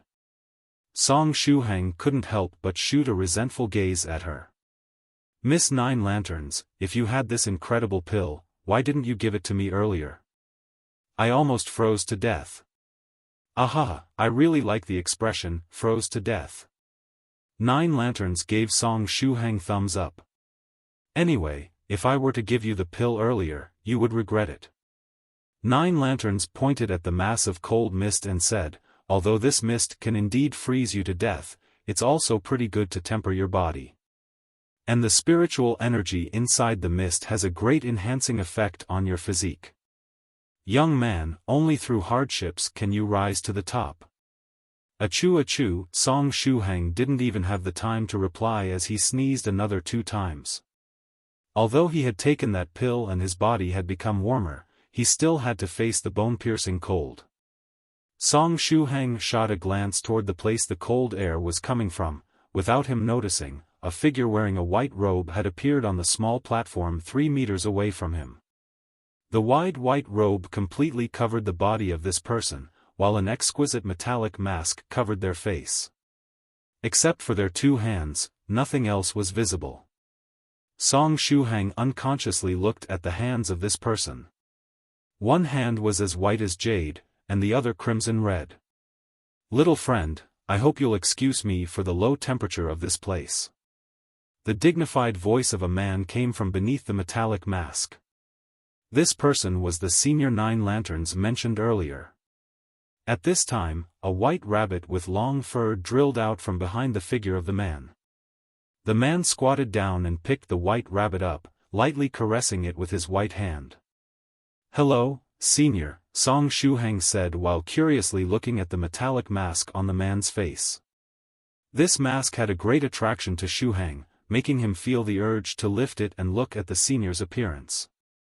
The nearby 9 lanterns gently patted Song Shuhang's shoulder. "Youth, don't stare at that mask for too long. This senior has already peeked at the secret of immortality. If you stare at him for too long, you would be influenced by him even when he is wearing a mask. This might negatively impact your will as a cultivator. This senior has already peeked at the secret of immortality." Song Shuhang knew from 9 lanterns' explanation that the highest level a cultivator could reach was the immortal realm. After that, one could only carry the will of the heavens and become the eternal and everlasting wielder of the will. Only one person at a time could become the wielder of the will, and unless the old wielder didn't disappear, a new one would not arise.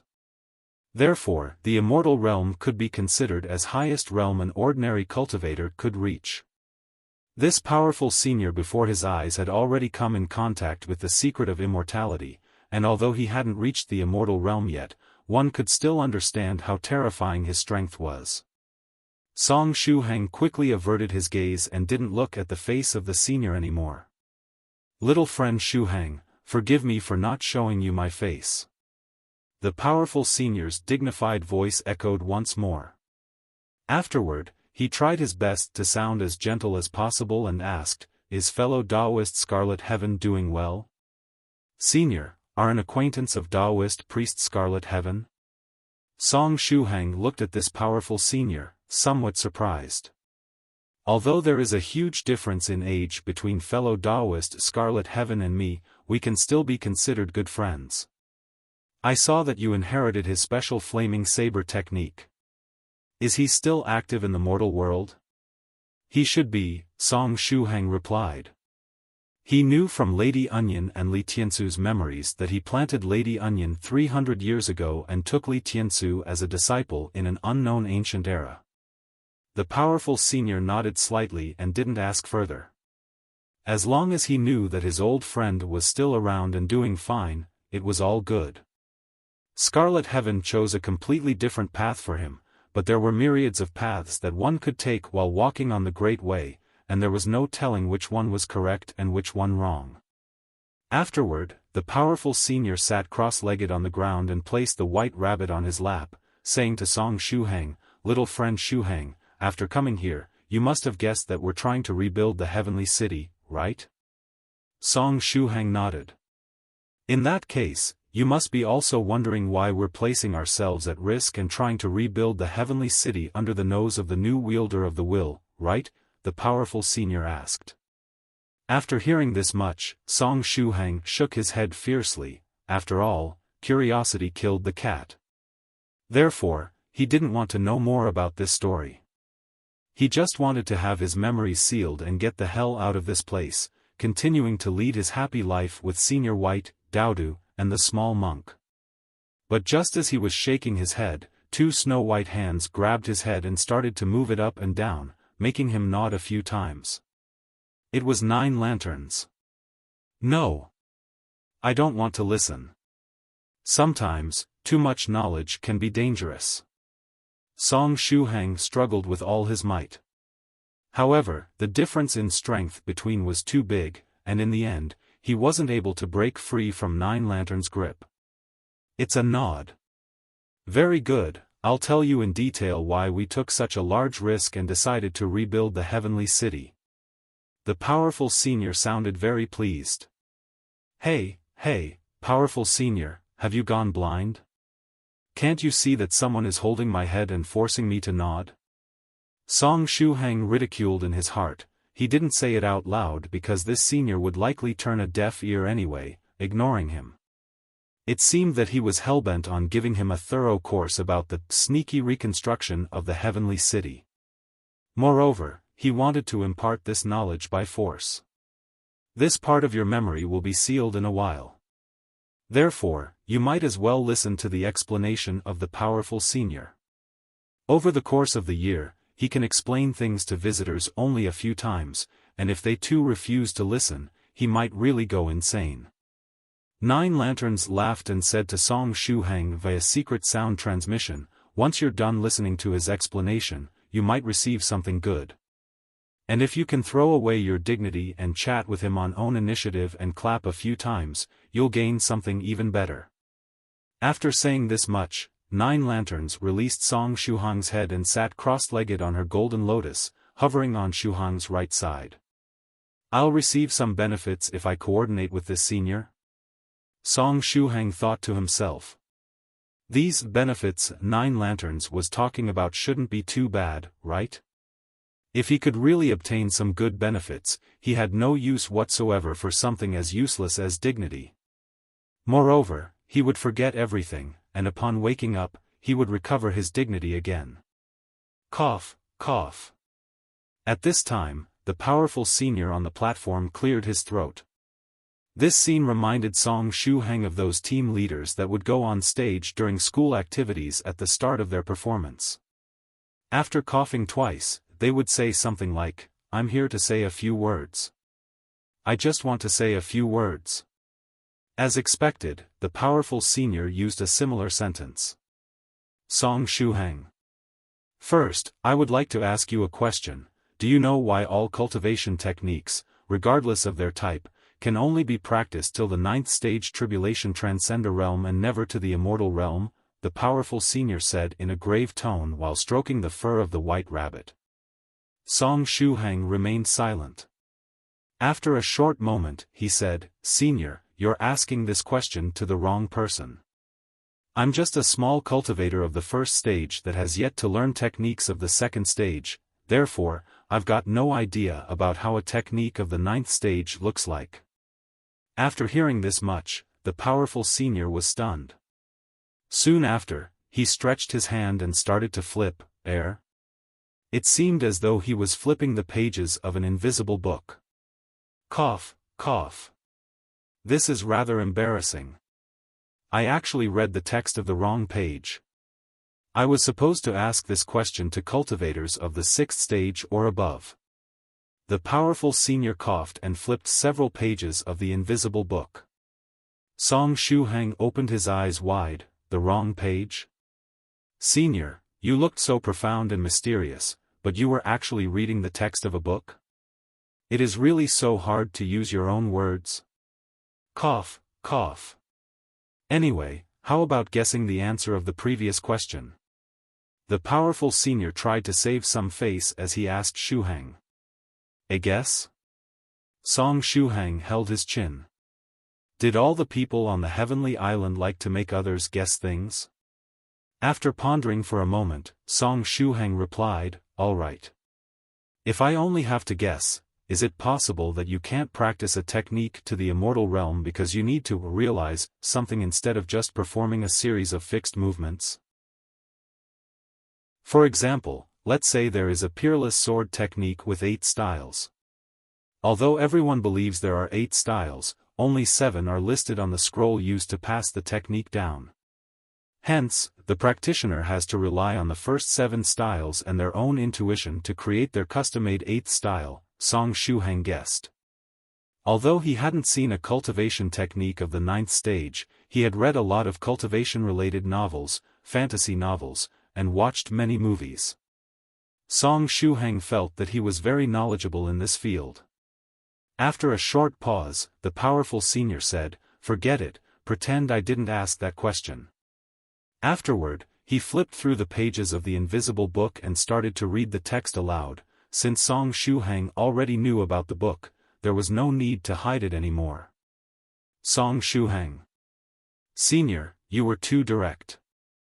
I came up with that answer with great difficulty, and you dismissed it like that. You hurt my feelings. Cough. Cultivation techniques can't go past the 9th stage tribulation transcender realm because the 9th stage is already the limit of cultivators. If the will of the heavens didn't have a wielder already, all tribulation transcenders would fight among themselves to decide who would carry the will of the heavens. Amongst them, only the one capable of defeating all the others, becoming unparalleled in the world, would be able to carry the will of the heavens and become the new wielder of the will, eternal and everlasting. In other words, after the 9th stage, one could only become the wielder of the heavens will itself. But here comes the problem: what if there was already another wielder of the will present? In that case, since only one person at a time could carry the will of the heavens, the others could only stop at the tribulation transcender realm. Although a cultivator of the 9th stage was already incredibly powerful and could live up to tens of millions of years, they weren't immortals. They would die once their time was up, the powerful senior said vehemently. Song Shuhang believed that he would have been already drowning in saliva if the senior wasn't wearing a mask. Senior, you're only reading a book. Still, it's praiseworthy that he can get so excited while reading something he's probably read countless times already. Although he was thinking this in his heart, Song Shuhang had a very excited expression on his face and even clapped his hands. Dignity was useless after all. You could easily throw it away if there was a need to. As the saying goes, if it's dignity, you can recover it after a good sleep. Speaking of sleep, Song Shuhang shot a glance at 9 lanterns. 9 lanterns had a solemn expression on her face as she was sitting on the golden lotuses. She looked holy and beautiful in that white dress. However, Song Shuhang could see that her eyes lacked focus and drool had started to leak from her mouth. This was the wondrous trash-level skill, open eyes sleeping technique. At this time, 9 Lanterns was sleeping soundly. When she held my head earlier and made me nod forcefully, she was trying to send me into a trap, right? She even told me to clap my hands so that she could peacefully sleep while I was keeping the powerful senior busy. Shuhang had made an unexpected discovery. Meanwhile, after seeing that Shuhang was clapping his hands, the powerful senior got even more excited. Therefore, all those ancient tribulation transcenders started to look for a way to increase their realm of one step and become immortals. Their object wasn't to become eternal and everlasting like the wielder of the will, but to reach immortality and obtain an unlimited lifespan. In the end, those ancient tribulation transcenders researched many ways, and those that were extremely powerful and capable of carrying the will of the heavens found their own way to immortality. In normal circumstances, all these extremely powerful tribulation transcenders would have fought amongst themselves to become the embodiment of the will of the heavens. One of those people would be my old friend Scarlet Heaven. In my life, I've only seen a small number of people that were strong and talented enough to carry the will of the heavens, and he's definitely one of them. When he was still an 8th stage profound sage, Scarlet Heaven had already found his way to immortality. Unfortunately, the methods developed by these extremely powerful tribulation transcenders to reach immortality were suitable only for themselves. After saying this much, the powerful senior closed the invisible book and prepared to give the final speech. As for me, my talent couldn't be compared to that of those people, and even after spending God knows how many years trying, I wasn't able to find my own way to immortality. At last, I set my eyes on the heavenly city. After hearing this much, you might have started to realize it. The heavenly city was precisely the heavenly emperor's way to reach immortality.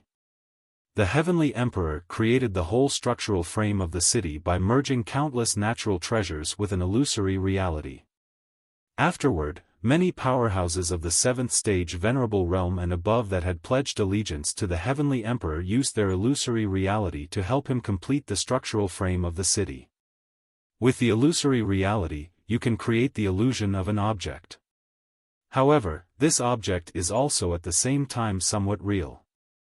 After the structural frame of the heavenly city was completed, it became an existence separated from the rest of the world. It became an independent realm that wasn't influenced by the will of the heavens. After cutting off the interference of the will of the heavens, the heavenly emperor finally finished developing his way to immortality. But he wasn't the only one to benefit from it. All the powerful cultivators that had pledged allegiance to him also had the opportunity to come in contact with the secret of immortality and gain the qualifications to reach the immortal realm in the future. To be honest, the heavenly emperor really deserves to be known as the #1 cultivator throughout the ages besides the wielder of the heavens will himself. His way to reach immortality wasn't limited only to himself, but it could also be shared with others. He and the heavenly city were like one entity. The greater the number of powerful cultivators that joined the heavenly city, the greater would become the strength of the heavenly emperor himself. After saying this much, the powerful senior caressed the white rabbit in his hands and sighed deeply. They all had the opportunity to come in contact with the secret of immortality. Shuhang couldn't help but shoot a glance at the powerful senior. The powerful senior looked at Shuhang and laughed. You listened carefully. Anyway, I was indeed a dweller of the heavenly city a long time ago, and I was lucky enough to come in contact with the secret of immortality when I was a 7th stage venerable. After all, the heavenly city was destroyed overnight. As a consequence, many denizens of the city weren't there at the time and managed to avoid the calamity and survive. I'm precisely one of them. However, none of us knows how the heavenly city was destroyed. Shuhang nodded in understanding. Since he was previously a denizen of the heavenly city, it wasn't strange that this senior would try to carry out the incredibly difficult task of rebuilding the city after getting his hands on one of the fragments. At this time, 9 Lanterns wiped the drool from the mouth and said, "Is the explanation over?" "Did you sleep well?" the powerful senior said. However, he copied Shuhang's voice while saying so. Song Shuhang couldn't help but touch his throat. If not for the fact that he didn't even open his mouth, Song Shuhang would have really thought that it was him speaking. I had a good sleep, the sleepy Nine Lanterns unconsciously replied after hearing Song Shuhang's voice. But after replying, she returned to her senses. She quickly turned her head just to see Song Shuhang touching his throat with a strange expression on his face. Nine Lanterns' expression immediately turned ugly and she turned her head, looking at the powerful senior with a pitiful expression. Hee, too late. The powerful senior laughed lightly. Then, he just flickered his finger, and a bullet of invisible energy hit Nine Lanterns. Nine Lanterns called out pitifully as she was sent flying at high speed. Her figure quickly disappeared from the ancient bronze palace. This girl always forgets she is not allowed to sleep during my lecture. She never learns from her mistakes, the powerful senior muttered. Song Shuhang secretly swallowed a mouthful of saliva. All right, young man. The lecture is over, and it's time for you to leave the island. The powerful senior stood up and picked the white rabbit up. Soon after, he took out a scroll with rune-like writings on it and gave it to Song Shuhang. After receiving the scroll, Song Shuhang asked, "Is this the technique to seal one's memories?" In the instant he took the scroll, a bright light flashed on his face. The runes on the scroll split into many smaller runes that rushed inside his head. The combination of these runes would give birth to the memory sealing technique. However, these were currently awaiting activation, and only after Song Shuhang personally activated them would they seal his memories. These runes will allow you to seal your memories. There is also a special condition incorporated that will allow you to undo the seal. Anyway, after you activate the technique, you'll forget all the matters regarding the heavenly island, the powerful senior explained. As for whether you'll be able to satisfy the necessary condition and undo the seal, it's mostly up to fate. Lastly, here is a reward for listening to my lecture for so long. Give me the snakeskin of the little finger snake, I'll personally make a small size-reducing purse for you, the powerful senior said with a laugh. After hearing this much, Song Shuhang's eyes immediately lit up. He finally received a reward after listening to the lecture of this senior for so long. Although he had obtained the shed skin of the little finger snake, looking for someone that was capable of manufacturing a size-reducing purse wasn't an easy matter. Moreover, he would need to spend a lot of money for it. Hence, he was unlikely to get his hands on a size-reducing purse in the near future. Therefore, he was very happy when the powerful senior offered to solve this problem for him. Song Shuhang quickly took out the case Nine Lanterns gave him and handed it over to the powerful senior. The powerful senior took out the shed skin of the little finger snake and joined his palms together. Then, the white rabbit with long fur spat out some material from its mouth that merged together between the palms of the senior. Magic runes flashed in the palms of the senior one after another. Soon after, the powerful senior stretched his hand out, and a cute rabbit-shaped purse appeared on his palm. It's had been a long time since I've created these kinds of low-level magical treasures, I'm a bit out of practice. The powerful senior gave the rabbit-shaped purse to Song Shuhang, his face very satisfied. There is a formation on its left ear, and if you hold it and pour qi and blood energy inside, you'll be able to shrink all the object you touch with the purse. Song Shuhang took the purse with his trembling hands. Senior, why does it have the shape of a rabbit? Song Shuhang asked cautiously. If possible, he wanted to exchange it for a crocodile-shaped purse. It wasn't a problem for a man to go around with a purse, the problem was to go around with a cute rabbit-shaped purse. Because rabbits are very cute and I like them, the powerful senior said solemnly. In the East China Sea, above the huge whale. I've finally found some clues. Venerable White's eyes suddenly lit up. As expected, as long as I'm serious about it, I can definitely find the mysterious island. Venerable White said full of confidence. After following the direction pointed out by the divination technique, Senior White arrived at a certain place in the East China Sea. After pondering for a moment, he stretched his hand out and pricked the void, trying to reach the coordinates of the 10,000-mile flying escape technique on Song Shuhang's arm. Venerable White tried to grab at Song Shuhang's position. However, Shuhang was in a strange state right now. It felt as though he wasn't in the real world but some illusory place instead. This feeling, is it an illusory reality? Venerable White muttered. In other words, there was someone on the island that was a 7th-stage Venerable, if not stronger. Through the coordinates of the 10,000-mile flying escape technique, Venerable White could faintly induce Song Shuhang's state. At this time, he seemed calm and uninjured. Now then, how can I reach Song Shuhang? Venerable White thought a bit and immediately remembered the disposable flying swords that disappeared while chasing after Song Shuhang. At that time, Daodu and the small monk were blocked by the barrier protecting the mysterious island, but the 2 disposable flying swords were able to bypass it and get on the other side. Perhaps he could use a disposable flying sword to create a path that would lead him to Song Shuhang's side. And given Venerable White's strength, he was indeed capable of following the flying sword and finding an opportunity to pass through the barrier together with it. It wouldn't hurt to give it a try, right? However, Senior White was in the middle of the sea right now. Where would he find a tree branch to manufacture a disposable flying sword? Perhaps he could try to look for other materials and use those to manufacture the flying sword.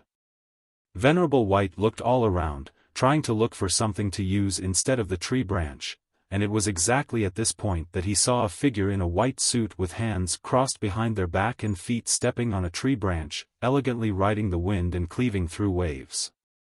My code name is Fox 10. I belong to a mysterious organization specialized in handling all kinds of troublesome matters. Killing, kidnapping, swindling, and so on are like our daily bread.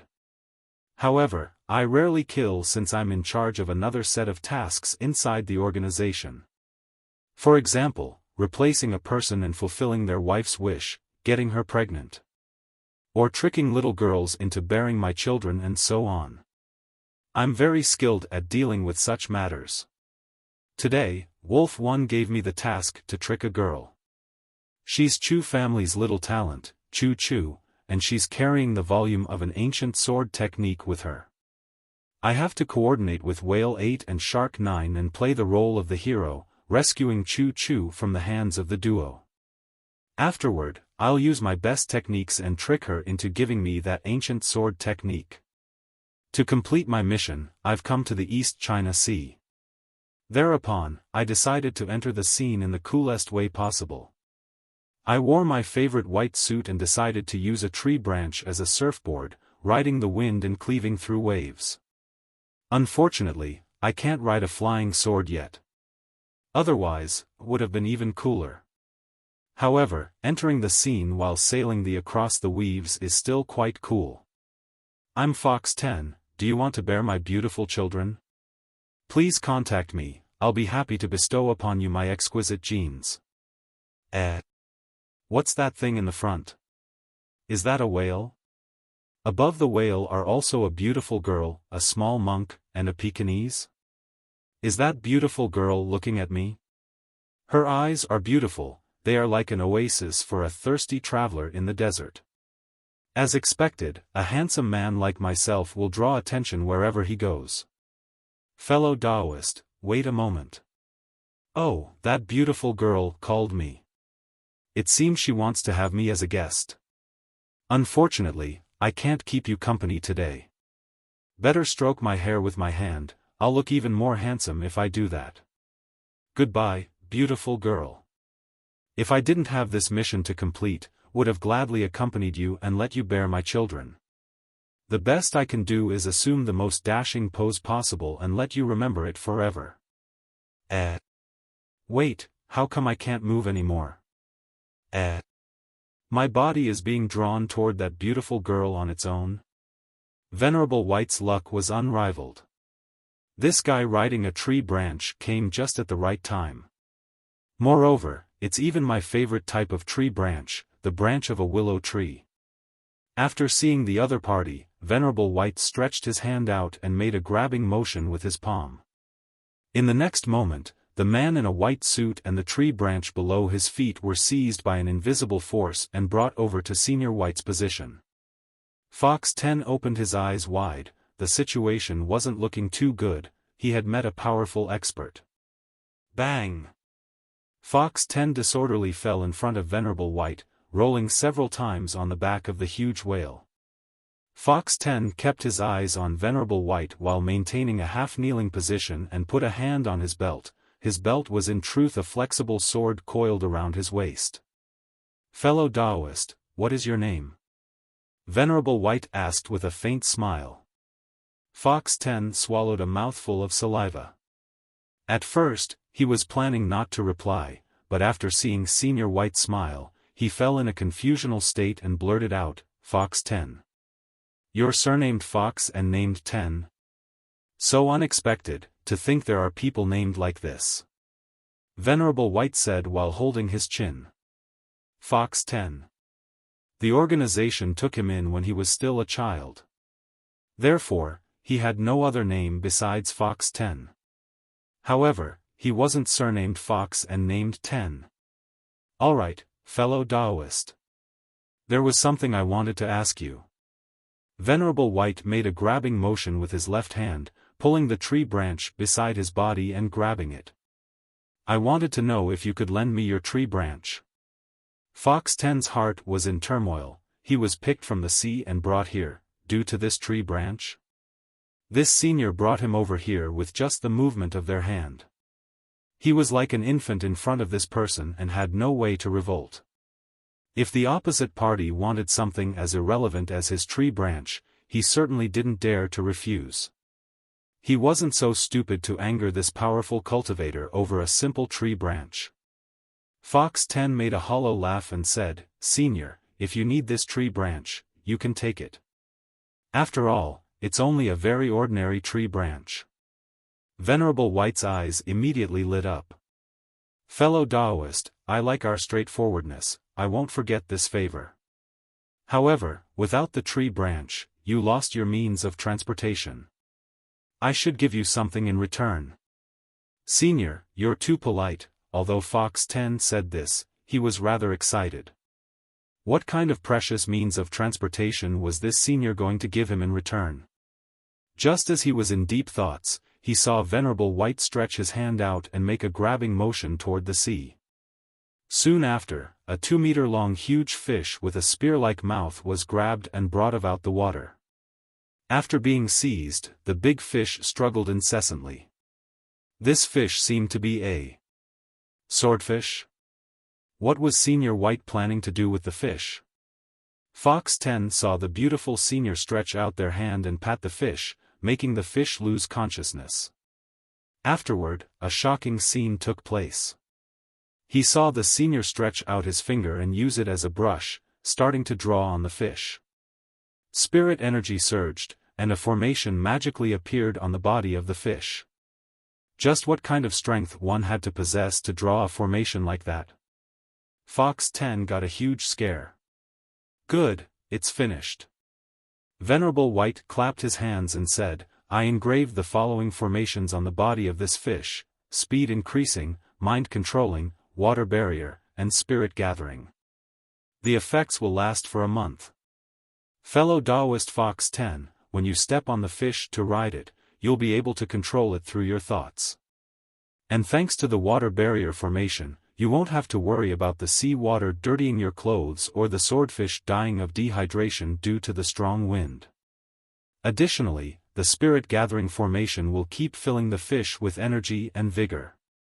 After saying this much, Venerable White smiled proudly and added, "At last, there is the speed increasing formation that I'm so proud of. This formation will increase your speed by 10 times. It's much cooler than the tree branch you were riding before, right? How about it? Do you like this new means of transportation?" Venerable White was very skilled in formations pertaining to speed. Unfortunately, the innate talent of this fish was too low. Otherwise, it might have even developed intellect after having all those formations plastered on its body. Fox 10 forced a smile and nodded. Anyway, I have still some matters to attend to. Therefore, we should part ways here, fellow Daoist. Venerable White said to Fox 10. Then, he didn't wait for Fox 10 to reply and pushed forward with his hands lightly. In the next moment, Fox 10 and the swordfish were thrown into the sea once more. The swordfish regained consciousness and wagged its head in complacency. It seemed very lively. Fox 10 stood on its body and was now capable of telling the fish in which direction to go through the mind-controlling formation. And just in this fashion, Fox 10 stepped on the swordfish and kept riding the wind and cleaving through waves. Fox 10 looked as handsome as before. But after exchanging the tree branch with a swordfish, even if he were more handsome, he wouldn't look as cool as before. It was like seeing a prince riding a husky instead of a white horse. The prince would inevitably lose some of his charm even if he was handsome. However, Fox 10 felt this swordfish had a very strong point. Its speed was extremely quick. Thanks to the speed-increasing formation engraved on its body, the swordfish reached a speed of 100 km per hour in a very short amount of time. And with the spirit-gathering formation, it wouldn't get tired either. It could continuously shuttle back and forth in the sea at a speed of 100 km per hour. But the most important thing was, that there were no brakes. Indeed, there were no brakes to reduce the speed. And just like this, the swordfish dashed forward with a whiz, unable to stop even if it wanted to. Ea, Fox 10's scream of joy echoed in the East China Sea. Senior, you forgot to install the brakes. After seeing off fellow Daoist Fox 10, Venerable White stretched his hand out and started to fiddle with the tree branch, quickly creating a disposable flying sword 004 edition. And now, let's unleash the illusory reality. Venerable White opened his hand, creating a huge illusory desert. Daodu and the small monk opened their eyes and could only watch helplessly as they were being drawn into the illusion. Likewise, the poor whale beneath Venerable White's feet was also drawn into the illusory desert. After suddenly finding itself in the middle of the desert, the whale was stunned and started to struggle up. Ah! Forgive me for bringing you here. Don't worry, we'll leave this place soon. Venerable White comforted the whale and patted its body with his hand, applying the effects of the floating technique to it. With this technique, the whale would be able to swim through the air as though it was water, allowing it to ignore the gravitational force crushing its body. Immediately after, he poured a large quantity of spiritual energy inside the disposable flying sword. Go! Venerable White activated a sword technique and locked onto the coordinates of the 10,000-mile flying escape technique on Song Shuhang's body. Do your thing. Venerable White activated the sword technique and launched the disposable flying sword. Now, he could only wait and see whether the sword could create a passage and lead him to Song Shuhang. If it could create a passage, he would immediately seize the opportunity and follow behind it closely. The instant the disposable flying sword was launched, perhaps due to the surging sword chi, the huge whale got a bit agitated. It cried out and dived, making a beautiful jump into the air. At the same time, Daodu and the small monk were thrown off the whale's body. This development had been rather unexpected. The corner of Venerable White's mouth twitched as he dashed forward, grabbing the falling Daodu and small monk. Next, something even more unexpected happened. While leaping, the huge whale came in contact with the disposable flying sword 004 edition. Afterward, the huge whale disappeared with a whiz, heading toward Song Shuhang's coordinates. Along the way, one could still hear the whale's pitiful cry. Hoo, if the whale had human-like intelligence, its current thoughts would certainly be, you might think that I'm very happy, but these tears are not tears of joy. Senior White blinked a few times. Afterward, he unconsciously stretched his hand out and bid farewell to the whale. Why I'm waving at the whale, I should follow it. Venerable White muttered. He grabbed the small monk and Daodu and closely followed behind the disposable flying sword. At this time, in the ancient bronze palace in the heavenly island. Because rabbits are very cute and I like them. The powerful senior's reply was still echoing inside Song Shuhang's ears. Song Shuhang held the rabbit-shaped purse and deeply pondered for a while. At last, he mustered his courage and asked, "Senior, is it possible to change its shape?" As soon as he said those words, the rabbit sitting on the powerful senior's leg opened its red eyes and stared at Song Shuhang, its expression very disgruntled. You don't like that rabbit-shaped purse?" The powerful senior was temporarily at a loss. Afterward, he unexpectedly agreed, "Sure, changing its shape isn't a problem. Which shape do you like? However, aside from rabbits, I'm not too familiar with other animals." He isn't too familiar with other animals? Song Shuhang thought for a moment and said, "Senior, do you think a crocodile is feasible?" PFFF. Junior, you think I didn't see a crocodile before? Although I haven't left the heavenly island for the past 1,000 years, I traveled all around the world before settling in this place. The powerful senior laughed. Then, he stretched his hand out and started to draw into the air. Very soon, the picture of a crocodile appeared midair. As soon as he saw this crocodile, Song Shuhang was sure that he would have never guessed the species of this thing if he didn't already know that it was a crocodile. If a crocodile were to grow into something with such an appearance, would its parents even recognize it? Thereupon, Song Shuhang held the rabbit-shaped purse tightly and said with a radiant smile, "Senior, on second thought, I too think that white rabbits are quite cute. Not only they have snow-white fur, but they also have those cute ears pointing upward. Moreover, they're even cuter when roasted." After he said this much, Song Shuhang felt a murderous intent come from the red-eyed white rabbit sitting on the senior's knee. F***ck, I sang the wrong praise. If you like it, all the better. That being the case, time to send you home. The powerful senior nodded his head in agreement.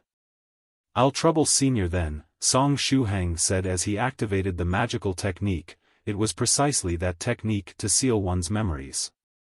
When he operated the sealing technique, the runes inside his mind also activated, using the qi and blood energy inside his apertures as a source of power to start sealing the memories pertaining to the heavenly island and those slightly earlier. No matter what, the things happening in the heavenly island couldn't be divulged in the outside world.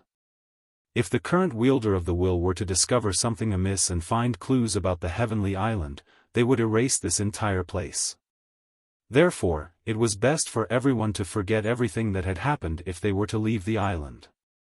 Although he didn't stay on the heavenly island for too long, many interesting things happened to Song Shuhang here.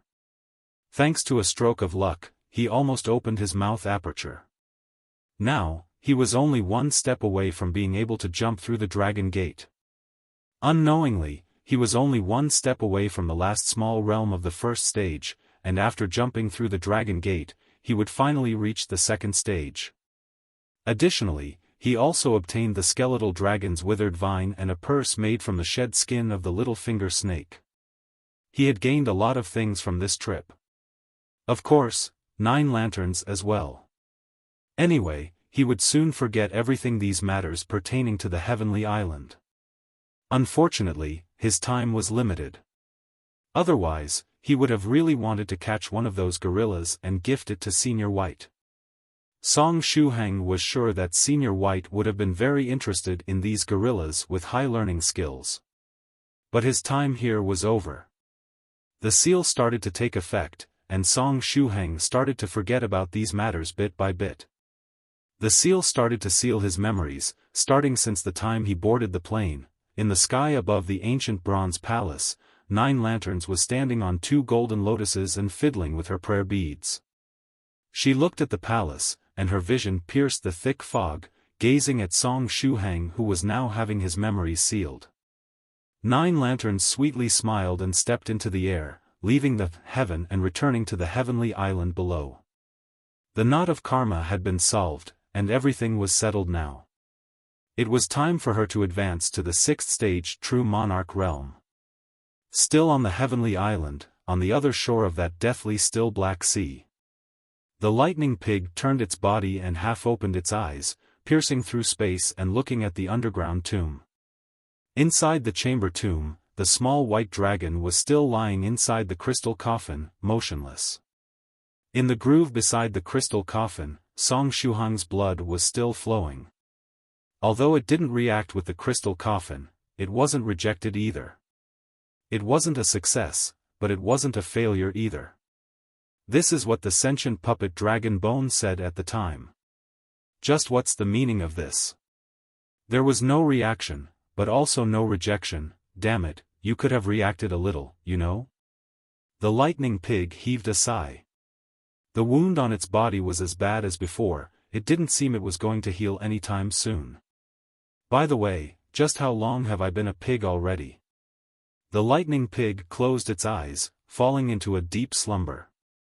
In the forest on the heavenly island. A bloody massacre took place in the forest, and even the nearby branches and tree leaves were covered in blood. The group led by the old professor was completely killed by the huge earthworm-like monster. However, just before dying, the passengers were sent home and given a powerful healing spell, as well as a free-of-charge memory wiping effect. The huge monster chewed again and again in confusion. It had just swallowed 8 snacks, but why was it still feeling hungry? It felt as though it had eaten nothing but empty air. The strange monster was wondering whether its appetite had increased lately. Song Shuhang memory sealing process was proceeding smoothly. But right at this time, the coordinates of the 10,000-mile flying escape technique on his arm faintly lit up. The powerful senior looked at Song Shuhang, somewhat confused. Given his strength, it was easy for him to induce if someone was trying to lock onto Shuhang's coordinates. Therefore, he shot a look at the coordinates on Song Shuhang's arm. Are those the coordinates of the 10,000-mile flying escape technique? But the heavenly island is in a separate space, and there is even my illusory reality acting as protection. How did this person lock onto the coordinates of this kid? The powerful senior was stunned. After all, the heavenly island was established using a fragment of the heavenly city as a base and was usually in a completely undetectable status. Even the current wielder of the will was unable to locate its position. But now, someone had locked onto Song Shuhang position using the coordinates of an ordinary 10,000-mile flying escape technique? This matter was both terrifying and absurd. It was as scary as using a walkie-talkie with a 100-meter range to communicate with someone on the other side of the galaxy. Although I would like to meet this mysterious fellow Daoist face to face, it's not the right time. I can't let you step into the heavenly island, the powerful senior said with a smile. Since the objective of the opposite party was Song Shuhang, he just had to send him back. Moreover, the memory sealing process was almost complete. The powerful senior flicked his hand, and a blazing light appeared on Song Shuhang's body. In the next instant, a space gate visible only to the powerful senior appeared beside Song Shuhang's body. It was a space-related technique that only a 9th-stage tribulation transcender could use. The space gate enveloped Song Shuhang's body, turning him into particles of light that started to dissipate slowly. Goodbye, kid. Perhaps you'll have become a powerhouse of your own the next time we meet.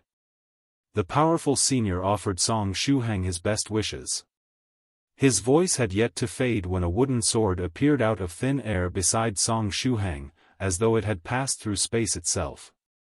But that wasn't all, a huge whale was riding the wooden sword. The huge whale cried out pitifully, it was very scared at this moment. A space-related ability? The powerful senior opened his eyes wide. His guess was correct. The wooden sword and the whale riding it came here by passing through space.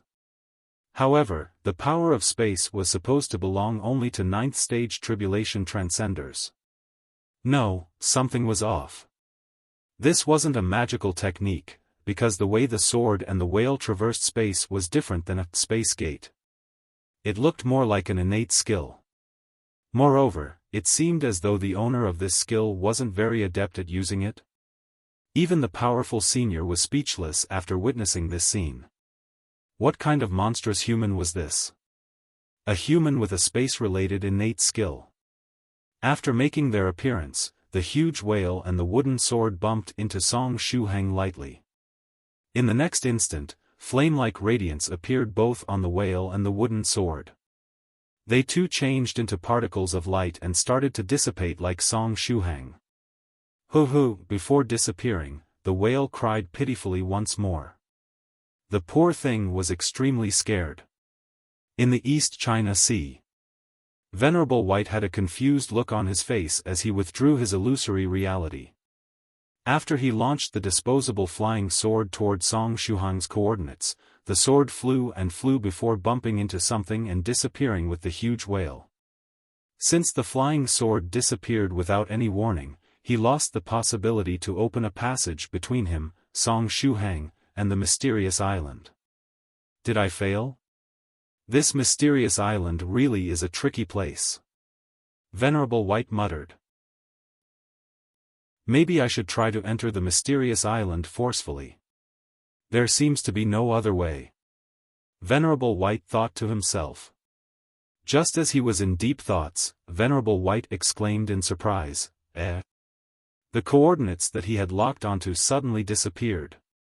And around 3 seconds later, he could feel Shuhang's aura once more. This time, he was somewhere in the East China Sea. Did little friend Shuhang come out of the mysterious island? Venerable White immediately understood what had happened. In the next instant, he unsheathed meteor sword. Immediately after, he brought the small monk and Daodu along and stepped on the flying sword, heading toward the coordinates of the 10,000-mile flying escape technique. In the middle of the boundless East China Sea, the girl named Chu Chu was swimming in the water with all her strength. Behind her were 2 detestable fellows, closely following her.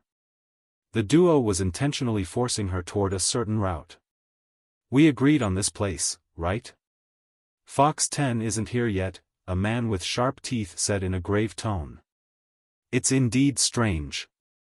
I don't see Fox 10 around. I'll ask Wolf 1 about it," the other man, who had a stocky build but nevertheless was extremely fast, replied. Then, he contacted Wolf 1 through the communication device. Fox 10 was a special existence in their organization, and except Wolf 1, the other members were unable to contact him directly. Therefore, they had to contact Wolf 1 first, who'd contact Fox 10 later. After the call connected, Whale 8 immediately asked, "Wolf 1, is Fox 10 already at the scene?" "What? Fox 10 isn't there yet? Damn it, I told him to get there earlier and wait for you guys. Wait a moment, I'll try to contact him." After saying this much, Wolf 1 hung up and called Fox 10. Very soon, Fox 10 picked up. But as soon as he picked up, a strange sound came from his end. "Brrrr brrrr," Wolf 1 furrowed his brows and asked, "Fox 10, where are you?" "Brrrr brrrr, I don't know. My current speed is simply too fast, I can't clearly see the surrounding scenery, however, I feel really cold," Fox 10 said while shivering. "You feel cold? Idiot, where the hell did you run to? Immediately come back." Whale 8 and Shark 9 put so much effort to drive that girl from the Chu family into a hopeless situation, and now it's your time to enter the scene. Wolf 1 said in a grave tone. "Brrrr, brrrr. Wolf 1, I fear I won't be able to come back in a short amount of time," sniff. Fox 10 said while half weeping. Right now, Fox 10 was still riding that swordfish, and his speed was getting faster and faster. On top of it, he couldn't stop because there were no brakes. Under the power of inertia, the speed of the swordfish had surpassed 100 km per hour, and if we add the effects of the constantly active speed increasing formation, it had already reached 1000 km per hour. You could say that it was deadly fast. The fearful thing was that there was no way to decrease the speed since Venerable White didn't install the brakes. However, this wasn't the most fearful thing, because even if there were no brakes, a second-stage true Master Realm cultivator such as Fox 10 could just jump down from the swordfish. Instead, the most fearful thing was that water barrier formation. That formation protected Fox 10 from the splashing water and the fish from the strong wind. However, maybe because the speed was too fast, the formation warped, firmly locking Fox 10 on the swordfish and not allowing him to move. At this time, Fox 10 was stuck on the back of the fish and was unable to get away from it. He could still use the mind-controlling formation to control the direction of the fish, but unfortunately for him, it had no option to stop. As if that wasn't enough, the swordfish wasn't exhausted at all and was full of energy thanks to the spirit-gathering formation. Finally, there was another major problem. Fox 10 had no idea what his current position was. Although he could tell the swordfish to turn left or right, the speed was so fast that he had unknowingly lost his way and didn't know where he was right now. The only thing he knew was that this damned place was incredibly cold. It was so cold that even a cultivator of the second stage such as himself was trembling. One had to know that only the North and South poles were cold enough to make a cultivator of the second stage feel this cold. At this time, he had two options. 1. Wait for the formations engraved on the swordfish to lose their strength, but he would have to wait a month for that. 2. Wait to meet a good man that would help him kill this goddamn swordfish. Wait a moment. *CK, I can kill this stupid swordfish myself. Fox 10 said, somewhat depressed. Since he couldn't get off the fish, couldn't he just kill it and stop it? Wolf 1, there was an unexpected accident, and I can't return right now. I'll contact you in a while and update you on the situation. After saying this much, Fox 10 closed the communication channel. Soon after, he grabbed that flexible sword coiled around his waist and injected true chi into it. The flexible sword immediately straightened, becoming a lethal weapon that could cut through steel as though it was butter. Fox 10 held the sword and slashed toward the head of the swordfish. Although it had 4 formations engraved on its body, this swordfish was only an ordinary fish at the end of the day, and the strength of its body wasn't enhanced. Therefore, the attack directly pierced its head and fresh blood flowed out. And just in this fashion, the first swordfish in history to reach the speed of 1,000 km per hour passed away. After its death, the speed of the swordfish sharply fell. Even if the speed-increasing formation was very powerful, it couldn't magically change a base speed of 0 km per hour into 100 km per hour. Fox 10 heaved a sigh of relief and called Wolf 1 once more to update him on the situation. But right at this time, the corpse of the swordfish sank into the water, heading toward the bottom of the sea. As if that wasn't enough, the water barrier formation was still active. Fox 10 didn't even have time to enjoy his freedom when he was dragged toward the seafloor. In the meantime, Wolf 1 had just turned his communication device off.